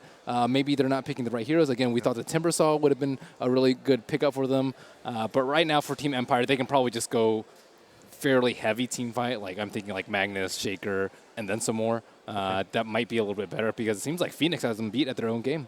Do you think the reason that people aren't picking the Bristle and the IO, because traditionally, like, you know, you have your Tiny IO, because it's easy for Tiny to in the relocate to get a kill, whereas Bristle isn't really about that sort of burst. He's more about running and fighting and fighting and fighting. So do they maybe think, well, there's no point really worrying about it too much. It's strong in lane and it's good in the team fights, but it's not like that terrifying relocate with Tiny. Sorry, Nahad. But no, that's what I actually wanted to answer your question, because I thought like they actually had the best of both worlds in that draft. They had the Bristle and the Wisp, which is just this amazingly strong team fight presence when you're playing as 5, but they also have 3 heroes. They have the Lion and the Lina that can relocate in with the Wisp and burst somebody down, similar to how Tiny would work with his combo. Right. So I thought, in a way, you got the best of both worlds in that draft. I really think if there's a common theme emerging in a lot of these draft discussions, some of these teams are giving away a lot of information really early on in their draft. We saw that with Secret. We saw that with Empire. And I really look for Empire, a veteran team with a deep hero pool, to diversify that draft going into the next game. Pretty much it. I think MVP also gained a lot from the fact that, I mean, it's not that teams have never played against Wisp and Bristleback as a combination before. It's just that it's not something people do usually anymore. It was really trending roughly like 5+ months ago. It was run a lot. But now teams have kind of, lost track of how to deal with that effectively, maybe not so updated on that anymore. And, of course, MVP, they have played this for a much longer time than 5 months. They've always liked this combo. Yeah, I think that was the key thing that Alan said at the very beginning of the game. They love that combination, so they're going to know it inside out. And then, like you said, maybe somewhere along the lines of the meta, someone forgot how to counter that properly. Yeah. Very much. Okay, we were into the final minute before the draft. Any suggestions if you could drop into the booth right now as the coach? What would you be saying to Team Empire, because they're coming off the back of an LGD defeat in the upper bracket, which they could have won 2-0. I remember Winter sitting right next to me saying they should have won that 2-0. That was terrible. They lost that 2-1. Now they've lost a map to MVP Phoenix. What do they do now? First thing is, I think they need Resolution to step up and be on top of his game. He was underfarmed at Storm. He wasn't in the best of matchups, but still he has to deliver. And secondly, you can't lose your safe lane to a pressure lane. We've seen that multiple times, and IO Bristle, one of the oldest pressure lanes, and I mean, you have to quell that with 3 heroes. Okay, very quickly, 2-0 or 1-1? I'll say 2-0. I'm going to go 1-1. I think Empire comes back here. Okay. I also believe 1-1. I'm with Ben all the way. Ride or die. Okay, let's get into game 2.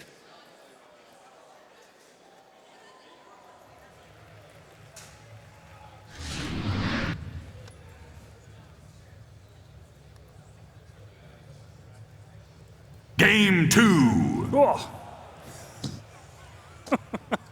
I think they caught Pyrian Flex out there a little bit. You're right. That was relaxing. You okay? All right, good. Yeah, this is game 2. Thank you very much. MVP Phoenix on their way into the draft against Team Empire. See, Phoenix's first pick, and they didn't ban the Bounty Hunter. I thought that was a big mistake by Empire, banning the Bounty Hunter, because you know what Phoenix is going to do. They're going to fight all the time. You're going to be skirmishing a lot, and Bounty Hunter is one of the best heroes. And you can give away probably Queen, I think, for it, only in this particular sort of situation. And now they're in a case where Bounty Hunter and Gyrocopter are not banned, and they have one ban until the first pick of MVP. So I agree with you. I think Bounty Hunter would have been a great pick to have in last game. And would also have given Undying. Boom, there we go. The first pick. I mean, he's one of the most, if not the most successful hero at TI. Statistically, Bounty Hunter is doing fantastic, isn't he, Nahas? Well, let me look at that right now. I believe that he has a little bit more than 40 games and roughly 25-ish wins, I believe. I think can I just take the rest of the day off? 27 and 14, Waga. See, it's a little bit more than 40 games. I actually think you two need to switch roles. It's clear to me that Wagger is much better at statistics. I can't play TA. I'm with you. You don't have to. I don't play. I'm just sitting here and talking, dude. It's fine. QO makes me want to. Wow. It's like when you see a player play a hero and you think, I want to learn this hero, that is it. Yeah, he has that kind of proficiency with plenty of heroes that makes you just want to go in and play it right away. Yeah. His TA, his Ember, his Lina on mid even, like they played on multiple heroes, on multiple players. I think he just performs every single time. He's one of the most solid players, actually. When was the last time Undying actually made it through the ban phase? Like, he seems to have been banned a hell of a lot. I've hardly seen him. He has been banned a lot. It's also been at the cost of Gyrocopter not being banned out sometimes, but sometimes also just not being prioritized in the first bans and picks. So I'm interested to see what Empire does here, because traditionally they've run Tusk as their 4 position with Aloha Dance. Do you think this is going to be a farming Undying and support Tusk, or the other way around? I think it should be a farming Tusk, probably. Like, Undying, I think he does his job without too much items in general, whereas Tusk, if he gets 1 item, he doesn't need plenty of items. If he just gets Blink or, Solar Crest or Desolator, any of these items, you'll be fine. And look at these picks! Oh my goodness. This is such an MVP pick again. They always second pick Spirit Breaker. It happens so often. I mean, you said earlier, ride or die. Period. Yeah, and ride or die. This is ride or die. This is fight, never stop. These teams came to fight. They definitely did. I mean, the thing is, Empire with the Undying pick, couldn't that be used as a kind of, we don't want to fight, we're going to chuck down the Tombstone, we're going to get some decay and then back up? Would that not be a thing you could do? Undying's all about fighting first 15, 20 minutes, just because he's so terrible after that, unless you have a good start. How dare you? He also Amazing. He does go into what you said earlier, though, Melini, which is Empire should draft a little bit better team fights and start to secure this game. Undying is amazing at team fighting in the early portion of the game, and he's very hard to go into. So for a Spirit Breaker, it could be, deterring some possible charges. But do you really want to fight often versus a Bounty Hunter? Yeah, that's going to be the question. I mean, Undying is a good tempo controlling hero, and we've talked about Naga in that context a lot. Now, the difference, of course, Naga being much, much better as you go into the late game, but Undying has some of those same aspects that he allows you to choose where and when fights are going to occur. We actually saw quite a bit in the qualifiers because Undying was getting picked a lot. If they didn't want to fight, they just wanted to push a tower, they chuck down the zone stone, zone out the enemy team, and just sort of sit behind it as a kind of fight stopper. Hey man, why not just have both of these heroes like we saw in the group stages a little bit, where you just drop the Tombstone, song the enemy, and let 3 summons spawn, and then take the fight. Yeah. It's like, welcome back, wake up, and now we're... So a lot of the fighting carries have been banned. We see Juggernaut banned, we see Ember Spirit banned. TA is still in the pool. I would say actually Slark is still in the pool, even though... And QO Slark is insane. Slark's That's, really good. We saw his TA, but his Assassin. Ember, his Slark, and his Phantom Assassin are the 3 that just he crushes on. But everyone's just drafting like full fight mode. It's like if you pick AM, you're just gonna lose. Actually, I'm a little worried about this TA, right? I mean, does TA do this well, Waga, in these just ridiculous early game skirmishes? Might be like a Darkseer plus Spirit Breaker, and Darkseer crushes TA, I think. I mean, there is a weakness to if you get charged by Spirit Breaker. Early on, you can actually get punished. But if you get a good start, if you get good farm, you can always snowball.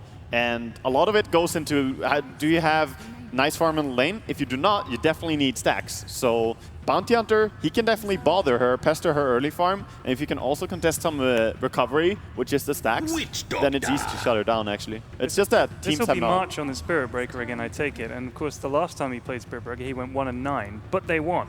So how important is the way he plays Spirit Breaker more as for the team rather than for any kind of anything else? I think it's super important for MVP because they need an initiator, someone who can force the fight so that they do have these chaotic games. If you don't have a hero like Spirit Breaker or something crazy like Bristleback who just runs at the enemy, there might just be a passive game, which is what I think Empire would win every time. Yeah, that's a classic example where the stats don't tell the whole story. Yeah. I mean, if you play Spirit Breaker as a pick-off-oriented hero, he's going to have that sexy KDA, right? But at the end of the day, the way MVP Phoenix plays, Spirit Breaker is going to be YOLO charging in, setting up. He might have that bad KDA, but he's setting those teammates up. Yeah. If it was American football, he's the guy who makes holes in the defense or so. I don't know. I mean, he's the lineman, man. He's there. That's the to guy. create The lineman. opportunities. Yeah, the lineman. You messed up when you said NFL analogies. What's going on? NFL analogies? What? What? Well, we're in America. Oh right, yeah. Are we? Yeah, we've got help. Seattle is in America. I thought it was in Canada. I believe they have a pretty good football team here, guys. Yeah, the Seahawks. Yeah. Apparently they can throw them. Yeah, they throw. They throw a lot. Come on, don't flame the Seahawks. They retweeted some Dota stuff during TI3 or TI4. Do you know what? Be nice to them. True story, the Seattle Seahawks are my favorite team in the NFL because they love esports. Not kidding you. There we They go. actually genuine. Really? I've seen them tweet loads of stuff about. Oh, well, I take it back. Merlini, we have a PL. We do have a PL. Yeah, what's up with that? I was actually a little bit surprised to see them pick the PL. But, I mean, at the same time, Phoenix can take it any pace they want. If they want to fight a lot, they have Bounty Hunter, Phantom Lancer. I mean, at least he's better than AM. I think he's a good fighting carry, honestly. If you itemize towards it and take him into the fight, he's pretty good against, he's amazing against TA. He is pretty good against Bane as well, because he only has single target. So right now, there's not much that is good against Phantom Lancer. Even the Undying, sure. Tombstone and Decay, but Phantom Lancer killed that pretty easily. I always feel like he doesn't really need much to get going either, and to become a pain in fights. Like, once he gets a diff, basically, a lot of heroes are like, well, it goes fun. He doesn't do a lot of damage, though, I would say, like in the first 10, 15, unless you have a Dazzle. I think Dazzle plus PL is really strong because of the double heal combo. I think he's going to need to go drum first in this game. Important thing as well, if you go fighting PL, you can't skill build like the burning build, okay? That's a farming build. If you put 1 point in Doppelganger and then you go, I'm gonna join every fight from now on, you have 25-second cooldown on a Doppelganger, that's not the fighting build. If you max that and have 10-second cooldown on it, you're extremely hard to lock down and kill. So it depends on how you itemize and how you skill build. The hero is pretty flexible, I think. What heroes deal with PL? The only one I can really think of is actually Anti-Mage. Ember's banned, Gyro is out, Lesh is pretty good, but he's already out too. What other ones have like heavy AoE? Because they have none right now. Yeah, they're really lacking in that field. There you go. Yeah. Good wow, shout. Ben. Wow. Amazing. Anti-Mage. Yeah, it's just... The draft shifted so quickly. I was like, it's going to be so all fighting is a PL. Okay, I counter with your Anti-Mage. Well, this is what Empire want. They have Undying for team fight, they have Bane and Tusk for some single targets so you can set up the fights, and then they have Anti-Mage to farm up. TA, of course, scales well as well. But I think MVP are just going to bring the action in again, and it's about how Empire can control that. Oh, goodness. Q-Olina. Wow. Wow. Yeah. Okay, well, this could be an awful lot of fun as we head out of the draft and into the game. Game 2, MVP Phoenix on the verge of going through the lower bracket at the expense of Team Empire. They've got to hang in there as we head back to our commentary team of ODPixel and Syndrome. Hello, ladies and gentlemen, and welcome back for Game 2 between Phoenix and Team Empire. And after quite a spectacular Game 1, I think we can expect some crazy stuff coming out from both sides. Of course, Empire, this game meaning everything to them. They need to pull it back here if they wish to stay in the International. It seems like every single time Empire has a really crucial game, they pick Anti-Mage, like if they can get away with it. It's been a pattern in this tournament, it would seem, so it's the strategy they will fall back on always when things just aren't going as planned. At least this tournament, as they didn't, apart from TI, they haven't picked it all year. So that's pretty interesting to see. It's a fact I bring up every single time they pick it, and I guess people are getting tired of that. So let's talk about something else. I I like Empire's draft against MVP a lot, and it's because they can't really challenge the anti-mage very well if they just decide to... Actually, never mind, they're running Yoku on Undying, so maybe there is a shot, but still, I would be very surprised if MVP managed to contest Silent very much in the safe lane, so he'll get great farm. And they chose to pick Lina into TA. This is a matchup that Lina is known for losing. Like, it's one of the only lanes she actually generally just flat out loses to her opponent one-on-one in mid. So it's possible MVP will have to help out a lot with Febby around the mid lane. And again, that's just going to help Silent have a very good safe lane since the bounty isn't on him. We'll see. There's also a Spirit Breaker. So there's a couple of variables that they could try to take advantage of here, but all in all, I'm liking Empire a lot here. If they just get to farm the AM, get to win the mid lane on Resolution, and if Resolution has a good start, last game he got shut down super hard. If he's rolling, he is rolling. Yeah, I really feel that the mid lane is going to be definitely the place to watch, because the fact, as you said, that they're picking Lina into the TA, but they're definitely doing it with confidence. I mean, we know that QO from MVP, he's insane with the TA. He knows this hero, so he's going to be picking that and playing it because they've got a plan, and that plan might very well be Febby just messing with the Resolution TA and really shutting him down in the early game. It looks like they're going to do that from the absolute beginning here. Febby is moving in, just going to harass him immediately, I would imagine. He's actually canceling his attacks a little bit. Here we go. And it is 1 sentry for Febby against 2 of Resolution, so the chance that they will actually be able to maintain sentry control in the mid lane is pretty low for MVP. Who has the 2nd sentry, actually? They use it to block? Bottom lane, March just getting a couple of bash on into, and another one onto Silent. He can't quite go any deeper for it, a little bit too low. And top lane, I mean, as you said, KP not going to have a nice time against this Aloha Dance Yoku Undying Tusk combination. Mid lane Resolution. He's got refraction, he's okay. Empire had 2 choices here, right? Yeah. So they could secure their anti-mage safe lane, or they can challenge the PL. They can't really do both at the same time. There's no 2-1-2 setup for the heroes that fully accomplishes both. And in this case, they choose to challenge the PL and hope that Silent can do well one-on-one against March. But what's interesting about this lane matchup is that March has very low mana pool. And the moment you lose all your mana against AM, he deals less damage. So this is one of those awkward situations where it's actually best for Spirit Breaker to be out of mana. He wants this exact thing to happen. Oh, the cask here on top lane between Yoku and Aloha Dance. They're moving in onto Nuts here. They want to find the Witch Doctor, and the punches doing a hell of a lot in Nuts with the Voodoo Restoration. Will be enough to get him back towards the tower now. He's just going to turn back in. Aloha Dance being chased down by KP. KP should be able to find first blood here, but the South coming out, doppelganger forward. They'll find him in the river. Febby's there as well. They're going to try and give this to KP potentially. No, Febby will just take it. First blood there for the side of MVP. This is a very big deal. This was the lane that Empire set out to counter. And now, of course, the kill does not go onto the PL, but he gets a little bit of more time up here and will feel a little safer as Witch Doctor, of course, was also part of the kill and does get some experience off that. Meanwhile, bottom lane always want to fly. Still hasn't skilled yet. Very unusual 2.5 minutes into the game to not have put a skill point, but hasn't really found any advantage in skilling either Nightmare, Brainstep, or the Infuse. With a haste, Resolution has got 3 bottle charges. He's got to use them under the cover of Refraction, but Febby's just going to continue to chase this. Refraction now done for 12 seconds. He's still got 2 charges, but that's 1 wasted. This is his last one. Febby's going to continue to chase Resolution here. I don't think there's any escape here for the TA and Febby. Oh, this is the most slowly, you know. He's not going to, it's too deep.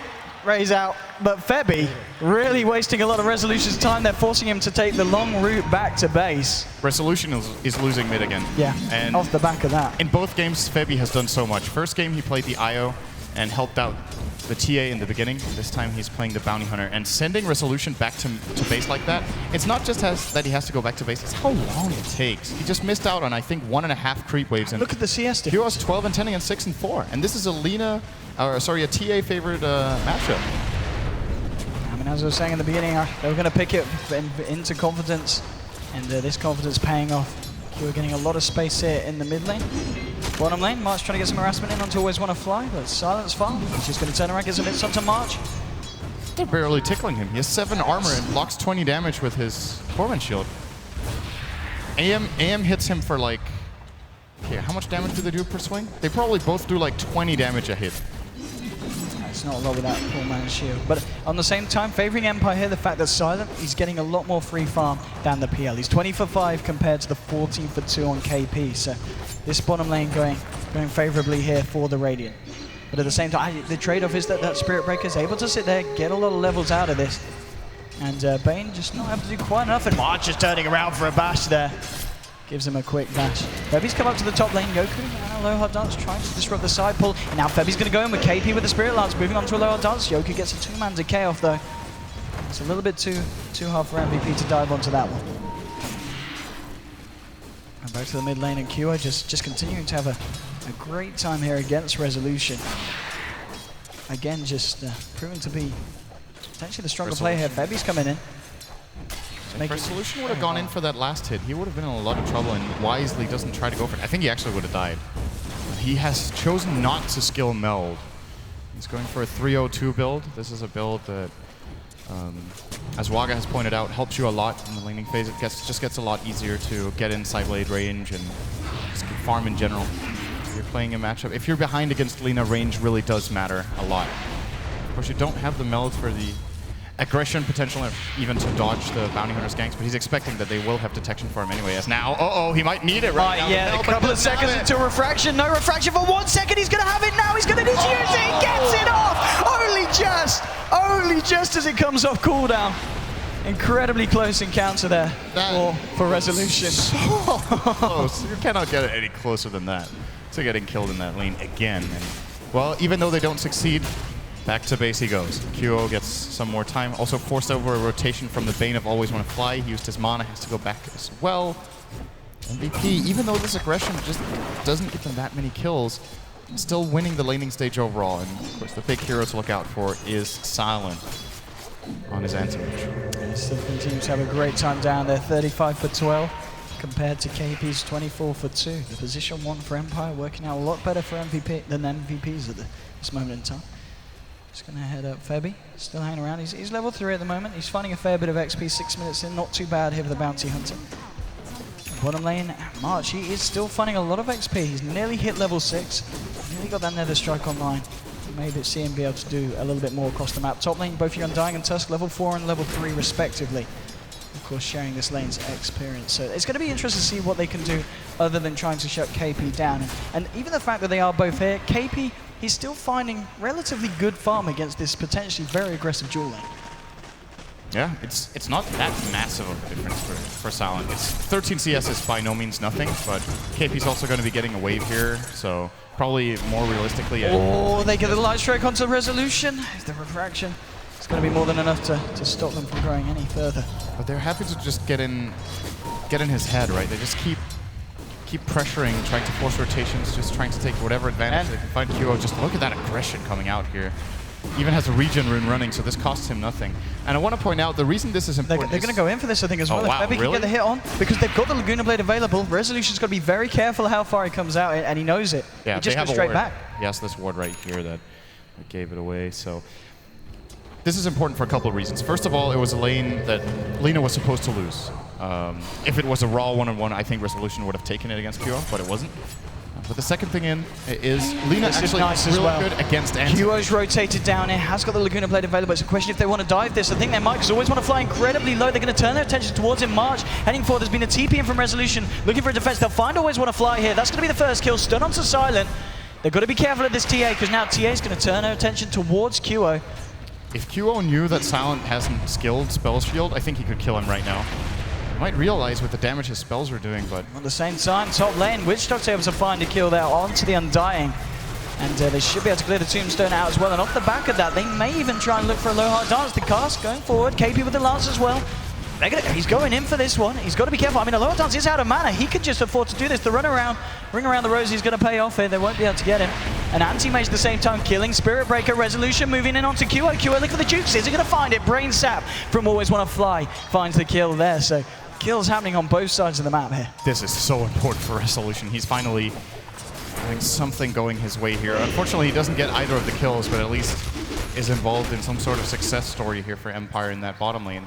And what I was getting at, so first of all, Lina is winning the matchup against TA because of the help. And secondly, she's good against AM. She'll be getting the Aghanims upgrade, which it puts so much pressure on AM to either change his itemization or to just play differently. When you know 1,000 damage nuke can come your way at any time past 30 minutes. They want to go for this. Can't really play the same way. There's a charge onto Resolution from March. They're going to go straight through for this one. QO's on the low ground. He's got to make his way around, but with the Nether Strike, they don't need the Lina. Febby there, finishing him off there with a Shuriken. And no reaction coming out in time there from the side of Empire. MVP able to get themselves back over to their half of the map. QO just continuing to apply the pressure onto the mid-tier 1. Hearing another charge. Oh, he gets the light strike here on the mid lane with the Laguna as well. Oh, the snowball dodging the Shuriken with the car. Oh, the Dragon Slave from QO that ends up finishing him off. So as nice as the snowball dodge was, doesn't end up saving his life. He needed to dodge the Laguna Blade with that snowball. That would have been sick. It is possible. What is it? It's a quarter of a second window, I think, before the damage is dealt. I believe so. Yep. Yep, 0.25. So, it was possible, but very difficult play there. Charge onto the side. He's looking for a bash. He's not quite been able to find one there. So it's a big lane again. Resolution. And caught up by the stun from QA. Lutz is there as well, hanging about. How's the Death Ward available here on the Witch Doctor? But we're actually going to see Febby TP in as well. So help him out. Yeah, the ball being switched over QA, getting himself a bit of regen from that one. And, Resolution will be able to find himself an Invis rune here at the top. So we'll see if he's able to do anything with that. But still just sitting on the treads here on this tier. KP applying the pressure on the top. Couple of hardnuts being kept held back by the Spirit Lancers. But Silent is pulling really far ahead now. I feel like it was 2 minutes ago I said he was 10 CS ahead of the PL. Now he's 25. So taking good advantage of being able to rotate between the lane and the jungle here. Just doing the Ogre camp and moving back over it. I think absolutely no loss here. He didn't lose a single link creep on the way. Gonna go for Febby here, moving in onto him, they'll find the snowball, they've got the dust as well. Febby, he needs backup and March, he's gonna provide it. They're going in for Resolution, Nether Strike as well, bashing up Resolution, QO moving in, will find the Light Strike Array. Now with the Paralyzing Cast, now the Death Ward onto Yoku Resolution, but he has managed to drop down the Tombstone. It doesn't matter though, because it's a double kill for QO. The team will be able to disperse off the Tombstone as well. And again, we saw what QO could do on the TA, and he's showing he can do a similar performance here on the Lina so far. A lot of gold there going towards Lina, and they've of course got this track available for the bounty, so they're going to start benefiting from that in the fights as well now. MVP are just outnumbering them right now in these fights, because Silent can't really contribute much. And Ben, I feel like Ben said it half jokingly, half seriously, I think, when he said during the draft, you can't pick AM in this game because there's going to be so much early fighting that you don't have time. And, well, that statement, whether or not it was 100% serious from him, is holding true for now.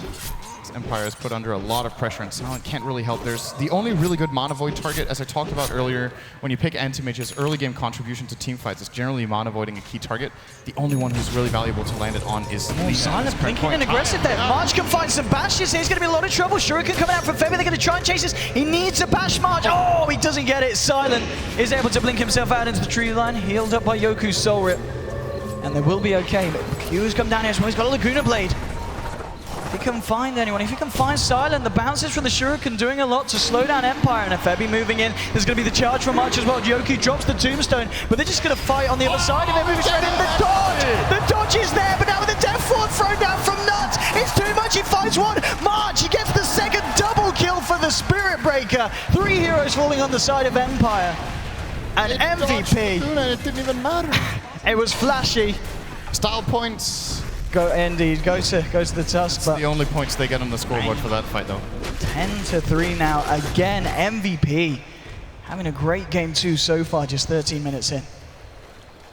Man, they are destroying a team that has Undying pre-15 minutes. Like, they're just running through the Tombstone. They don't even care. They're just running them down, killing them off. Empire can't really seem to find their footing in these fights. They just keep trying to dodge them and end up losing heroes. Of course, there were 3 track kills there, I think, for Febby, so he got a lot of money. He almost has the mech now, 13 minutes in, including Arcane Boots on Bounty Hunter. Of course, Bounty himself benefits more from track than everyone else when you find those kills. Often underestimated. I mean, we talk about track kills and how much it benefits the winning team, but Bounty Hunter gets 200 extra gold per track kill, whereas the team gets 50 apiece. Top lane, Febby. Scouting out Silent and always want to fly here. They do have March further up the lane. If they wanted to try and go for something, if they can find always want to fly here, they might just try and charge. There is backup coming from the side of Empire that we're seeing Both the Oh, good sentry. and Dying coming in. Actually saw him, but didn't go for the play. Instead, he just gets tracked and Silent again with another aggressive blink. He's got back up careful with this. Just have people in the neighborhood, but now with Nuts and March coming in, and March finds the charge, which he will. Silent! He's, as you said. What was he thinking?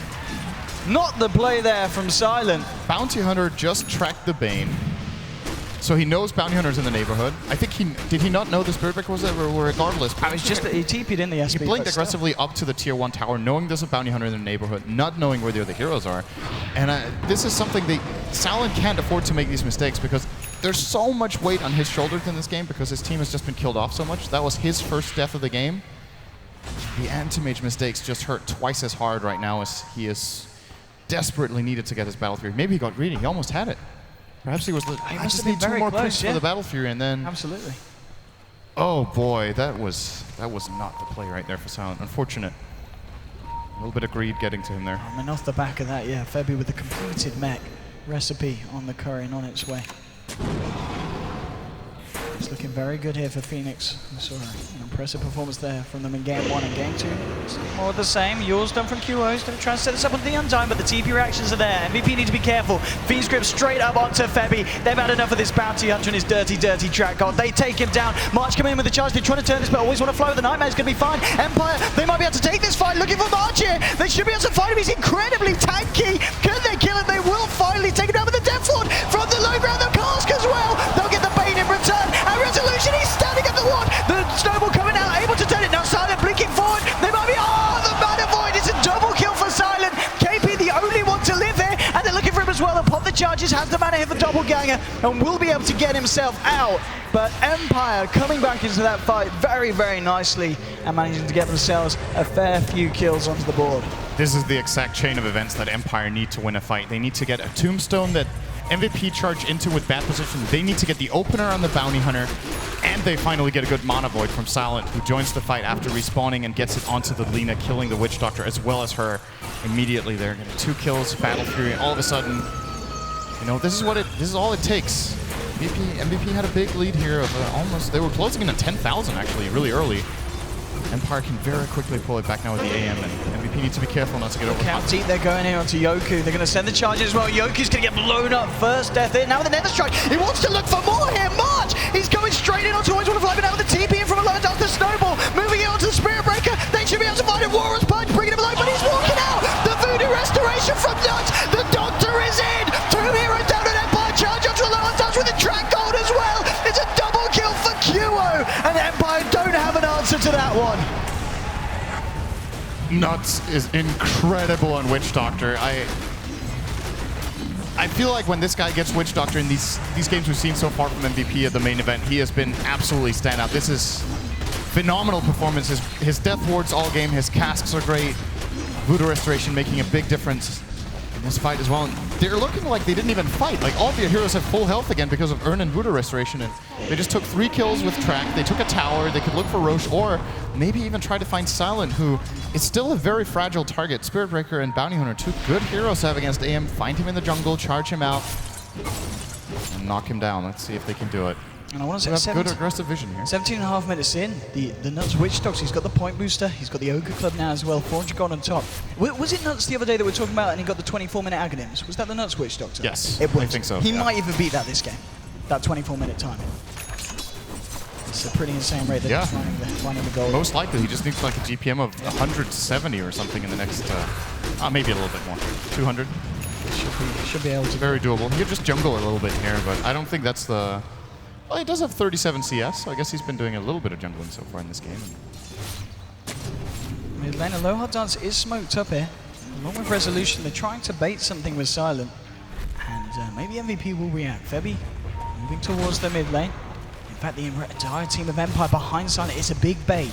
The question is, does Phoenix fall for it? March is going to be charging in here. Silent blinking back. Is March going to continue? No. He senses something's up. He's going to hold back for this one. We found March's limit on charge. It seems like he's scared of nothing when he goes in, but that was too much. Track's being thrown out. The smoke has now wasted. So Empire doing what they're doing. There's actually a charge here into the jungle, going straight in for Silent. He's going to need a few bashes here. Where's your bashes? Oh, not Already seeing the bashes coming out from March today. They're still shutting him down. Like this kind of play is easily worth it. You put a lot of pressure on the opponent. You start getting like paranoid when you're in your jungle. Oh, Spirit Breaker charging me. Can I go for this creep camp or not? March shows.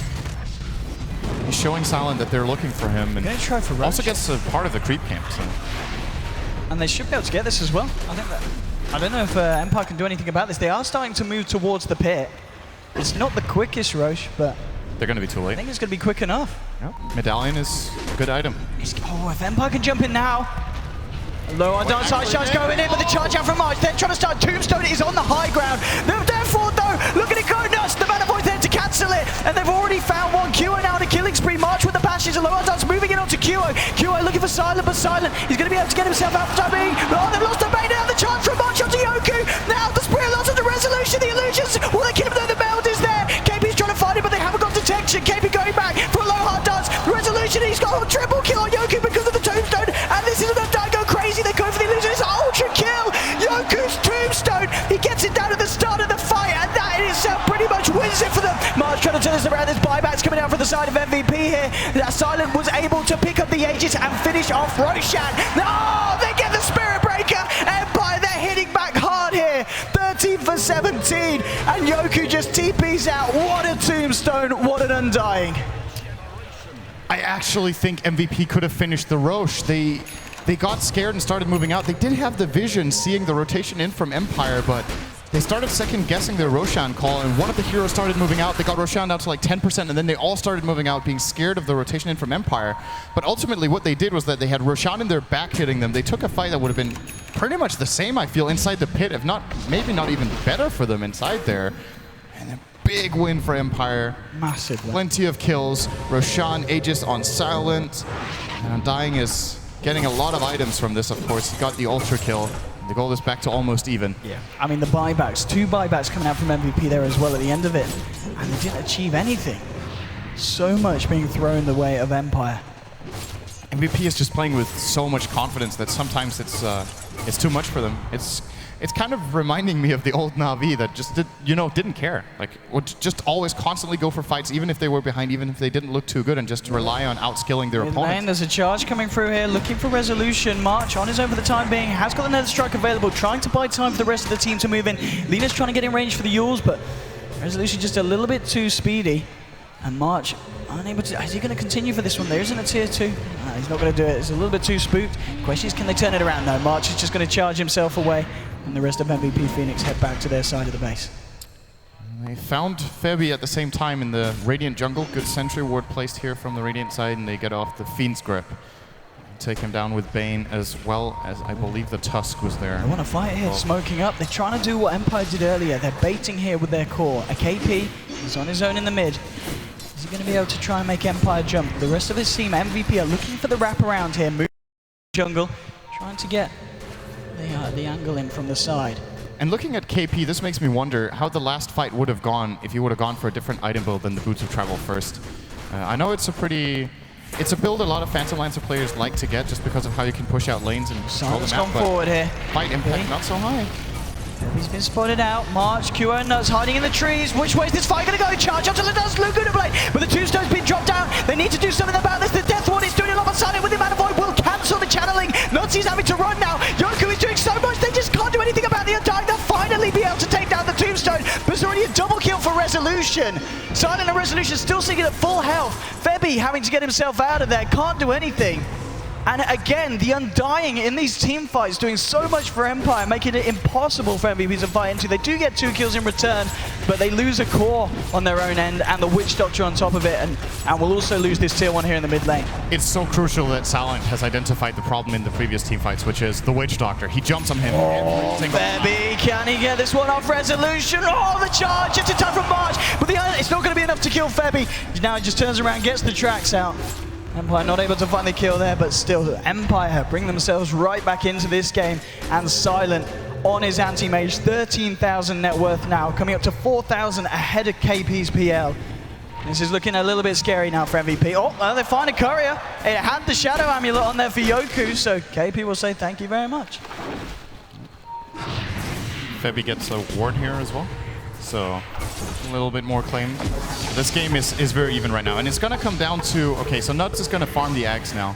We did expect him to get it sub 24, but well, he's been losing a couple of fights as Silent has started targeting him out. But with the Ag Scepter Death Ward, if they get one fight where he does not get immediately jumped on by the Anti-Mage, he can completely destroy them. He needs to find some sort of hidden spot in the trees where he can channel it from. It's gonna be hard. It doesn't even matter how many, you know, when you have Ags, Death Ward changes in the sense that you just need to hit one target, because it will automatically bounce to the others. Before Ags, you need to consider, okay, the target you're hitting first, but what if he runs away? Who can you hit afterwards? But it's just the first few bounces until a target runs away can deal so much damage. Like if Death Ward hits for just a second in a team fight, it's more than 1,000 damage from just bounces. Now Silent's farming so well, and with this tower gold as well, it's going to be very, very hard for MVP to kind of catch up to him. They need to find some good fights. I mean, we did see the KPPL. Yeah, he's okay. So he's got the finished diffusal blade now. So this is a big item. Yeah, he's in a much better position when they do start to find themselves in the engagements. This is the item that allows PL to kill Anti-Mage. When Anti-Mage blinks in aggressively, if you catch him off guard with your Purge and then just run in with multiple illusions and drain all his mana, he's in trouble. And in this game, Silent does not have a magic wand or any sort of way of regaining mana during the fight. So if they catch him off guard, that could be really strong. Of course, they do have 2 Arcane Boots. In the heat of the moment, it's pretty difficult to call for something like that and get them used to blink out. Your timing window is also very small if you've got like 8 illusions hitting you, so. I mean, you just look at Silent now, level 18, he's got the Manta style complete. And this is in comparison to a level 14 PL. I mean, the difference is just paramount between these two. And Silent doing so much for the team. Well, the team as a whole, Empire, they had a really rough early game, but as soon as we came into these mid-game fights, every time on top. Oh, the snowball's coming in. Bounty's all alone. That's the gem. That's the gem. Oh my goodness, it couldn't have been any better for Empire. They get all the good ones as well. March coming in with the charge. Does you really want to try and fight this? He's got KP here with the Diffusal Blade. The Tombstone has been dropped. They will find the Bane here. Can MVP find anything more? Kira there with the Yules cancelling Aloha Dance's TP. They should be able to find this Tusk with the Laguna Blade to the face. They'll finish him off as well. Double kill for KP. So they lose Febby on the bounty, but they find 2 in trade. And they also lost their gem. Silent picked it up and got out of there, so I still want to call that a net win for Empire.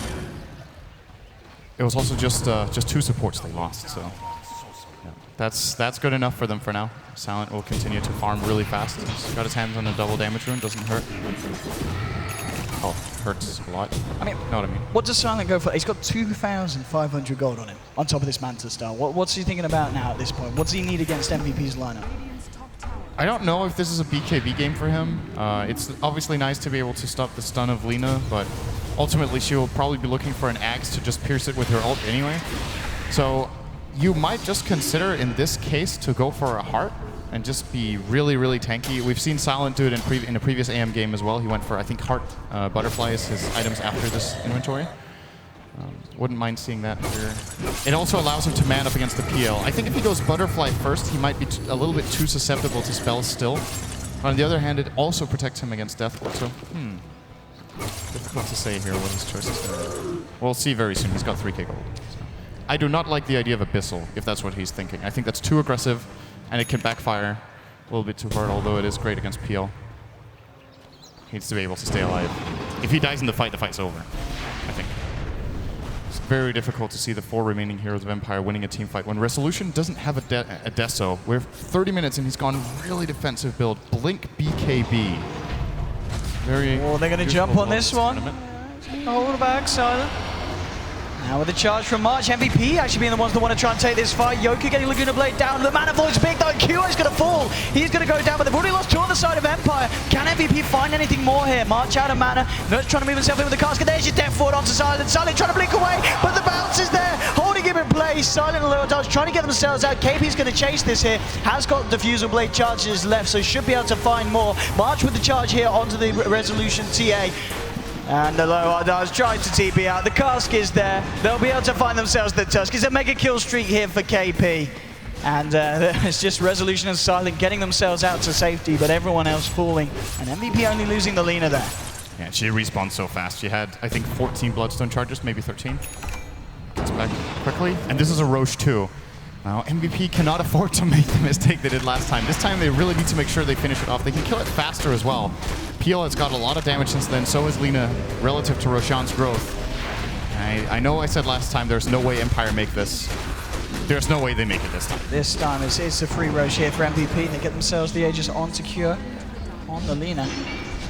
24-18, 29 minutes in. I imagine the difference in net worth, yeah, still bang around 0. This is a very, very close game that could still go either way. It's going to be pretty much a question of whether Silent on his anti-mage can carry harder than KP on his PL.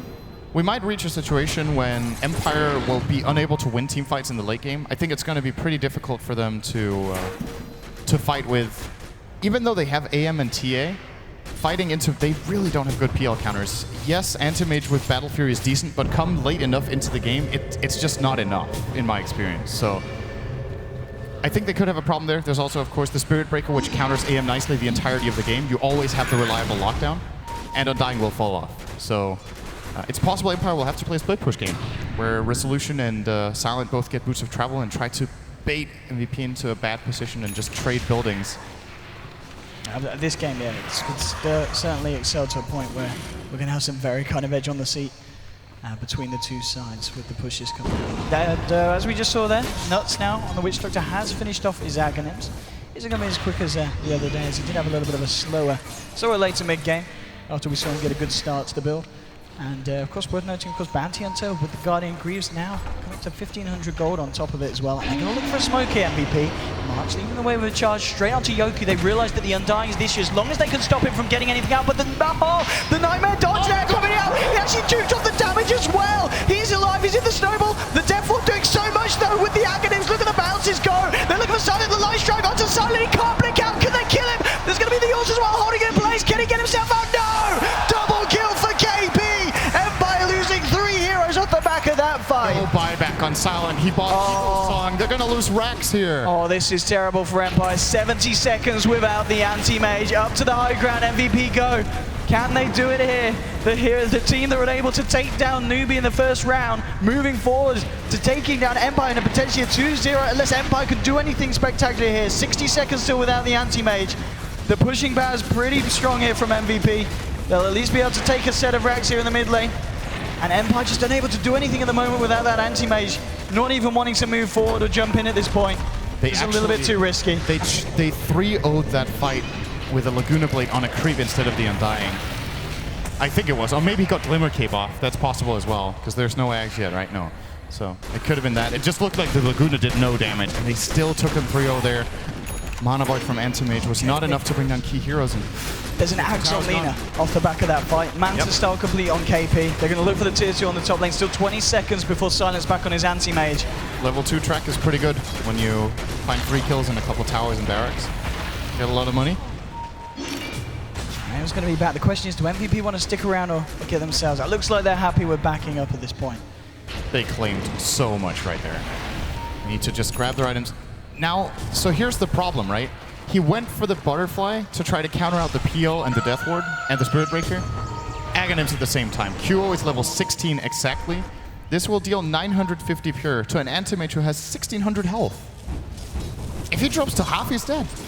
And there's no defensive mechanism apart from, you know, really, really timing dependent ones in the Snowball and a defensive Nightmare, which are very difficult to pull off. This does not bode well for Team Empire.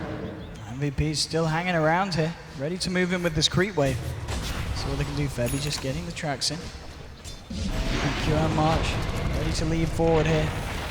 Have Empire got what it takes to defend against this push from MVP? You're just heading away here. There's the tier 3s. Look at the sigil.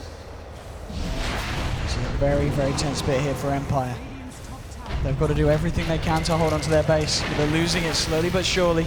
Kyo just sits there without attack range, hitting away. Now with the Yules onto Bane. They might try and fight this, but Silent jumps straight in first. Cast Pro now onto Silent, and now the Death Force dropped out. They need to get themselves out or cancel this one. But they get, oh! He just able to blink himself out. They will lose. Or no, always want to fly is actually able to live for a short amount of time. Ends up dying to the Dragon Slave. Now KP moving forward onto lower dust. Silent's trying to help him though. Looking for KP. Silent, what can he do on the anti-mage? He's done quite a lot to KP. Oh, Mana Void finishes off KP and Silent. He's looking for more. He's trying to find Kuro. He'll get it. The Aegis is going to be ported here from the leader, but March, he's still a fight. Febby's going to go down there to Resolution. Double kill for Silent. Kyo is back up. Can they kill Kyo? I think they can. Moving in with Yoku. Resolution. Silent boss the back to there. Oh, the Bloodstone deny will come out. But nonetheless, Empire defending the base there. And Silent doing a hell of a lot of work there for the team. It's so crucial they kill the creep that KP was porting in on with his buyback boots of travel. If PL comes back into that fight, the outcome of that could have been so much different, Empire. It's really important here that they stay focused and do manage to hold their top tier 3 tower, but it did cost them. I can't remember how many heroes. I think they bought back both the TA as well as one more? Was it only TA? Just TA? No, yeah, it was just the TA now. And there were actually 2 buybacks on the Dire, both Bounty and PL buying back to no avail. So a good hold here for Empire, and I think now Silent should have buyback gold for the next fight. So yes, this one is not over yet. Mid lane, KP and Febby eyeing him up again. Look at that up and down graph, back towards 0. Real back and forth game here between these two sides. Empire doing what they can to stay in. Resolution starting to get some damage online, has the Demon Edge, coming up to 2k gold here as well. So we'll start to see him hit very hard in the next fight. He might be able to do quite a bit against Witch Doctor, who, as we're seeing with the Death Ward, is causing so much havoc. Lena's actually going to go and pick up a Blink Dagger here as well. So we're going to have that extra chase down and escape potential here from, of course, QA. I think MVP realized that the win condition is to catch out AM. And with a Blink Dagger on Lena, they can get a surprise jump. And Lena herself can take 2/3 of Anti-Mage's health. Oh, actually, he got a Reaver. He's got a Reaver. He doesn't have buyback again. Are you kidding? How ice cold can you be in an elimination match? He's going for to go for this right now instead of having a buy. I do not believe it. I think this is absolutely crazy. Resolution. He's got the blink just in time. I mean, March, is he going to continue for this one with Febby? No. Tier 2 still standing. A little bit too risky for him to dive that deep. But nonetheless, just forcing the TA back out of the jungle. Still, I mean, this going to be tough. Now picking up the Solar Crest. Okay, so Empire going to have that ready for the next engagement when it does kick off. And Silent's still very much at the top of the net worth. 23,000 here on him. So he's still got a lot to do. That's 36 minutes in MVP. They've found a set of racks and they're looking for more now in the bottom lane. Moving in, they want to try and find a tier 2, but Empire anticipating this. They want to try for a wraparound potentially. Moving into their jungle. Silent just bought a Vitality booster as well, so... He's going all in. Okay, low hard dance has been scouted out. Light Strike's already been popped. Actually, the Fiend Script used there and cancelled straight away, so Fiend Script's not going to be available here for this fight. Now the charge onto a low hard dance. He's going to be kept up. Now with the defensive Nightmare, the Death Ward. Look how much he's going to do here. Manifold coming out there from Silent. He cancels it. A low hard dance will fall though. It's a double kill for QO. How much can Silent do? He's looking for March. Now he's going to blink fall for QO. QO still alive. Will finally go down. KP trying to fight Yoku. Silent. He's got to carry harder. Yoku's falling down. They're going to lose Yoku. It's only Silent. Can Silent kill them all? I don't think he can. He's got to get himself out. Blinks himself away. He's lost the rest of his team. And they just can't fight against it. There was a buyback coming out there from the side of MVP on the Lena QO, wanting to rejoin the fight, and they want to go for it here because, I mean, this is Resolution down for a full minute without buyback. Out of everything that happened in that fight, QO died to a neutral, would you believe it? He actually got killed by the Centaur Conqueror, I think. And it might sound like a little thing, but it could be the difference between Silent having his heart and not having it right now. I realize Silent's on zone, trying to charge free. He'll be able to get the blink off. Still 40 seconds without Resolution's TA. Let's see what they can do here. MVP, they're ready to try and take another set of racks here onto the tier 3s. Yoku's going to be back up in a few seconds on the Undying. Do Empire have what's in them to take this fight and hold up the defense? We saw them do it on the top lane, but that was with the full roster. Still 20 seconds without the TA. They're going to lose the tier 3 here. The question is, do they lose the racks as well? And Q, he just deletes the Bane. And now he's like, oh, Silent should be in it. Silent wants to try and fight, but there's going to be the charge from March. Silent's going to be careful. He's been bashed up, stunned up the Nether Strike as well. Controlling Silent here throughout this one. He's going to blink forward here. He's trying to find the Death Fall from Nuts. He needs to bring out the Manifold's big. Not quite big enough. The blink dodge of the Light Strike array. Silent trying to duke it out with the charges there. Nuts is going to go down into Resolution. One more hit. We'll find it. They do find Nuts here, the Witch Doctor, but KP moving it onto Resolution, chasing down the TA. The BKB is not going to save her as KP continues. The army of zombies coming in, trying to do what it can. It's not enough. Double kill for KP, but Silent has cleaned up on the back of the fight. He's found himself an extra kill here. Can he find anything else? Blinking forward. It looks like MVP on the retreat here. Yeah, blinking away. Febby and Lina getting themselves out. So they do kill the TA, they get a couple of kills out of it, but this time again, Silent able to keep himself alive, and that really is the key thing for Empire at this point. What an absolutely crazy fight. The fact that PL keeps chasing down the TA instead of trying to assist on the AM, I don't know if MVP had the opportunity there for KP to run over, but if he jumps on the AM when they have him charged and Nether struck, he should actually be taking so much damage and lose so much mana. But of course, Laguna Blade, I do believe, was on cooldown from killing the Bane, and that opens up for Silent to go for that engage. He even engaged with 5 seconds remaining on the respawn of TA. Like, how crazy. He does... he is so ice cold. It's actually Oh no, the bounces. The bounces is going to hit him again. No! Oh, they're going to play Silent. Oh, get the blink off. Febby's there with the chase down. Silent, a lot of trouble. Always want to fly, has turned up. And Bane trying to sacrifice himself potentially for the AM. But KP, look at him run, look at him go! This man finds the kill! You talk about Bloodseeker moving fast. Look at that PL. It's a mega kill streak for KP, and that's AM down for 90 seconds. He's got buyback. Oh, he's so lucky. He was 2 gold short when he was dead. He's now got it, and he's going to use it straight away. I can't believe he only just had enough of that buyback. Without that, Empire could have been in such a bad position. I don't think he knew he was going to have it, to be honest. Oh, they found a Bane. This Bane is in so much trouble. Oh, always want to fly. Getting taken down. Silent, is he going to go for it? He's smoked up. He has the backup of his team. Resolution is there. Can Empire try and take this fight? MVP are looking for Roshan. There's 4 of them on the side of Empire. They're going to go for it. QO straight away up to Yoki. Yoki's going to get taken down. He gets taken down. QO is getting incredibly low here. Silent trying to find out the Manavon coming out nuts. Being chased down by Resolution. Resolution, but then lost Silent. Silent's dead. KP, it's too much. It's too much. They're going to look for Resolution as well. Febby and March moving forward, looking for the TA. KP, he's in the base. He's looking for the objective. March with the bash. Finally, he gets one out. And off the back of that, MVP, they're looking for the top tier rank. They're looking for the game here. 100 seconds without AM. Resolution will buy back here on the TA.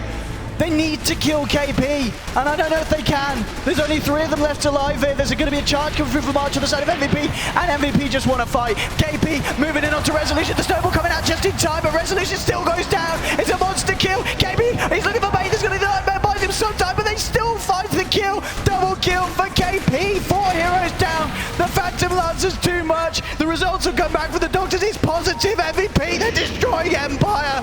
What can Empire do now without the AM, without the TA? The tier forced to drop. I think it's over, Sin. I think... They're doing what they can here, but it's not enough. They're going to lose the Tombstone here as well. And March said in an interview going into this tournament, I don't know how many people actually believed him. He said, I think we can. It's over. MVP did it. 2-0 against Empire. They did it. They moved forward yet again. The team that you really need to be keeping your eye on. What a performance once again. My goodness. So top 8 guaranteed for MVP Phoenix. I don't know how many people expected this going in. March sounded pretty confident in his interview. He felt like they were prepared. They won, or they didn't win. They got second in the wild card. And here they are. Oh, man. Unbelievable. Again, the crowd love it. And how can you not? Providing a performance like that, MVP Phoenix. What a fight indeed. Commiserations, of course, to the side of Empire, who gave it their all. Silent, just putting everything at the end, going all in. It just wasn't enough at the end of the day, and KP's PL too strong. And QO again on the Lina. I mean, it wasn't on the same level necessarily as TA, but again, just such a performance from the team as a whole. That was an incredible performance all around from MVP. Fully deserved win, both in this game and the entire series. They were on another level today. They really were. Really, what a game. MVP 2-0 against the side of Empire. Let's have a listen to what the analysts have to say about that series. Okay, thank you very much, Odie Pixels. We'll also give him a bit of a rest of his voice there as well. What a game. What an amazing victory by MVP Phoenix, and their reaction says it all.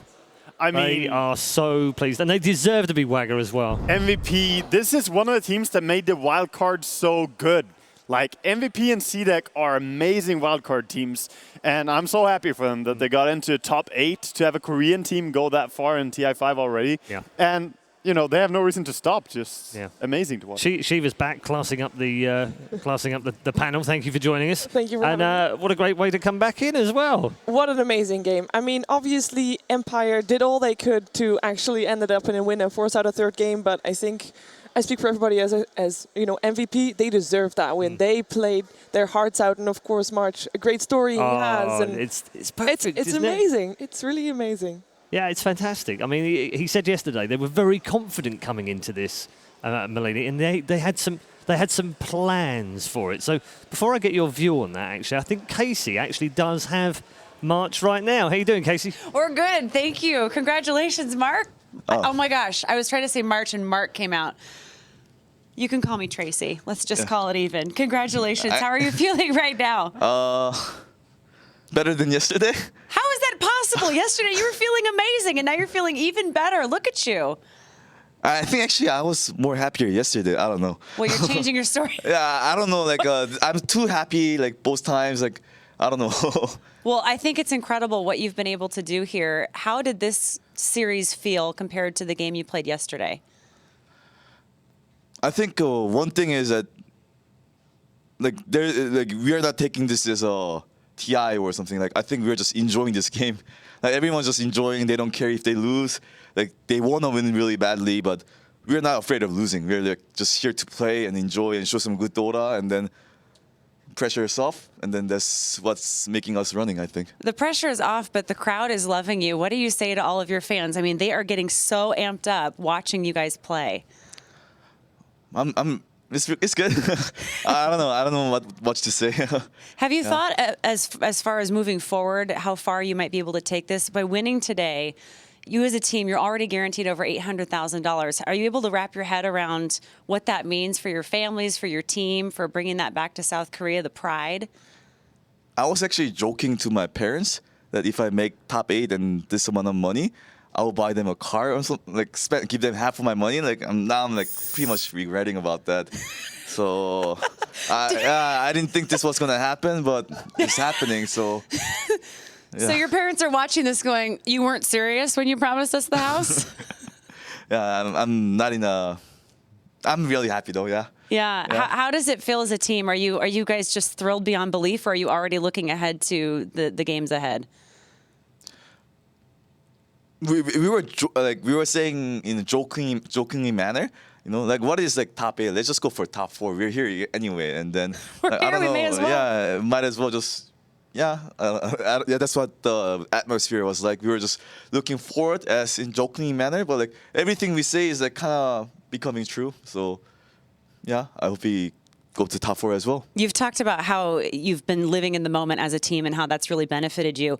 Talk about Team Empire. What do you think about that team offered you the biggest challenge today, win both of the games?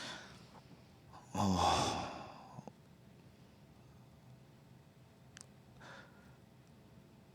They're really good teams, but I think the only time was the second fight when the online was putting Tombstone on the high ground. Mm-hmm. Yeah, and then we lost the Roche fight. I was really scared at that point, but other than that, it was kind of okay.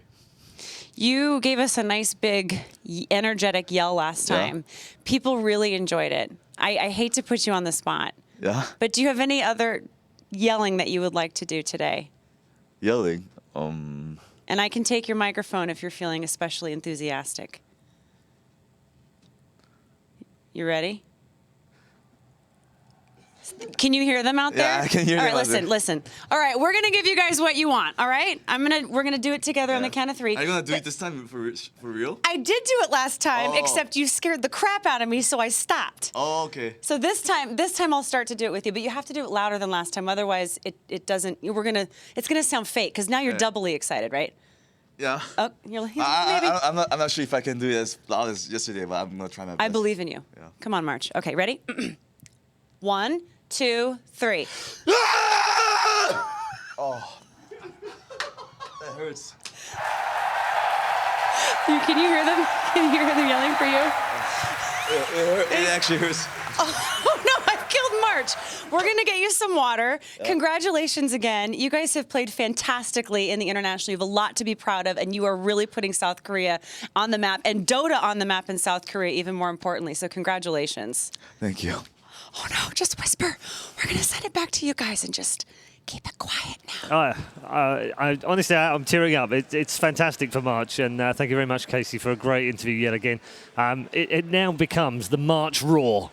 I want to hear it every time that he wins a game. I don't know if he'll live, though, if we keep making him do that every time. But, yeah, here we go. You don't even need the audio, and you can still hear it coming out of the booth. Brilliant. Absolutely brilliant. Esports moments like that are what makes it all worthwhile. Yeah. It's fabulous. Casey touched on the prize money thing, and I think it's important that we talk about it a little bit. If only because the jump is so big between the top 12 and the top 8. And MVP now are top 8, and they do take home more than $800,000. It's a $600,000 jump. What that must mean to those players, I don't know if you can. Or put that to those parents who get half of that. Or to the parents, indeed. Your car. They're already like, yeah, they're celebrating back at home, throwing a party. What do you think, Shiva, with that kind of amount of money? I think at some point, I mean, obviously you're playing in the international. You know that there's $18 million, total prize pool. So you know you're playing for a lot of money. But I think at some point, a lot of money is going to turn into just a lot of money. You're going to win a lot of money. Be that $1 million, be that 200K, which is still a lot of money. I mean, it might not be 6 million, but it's a lot of money still. And I think for these players right now, as March said, for them it's only like try to be better, try to prove yourself. I think the money, they're good, they're set. Like you said, they're playing without pressure. I think the biggest part is probably the sense of accomplishment. Going as a wild card and being in top 8, that's already crazy. Yep. Is that the best performance of a wild card? I'm not sure. We need all the What about CDEC? We need CDEC. Oh, well, CDEC, yeah, absolutely, yeah. You know, you're Vega or Archon, and you're like, what kind of wild card was that? Yeah. What kind of? We had to play the strongest teams of the tournament. Can I just play someone else? Pretty tough. Absolutely. I went picked up on a key phrase that he keeps using, March, and he says, "We're not afraid of losing."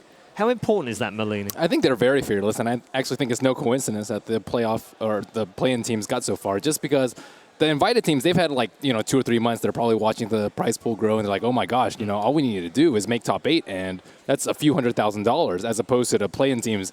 They're worried about just making it to the main event, and they've been preparing for 2 or 3 months just for a chance to get to this big prize pool. And that sort of mentality, once you get past a certain point, it really does start to affect you. And they're playing Dota just like, normal playing Dota. And you can hear it in March. You can see it in their play. They go with Bounty Hunter Spirit Breaker first pick, just, whatever. We're going to kill people. We're going to do our thing. We're going to have fun. Whereas, a lot of the teams have had like a much safer, less risky playstyle because they don't want to lose. They don't want to lose out at a chance at that money. And at the end of the day, it's just playing Dota. You have to play good Dota. You have to win. Do you feel like that's what Empire lacked?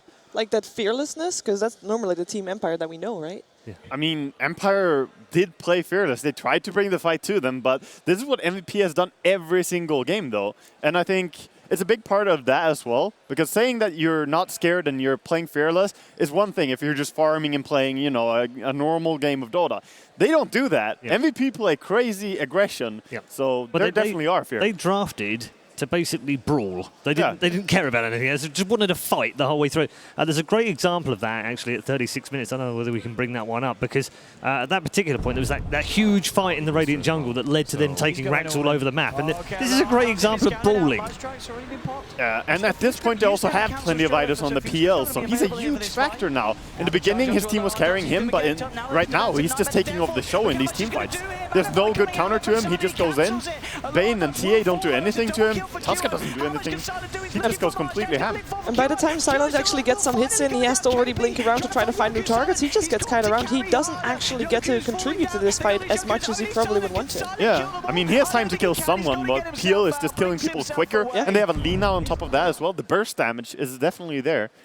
So yeah, it's just the speed of MVP. We're going to move on to our next game fairly shortly, but I do want to save the last word for Team Empire, because we haven't mentioned them yet. Obviously, we're so caught up in the fabulous play of MVP Phoenix, but a very, very disappointing tournament for Team Empire, considering that they weren't that far away from a 2-0 yesterday against LGD. I forgot what commentator said it during the group stage, but someone was talking about the Korean teams, and they said they out-Russianed the Russians.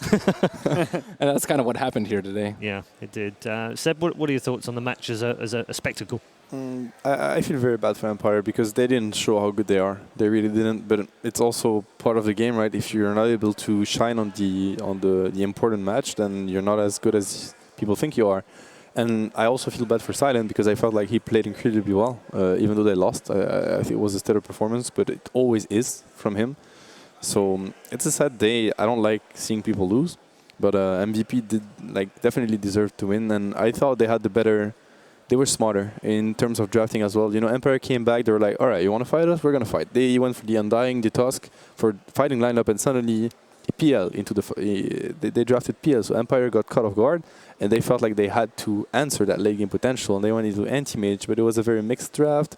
They ended up fighting all the time with an anti-mage. I felt like MVP was just ahead. Yeah, they said they had a plan, and I think they executed it perfectly. Shiva, in the way that they've come through MVP Phoenix, it is a great story. It's one of those fantastic stories that the international seems to throw up every single year in one way or another. We almost seem spoilt with it this year because we've got the C-Deck stuff going on in the upper bracket. We've got Newbie going out, Na'Vi going home, MVP Phoenix coming through the lower bracket, shocks all over the place, Team Secret losing as well. Where's it going to end? Well, I don't think it is going to end. We have still so many teams in a running that have one of those stories, that the underdog story. Everybody loves the underdog story. And it seems like a lot of teams have that type of story that are actually doing really well. I actually personally was slightly cheering for Empire. I know Resolution has been working really hard, but I think they're a very young team, and I think we will see them again next year as well. Okay. Very interesting, very interesting. Last question to you, Wega. Shift of power is something we've talked a little bit about over the last couple of days, this East-West pendulum thing. If we throw the Koreans in the mix right now, there are Koreans and China dominating both lower and upper bracket. Is it too soon to start talking about shifts of power? I think it's, we've had Western teams, we had, European teams, and we had Chinese teams winning. Maybe it's time for Korea to go all the way. But I just want to have a quick moment to say as well that it's a sad departure for Empire. It's one of the downsides to knowing people in the scene so well is you always feel a bit of sadness when you see a team get knocked out. So it's a tough day for them. Yeah, it absolutely is. We're going to move on very shortly, but first of all, let's take a look at the bracket because it shows you that MVP Phoenix have truly risen from the ashes and are now in round 3 of the lower bracket. They will play the winner of Cloud9 versus Vici Gaming, which will be coming up next. You'll also see at the bottom half of the bracket as well, Complexity, Virtus Pro, Secret, and Invictus Gaming. All still to play. Those games will be played tomorrow. So Cloud9 versus Vici Gaming will be our next match. Again, not a matchup that we expected to see, Ben, in the lower bracket. Yeah, both of these teams 5 months ago, if you told me they would be in the lower bracket this early, I would not have believed you at all. No. Very shocking indeed. Cloud9 tricky after that C-Deck game. What do they learn from that? What do they take out of it, Wega? There was definitely a lot for them to learn from those games, but I don't think they should focus too much on games where they play really poor. They should probably look to their strengths because it's so polarized between the good C9 when they're winning and the bad C9 when they're losing. They need to just find that rhythm again and bring that back. Okay. Before we go any further, let's just bring you the lineup for Cloud9.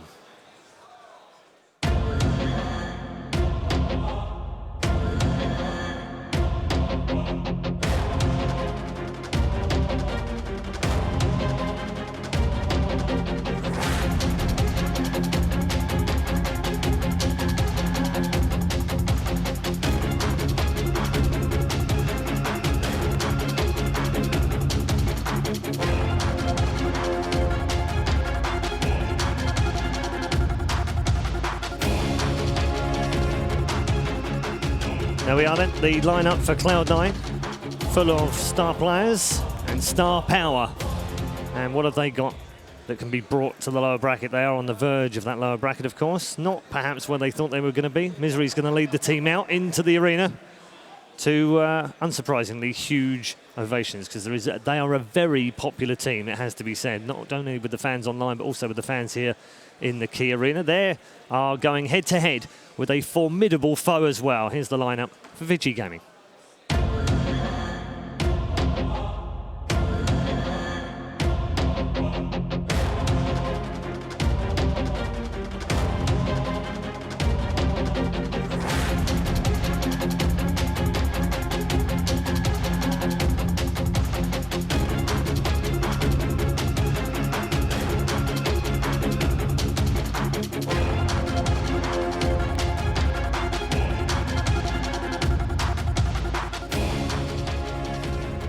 we are almost spoiled for stars in this match, it has to be said. They're on both sides of the aisle in the arena, and they are entering that arena right now. Ice, Ice, Ice on his way in. And Cloud9 also on their way. We've said it before, and, well, it bears repeating. Yet another huge match. They're all huge matches, let's be honest.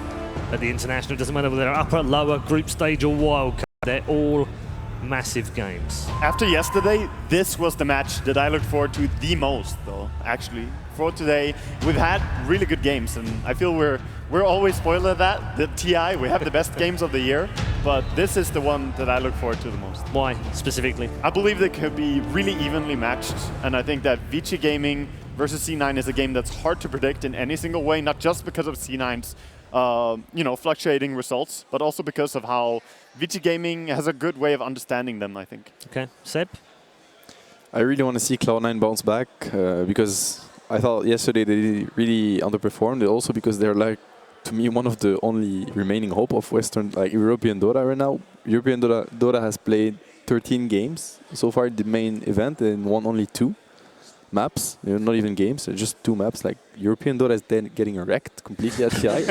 I'm a European player, so I'd like to see them do a bit better.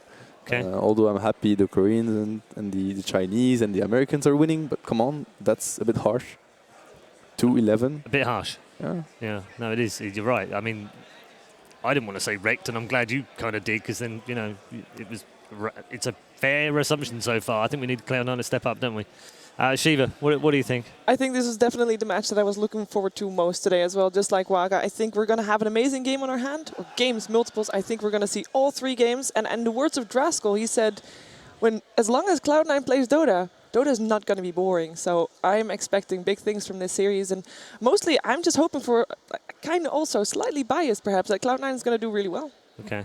I don't mind a little bit of bias on it. It's absolutely fine. I can stay neutral. We can be biased on the panel. Yeah, it's no problem. So, Melini, just to balance it up, you're with Vici, right? I am with Vici, actually. Yeah. I think they match up very well versus Cloud9. Cloud9 traditionally a little bit greedier. Vici very good at 5-minute and ending games, as they're pretty high up there in terms of being able to push high ground. And Cloud9 has generally responded to that by trying to be as aggressive as Vici is early and met with really poor success. But I think this time they turned over a new leaf.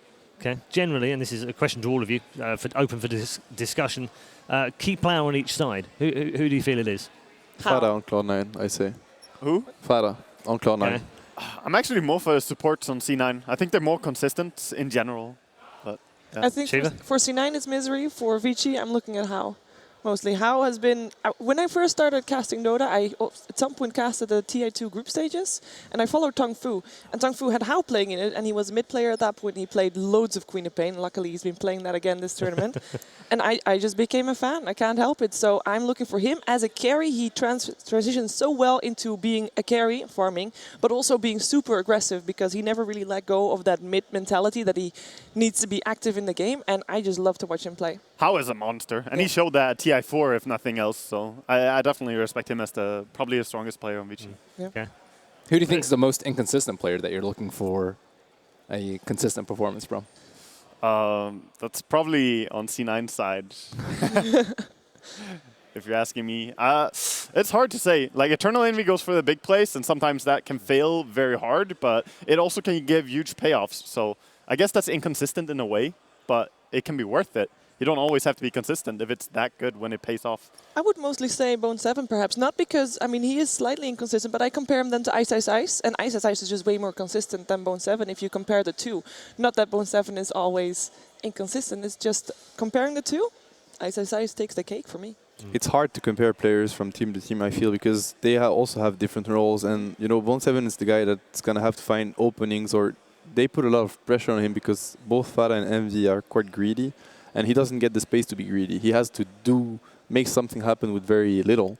Whereas Ice Ice Ice has more space, in my opinion. He's been given more space by his team. Okay, we are down to 30 seconds before the draft starts for the first game. Nerves are obviously jangling in that booth. And your nerves are now going to be jangling because I'm going to put you on the spot predictions very quickly. Melini? 2-0 Vici. Okay. Well, I'm going to go with my head says Vici 2-1. My heart says Cloud9 2-1. So I'm going to go with my heart 2-1 for Cloud9. Okay. I have exactly the same feeling, but I'm going to go with my head. I believe Vici. My heart says Cloud9 2-1 and my head says nothing. Come on.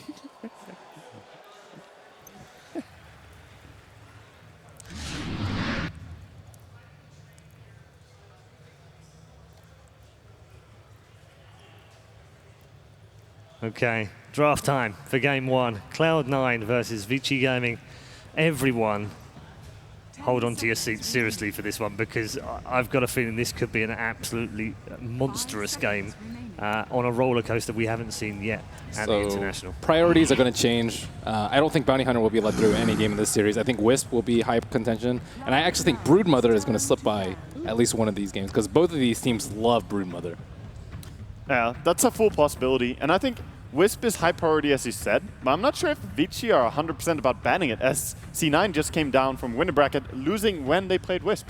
So there's a possibility they will try letting them play it and bait out the same type of contest against it. Yes, but CDEC had a full, 3 days to prepare against Cloud9, whereas Vici has only had 1 day, and I think that makes a big difference. And as we saw, eHome was super prepared versus Team Secret. The few days of difference is a lot of time in preparation. It definitely is. Makes a huge difference for a team. So far, Bounty Hunter and Undying be the bans from Cloud9, and Leshrac, Naga Siren banned out by Vici. So Gyrocopter and Queen both going through. I think Queen probably gonna get first pick, but it is C9, and they do love Gyro really much. I really don't think Gyro is their hero, though. I watch Cloud9 play Gyro a lot, and I feel like they don't use the hero as good as well as the other teams do. They're not aggressive enough with it. I really want Cloud9 to go back to what they used to play, which is I'd really like to see. Well, they went for the Gyro again. I hope they use it differently this time around, and they play. Wow. They need to try to play more aggressive than what we saw. Well, Cloud9 also typically likes to leave the options over for later for Fada, so Beastmaster and Dragonite perhaps are options for Fada later on. So I'm kind of happy that they picked up Gyrocopter fairly early, if they wanted to go for that type of carry anyway, so that Fada can have the hero of his choice later on. If you're Bone 7, you're intimidated. They picked those two heroes so quickly that, I mean, you saw him, he had a huge binder as he was walking out. I wonder what's in there, but when a team picks Clockwork and Lina that quickly, you know that they knew. Yeah. I mean, they didn't expect anything else than a Gyrocopter first pick there, I think. So now Cloud9 are a little bit thrown off. And usually they would go for Wisp here. They're probably really hesitant about it, though, because of the Lina. That's definitely a thing, as you said as well. When you pick really quickly, you put the enemy team on the spot. It's like, okay, what are we going up against? Most likely your brain is going to tell you it's a pocket strat. They have prepared 5 heroes in particular they want against us because they picked that quickly. Yeah. But they're going to go for the Wisp again. It is a nice way to activate and get the Gyrocopter ganking. I have seen games where C9 played really beautiful active ganking Gyrocopter, but that was with a Beastmaster, not the DK mid. That's when it really came online the most. Bone 7's just wondering if this is a trap, though. If you're Cloud9 right now, you're going to look at the ban, see if that gives anything away, because as you said, I mean, they're probably expecting something, and I mean, from our point of view, it's just Clockwork and Alina, it can be anything. Yeah. So far, it's very standard as well. It's just Leshrac and Naga being banned out. Yeah. So the second phase is when Vici really are showing their colors. So getting rid of the Winter Wyvern, good counter to Wisp, as we saw earlier. Can definitely lead to Gyrocopter team killing. Nice to get rid of that. Yeah, they're taking their time, not as prompt with their bans in this in the second ban phase here as they were with the picks. Yeah, I think so far, I mean, we talked about how Vici hasn't had 3 days to prepare or anything, but so far the draft is pretty predictable for C9. If you're just to think about it, what 2 heroes will they pick if we leave Gyro and Wisp? Like, it's probably going to be those 2 heroes. Most of the times, C9 will take that. I'd like to see, I'm watching those drafts, and I'd like to see a Venomancer from C9. They play core Veno on Fada, and I think it can be quite effective versus the way Vici plays, especially when you have a Wisp lineup, because you're going to delay them from, their push is going to be delayed by a lot, and if you actually force the issue and try to dive the Venomancer and, couple, maybe even 3 heroes get hit by Veno's ulti, and then in Wisp get into that could be really, really hard to fight into. I think it's they have so many picks they haven't tried yet or haven't used. Yeah, I'd really like to see those. They only played 1 game of Venomancer in the entire group stage. It did did work for them, I think. I can't recall. Either way, it did a lot of work in the game. Can't recall if they won it, but Fada does love to play that. And he plays his pretty suicidal. We'll get his Blink Dagger at some point and just jump in, get ulti on everyone, which makes it quite easy for Gyro. He really is a space maker. He's the type of mid hero that farms a lot, but he creates space with the way he farms. He's not gonna farm your jungle or the steal farm from Envy, the safe farm. He's just gonna push it to the limits. Push out the lanes, be out of position a bit, but just be ready to go back because he has good map awareness. He's that type of mid-oriented farmer. So. He's pretty selfless in the way he plays, and that's why I think it was a smart ban by Vici to get rid of Beastmaster, because as you say, map awareness. When he has the Hawks up, he micros them really well, and it's so hard to gank anyone on C9. And they have a 100% win rate with him as well, so far in the International. So victor 3 times for Fada, 3 times a win. Pretty smart ban. Nature's Prophet, the last ban, very unusual. I think Cloud9 should Brood at this point. There's no Darks here because there's Clockwork already taken by Vici Gaming. And I think it's very common for people to pressure a lot with Brood so that Io can get his level 6. And they actually don't really have any good Brood counters. Storm Spirit, I think, is actually one of the better safe laners versus them, but aside from that, there aren't that many left. Yeah, maybe. It could really abuse the Rubik as well. Like, he's not a very good support against Broodmother early on. He can definitely get chased down by the spiders. I think it's in their mind already, because when it's not banned in the second phase, every team is going to think about it, like, can we get away with this? And for Vici Gaming, it's not as strong, so maybe yeah, they can just wait for second. Fourth. Yeah, exactly, as a fourth pick. Well, they've been going for the Rubik a lot. There's no surprise there. Shadow Fiend. Oh my god, the instant picks from Vici again. Yeah, they are prepared, and that's also confirmed in Alina for Super, so excited to see that for him. He's a very defensive mid player, I find sometimes, but on Alina, he is anything but defensive. Yeah, and this is also finalizing. We have the Clockwork, the AA. You can definitely see where this is going. Clockwork hooks in, AA sends ulti. You have the Lina, who brings a lot of his damage really quickly in a burst. And Rubik is pretty much just a popular Eastern support hero. He has been played a lot by any of the Chinese teams. I think this is a really solid draft so far. Curious to what carry they want. Maybe that is situational in the game, though. To me, the only weakness of Vici's draft right now is that they lack physical damage, like incredibly. They have almost only magical damage. I'd say Luna is mostly magical as well, at least until she gets like Butterfly and items like this, and then sure, but I feel like, both Gyro and SF are BKB carriers, like they're gonna get it quite early, and the 4 heroes Vici have right now, they don't really deal well with the BKBs. Sure, when Lina gets act and everything, but if you shut down the Lina a bit, my point is that Vici's last hero is gonna have to be very, very good at dealing physical damage, else there is a big window for Cloud9 to actually take objectives. I'll try and summon a hero that hasn't been picked a lot then. Let's just imagine a Void pick for Vici Gaming. Yeah. It could work really well into your lineup. And it really could. And it's gonna your description. Exactly, and it's gonna turn this magical damage into potential damage, because obviously when you're Chronos you can't use your BKB, so all those heroes become relevant. It would be a really good pick, actually. What do you make of this draft so far, Merlini? I mean, on Vici's side, they have all ultis that are like pretty low cooldown. I think that Faceless Void would be pretty good, and I like it a lot, but I mean, they tend more towards the safer carries, right? For the Phantom Lancer, for the Ember Spirit, for the Anti-Mage that we've seen so often. Yeah. Pogna Bang incoming, probably, from Vici. I just want to say that I really like the fact that Cloud9 just stick to their guns. I think, again, they lost twice yesterday with it, but I still think it's the right way, like it's the right approach for them. And I'm pretty sure they will bounce back. I'm giving them energy, because I'm always for the dark horse. But I think it's a very positive sign. Yeah, it can always be risky to just change up completely just because something didn't work against one team, and that team is on fire right now. I mean, CDEC is really crushing, so I don't think that C9 needs to change their strat. I like Vici bringing back the Rubik AA duo. AA is a hero that we really haven't seen that much, but he's actually a really strong roamer in combination with someone that you can actually get some right clicks off. Rubik, Vengeful Spirit, for example, and we've seen some Shadow Fiends get away with a ton of farm. This time, Shadow Fiends is on Dire. They have a strong mid, and they have a double strong support duo. Yeah, and later on, of course, stopping the IO from doing any forms of heals on the Gyrocopter or Shadow Fiend, whoever he's tethered to. That will have a big impact as well. Will make the fights a bit shorter, that's for sure. Yeah, removing the Brood as a 5th pick here. It was quite smart, because I'm pretty sure they were still thinking of the Brood. It could have helped them a lot as a pocket pick, but especially because they have the last pick. But it's not going to be an option now. Good awareness from It FY. would have been a devastating pick against Rubik and AA, who really don't want to face up against that early on. Lina being the only one who really likes that matchup. I wonder what C9... Oh, they can remove Ember. That's true. That could be a fighting carry that suits here. Still plenty of magical damage though until you really hit that late game, similar to Luna when you add your physical. Well, if you're playing against Cloud9, at some point you kind of have to play late game. And that's the pocket pick, the How Spectre. The global strat is real from Vici. And they really started picking Spectre when How joined because he's such a great Spectre player. He's always been.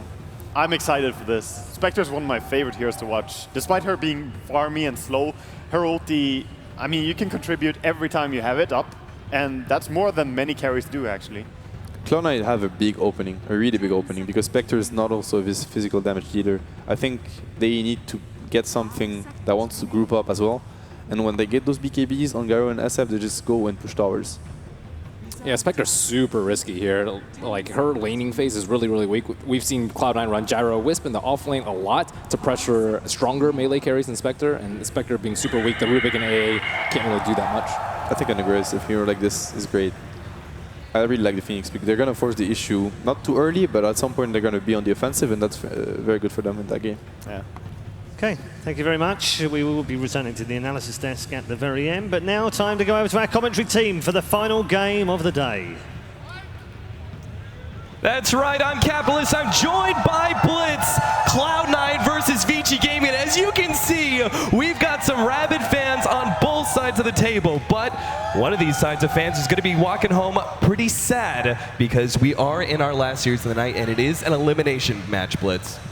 Yeah, it's kind of crazy too. It's C9 versus Vici Gaming, both teams that you would never have expected either of these teams to be in the situation that they are. Cloud9 is a consistent top 5 finisher in most tournaments.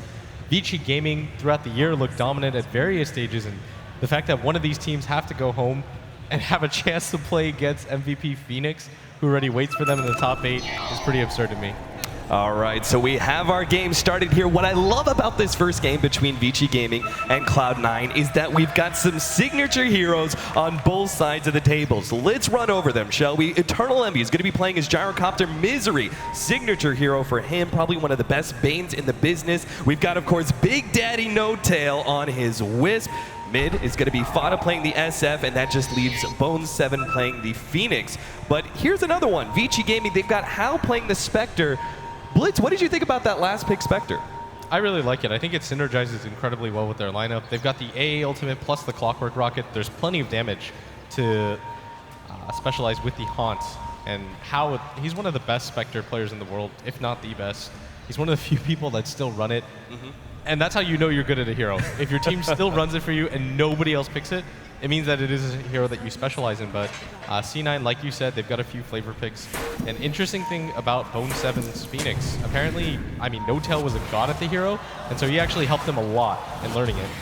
Oh, wow, look at that. FY already grabbing the very early counter ward against Cloud9 in that top rune spot. FY is going to be playing Rubik, of course, probably one of the best Rubiks out there in the world right now. Cloud9, we're actually going to have an early level 1 fight over the bounty rune. Fada's already centering himself up. How's going to challenge him? Meanwhile, Ice, though, he's locked inside of the cogs with Misery. That's not a place he wants to be, and he'll be giving up first blood. Misery, though, the turnaround kill for Vici Gaming. So they did snag the bounty rune there on Hal, but gave up the first blood in the process.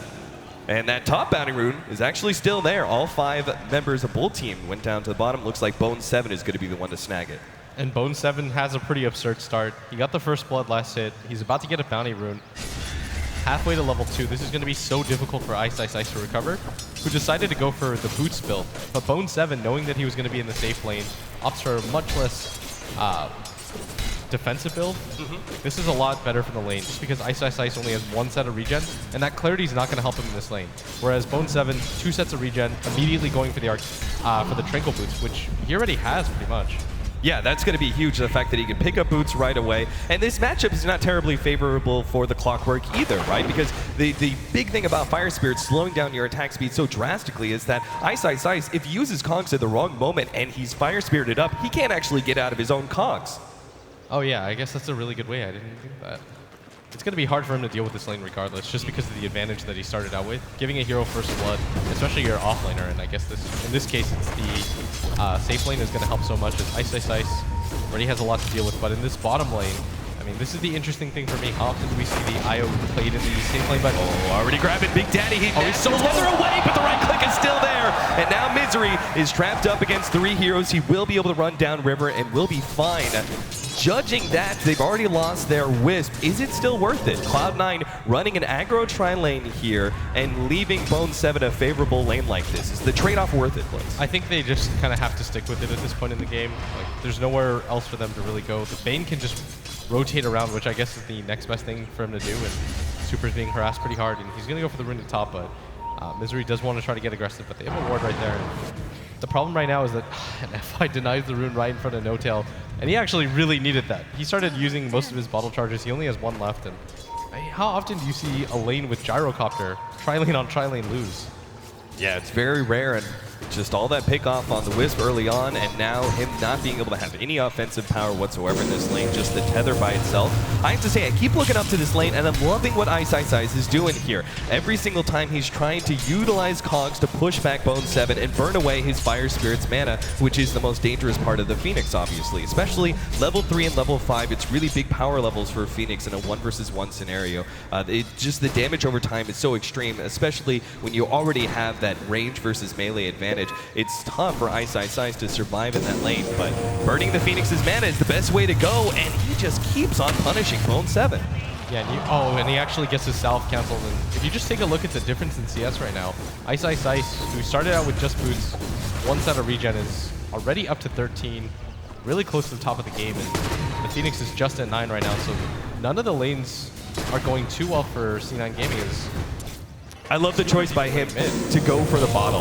I think that is so smart, especially since he's already out of his regeneration. He seems to be doing very well for himself. He's keeping Bone 7 Oh, he's going to get aggressive here. Yeah, he tries to force it. The Phoenix Dive is there. And Battery Assault, very good against Phoenix Dive, able to get that mini stun in to be able to stop it. So Bone 7 really going to have to keep his space here, just completely unable to establish any dominance in lane without a lack of mana. Yeah, and this is the dream scenario for Vici Gaming. Ice of all players gets a one-on-one matchup. It doesn't really matter what he is. He's just going to outskill you. That's the type of player that he is. The mechanical skill for him is there to pretty much play any lane, any role, and we're seeing that on display, but in this mid lane, the Shadow Fiend is starting to catch up now, and this isn't a hero that you typically associate with Vada, but he's doing a really good job of keeping up with CS. Hasn't really been pressured too much. But for me, it's this bottom lane that's a little bit of cause for concern, because Envy getting aggressive right now, but they have to really dominate this lane to kind of make up for what's going on at top. Yeah, 14-0 on How right now. CS Y 21-1. Uh-oh, Bone 7, he's been caught here, and that Battery Assault doesn't matter if the attack speed is slow. Ice will get the damage anyway with the Battery Assault. Big Daddy even rotating over just to make sure, seeing if he can actually save Bone 7, but not the case. And Ice is now going to rotate over. He's got his level 6 coming in soon. Misery is actually going to go up top lane. Looks like they just want to run a defensive tri-lane now. Oh, that was close. Ice almost pushing Misery up onto that cliff. He's just being a nuisance right now, and this is a Bane that's level 2, right? He'll stack one more time and then go back to the base, but you're still just wasting more time. And C9 isn't going to be happy with how the laning phase went at all. They eventually rotate because the Gyrocopter just isn't getting enough at bottom to warrant what's happening at top. Like, the fact that the Clockwork is even in CS right now with the Gyrocopter is pretty insane. And the fact is that even if they rotate up here, Ice is still liable to kill pretty much anybody one-on-one. Like, he's about to hit his level 6. He's playing pretty greedy for it, but it's going to be really difficult for them to pressure him when he can pretty much just turn around and kill them. Yeah, because of the aggro tri-lane, they haven't been able to stack up for the SF, and because he's Dire side, he's unlikely to be able to stack for himself. You can see maybe he goes and does it now, but it's just too much of a distance, right? That's the big advantage of a Radiant side SF. You don't necessarily need that extra support to help you out with stacks. Yeah, and right now, Super can't really pressure him, but again, we've talked about it time and time again. It's not the fact that you're getting out CS by an SF that matters. Like, the SF is naturally supposed to be ahead of you. Because of the way that the hero is played, you just have to build defensive items. So you're meant to be a little bit ahead, just because you want that faster BKB. Oh, jump it! Oh! Misses out on the hook shot. They still might get him, though. Be just fine. Yeah, it's not there in time, especially with Ice going with the maxed out Battery Assault build. wouldn't have the damage from the rocket anyway. But still, Vici Gaming going to be very happy with that exchange. Already establishing dominance in the static part of the laning phase, and now as heroes start moving around, they still are finding openings. Honestly, to me, yesterday in the Na'Vi game, Ice was a little bit disappointing. I'm used to just seeing him be the best offlaner in the world, maybe the exception to Universe, and I think he even said yesterday, he was like, thanks for carrying me, team, but it seems like today, shoes on the opposite. Raise 1, raise 2, raise 3, all on the mark. Vada secures the kill on Hao's Spectre. They shut him down, so the movement of the Vici Gaming supports leaves Hao a little bit open, and Cloud9 do pounce on that opportunity. And they immediately smoke, and this means that FY is probably going to get caught out here. He's the one that's going to tank this. Misery is in position. He doesn't have the mana for sleep. They might actually just turn this around. Oh, they Misery's going to go down, and Vada's running forward, though. Yeah, they're going to have FY easily caught out by Eternal Envy. The question is, can they get Super 2? Looks like a missed raise will ensure that Super gets back to the Tier 1 tower completely unharmed. So a simple 1-for-1 trade-off of supports. Not too big of a deal. Yeah, I think they might be aware. That's a big deal. They're going to have their heart stack taken away. Vada. I guess who needs supports to stack your own jungle? You could just go into the enemy jungle and find some. Oh, call down actually laid out. Super's going to be slowed down. Cloud9 really wanted to fight this one. Hao's actually going to jump forward. He wants to go straight for Big Daddy No Tail, trying to catch up. Bone 7's coming inside, but Zo 2 is Ice. He's trying to finish up Big Daddy. Does manage to get it, but the egg, they're stuck in a bad position. Ice. He can't go anywhere. The egg's going to explode on him, stun him up, and Eternal Envy will close the distance, be able to get the kill in the end with the battery. So now they're actually going to chase for more. Hao, he's going to drop incredibly low. One more right strike. No, the neutral keeps. He feeds himself away. Bone 7, one more right click as well, but they want Eternal Envy, and they will have him. Super. He's still finding this one out with Fenrir up against Misery. The sleep gets laid down. Farther away, Bottom's actually not coming over. He's too low to help out, so they're just going to be a kill on Fenrir. Big Daddy No Tail's here. Super realizes he's not getting away. Cloud9 get their vision and even up the kill score 8-8. And that was so close. I mean, if you look at it, Bone 7's limping away. Same with Vada, just perfect team play to get themselves back in this game. At one point it was 5-1, but C9 evening it up 8-8. And the gold change alone is so staggering. And that's, I think, one of the biggest things there we saw was Ice. You got to be really careful with your choice of cogs. He cogs at the same time that Fire Spirits hit him, and he couldn't go anywhere, right? He couldn't even get out of his own cogs. He was stuck there against that Phoenix Egg and resulted in a very easy kill for them. Vici Gaming, a little bit on the ropes here, especially with Hao not getting that much farm in lane. He's 39-12. Of course, he's even up with the gyrocopter. You look at Vada, he's much farther ahead. The difference, though, between, I would say, Eternal Envy and Hao is that Eternal Envy, he's actually been a part of a lot more kills than Hao has and hasn't died as many times. Yeah, Gyrocopter's just a hero that's going to farm faster, and he can participate in fights because of the Rocket Barrage, but Hao having this rough time is a lot worse for him than Envy being low in CS, because Envy eventually can't catch up, and I mean, that's reflected in the net worth as Hao is barely ahead of their Wisp, and it's honestly the product of this ward down here that's allowing them to spot for vision, that allows them to continue the dive because they can see when the TPs come in and make accurate decisions. From there, C9 just simply outplayed Vici. All right, the two-man gang squad, Ice, and Super are looking for an opening right now. Ice, he sees Vada. He wants Super to get a little bit closer before he makes his jump, but now the range creeps are in the way. And he can't go for it. That two-man smoke not working out for them just yet. This is incredibly important. Ice has not had that good of an impact. He really needs a kill here, and they will jump on Vada now. All ready to jump in. Ice Blast explodes him, and Ice actually makes a quick TP away. No, Misery stops him. The egg will explode, and Hao? Oh no, he actually jumped to the egg. Now he's stuck, stunned up against 4 heroes. He will end up going down, even if Big Daddy follows him surely to the grave. A 2-for-3 exchange in the favor of Cloud9. Once again, they got a kill on Hao. So incredibly important to keep that Spectre down. Yeah, and even in this mid lane, FY isn't quite level 6 yet, and you saw the difference that the levels on the supports made as Misery at the last second is able to Fiend's Grip up Ice, who, I mean, he had a monster start to begin this game, but has completely fallen back behind, and somehow Super is the first in net worth, which I'm not quite certain of. I think a lot of it just depends on the fact that they've been fighting non-stop, and he somehow just ended up on top with a few more crucial kills, but still, C9's game right now is they do have the better heroes for the late game. Big Daddy and Eternal Envy gonna push back Hao. He tries to show his face in lane, and he's immediately threatened by Cloud9. Looking at this lower net worth for Hao, what item build do you really expect? It looks like he's going to go for the phase boots now, but it seems like a straight Radiance is just not a possibility here. Do we go for a tankier stats-based build like the phase drums S&Y that we sometimes used to see in previous matches? I think phase drums is a little bit too hard of a commitment for the mid game. I think just simply going for maybe even something like an urn straight into the Radiance is a little bit better, because it's not like drums is going to help him survive against anything that C9 has. Like the rocket barrage is still going to eat you alive. The chasing potential for the team is still going to destroy you, and so I'm a little bit concerned if he decides to go for the full-on drums. He's probably not going to finish his Radiance by 28 minutes unless they start dominating fights, which I simply don't see. Like the gyrocopter does way too much at this phase of the game. Like 8 to 15 minutes is the bread and butter of gyrocopter. Another smoke from Vici Gaming, just not finding the opening they're looking for. It seems like Cloud9 really know what's going on. You can see both Eternal Envy and Big Daddy No Tail sitting behind that tier 1 tower, knowing that Vici Gaming are looking for that gank. There's the only reason that Hao would be pressing so far forward. Yeah, this is one of those ganks where you don't really care if you get a kill. The main point of it is if you get a kill, great. If you don't, we're at least going to push the tower so fast that you can't respond. But C9 actually smoked up on their own. They're actually, for the first time in this tournament, actually going to defend this. And oh, the tier 1. Really hard for them to hold. It's in deny range. They can't go for it. The glyph is already there. Bone 7 jumps forward. He's got a supernova, and here comes Relocate. They're going to be in a good position, but no! Ice Blast, and the nukes just wipe out 2 real quick. Ice is left for dead as double ultimates will explode him, but they got both Eternal Envy and No Tail there. Vici Gaming will be happy with the exchange, even if it does mean a denied tower. Yeah, and if you're a C9 fan, for a brief second, you were incredibly excited. FY, he's going to grab body here.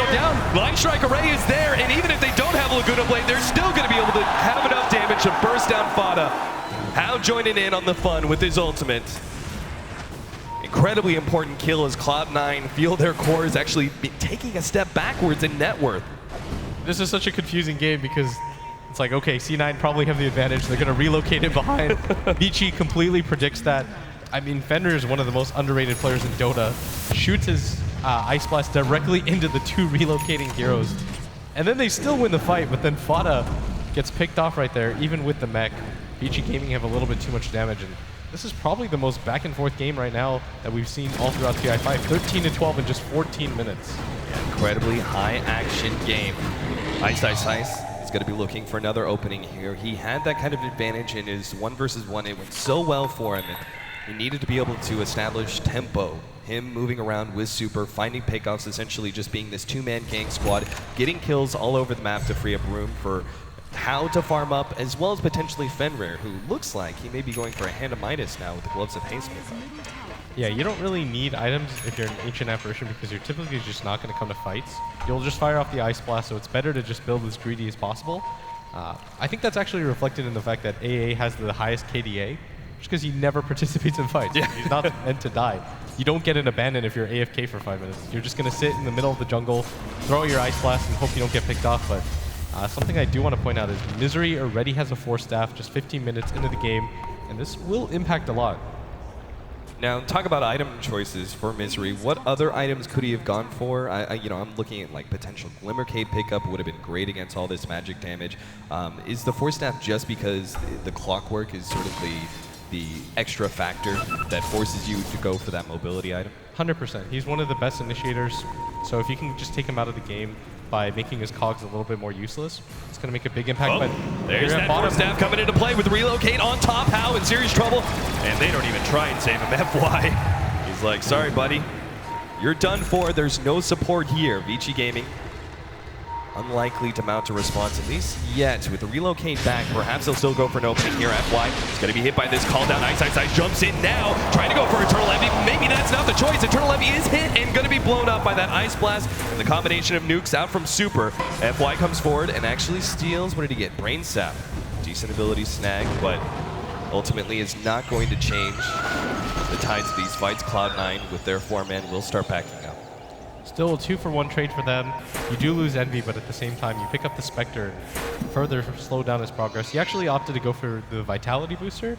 I hope that's not a full Vanguard. I just don't think that item does enough for him. Right. I think it's just one of those items where it's a throwaway. You'll eventually get a heart, so the commitment isn't too hard, and you just want your hero to be a little bit more tanky so that C9 isn't so aggressive on you. like, okay, if you want to gank me, it's going to take 2 or 3 heroes. Yeah, you don't want to be low enough to be blown up by 3 different raises from Fada. You know, that just by itself would be enough to threaten the house. So the extra bit. Why do you think he went for the Vitality Booster as sort of like the value item rather than certain other items such as maybe Ogre Club, early Assange, perhaps even just a Bracer or 2? I don't think those are any items that you'd want to hold on to the late game. Oh, and at top, they're actually going to make a move. Pow's getting quite low. He's got the dagger and will be able to get to the trees. And Ice actually now makes his debut into the fight, going for Eternal Envy with on top Ice Blast. They do manage to catch out Hal still in the trees, and Fada will easily clean him. Oh, no, he actually jumped away. Oh, what an ultimate. He went over to Big Daddy, and he's into the trees. He may actually be able to get away with the dagger. Unbelievable. He gets the escape. Meanwhile, Misery goes down. Relocate on top of Super, though. He's on the run. Does manage to get the Light Strike array. The last couple of right clicks is there. Big Daddy gets the kill, gets vengeance for Misery, his fellow support. I still cannot believe that Hal managed to get away with that ultimate. Yeah, but he had like 20 health, walks into that top area. The sad thing is they knew that he was there, but they didn't want a chance going for it. I doubt they knew whether the TP was up or not, and FY just gonna kind of bother Envy. Yeah, double damage on the SF. There's no way they challenge that. BKB is going to be coming in soon. He's already got the Ugu Club and a 1,600 gold in the bank right now.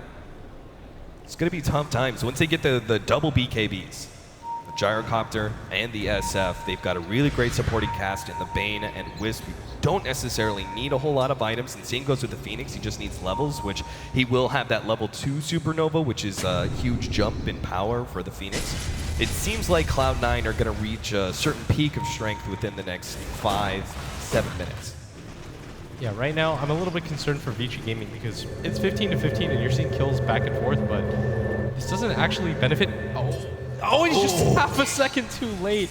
Ice misses the hook shot there in the top lane. Should have just trusted his instincts, but these constant back and forth trades, I mean, they're incredibly entertaining to watch. And it's like the most Cloud9 game I've ever seen, but they're still getting the better of the exchanges right now. You know, those BKBs are just going to make it all the worse for Ice, who chose for his item build to try and go for an early Blade Mail, which would be very powerful against certain heroes like the SF. Oh, jump in here in the middle lane. How? Slowed down by the call down. Gets Misery into the trees. No, the Fiend's Grip actually grabs him. And he's done for. Once again, Vici Gaming just do not have the defensive support to be able to react. Oh, they're going for the relocate at bottom. This is a huge dive. Beautiful Light Strike array. We'll be able to hold these heroes with the Ice Blast coming in on top. Eternal Envy's hit by that one, but they have no more nukes left. Bone 7 snag as he tried to just dive right through. Needs to be able to get off that Supernova. Bounce back. He will be able to get off just in time, but is rapidly focused down by Vici Gaming. Super on the run. Will be able to keep alive. Zangos with Ice, and Cloud9 have overextended themselves on the run. Whoa, what a jump here from FY with that Phoenix dive. Gets some more damage on Eternal Envy. They need one more round of nukes, but it's not going to be there. No, it is. Hook shot, jumping in. Ice, trying to finish him off. The cog pushback isn't enough. Whatever. Ice, they definitely could have gone for objectives. Like, they have a mech on their team. They've got a Wisp. They've got a Bane that's overfarmed, but I mean, they're perfectly content to play this game, and it seems like Misery is the only person that has any idea what's going on right now. Oh, Ice has finished up that Blade Mail, but the double BKBs are there. Gyrocopter and SF both have 10-second magic immunity for the fights. Vici Gaming, it seems like they gotta turn it on now and avoid fights. They gotta go for the more strategical play, because I just cannot see them being able to outplay Cloud9 in team fights, which is the only way I see them beating Cloud9 with those double BKB. It's just too much of an advantage. Yeah, but if the fights last as long as they just did, then anything can happen. But Ice, he's now got the Blade Mail, which you talked about. It's just not as effective as it once was. You've got Misery, he's got a 4-staff, there's 2 BKBs. You've got the Phoenix, who now is starting to pick up a lot of items. He's almost got a BKB of his own, and that'll be C9's timing. And I actually think they can just go for the Roshan if they want at some point. And I feel like they should just go back to playing objectives. Like, they don't have to dive behind towers to win this game. All right, Cloud9 already centering up on that Roche. Of course, Ice has been scouting it out with Rocket Flare after Rocket Flare. So if they do try and take down the big man, it's going to be spotted out by Vici Gaming. There will be some sort of response. They have all their ultimates too. It's very tough to take Roshan without an advantage against Vici Gaming. The Rocket Flare always spotting you out, and then you have just, you're always going to be centered up for a good position. In the fights right now, there's no point in them And that wasn't even a fight that they wanted to force, really. It was just that one of their heroes got initiated on. They saw an opportunity to at least get a counter kill, which they did, but it definitely wasn't worth it for the trade for Super. He's on the side of Cloud9, which obviously means that the Radiance isn't nearly as effective. Yeah, I still think it's going to be incredibly good just because, I mean, it'll help them farm so much faster. You can split the map and you can just keep the game going for as long as you can. And you don't want to overextend when your BKBs are down against a Radiant Spectre. The damage that it does to your supports alone is worth it. If you just take a look at the net worth, Vado almost doubles him. That's got to look ugly for Vici Gaming's chances right now. He's still 1k away from just the Relic, and that's not even mentioning the recipe. There's the Glimmer Cape that we were talking about earlier for Misery. There's some scribbles too. Yeah, there's some. Misery knows. He seems to know what's going on. There's got to be someone up here in this top lane, and it is indeed Ice. Waiting for his opportunity to get a pick off. Yeah, the Ward'll spot him coming a mile away. This is such smart warding by them because they had this warded and this warded, so there's actually no way to reasonably gank Ice. And the reason why they warded like that was because they know that the tier 1 tower is the next objective. So where do you ward? Wherever the next objective is. Right. Except for just a little bit of AoE damage from the Ice Blast and the Rocket Flare. Yeah, and that's a pretty deadly combination, and it should extend the game for much longer than it should, but net worth still quite bad for Vici Gaming right now, and the Spectre's not really catching up. The problem with this hero is that you have a really static laning phase. You can't really go anywhere else to farm safely.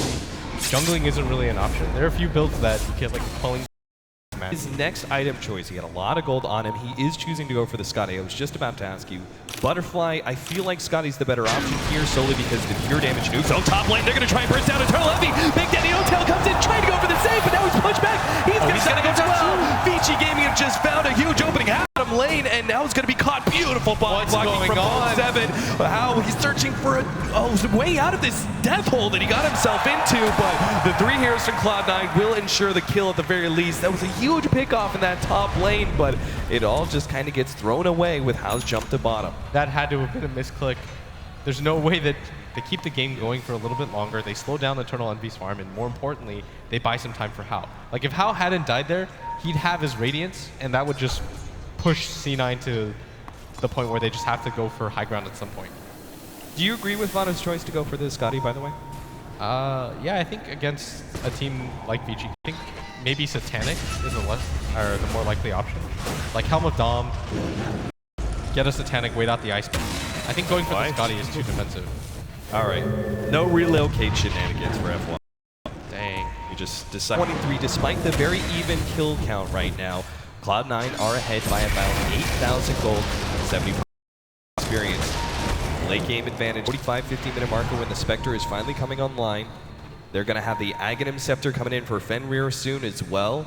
I feel like Cloud9, this is their best opportunity to strike in 5-man pushing to farm away. Get both Alina obviously finishing hers earlier on, and then the Fenrir Aghanim Scepter is going to be coming in soon as well. Yeah, that's going to be huge, because if you get hit by one of those, the mech doesn't really do anything for you, and Vici Gaming can kind of just chill and sit back and spam their spells.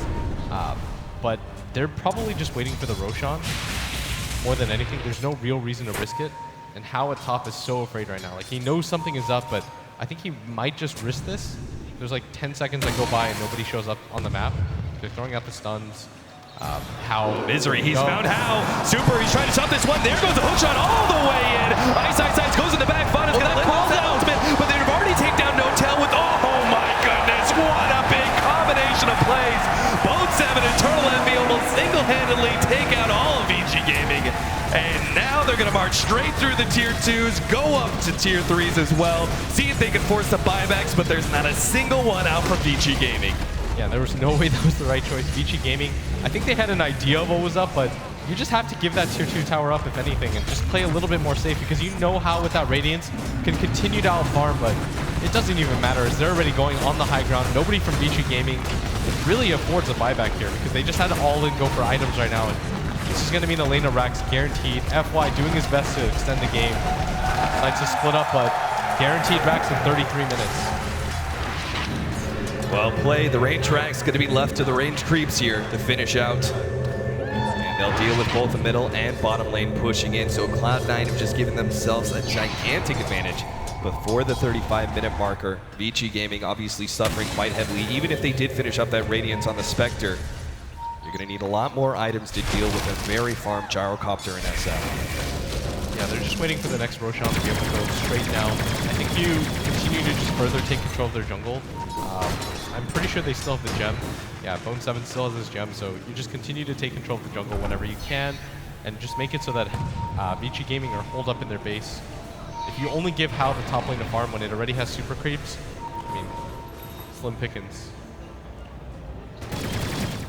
Cloud9. Roshan's going to be coming up soon.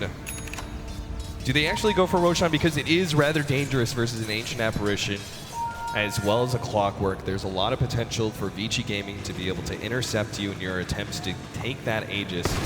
Or at this point, because you feel so comfortable with the strength that you're at, maybe go for the push anyway.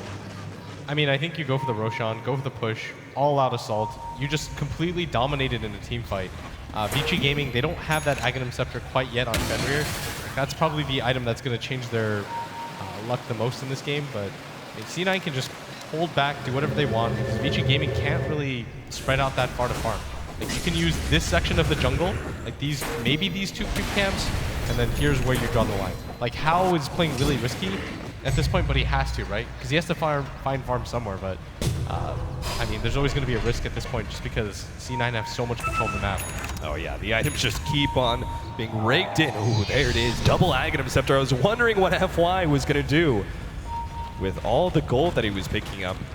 An Aghanim Scepter, so big opportunities here. If he manages to steal, one of the most obvious steals he can get is, of course, going to be the Bane.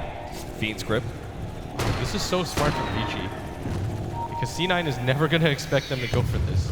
They're like, okay, well, we're dominating the game. Why would they leave their base at this point? But Vici Gaming smoked up. They've got the Aghanims on both their support heroes. I don't even know how they managed to do that, but they have the gold. Like Cloud9.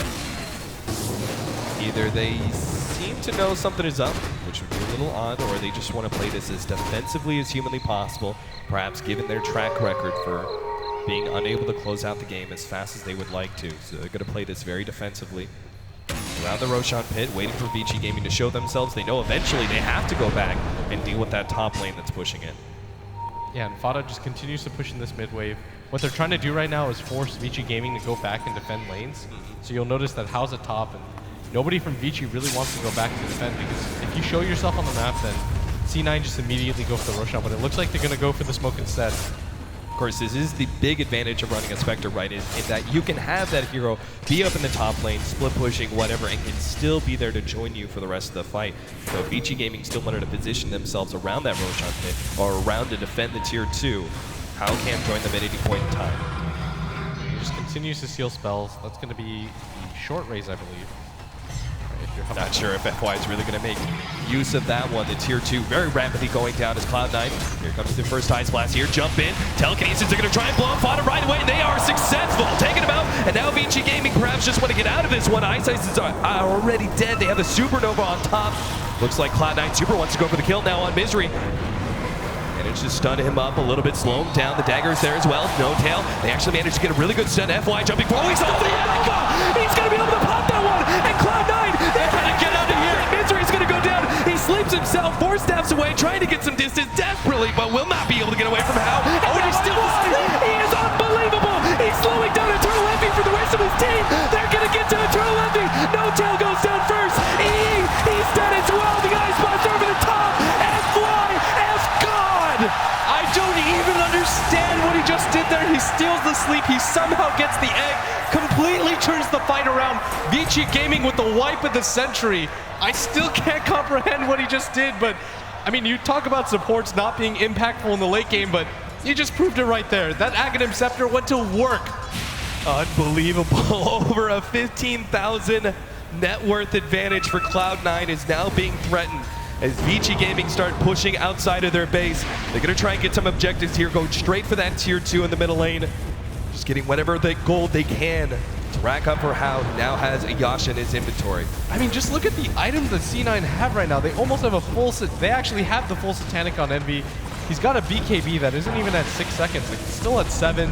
You've got SF, who's got a full-on Butterfly Scotty with an 8-second BKB, and Vici Gaming still managed to win the fight with almost no farm on anybody.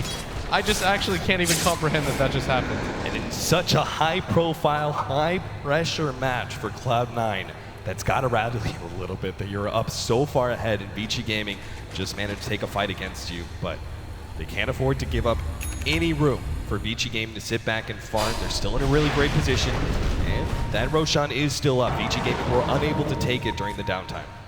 It just seems like Vici Gaming, I mean, when their backs are against the wall, they really know what to go for. They continue to play aggressively. Even a Rax down, no buybacks on anybody. They're just like, okay, just continue to go for it. Look for the opportunities. This is a good fight. They instantly blow up the Shadow Fiend using the FY Rubik Lift in conjunction with the Ice Blast and Super's ultimate. Instantly blow him up, turn the fight into a 4v5. And even then, C9 still have the advantage, but FY with those steals. Now, Super's got 3,800 gold. No Blink Daggers, so there's not an opportunity for him to go like Blink Scythe of Ice necessarily, but it's still going to be a pretty valuable item. Or do you maybe go for the right-click build that we've seen certain Queen of Pains and Lita go for before? I think you just hold for now. Try to see what C9 go for next, but C9's going to go for the Roshan here. This is the much safer play. And it looks like Vici Gaming do want to contest this. They don't want to give up this Roshan for free. They realize, okay, we did that to Fada once. How are we going to do it twice? We actually can't mimic that again, but they have to hurry because this Roshan is going down quite quickly, but C9, they're so Rocket careful. Flare. Yeah, it's scaring them. They're going to back out of the Roshan pit. Wait for Vici Gaming to have to deal with perhaps the bottom lane push. That's coming in. Rocket Flare after Rocket Flare. Slowly but surely, Roshan will end up going down. Not for anything, because of that Solar Crest that Misery was able to pick up. He is very farm for support. Vici Gaming keeping a close eye on that Roshan pit with constant Rocket Flares, ready to initiate at any point in time. They've got a Blink Dagger from Rubik. They've got globals practically from Ice Ice Ice, as well as the Ancient Apparition with the Hookshot and Ice Blast. And then, of course, Hao is ready to strike at any point in time while he's defending the base. They're gonna, if they actually want to defend this Roshan, they have to play it perfectly, because this time C9, I mean, they're definitely gonna see this coming, because I mean, after that mid-fight, like, you don't really, it's not out of the realm of possibility that you still lose this game, but C9, they're going to take this Roshan so quickly. Eventually, Vici Gaming, they can't just wait by that area. They still have to farm on their own, and good job by Cloud9, taking the safe objective, and I mean, they're just playing this a lot more cautiously than they previously have in games. This is what's going to actually allow them to take the base. Now this really limits the options of Vici Gaming. They can't actually go for the SF necessarily anymore, because he does have that Aegis. A better option would be Eternal Envy, but something tells me Cloud9 are just going to sit back and let Vada sit on the front lines. FY managing to steal Sunray there. See if it actually comes of any use to him. Yeah, they're just going to send Vada up front, like you said. They don't have to push this too fast. They can farm out the jungle as many times as they want and then approach the base, because Vici Gaming, they don't have the wiggle room to get caught out of position. Like in an ideal world, Hao gets caught, but he deals some damage first, and then he buybacks ultimates in. That's an okay death, but to be caught before the fight even happens or before the push even happens, that would be disaster, because then you have to play the fight perfectly from there on out. But Hao, I mean, he might just opt to go for the item buy. He's got 4,200 gold. If he buys a full heart here, that could just completely turn the game. It's going to be so hard to kill him, but he still doesn't have the armor to back it up. All right, some added mobility from Super. Blink Dagger on him alongside FY, and they're actually going to go for a smoke now. This could be a beautiful opportunity. You can see they catch them at top. Yep. Eternal Envy and No-Tail are farming up their jungle. Oh, there's just no way. This is a dream for Vici Gaming if they can actually get there in time. This left to right, left to right. They're going to move left, and that's the right option. They're going to find it. Going to get the lift. Leaning on him. Telekinesis, Ice Blast over the top. They're going to blow up No-Tail, so there's no escape for EE. No mercy, they say. Vici Gaming find the pickoffs to prolong the game a bit further. And this is what I'm talking about, because Vici Gaming could just play the patient game, never leave their base, and then maybe there's a 10% chance that they win. But with the way that they're playing right now, they just continue to go for the win. They're like, okay, even if this smoke fails and we run into 5, whatever, but this is how we want to play the game. If you notice that Hao's actually completed his Heart of Tarask, he's not going to go for the buyback. This is a team that's playing for the win. They're not even acting like there's a net worth deficit. They certainly are. And Hao aggressively pushing forward that top lane, knowing that Cloud9 are very unlikely to contest him at this point. Fada's just sitting back, farming away. He could be going for the MKB here. There's no evasion yet. Maybe he wants to go for the higher damage of Diggleth. Yeah, and this is so aggressive right now from Vici Gaming, because this tier 2 tower would mean a lot to them. It opens up the map. It's harder for C9 to defend means the split push option is available to Hal now. They are going to get it for free. Definitely don't want to buy back for that. 5-8 and 16. Hao started off having a bit of a rough game with pressure being put on him constantly. Dying a lot in the early game, but is beginning to make that comeback in net worth. He's sitting at 16,000 compared to almost the 20,000 of Eternal Envy and 23,000 of the SF. Of course, that net worth is particularly on the SF, perhaps isn't quite as useful, isn't going to make as large of an impact as it would on a Spectre. So keeping that in mind, Vici Gaming are definitely making this gap closer and closer, but it seems like Cloud9, even after some of these pickoffs, I'm not sure if it's nerves or perhaps they're just very confident going into the super late game. What exactly are we going to be looking at? 60 minutes plus. I mean, C9, I think they're just a little bit too worried about what's going on. They've got the Aegis on Fada, so they want to make a move, but every single time what's happening right now is that Vici Gaming, whenever C9 split up, they're looking for the pickoffs to delay the game and not allow C9 to just march through lanes, because that's what would happen. Like if Fada just goes on the high ground, right-clicks the tower, he's got a BKB that's 8 full seconds, it's really hard to take him down twice. When he has the Aegis, it's nearly impossible, just because he can pop the BKB on his way down, right? And then it's a free life, but Vici Gaming are just trying to extend the game out a little bit longer, but this is so snarky. Yeah, they actually have been pushing up the top lane, which is a bit peculiar because the lane of Rax is already gone, but they backed up, smoked, are now going to try and make some sort of play inside of the enemy base. The problem is Vici Gaming aren't actually there. It's just Ice defending underneath his tier 4. Oh, Hal might just TP in and go right for the top lane. Oh, he's be a disaster. Start moving forward. That smoke is only going to last a few more seconds, though. Timing is critical. Not here. sure. He's like, there's no way they're going to be up there, but he's still just waiting in his base. He waits it out successfully. Cloud9 start hiding themselves in the trees, but their smoke does end. Oh, and they know now. And so too does their surprise. Wow, I can't believe Hal just waited there the entire time. Hear the crowd. Some Vici Gaming fans relieved that Hao does not get picked off there.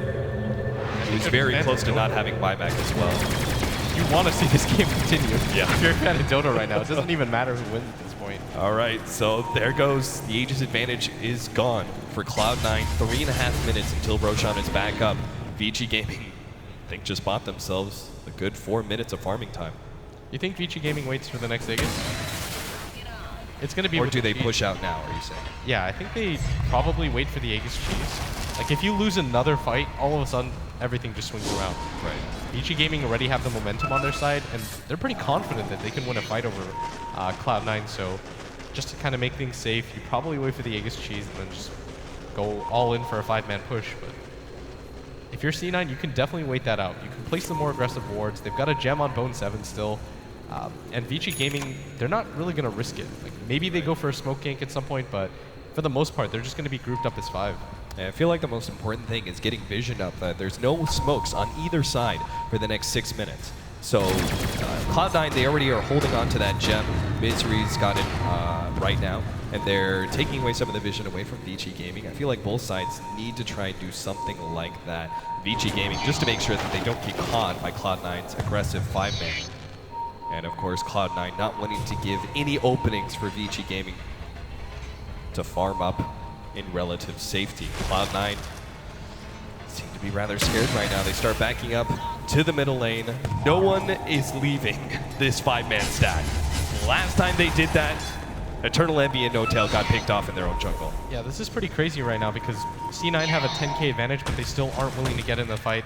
They're not going to be blind for this fight. They're walking straight up. Eternal Envy sees this one. Cloud9, they know. They just popped the ward, so they're somewhere nearby. The mid-choke shot is there, and now the Supernova is laid out. Superstar's going for it. Ice trying to get away from his cogs, but he will go down. Misery managed to get the feed scrape on top. Super and Fenrir gets stunned up. Hal in the background trying to deal with Fada, but he can't do it. Eternal Envy, oh, he's going to get bursted down. They managed to get the Laguna Blade off on top of that one. 3 down on the side of Cloud9. Fenrir's going to fall, even it up 3 for 3. Hal and FY, they're going to force Fada TP back. No, he actually has the ulti. He wants to try and go for Bone 7. He lets it rip. FY once again being the commanding position in this team fight. They're actually going to just chase him down too. FY, grab the infinity. FY snagged it. He's going to get out. Oh, Fada, he wants the kill desperately, but he's done for. Hal gets the kill, and FY, the MVP of who the best Rubik player is, FY just completely ended it.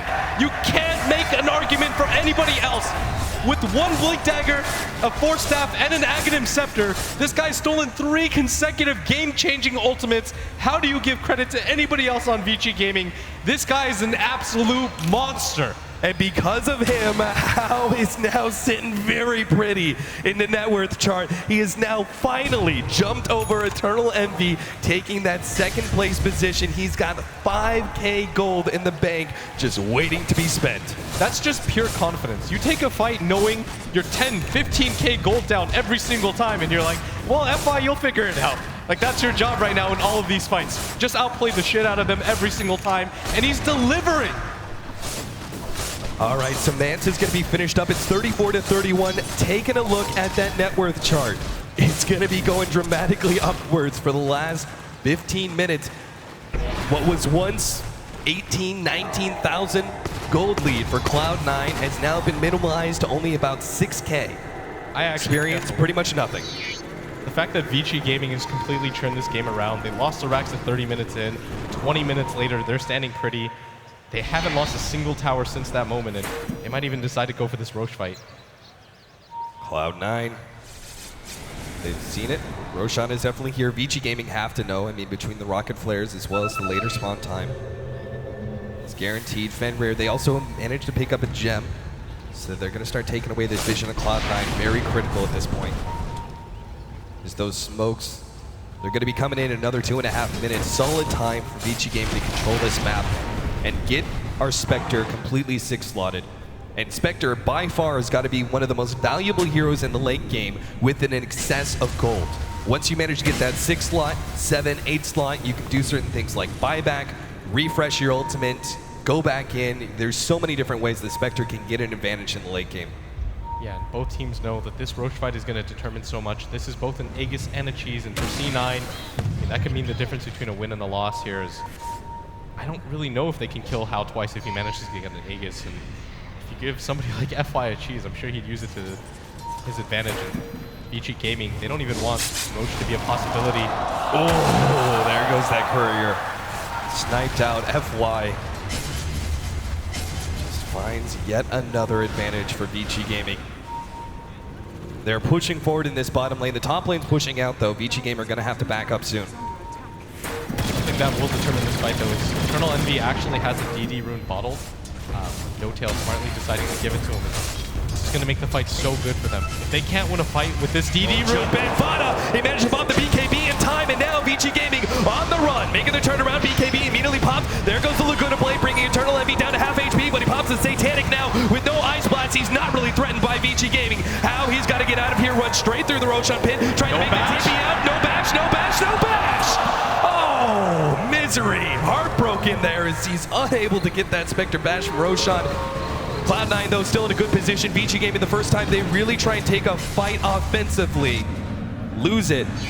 There's 2 different heroes, and Cloud9 will be able to snag Roshan. I mean, talk about timing. They finally decide to go for a fight, but Eternal Envy has a DD rune bottled. Just completely rips through him. He doesn't get touched by the Ice Blast for once in this game. Oh, there it is. Panic. I was going to ask you, what sort of items do you go with How with the ultimate? He actually pops it, trying to scare them away. Call down gets laid out. He's already finished off the whiz to start with. Oh, and he's actually going to make a move for Misery. This is going to go down as well. Fenrir comes in for the side, pops a go scepter. Oh, Eternal Envy. He's dropping lower. FY managed to finish off the Fable. Now Hao fighting up against Fada. Getting hit by Roche Shave. Fenrir's going to go down for that one, but Hao gets the distance. He needs a dagger up in a second, gets over the cliff, and Fada will not be able to get the crits necessary. FY comes back. Careful there, friends. He's trying to get a Force Staff away. Fada catching up, though. Pops a butterfly, and one big critical takes him out. The man who's been threatening them for so long, he finally managed to take out FY. Eternal Envy, though, is back in business with that buyback and ready to finish off Roshan. They have to get the Roshan right now because they've just committed so much for this EE uses buyback. His heart has been going to work. He's practically back up to full HP, and Ice.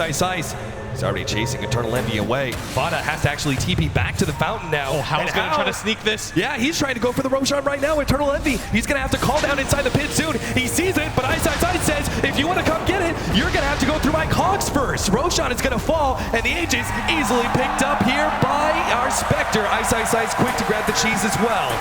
An unbelievable win there for Vici Gaming. They managed to force the buyback out from Eternal Envy, and C9 don't even get Roche. Yeah, and the fact that the Spectre has an Aegis, he's got a Refresher Orb with the buyback. It's what you talked about. This is such a deadly combination. How 6-slotted, not even worried about a thing. He still has room to grow. He could just get the Boots of Travel and have 4 lives in that case. C9 would be hard-pressed to deal with that as, I mean, the momentum is just not in their favor anymore. They've got the cheese on Ice Ice Ice now, who even picks up the Ring of Aquila so that the Spectre can sell it and increase his net worth. Super, he's got 4,600 gold. He can go in any direction that he wants, and all of these things are going to make such a huge difference because Vici Gaming still have room to grow. C9, not so much. Gyrocopter doesn't even have the butterfly completed yet, and you would want that just so you have the option of going for the Rapier at some point. Right. As our final item here for the Spectre, if he's gonna, trade out that Refresher, right? He puts it on the Courier, puts it in the stash to be saved when he dies, pops his buyback, and wants to be able to have another ultimate. MKB probably his best choice. He's going to be dealing with double butterflies coming in soon. Vada already has his, and it seems like Eternal Envy is going to go for one as well. MKB would be a really good choice. Scotty, if you just want to beef up as long as you can. For your Manta Illusions and your Haunt, either would be a pretty decent choice, but I don't even know if it gets to that point just because how it's getting so farmed that it might not even matter if he has to get an MKB. Super Refresher probably going to be his best opportunity. The double Laguna Blades being enough raw, pure damage just to almost eliminate Eternal Envy by itself. I mean, he managed to get both Laguna Blades on top and an Ice Blast. Eternal Envy's dead for just that. I think going for a Hex might be a better option, or even something like, I think the Hex is a better option just so that they can deal with Envy when he pops the Satanic.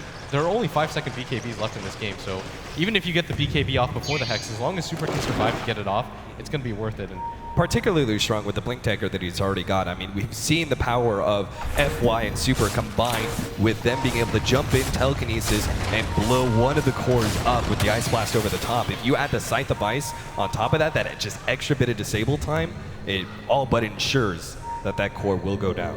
For me, what's making the difference is the support farm level. If you look at Fenrir, he had a Midas, he has a full Aghanim Scepter, he's got a Ghost or a Glimmer Cape and a Ghost Scepter with Boots of Travel. He's just so farmed and hard to kill. The same thing with the Rubik. We've talked about FI, he's picked up a Soul Booster for himself, maybe even wants to go for the Octarine Core. That level of farm is just making such a difference. The Wisp from Big Daddy No-Tail, I mean, he's been playing it well, but he still only has 5k net worth. Vici Gaming, really for the first time all game, we're going to make the jump. Eternal Envy's big grab. Here we go. Built in telekinesis there. Yes, Eternal Envy. No buyback for 2 minutes. This is going to be all on Fana. Can he carry Cloud9 to victory here? Supernova gets popped. How? Trying to chase around Big Daddy No-Tail, wanting to get that kill. The Glimmer Cape is keeping him alive, but finally he will get the kill in the end. How does go down, and that's going to be just the Aegis though. Cloud9 still have to fight this one out. 3 versus 4s. How comes back in? Telekinesis onto Bone 7. Let's lose the ultimate. FY just showing off at this point in time. Vici Gaming though, objective-based gaming, are now going to go for the tier 3 tower and wait for Cloud9 to come to them. And they've given Hal the cheese now. He has the Refresher Orb. I mean, he's got money for Boots of Travel. He can instantly come back in. 6k gold on him, and this is going to mean a lane of racks at least for C9. They don't want to get picked up. Oh, Fana, he didn't get the Lincoln Sphere in time. Now he's going to be forced that forward, trying to get away, trying to get somehow out of this stun, but he does. Finally going to fall here, blows up in a giant explosion. He's got a buyback, but Vici Gaming just keep marching forward. Misery's going to be the next target of How, hoping to be able to get that last right click. Does get it before Misery can turn around and get the sleep. How? He's trying to get away. Manta pops the cheese just in time, and now he's getting away with the Glimmer Cape already. The range racks it down. How starts going for more objectives perhaps. He actually start running through the top lane. Seems like they're going to back away. They need to be able to defend their base. Already one tier 4 is down, and a gigantic creep wave is there. They get some distance away from Cloud9's base and back up to defend their own. They got a big victory there. They didn't even finish off the melee racks though. And in their haste to end the game, they start to realize, oh no, our tier 4s are about to go down. 169 HP on them as Super does complete that Hex, but I mean, this might actually be an opening for C9 as absolutely after this could be exposed. They use the Glyph as well. That's something you have to track as a pro team, and this might just mean C9's go time. They think to themselves, okay, they've been on the offensive the entire game. If we allow this to continue to happen, they'll just beat a lead. They'll build a lead that's a little bit too insurmountable. C9, I think this is their moment to go for it. They've got, of course, the Wisp, one of the biggest advantages when it comes to backdooring in the late game. they've got to be really careful with that top lane pushing in again, because that second tier 4, it practically might as well not be there. It's only got 84 HP, so all you're left is with an Ancient that only has 4,200 HP. That's chump change to a hero like SF, who's rocking a complete 6-slotted inventory. He just needs to finish up his Satanic. Yeah, the downside right now for C9 is even if they go for this death push, you've only got Eternal Envy that'll have the buyback that really matters. Fada just used it to try to hold the base right now, and it was worth it, but at the same time, if he goes down one more time, C9's in trouble as Vici Gaming are being really proactive right now. They're saying, okay, let's go for it, let's put the issue on them. Hao's got enough money for anything that he wants. He's actually just bought out something. So Eternal Envy, his buyback is coming up, 20 seconds. He will have it for the next fight. Oh, he bought a butterfly. Vici Gaming. Full butterfly. Yep. Coming back, there is no MKB because he chose to go for the Daedalus, right? Because he was like, oh, the Spectre, he's not going to have Butterfly anytime soon. I complete the Daedalus instead. Oh, this higher four-man damage out. smoke. They're not going to be able to see this coming. They don't want to get Misery for this, though. They want to go for something a little bit more aggressive. Oh, Ice just a bit too late there. His smoke pops at the last half second of TP. Unable to get the hook shot out in time. Vici Gaming, smoke is unsuccessful. Cloud9 huddling inside of the base, waiting out the storm. They can continue to just go for this bottom push, though. They're trying to force in the lane so C9 can't do anything sneaky and go for the throne. Keep the lanes pushed in, have Hal just sit at top because you can TP him in at any point. It doesn't really matter. You can hear some of the jeering from the crowd right now from that stats. Cloud9, known for their very epic long games. Sometimes intense comebacks on their side and sometimes intense comebacks on the opposite side. Eternal Envy, he no longer has the buyback. Completely finishes the butterfly, and this is do or die right now for C9. If they can't afford to lose either of the cores, neither of them have the buyback for this next fight. They're going all in for this defense. Slowly but surely, this tier 3 tower is being chipped away by Super. Gets that kill, and he's ready to go with the blink side device at any point in time. FY jumps forward, and he managed to grab Sunray, so a little bit of added mobility to him. Vici Gaming, they have to feel supremely confident. Everyone on their team has buyback that needs it. They've got enough boots of travels on Eternal Envy, there goes the scythe. Ice Blast is coming in, but a nice Force Staff will actually save Eternal Envy from that one. Vici Gaming quickly backing themselves up. The Supernova is popped, so too was Hao's ultimate. Doesn't look like we're going to have much happen on either side. Some ultimates popped. That melee Rex in the middle lane drops a bit low. The range Rex is actually going to go down at bottom just from these siege creeps. Oh, and Hao actually pops a refresher. I think they want to just show himself at top, pretend like they're backing up for this. Right. But actually, they're going to go for the full back. But Hao does have the refresher and ultimate up. Unbelievable. FY with an Octarine core. That's that 1.5 second cooldown spell steal. Unbelievably. I cannot imagine what kind of plays we're going to be seeing from this Rubik. This final clash is going to be coming in. He can cast like 9 spells in a fight if he wants. You can just keep refreshing it non-stop. It's 62 minutes in right now. Ice just snags an invis right in front of Fada. 62 minutes, 42-36, a 10,000 gold lead for Vici Gaming. That is a over 25,000 net worth swing in the last half hour.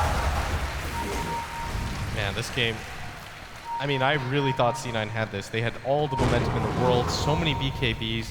They took every Roche, bar that last one, and it just doesn't seem to be enough as Vici Gaming. They played this game perfectly from minute 30 on, and C9 are so afraid right now because they don't have buybacks on their course. Game plan splits, games plans. I mean, we're talking about Smoke's going to be coming up here in 3 minutes. Who do you really want to see on the offensive? I mean, Cloud9 just can't sit in their base the whole entire day, right? At what point do you move out and try and get aggressive, try and finish this game? Or do you just wait for them to come to you and try and go for some sort of relocate play through the top lane and into the throne, which is pretty much exposed? I think there's no reason for C9 not to wait out the buybacks. Like, they've almost got it. They have actually got it on Eternal Envy right now. Fada's getting really close to his, just 1 minute away. Right. He's got the surplus for it. And there's no reason for them to fight before that point. Vici Gaming, they're just playing this slow and steady. Even though their top lane is exposed, they don't really care because they know that the advantage is in their favor with Hao having that refresher orb. And he's actually he's actually toggling it for the diffuser blade right now too. And that's what you were talking about, that 7th item slot that Hao can afford to have.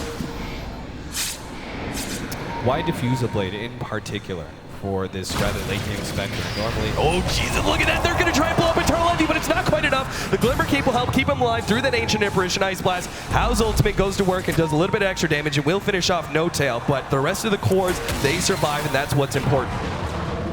I think it's just for the pure damage potential. Is he's going to just have a courier dedicated to himself.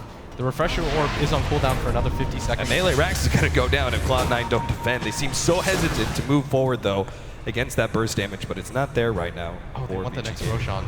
Scary thing, though, is that Hao can't be there for that fight for another 38 seconds. And if C9 are aware of that, they're going to see the Refresher Orb at top. He still doesn't have Boots of Travel. It's going to be way too hard for him to join the rest of his team. Right. This might actually be an opening right now for C9. I think they maybe go for some sort of attempt here. They do have at least that one cliff ward up, so they should be able to see Cloud9 coming in to defend Roshan. Rosh is down to about half HP just solely because they're missing their big physical damage dealer. But Cloud9, they may not even know what's going on. Roshan's now down to 3k HP. They're going to start TPing back. They're giving up Roshan. It's going to be Agents and Cheese going to Vici Gaming. So even as the buyback comes back up for Cloud9, the advantage is still there for Vici. Yeah, the Clockwork is now going to pick up the Aegis. I think it's an okay decision considering he's just the least tanky of the group. And Super, he's got 5k gold, buyback, and Boots of Travel available for him. Fenrir is going to be the holder of the cheese, but it doesn't really matter. If whoever needs it on his team, he'll pass it over. Right. It just has the empty item slot. But Vici Gaming, they're a little bit tentative because they don't want to push into this. That top lane is always going to be in their thoughts. 5,200 gold sitting on Super right now. He's got an opportunity to change up his item build a little bit. Perhaps exchange some of these items. Does he get rid of the Ghost Scepter, or is there any benefit to completing the Ethereal Blade in this game? I think it's a better defensive item. You probably get rid of the Eul Scepter at this point, actually. Right. And get something like Octarine Core wouldn't be a bad idea. Refresh Orb is always good for Lina. If you want to build a little bit more DPS, even something like an Assault Cross isn't too bad at this phase of the game. Make your entire team a little bit more tanky. And it would help deal with the Shadow Fiend as well, but I mean, Vici Gaming, it doesn't really matter what they go for. All they have to do is play a patient, slow game. How can always rejoin them? He's bought his Boots of Travel, and this is their game to lose. Vision always being such a key factor in this late game. Both teams run around with gems, making sure that there is no information being leaked. Hao's sitting there, and he does have his Refresher ready to go. So the courier that's following him is going to be able to give him a second haunt if necessary. Something a little bit that's causing me a little bit of cause for concern is that there aren't a lot of Boots of Travels on the side of Vici Gaming. I guess the only one really missing it is Rubik and Super, but Super doesn't have a TP either. He doesn't have a TP scroll, he doesn't have Boots of Travel. I think this is a huge mistake because if C9 just decide to go for an all-out push, he's not going to have enough time to respond. You see him throwing down spells on the ground in anticipation of this, but they have to be a little bit more careful about this. You have 6k gold, you're not buying anything, you might as well at least get the travels. Yeah, I'm really concerned that they're just letting creeps actually cut down that backdoor protection right now. Now, Hao actually pops his ultimate internal levy, he's been picked. He goes down, that is a huge pickoff. He's down for 90 seconds, and now they just found more. Misery's gonna go down as well. Easily run down, picks up the gem. Two gigantic pickoffs, one of which does have a buyback. Misery, though, does not.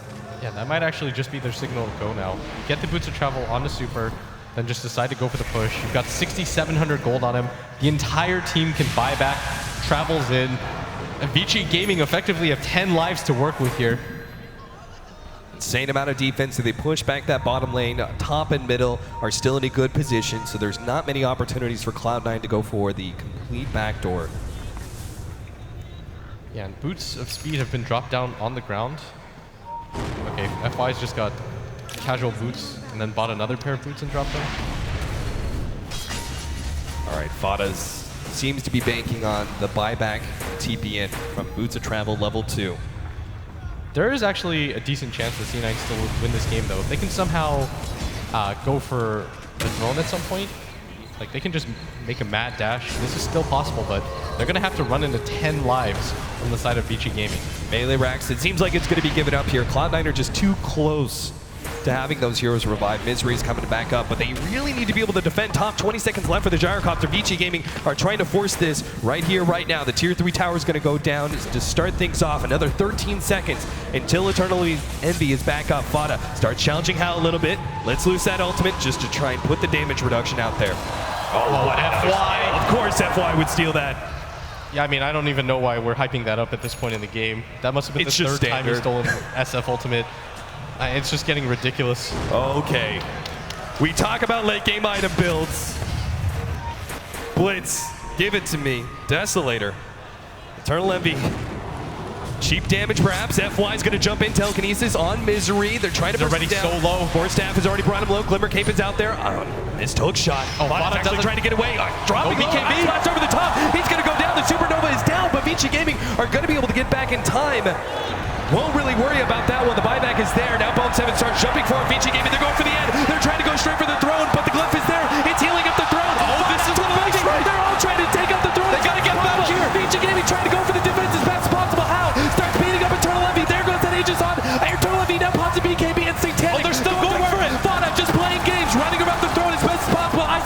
Oh, the backdoor protection. He's going to go down. The backdoor protection is healing up the throne. Fada's left alone. Solo up against Vici Gaming. He will not have the damage. He tries, but it's not going to be there.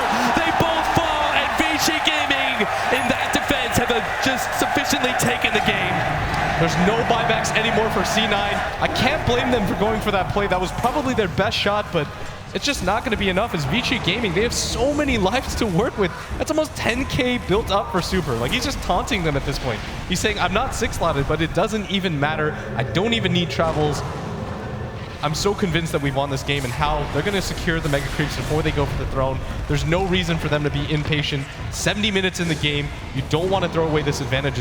They're just going to go straight for Mega Creeps and then go for the throne with no buybacks on either of the cores. It's just too difficult. Vici already set up around the throne for this.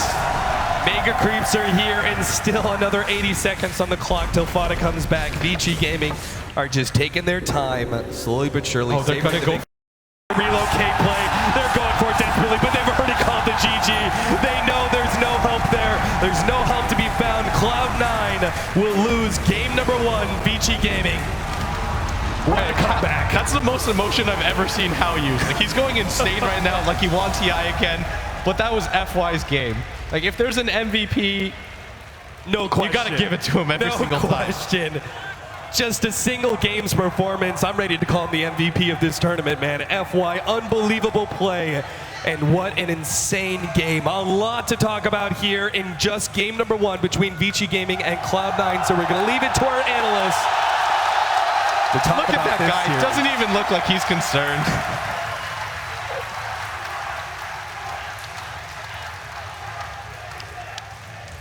Wow. What a start. What a start to this match. This is only first game. When Cloud9 plays Dota, we're never going to get bored. I mean, there's a reason I said this is the most anticipated game of today, and what an amazing way to start it. Typical plus 60-minute game, and FY just, F got his back. Summed up brilliantly on Twitter by @Skim Gaming, who said, "You'd think I'd be surprised, but for a C9 fan, this is just another Tuesday evening."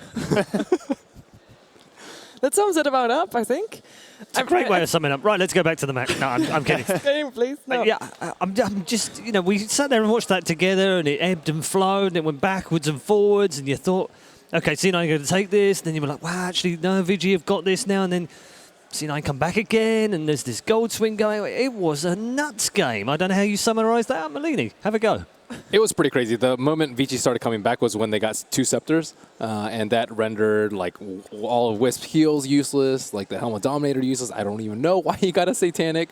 And of course, FY, he stole that egg, and then after that, I think they like 4-1'd Cloud9, and then after that, things just started getting really hectic, and Cloud9 is like, oh crap, we better end this fast, and Vici's like, oh, we can actually win the game now and come outside of our base. I mean, the fights were just going out of control. The Rubik was solo killing Phoenix. He was doing everything in these fights for Vici Gaming. Spectre had her Radiance, but in the first 2 fights where she had Radiance, Rubik was the one who actually carried them. And it was just insane to see. I think there was some weird itemizations going on in this game as well. Matt, you caught up on some of that, but I was really surprised by the casual soul booster from Bone 7. I thought it was an Octarine, and then it ended up being just that. And I thought it was a bit weird. He sold it. And he sold it. Like I was a bit confused. You know, it was maybe a bit too next level for me, but I didn't really understand what happened. But no, you know, we've been talking about the anti-mage, and we're like, you can't afford to lose the fight. But I mean, if there's a hero that's even worse, it's Spectre Radiant. You don't want to lose the fight with Spectre Radiant. You know, it's always the same games. You know, it goes up. He gets Radiance, you fail, it goes down, and you lose. Yeah, that's pretty much what happened. We haven't even mentioned this, but that was a 19.8 thousand gold advantage or something towards C9, so pretty much 20,000. And they did end up losing to Spectre, one of the most painful. Even for C9, that's a bit of a throw, right? Even for C9.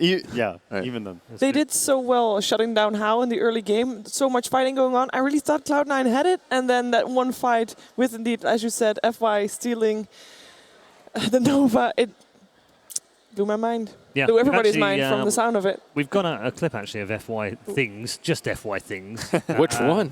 Yeah, exactly. Which ones? From around about 50 minutes into the game. So early game, as we were saying earlier, in Cloud9 matches. This is the early game. Oh yeah, it's this fight. They really coordinate well on the gyrocopter and watch him just like blow up from like 90% to 0. Look at his positioning. For support players, he stays back. He just waits for the right time and he gets the right spells. No, he steals the field grid, which is also a very big deal. He's going to use it, but it's not going to do. He's going to have to cancel it right away. And he's just positioning himself and checking what he can get. What are the best spells to get? And he's instantly going to steal the Requiem. And he sees that Bone 7 is trying TPing out, lift into Requiem. The beautiful part, he's used Spell Teal to break the Lincolns, then stole Requiem, then went back and used Lift, which would have been blocked if he didn't do that. So, such a heads-up play. And, you know, we're watching it, like, we're using 5 brains watching it. That guy had, like, a second to think about all of that and do it, you know, because thinking about it is a thing. Doing it is something else, right? He obviously has. Yes, thank you. He obviously shots fired back. He actually has 2 brains. Yeah, no, he really does. He must do. Check him, someone. That's got to be illegal, right? And, you know, I want everyone to remember what we were saying about FY last TI. It was F-God, right? He was amazing with his plays. Yep. You know? I remember Bruno on this very desk saying, you know, he's my favourite support, he's the best player in the world right now, and here he is again showing us why. Speaking of Bruno as well, he mentioned that this hurt him a little bit as the no-leg strat from C9 did not end up winning.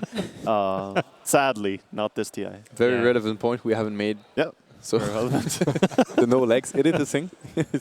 But you know, when as a support player, when a support having an impact as a support is something, but carrying a whole game as a support, like single-handedly, at least some fights, it's something else. And even the net worth, he was like the four highest net worth. Yeah. How do you get there? Mir Rubik with Octarine Core. When you have all those items and you're like, okay, my 2-second cooldown on ulti, it's actually too long. I'm going to get an Octarine as well. You're just in luxury land at that point. So Rubik just having the time of his life. So let's talk about C9 a little bit in terms of the way that they look pretty devastated when they come out of those blues, and they've now got to go away, quieten down, calm down again, and then come back in Shiva. What are they going to be talking about? I think they have to kind of almost forget about this game and look ahead. What are they going to do different? Because this game, at some point in the game, it's not about how you did your draft. It's not about how you did your early game. It comes only down to decision making, and you can't really practice that or out theory craft that because it just all comes down to split-second decisions. When are you going to take a fight? How is your positioning going to be? And you can't do anything about that before the game actually starts. So I'm thinking they're going to look at this as a new game, and as Waga said earlier, that he liked that Cloud9 stuck to their guns with this draft. I'm hoping that they're also going to try to stick with their guns because the early game went really well.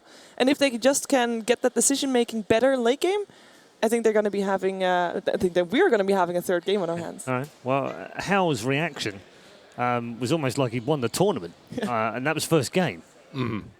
I thought they were down and out after they lost the first Rex, and they were in the whole 20,000 goldish. I think looking forward to next series, Cloud9, they really have to consider their item selection. The Satanic, I mean, you're not going to lifesteal versus an AA. I also think maybe like a Lincoln's to block the Laguna because he just dropped every time to that. Maybe a Pipe versus the AA Scepter would have been pretty good. But overall, I think first ban, you probably just ban the Rubik so you don't get traumatized again, FY. Oh, definitely. The reasoning behind the Satanic was that, you know, the only way to fight the Spectre with the Rages and the Dispersion is that it's lifesteal, else you're just going to die from killing him or her.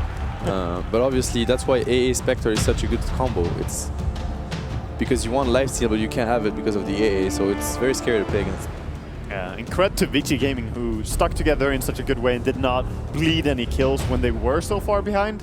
And then they even managed to find some pickoffs, so they did really good there. Takes a lot of discipline, doesn't it, to do that in the game and not let it get away from you. That's a real comeback win for a team like this, because it was a team effort, and it's gonna like bring the team together for the next games. You know, it's not a player with flashy plays that actually helped you win the game and somehow you made it to the next round. It's more solid than that. And perhaps it also helped that maybe Cloud9 made some mistakes that they could actually capitalize on as well, because obviously at some point Envy was inside the Radiant jungle farming while Misery was warding, and they both got cut out, they both died. But at that point, Spectre's ultimate was off cooldown, so they should have known this. The thing with Dota is that often the big plays, they start with a little mistake from someone, and when FY gets the egg, usually when you play Phoenix, you can always, you know, use the Fire Spirits before anyone tries anything, and the cast, you know, the cast animation for the seal spell is usually too long, but he just forgot to do it 1-7, and FY instantly punished him, and really hardly. Yeah. I mean, Dota is a crazy game, and the nerves are definitely playing a lot here. These teams are playing for high stakes, and we saw mistakes from both teams. We even saw How jumping to 3 enemies there alone because he double tapped his Haunt, which the casters also were like, yeah, that can't be intentional. That happens. That is Dota. There are so many things. Yeah, I was going to ask you guys about this, because we shouldn't forget where we are right now. We're in the lower bracket, which means Cloud9 right now are 1 game away from being eliminated, and I don't think any of us thought we would be talking about that on day 2. I think Cloud9 for a lot of people were one of the teams that would make it at least top 6, top 5, top 4 even. Yeah. So that they're here is definitely a surprise. I mean, they had some really good games. The downside is all their games run really long. And I think if you lose a couple of these late game games, as they just did, that's gonna have an impact on your mentality. That's gonna maybe get some trust issues. You might not be able to trust yourself anymore in that game, and I think that's the bigger picture for them here to work at. And confidence-wise, Ben, they've got to forget that now, surely, because confidence is going to be pretty dented after what happened yesterday and then what's happened today. Yeah, they've kind of got to forget about that. And I know for a fact that, you know, Notail said before this tournament started, very privately, they felt very confident about this, of going all the way, actually. And I don't know if that was realistic or just bravado or whatever it was, but he was confident. That's got to have disappeared now. I mean, losing 3 times in a row, I think, with the Wisp Gyro. I think it's 3 times in a row, at least with Wisp. But, I mean, that's what has gotten them so far. Like, Bone7 with his, like, different drafts that are, like, Eternal Envies, like, unorthodox builds and approaches. I think that's really what makes Cloud9 unique. And, you know, if they play just like every other team, they may not have the execution to be as good as other teams. And, you know, I really like their style. I really like their picks. I really like the way they approach the game. It's just their late game decision making. I think that's a little bit suspect. Their drafting, I think, is purely great. And let's turn it around on its head a little bit more and be a bit more positive for them. They could still win this game. That's one of their strengths, isn't it? The fact that they can actually come back from this 1-0 down because they've got those things in their arsenal. They can, but they might have to mix it up. Even though we like to say stick to their guns and so on, they are drafting a lot of Wisp and Bane, and it seems some of the teams might have them figured out, because the PL pick, the Spectre pick, these Illusion heroes are really tough to deal with when your supports really bring nothing against them. But do they make that change now? So late? I mean, or is it that's just throw very tough now? to say. After that first game, this might be your last chance to make that change. Exactly. You played 3 games with Wisp, you lost 3 games. I mean, on the main stage, it's now or never, and the decision is really tough to make, honestly. Yeah. And if they want to pick something else instead of Bane for Misery, I mean, Misery is a very versatile player. He can play basically anything. He's been in almost every role during his career. He has played 11 heroes during the group stages alone out of the 14 games. So they have definitely got some flexibility there. Yeah, definitely. And Vici, from their point of view, what do you think from them now? I mean, they're riding on the crest of a wave. They're happy. They won yesterday in the lower bracket, and that could have been a tricky game for them as well. And now they've won another one. Surely their confidence is going to be overflowing. There's a temptation for them that they've got to kind of curb that a little bit and not be too cocky. I mean, they came in with a pocket strat, as we said, and it worked really well for them. So they have to be super confident now, but I'm also sure that they have talked about what they do if it works or if it doesn't work. So we'll see where they go from now, but they're definitely confident. Are you expecting maybe a second prepared one? I think they will play standard now. I honestly don't think You don't really go into a match like, okay, let's prepare 3 different strategies. Yeah. You just want to have one thing that you think is going to work, and then play your standard game maybe after that. Okay. I want to see the Fada Beastmaster. You know, he's 100% winner with it, and I don't want to see him disqualified or Cloud9 disqualified without using that. Okay. I agree. We are going to head into the draft for game 2.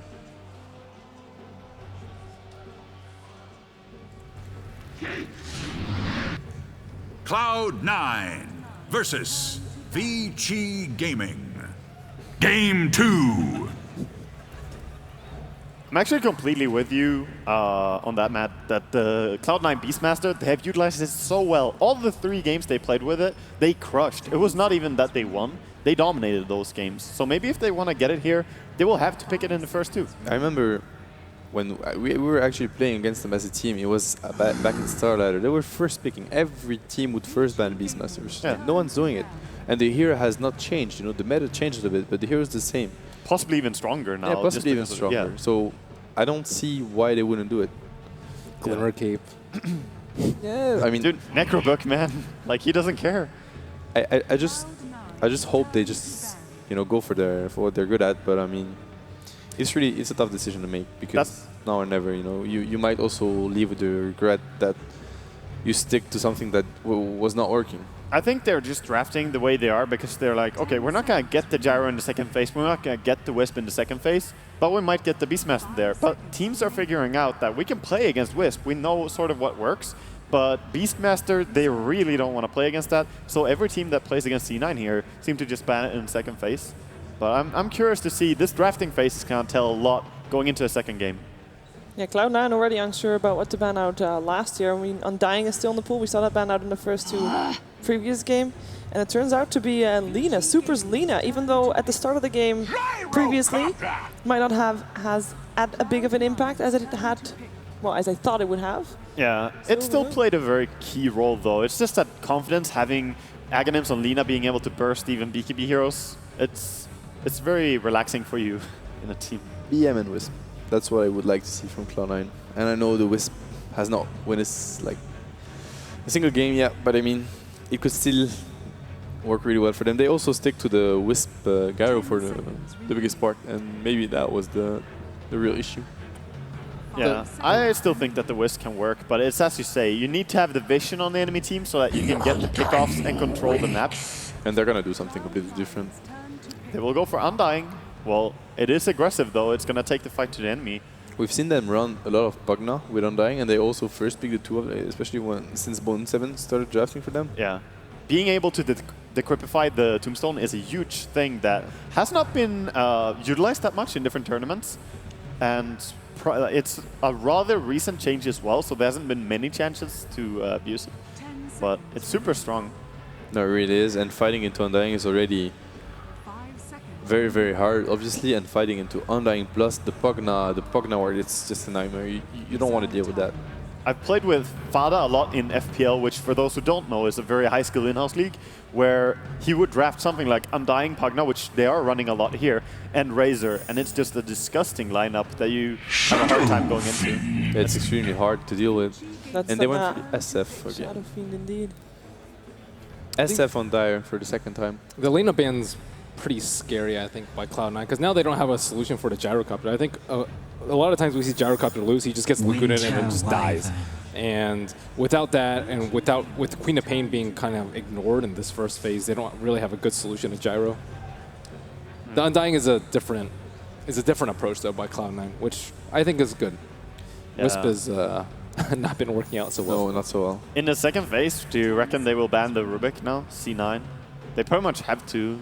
I hope they do. And on the other side, I hope they don't, because I really love seeing FY on that, but at the same time, it was so scary. You do not want to face that again, I think.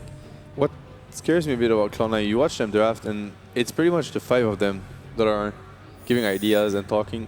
He can be really good, but he can do a lot of damages sometimes to a team, because then you can't really think the lineup you drafted is not really thought through. You don't really have a plan B. You're just discussing heroes, bans. Too many people contributing to the draft can be very detrimental, because you steer away from your original plan and it's better to have one idea then. But that's also a very common thing. When a team is losing, more people try to help with the draft, so to say, by saying something. It's very natural. Yeah. I'm sure you have experienced that as well, being a drafter. Yeah, it happens a lot. It's very natural. It's then the role of the captain to make sure he deals with it correctly and get a more disciplined way to draft. So it's going to be up to Bone 7. But having ideas, obviously, from everyone is always great. It's just about not mixing it up too much and making sure the synergy is still there. So far, not too much revealed from either of these teams, apart from Cloud9 securing very strong team fight. But same for Vici Gaming. Cold-On is a massive spell in team fights, and Winter Wyvern, of course, as well. So, no big tells. We see Ice, Ice, Ice. I would love to see his Timbersaw again. Oh, yeah. I mean, that's an icon hero for Ice, Ice, Ice. Yeah, he's absolutely insane with that hero. Like he creates so much space. He forces you to run after him. He's really, really good with that hero. We haven't seen him run it so much, at least not in the main event at all, actually. In main event, not at all. He played it once during the group stage, I think, against Forev's Huskar, rather. Sorry. Yeah, he did great that game. Oh, Anti-Mage gonna be banned out, so no Eternal Divine's Anti-Mage. How aggressive do you think Cloud9 is going to be with that Undying? Because I don't see it as a typical Cloud9 pick, and I like that they changed things up slightly, but how aggressive do you think they'll be in the early stages of the game? I mean, previous game, we saw 20 kills in 10 minutes. Cloud9 is one of those teams, I don't feel like they use Undying like the other teams. They are quite aggressive, but they just create space with it. You know, they act like they want to fight, and some teams, they just go literally YOLO with it. Like, they just go S5, they dive towers. The way Cloud9, you often see Cloud9 pick Undying, for example, with Anti-Mage or with Phantom Lancer. You know, they just create space for the others to farm because you need a lot of resources in order to shut down Undying's aggression. It's a scare pick, basically, to keep the enemy away so you can farm up and get all that, as you say, space for your safe laner. But it could also be taken to the aggression, but it's scary to do so. Against the Gyrocopter, he still brings so much damage, and he's a very good hero at killing the Tombstone. So there we go. Rubik respect ban by C9. FY, you did it. Both teams have ignored Queen the whole ban pick phase. Yeah, there are a lot of dual lanes Last available game as well, for Cloud9. Dual off lane could be Undying Queen, could be there it goes. It could also be they could have a Queen safe lane. You know, they used to play this Undying Phoenix off lane, which was very, very strong at a point, and it would be Big Daddy Notail play the Phoenix on the support role, and he's a very good Phoenix player. Yeah, that's true. They used to run that. And a lot of people also ran the Queen of Pain Undying lane, which is one of the most terrifying dual lanes you can imagine. Oh, yeah. But I like the idea. The Phoenix would be strong, possibly even stronger if you go up against the Gyrocopter on the bottom lane. It's like you have to fight a Tombstone, an Egg, an SF that's BKB, and that's going to get out of here. Just, you know, abandon the fight. Most teams against Winter Wyvern, they auto-ban the Darkseer too, which is... I mean, they have to spend one ban on the Brood, one ban on the Rubik just because they got destroyed by it last game, but at the same time, Cloud9 really has like no good way to like take fights, and like no clockwork to keep them in place, and with a Tombstone, you always want something that forces your opponents to fight. Spirit Breaker, you know. I wouldn't mind seeing an Earthshaker from them as well. Misery Earthshaker, make sure that they got locked down because they don't really have that at the moment either. Yeah, they have no disables whatsoever. They need to be careful with that, especially because Vici will have the last pick of that phase. So if they Storm they is could, still in the game as exactly, well. they could last pick a Storm if they go for if Cloud9 goes for support such as a Dazzle or whatever. C9 disable, yeah. Did have one of those games against MVP in the group stages where neither of the teams had any disables apart from the Tusker Snowball. Yeah. So seeing them have no stunts now makes me a little bit worried that they will not pick one up, but I'm sure they're going to be prepared for it. Else, I'm sure Vici are going to be having one hell of a time. Yeah, it could be a bit scary. Already the Darkseer is going to be very hard to control in the laning phase. Any hero that gets Surge, basically. Yeah, Darkseer Winter Wyvern is so terrifying. Like, the team fight from C9, from the first two picks, I say it was like really strong. But Gyrocopter, Winter Wyvern, Darkseer, you don't want to go into that at any stage of the game. As soon as they have their ultimates up, that is really, really strong. Oh, there we go. Solo Pugna. And I want to give a shout out to Fluff and Stuff, an American player that's not attending TI this year, and that actually was tweeting that Cloud9 will go to the Pugna in the last game. I wasn't sure about it, but it looks like it's a nice prediction there. It's a hero they've been running quite successfully.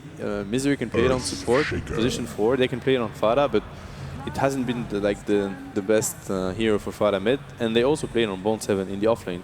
So right now it's really hard to predict Cloud9's lane. Fairly not unusual pick, but low pick so far at TI5. Only the the 9th time it's been picked. The Pugna? Yeah. That's majorly C9's picks. Yeah, exactly, and pretty much all of this. I've seen them plenty of times in the group stage run this, so they are not strangers to this. It's just the others have not really caught on to the C9 meta. I think for now with Cloud9's draft, if they don't have a significant advantage at like minute 15 or so, they're going to have a really tough time defending against VG Gaming, because VG Gaming's lineup looks really scary in terms of teamfight if they get their core items going. Also, they would love to have the Anti-Mage in this game if it was ever available to them, so very nice by VG that they banned that out. It would have been so strong against VG's lineup. And Cloud9 just looks like they want to force down towers really early with the early mech on Shadow Fiend and just push. Again, they have no catch. So if they played a split push game versus VG, they're going to lose out because VG can be far more aggressive. Like even Darkseer can just surge or TP away and feel completely safe. So how about still a Beastmaster for Cloud9? I think the Beastmaster could maybe work, but Fada loves to play Shadow Fiend. I honestly think they're going to go for Eternal Envy on Razor, and that's going to be their lineup. But Beastmaster could also work. I would love to see it again by them, but I'm just not sure that this is the lineup. He works better when you have plenty of stuns and really good ganking heroes. And so here, they're kind of lacking. Who plays the Pugna? Because Misery and Nota have both played. Yeah, they also played it on Bone 7, so yeah, they have. Anyone really. Yeah. It depends on the Bone 7 twice at TI5 so far, No-Tail once, and Misery once. So 4 of the 9 picks. Okay. There we go, no lockdown, but that is really strange. That's such a strange lineup, and it's such a bad lineup in a way because you don't have any way of catching people. It's and terrifying. No stuns. If VG Gaming fights into you, then that lineup is great. But if they dodge fights, if you have to catch them, you know, it's going to be a nightmare. They're just going to be running after them. Dude, I'm traumatized from the amount of TP outs that I saw with Toby at the last game that they picked no stuns. I'm sure Toby is somewhere out there watching this and he's just shaking his head as well. So you know, you started this game and you're a VG Gaming player, just buy 3 TPs. You're like, I can do whatever. Sniper. Wow. Okay. Wow. Yeah. These last picks, I'm not surprised that none of us called the Sniper's been used as a counter for the structures that you need to kill, the tombstone as well as the ward. So it's actually not bad here. This is insane. Like, those are us. Okay, show us the game. Indeed. Let's get to the game. Thank you very much, ladies and gentlemen, on the panel. Let's head back to our commentary team for game number 2. An insane game number 1, and we're back here with game number 2 between VG Gaming and Cloud9, and we have to have one of the most interesting drafts I have seen. For sure, one of the most interesting drafts in this main event. Bloodseeker last pick for Cloud9, and a sniper pick for Super. He's an acclaimed sniper player. Blitz, what do you think about this? Round out these lineups. I kind of like the sniper because you need something to deal with the Undying at some point. You can attack the Nether Ward from quite some distance. Your laning phase against the Shadow Fiend is pretty strong if you play it correctly, but it is a little bit troublesome because, I mean, the Queen of Pain and the Bloodseeker close distance on you so quickly, but, I mean, if this is a pocket strat from both teams, VG Gaming, they know they're 1 game away from eliminating Cloud9, and Cloud9 back to their wall, decide to go for that Undying Pugna that Fluff and Stuff was talking about. And you know, I was looking at it, and I really agreed with what the analyst was talking about in that Cloud9 have this really great draft if you fight into them, but VG Gaming may just try and go for split push. So I was thinking about what sort of mids were left, and I thought, okay, maybe, you know, I didn't see Templar Assassin ban. I was like, maybe, you know, go for a Templar Assassin. I'm not sure how well that laning phase would work out if you were facing the Queen of Pain, but most likely you're facing the SF. Heavy amount of split push with Desolator. It seemed like the right idea, but this sniper, similar vein of thought in that you can do a little bit of split pushing, and as they said, incredibly good, particularly in dealing with the Pugna ward, being able to eliminate that with your high amount of range. The question is sniper still in the meta? I think there's a reason why it's not. It's still hard to protect, and it's such a risky strategy, but VG Gaming clearly have an idea around it. They've got the Earthshaker, you've got the Cold Embrace from the Winter Wyvern as well that can back him up. That's probably what you're relying on, but his laning phase is going to determine a lot. Like, he actually has to do incredibly well against Fada to be able to live throughout this game, but we're just going to see is Cloud9 versus VG Gaming, potentially the last game of the day. I'm really hoping for a third one.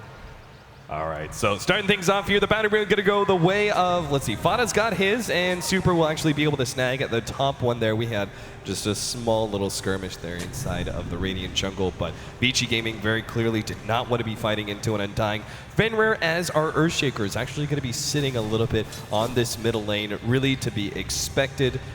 You don't want to be leaving too many gaps for your sniper to get ganked up, and I'm just not sure they're going to be able to win this bottom lane. The Undying Queen of Pain, as the analyst Des actually said, this is probably one of the most fearsome dual lanes you could possibly have. The constant harassment between both Decay and Shadow Strike. Now, they're going to be slowed down a bit here. Oh, they know that Envy used Shadow Strike. Yeah, he doesn't have the blink away. They're going to go straight for Eternal Envy, and he is stuck up against that Fissure. How gets the first blood, and now trying to get away from Big Daddy No Tail. Help motioning up. 2 seconds. And he has the Decay up, but it's not going to be enough. He just turns around, throws it on Fenrir, but How survives.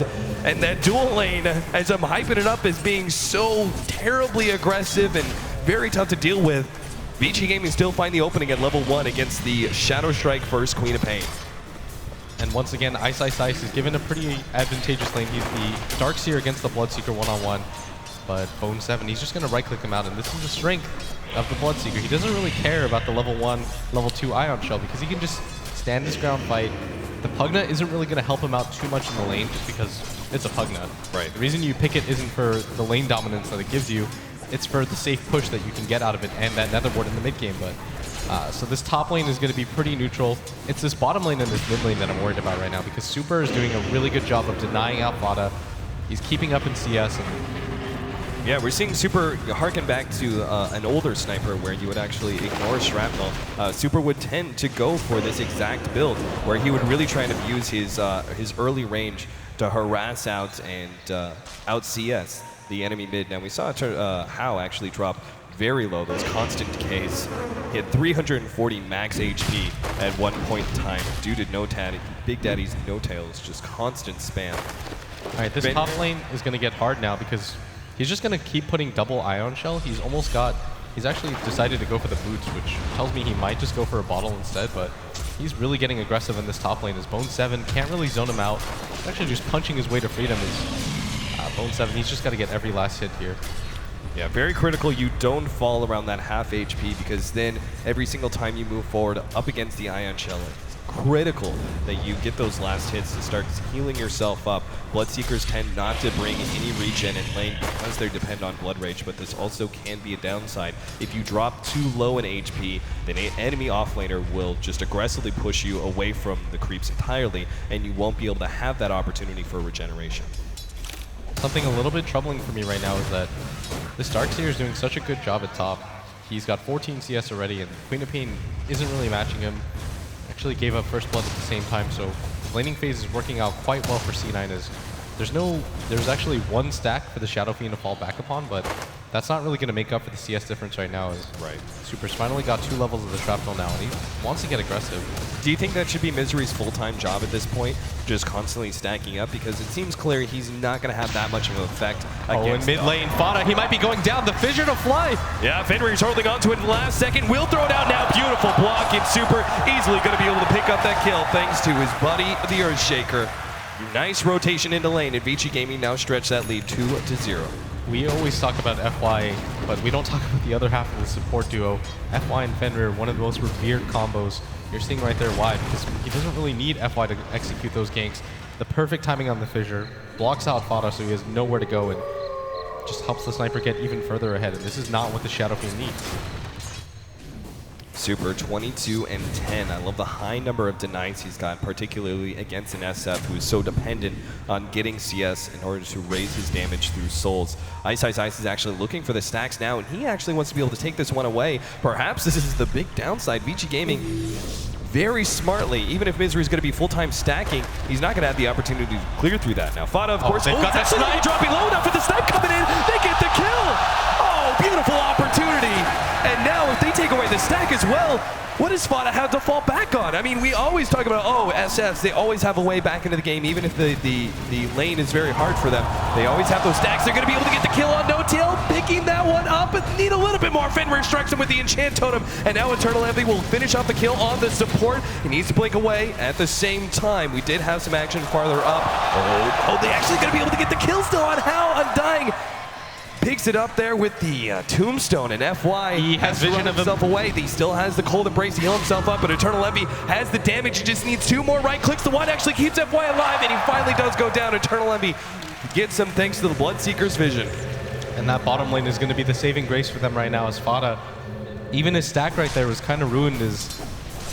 I don't think he anticipated that snipe coming in. It's been such a long time since anybody's played against a sniper that you probably just don't think about it. It's like, okay, a Darkseer's running at me. What is this actually going to lead to? I can just run away, but Super and Ice connect to get a kill on the solo mid hero. And Vici Gaming is still firmly in control of this laning phase. Fenrir kind of positioned for a Fissure block, potentially, but it's still, the only block you're going to be able to get is against an Undying. Don't really want to be fighting into that, particularly since No Tail is constantly spamming out the decay. Always making sure he has those stacks. Fissure block, making sure Eternal Envy can't actually get to that rune unless he wants to blink for it. You get a good amount of damage out from FY, and Fenrir will guard that Invis rune, perhaps waiting to use it against the mid SF. So Ice does go for the bottle. When you go for the boots inside of the recipe, this is fairly obvious. You still have to go for the Soul Ring, but I think Ice just values being able to win that lane at top, so he goes to the bottle. He knows that he doesn't have to alternate to the jungle super soon. This is just the Pugna and a Bloodseeker. And meanwhile in mid, I mean, Super's got pretty much complete lane control with 3 levels of the Shrapnel and the Assassinate. He's got such high kill potential. Fada can't just stand there. Like, that's the only thing that he can do to get back in the game. Go to the jungle, clear out the camps, play safe. Because if Super kills you solo especially, your chances of getting back into this game are nil. Bone 7, he now has his Rupture, so Ice is going to have to be a little careful of that, but of course, he already has his TP scroll, and Misery doesn't actually have a disable to stop Ice from just TPing away if the Rupture is ever used, so Ice will just continue to spam out Ion Shell after Ion Shell, and Bone 7 is actually having to sit back. They're going to go for the gank in bottom lane, actually. The Tombstone's already been laid out. They're chasing, but Vici Gamer going to be able to get back. Oh, Ice, he stopped the TP with the level 1 vacuum. He's chasing for this too. TP comes in. Bone 7 will be fine. Still, Vici Gaming, I mean, forcing this movement around from Cloud9, just continuing to show such dominance in the laning phase here. Everywhere you look, it seems like they're winning every single lane. The bottom lane, of course, just being a little bit more troublesome than most, but well worth it as their 2 solos are easily established. Oh, Ice, he's going to walk into the jungle. Once again, Blood Rage just popped at the same time. He's taking so much damage. Vacuum. He needs a little bit more, but the silence is there just in time to stop Ice from getting the surge. He wants to go for it underneath the tier 2 tower. It doesn't matter. He'll get the kill anyway, and quick to TP out on top. Ice, the god. This is the 2nd game in a row. He's been given the one-on-one matchup, and this is a matchup he definitely wins as the Darkseer. It's so hard for the Bloodseeker to be able to stand there. Careful there, Misery. This is Super. His right clicks, just 2 shots and an Assassinate to finish him off. Decrepify will not save you there, my friend. And right now, C9 are going for this gank at bottom. There is a smoke on their SF, but they're going to get this stacked camp, but I don't quite know if this is enough for them. It's a 2-stack. It doesn't make up for what Ice took earlier. Yeah, Vici Gaming right now, what they're doing is so smart. They're just slowing the bleeding at this bottom lane. They're saying, okay, we're not going to give them any opportunity to get back in this bottom lane. So let's just wait it out, see what happens. The rest of our lanes are doing so well. Somebody has to constantly deal with Ice at top. And he always has a TP, so this Bloodseeker on his own can't really pressure him. And he's just going to keep doing the double Ion Shell stack. Queen of Pain, level 6 here, Vici Gaming. They're actually trying to chase him out of their jungle. Note the very aggressive wards being placed by Cloud9. One inside the jungle, and the other one actually looking towards the hard camp. Eternal Envy turns on the ultimate with the Tombstone on top. Fenrir turns around and gets off the Fissure, but he knows he's done for. FY is just going to TP out, limiting the kills to just 1 for Cloud9. And he, on a killing spree, doing a really good job of trying to keep up in this game, but it's still a Queen of Pain that doesn't have a lot of CS and is struggling to keep up in levels. So it's great that he's getting a killing spree, but he's still only level 7, and he's not going to be able to really snowball off of this. When it comes to last hits, he's in the bottom 5 of the game.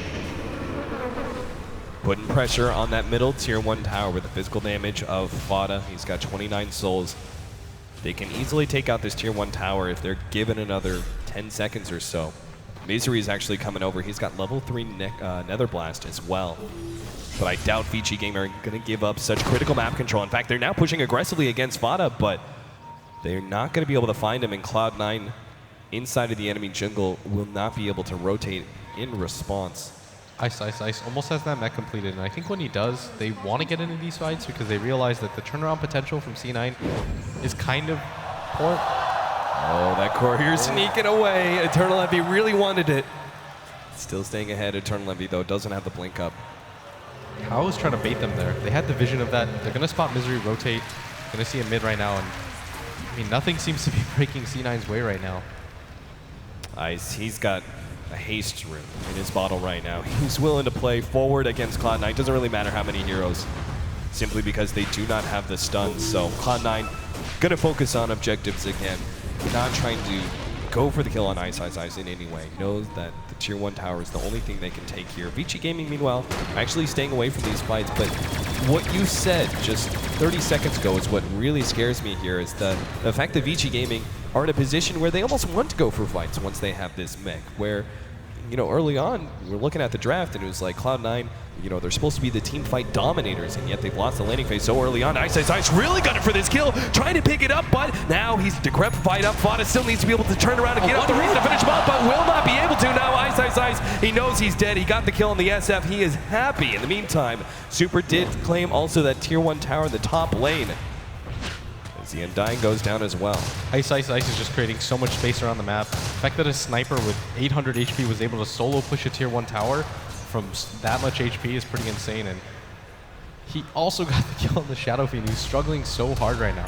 Fada's situation is so dire. He's got 0-3 and 1, only 56 CS, which is pretty pedestrian. When you're a Shadow Fiend, you expect to have around 65, 70, including the jungle, but every single time he's built up any momentum, immediately ganked. And Ice just goes for the kill on him every single time, applies the pressure, realizes that he's really close to his mech. He's actually got it completed now, but Fada's nowhere near anything. And C9, in response, are finally going to start to push down towers. They realize, okay, the pick-off potential is a little bit too high. The laning phase didn't go the best, but we still have Tombstone.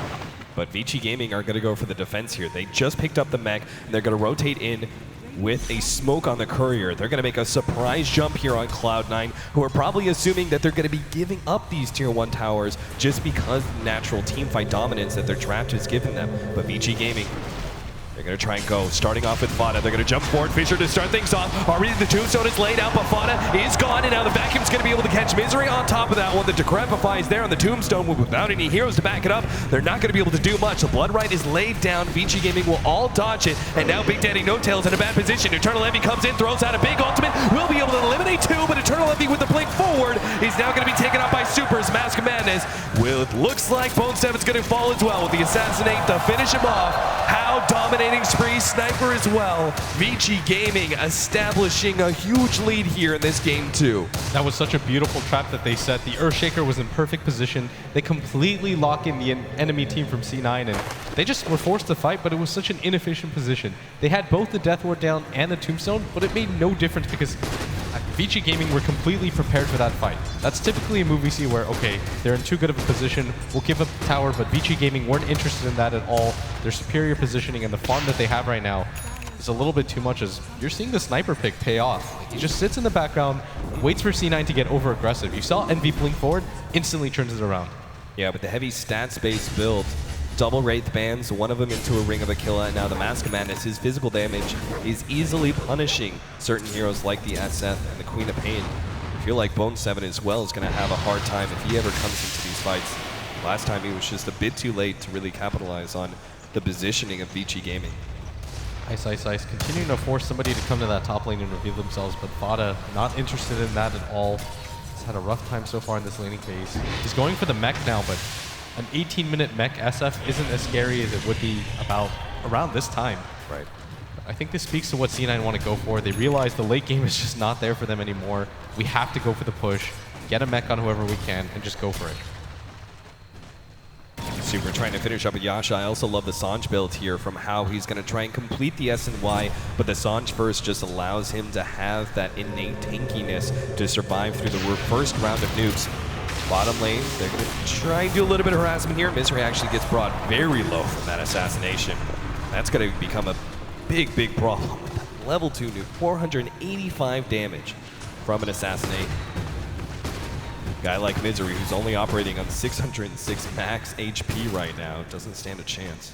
The annoying thing for him too, though, is that because they don't have a mech, any sort of natural regen for him, right? Anytime he gets sniped, he just has to go back to the base. Yeah, and that's got to be so frustrating as a Pugna. Yeah, especially since he is kind of a hero, particularly with the Nether Blast. He wants to be positioned forward. He has to get close enough to Nether Blast down these towers, but if he ever goes for it, he's immediately going to be assassinated. So it's a bit of a predicament here Cloud9 are facing. It seems like they've centered on we can't really take the fight to Vici Gaming right now. We're going to have to farm up a couple more items here. The Blade Mail is now complete for Bone 7. That's a start. They also really need that mech for the SF as well. That Blade Mail can be a game changer because it can neutralize the sniper for quite some time, but FY can just pop the Winter's Curse and counter it. They need at least a few more items on their course to be able to make this turnaround. Eternal Envy has to pick up a major item. The mech has to be finished on Fada, who's actually getting quite close to it. But once that happens, they're probably going to have to go for some sort of pseudo push, but he's being trapped in. They don't have a disable for him quite yet. Fenrir's a little bit further away. They're trying to bait this. Grabs he's not going to notice this. And vacuum back, Echo Slam, yep, they locked him in. Eternal Envy didn't blink away in time. He thought he was fine, but a beautifully chain set of disables from Vici Gaming find the pickoff. Did you notice that Fenrir just waited a little bit far behind? They knew that Eternal Envy was going to dip onto the low ground. He has no vision there, throws the fissure. I mean, he just thought he was going to blink. Worst comes to worst, even if the fissure lands, but perfectly coordinated by Vici. So things looking pretty bad here at 16 minutes for Cloud9. Already a 5,000 gold advantage for Vici Gaming.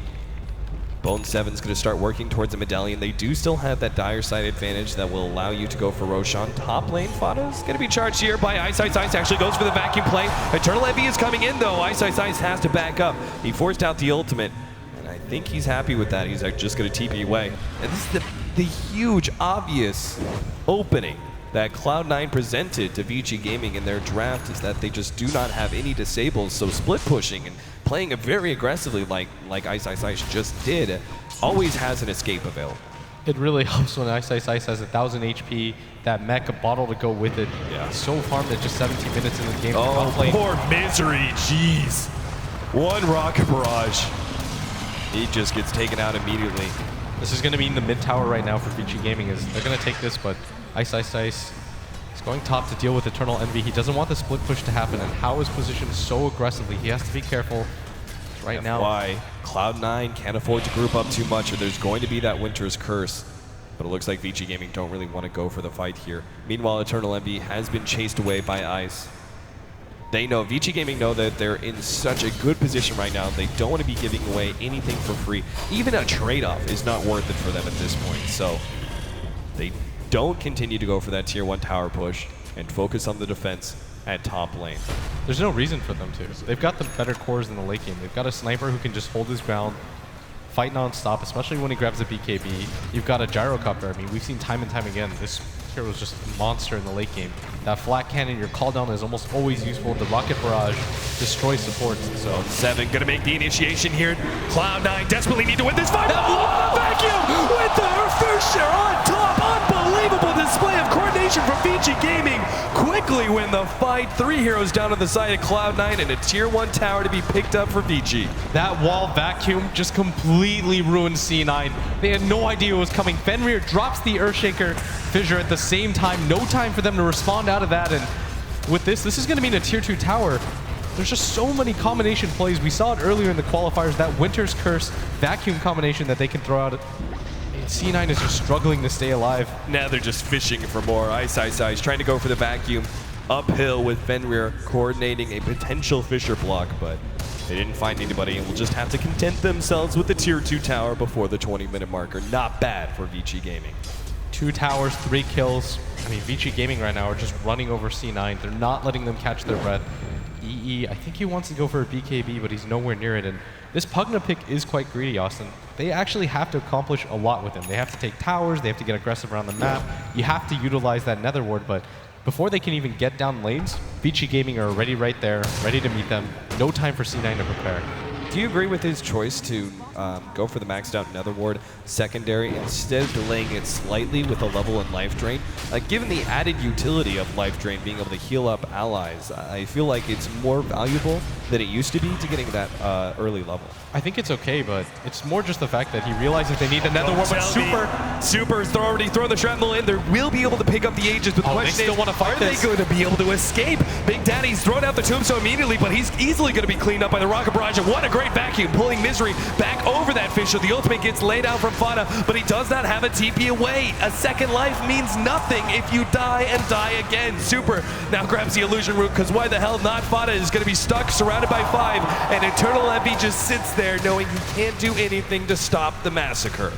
Yeah, he had opportunity to blink out, but it's almost like he's just watching stunned as his entire team gets wiped out. They manage to do the sneaky Aegis, but it doesn't even matter at this point. They do snipe the courier from Vici Gaming, but there's a blink dagger already available on Fenrir. It's not like the sniper gets weaker the later the game goes. Burn Levy challenging Super, though I'm not sure why. There's no way he wins that man fight. Now that Super has completed Shreds, a couple of stat items such as Wraith Bands and Ring of Aquila. You've got that SNY on top. He's actually quite tanky. 1200 HP with agility treads on. He doesn't know about the Earthshaker Blink Dagger. I think C9... They're going to go for this one. Winter's Curse. They're going to lead with that one. No need to go for the jump Echo Slam if the Winter's Curse is in range. 22-7. A dominant performance here from Vici Gaming. All they have to do is make sure they don't make any mistakes when pushing uphill. Of course, that's not going to be happening just yet. They're more than willing to sit back and farm up some more. How's going to be completing a BKB soon. Super.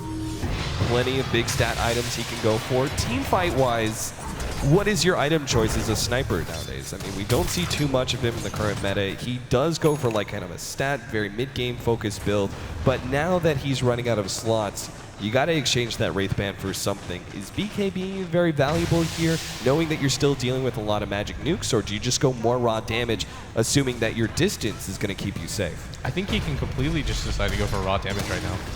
Keeping him alive isn't even an issue. I don't even think he's had to be Winter's Embrace once this game.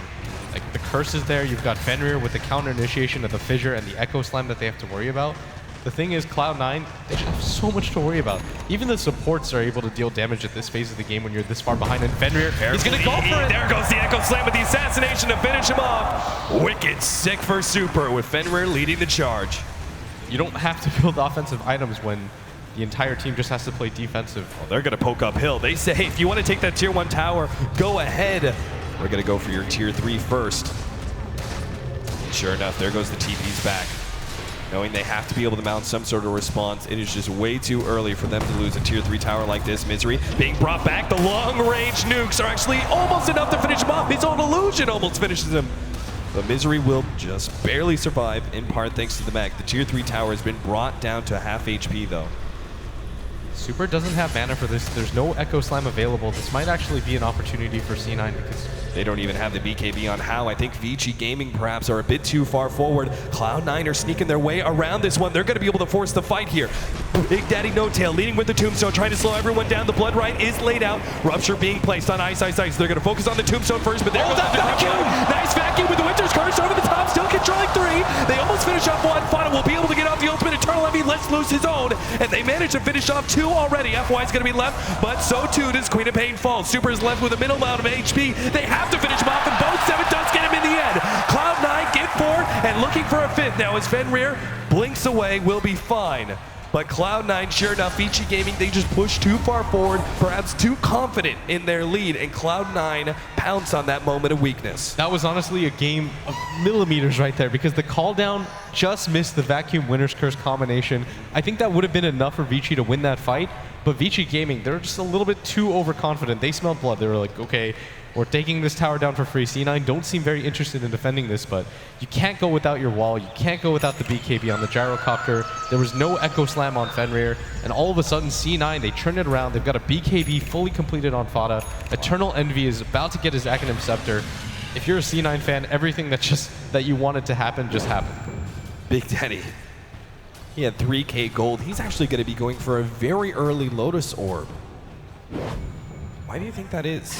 Out of all the items he could have chose to go for, they already have the mech up on the SF, so that's taken away. But there's plenty of other defensive. Oh, that's so genius. There's only there's only 2 targetable spells, I think, right now for VG Gaming. You've got the Winner's Curse, which is obviously what he's shooting for, or the Snipe, or the Assassinating. Both spells would be really good.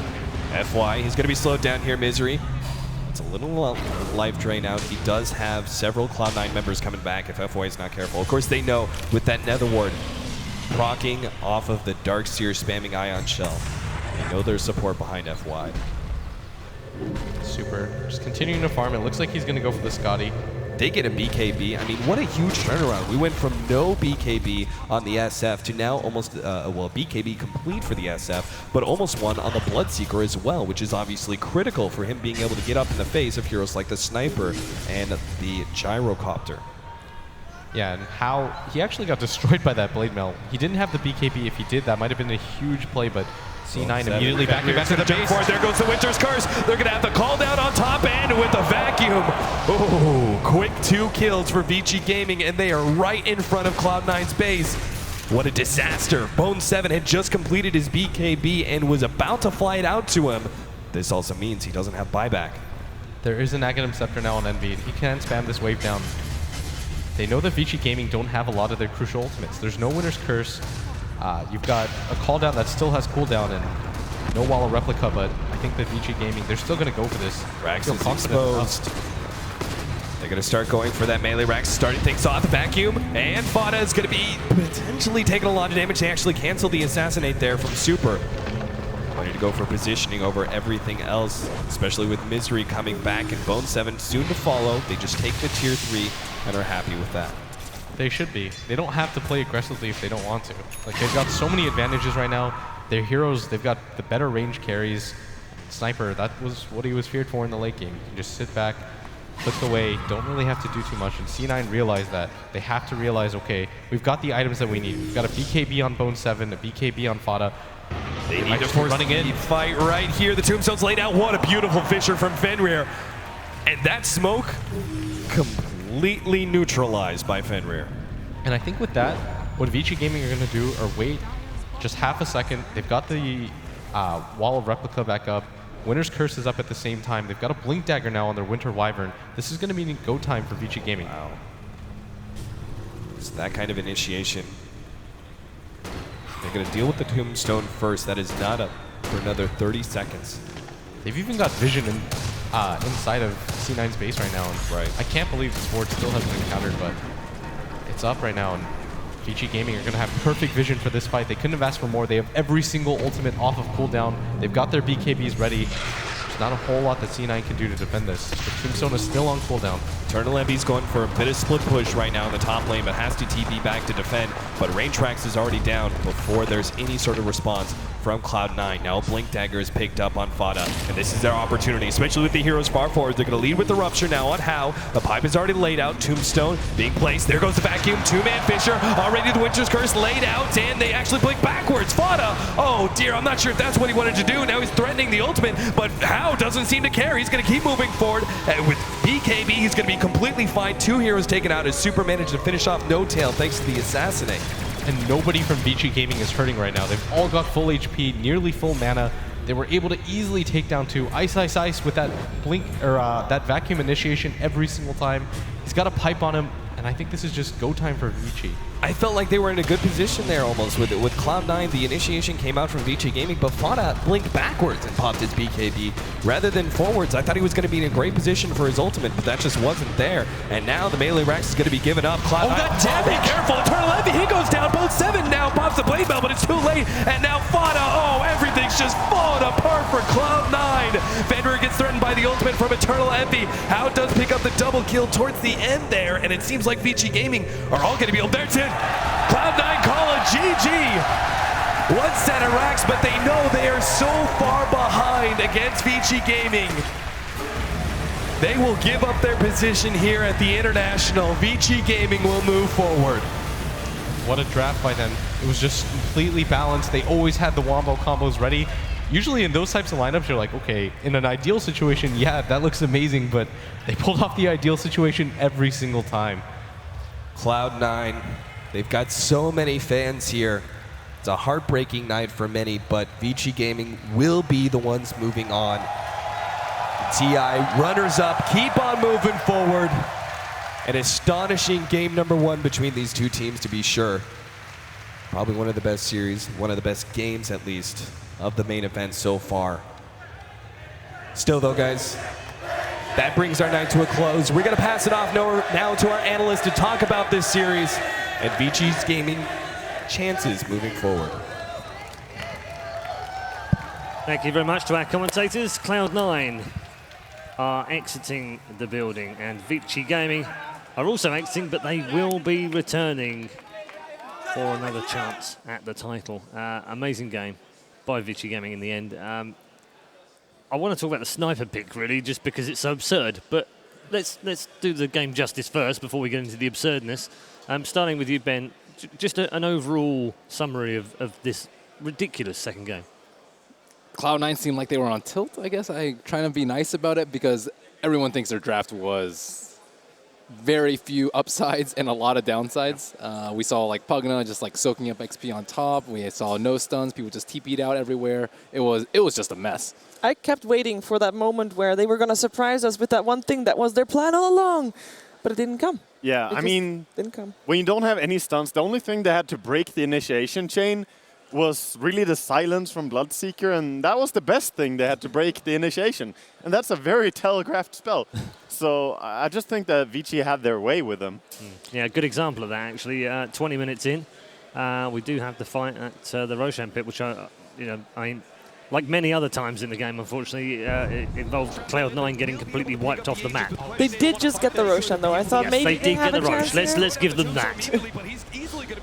Their supports are just so underfarmed. And you have to run out. It's a very small area, and you don't want to get close to each other versus Darkseer, Winterweaver, and Earthshaker. So you can tell they don't want to go out of the Rosh pit, but they somehow have to.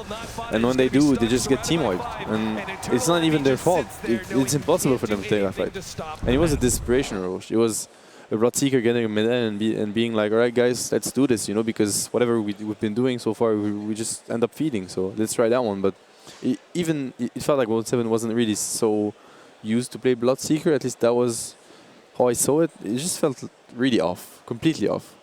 For Cloud9 fans everywhere, that's a very disappointing international, and that's putting it mildly. It is really, really painful to see them go this early. I don't think anybody was expecting that beforehand. And seeing them, they were beaten. As Melanie also said, they looked on tilt for that last game. I would have hoped that if they would have gone out, which, there was definitely a chance, they would have maybe gone out with a different game, with a game where they actually showed that they could actually hold themselves together as well. But this game just seemed kind of disappointing. I feel that it's very unfortunate for them. They did not get to take a single game here at the main event. So definitely a heartbreaking loss for them. But they did make it this far at least, so Vici Gaming going to continue. Yeah, they are. Let's take a look at the bracket right now to summarize what we've seen today, because it has been a very busy day of action. Of course, earlier on today we saw Evil Geniuses coming through against Complexity, and a satisfactory win for them in the end. Very workmanlike, a 2-0 victory for them. And that completed the upper bracket with eHome then taking the amazing victory over Team Secret by 2-0. So they advanced on as well. The top 4 there on your screen in the upper bracket will now guarantee themselves a top 6 finish and more than $1.2 million each. In the lower bracket, however, Team Empire, who were the favourites in that lower bracket going into their match, they were one of the stronger teams from the group stages. They crashed out as well. European Dota going absolutely bananas today. MVP Phoenix coming through against all odds, right from the wild card, and still hanging there with the best of the best. They now finish top 8 at the very least. And our final game, finishing off Cloud9 versus Vici Gaming. I think it's fair to say it's been a fabulous day for Chinese and Korean Dota. They've had an absolutely terrific day, probably the best they've ever had. Yeah, tomorrow we're going to have 2 other European teams also in the lower bracket. that's going to be really tricky because those are last two hopes. Yes, gotta pray for VP and Seacrest. Yeah. It's as Europeans feel ashamed. And they're going to go up against Complexity and IG. I mean, those two have been performing really stellar as well, so it's going to be really scary for a lot of fans out there. I can't see him or hear him right now, but somewhere in the building, Winter is cackling like a mad old witch. I gotta say though, laughing at all of us. I gotta say though that the Vici gaming we saw tonight looked way more convincing than the one we saw yesterday. I mean, they did win yesterday as well, but that last performance, the synergy, the team play, was really, really impressive. It felt like the pressure was released. It was the MVP Phoenix strategy that they had. Pressure released, all of a sudden they enjoy the game. They are just, let go and everything falls together in the right place. Definitely. Okay, let's take a quick look towards tomorrow because we have a full packed schedule for you tomorrow again. 4 more games on day 3, and those 4 games will look like this. We'll start off with Complexity versus Virtus Pro. We'll have Team Secret versus Invictus Gaming, which will be our second game. Both of those are lower bracket games, so do or die for those. And then we'll have both of the semi-finals, LGD versus CDEC and EG versus eHome tomorrow. So 3 Chinese teams in the semi-finals of the upper bracket means we're guaranteed at least one of them in the top 3. So they're already showing us some really good form. Can eHome possibly win again tomorrow? Is it beyond the realms of possibility? Does anyone want to rule anything out anymore? After today? No, definitely. eHome looked so coordinated. I don't think anyone is going to rule out eHome anymore. They are forced to be reckoned. Okay. I just want to get your key moments of today. So maybe let's call them favourite moment of the day. Ben, let's start with you. I would say watching eHome really come together as a team. Struggled a little bit through the group stage, but taking down Team Secret in the upper bracket is just short of a miracle. For me, it's watching MVP Phoenix win. I mean, they were so happy, and the interview that Casey did was amazing as well. It's just heartwarming. FY's Rubik and Thank you ISSI's for Darkseer. joining us at the International 2015. You're welcome. That was just for you, Wanger. I feel so happy. Seb? I'd go with Secret again. Sorry, can you stop being so depressed now and just lift yourself up and have at least one good moment for today? But I mean, I had so many good moments, but at the end of the day, European Dota lost, so I'm hoping for better games tomorrow for them, but You feel like you're in mourning or something right now. I'm sad because there are no more games today, Right, So, okay, that's fine. Yeah. Give me games, give me a best of 3, I'm ready, and I'll cheer up. You just announced me that we were done for today. Yeah, we are, unfortunately. Then I'm sad. Okay, that's as good as anything I've heard all day. So we can finish on that. Appreciate it. A great way of finishing. Thank you. Instead, let's finish on a positive way. It has been another fantastic day here at the Key Arena for the International 2015. Day 2 has come to a close, and I can guarantee you only one thing. It's been a fabulous day if you're a Chinese Dota fan, and especially good for the Koreans. We'll see you tomorrow for Day 3 of the International 2015 for the semi-finals of the upper bracket. You better be here.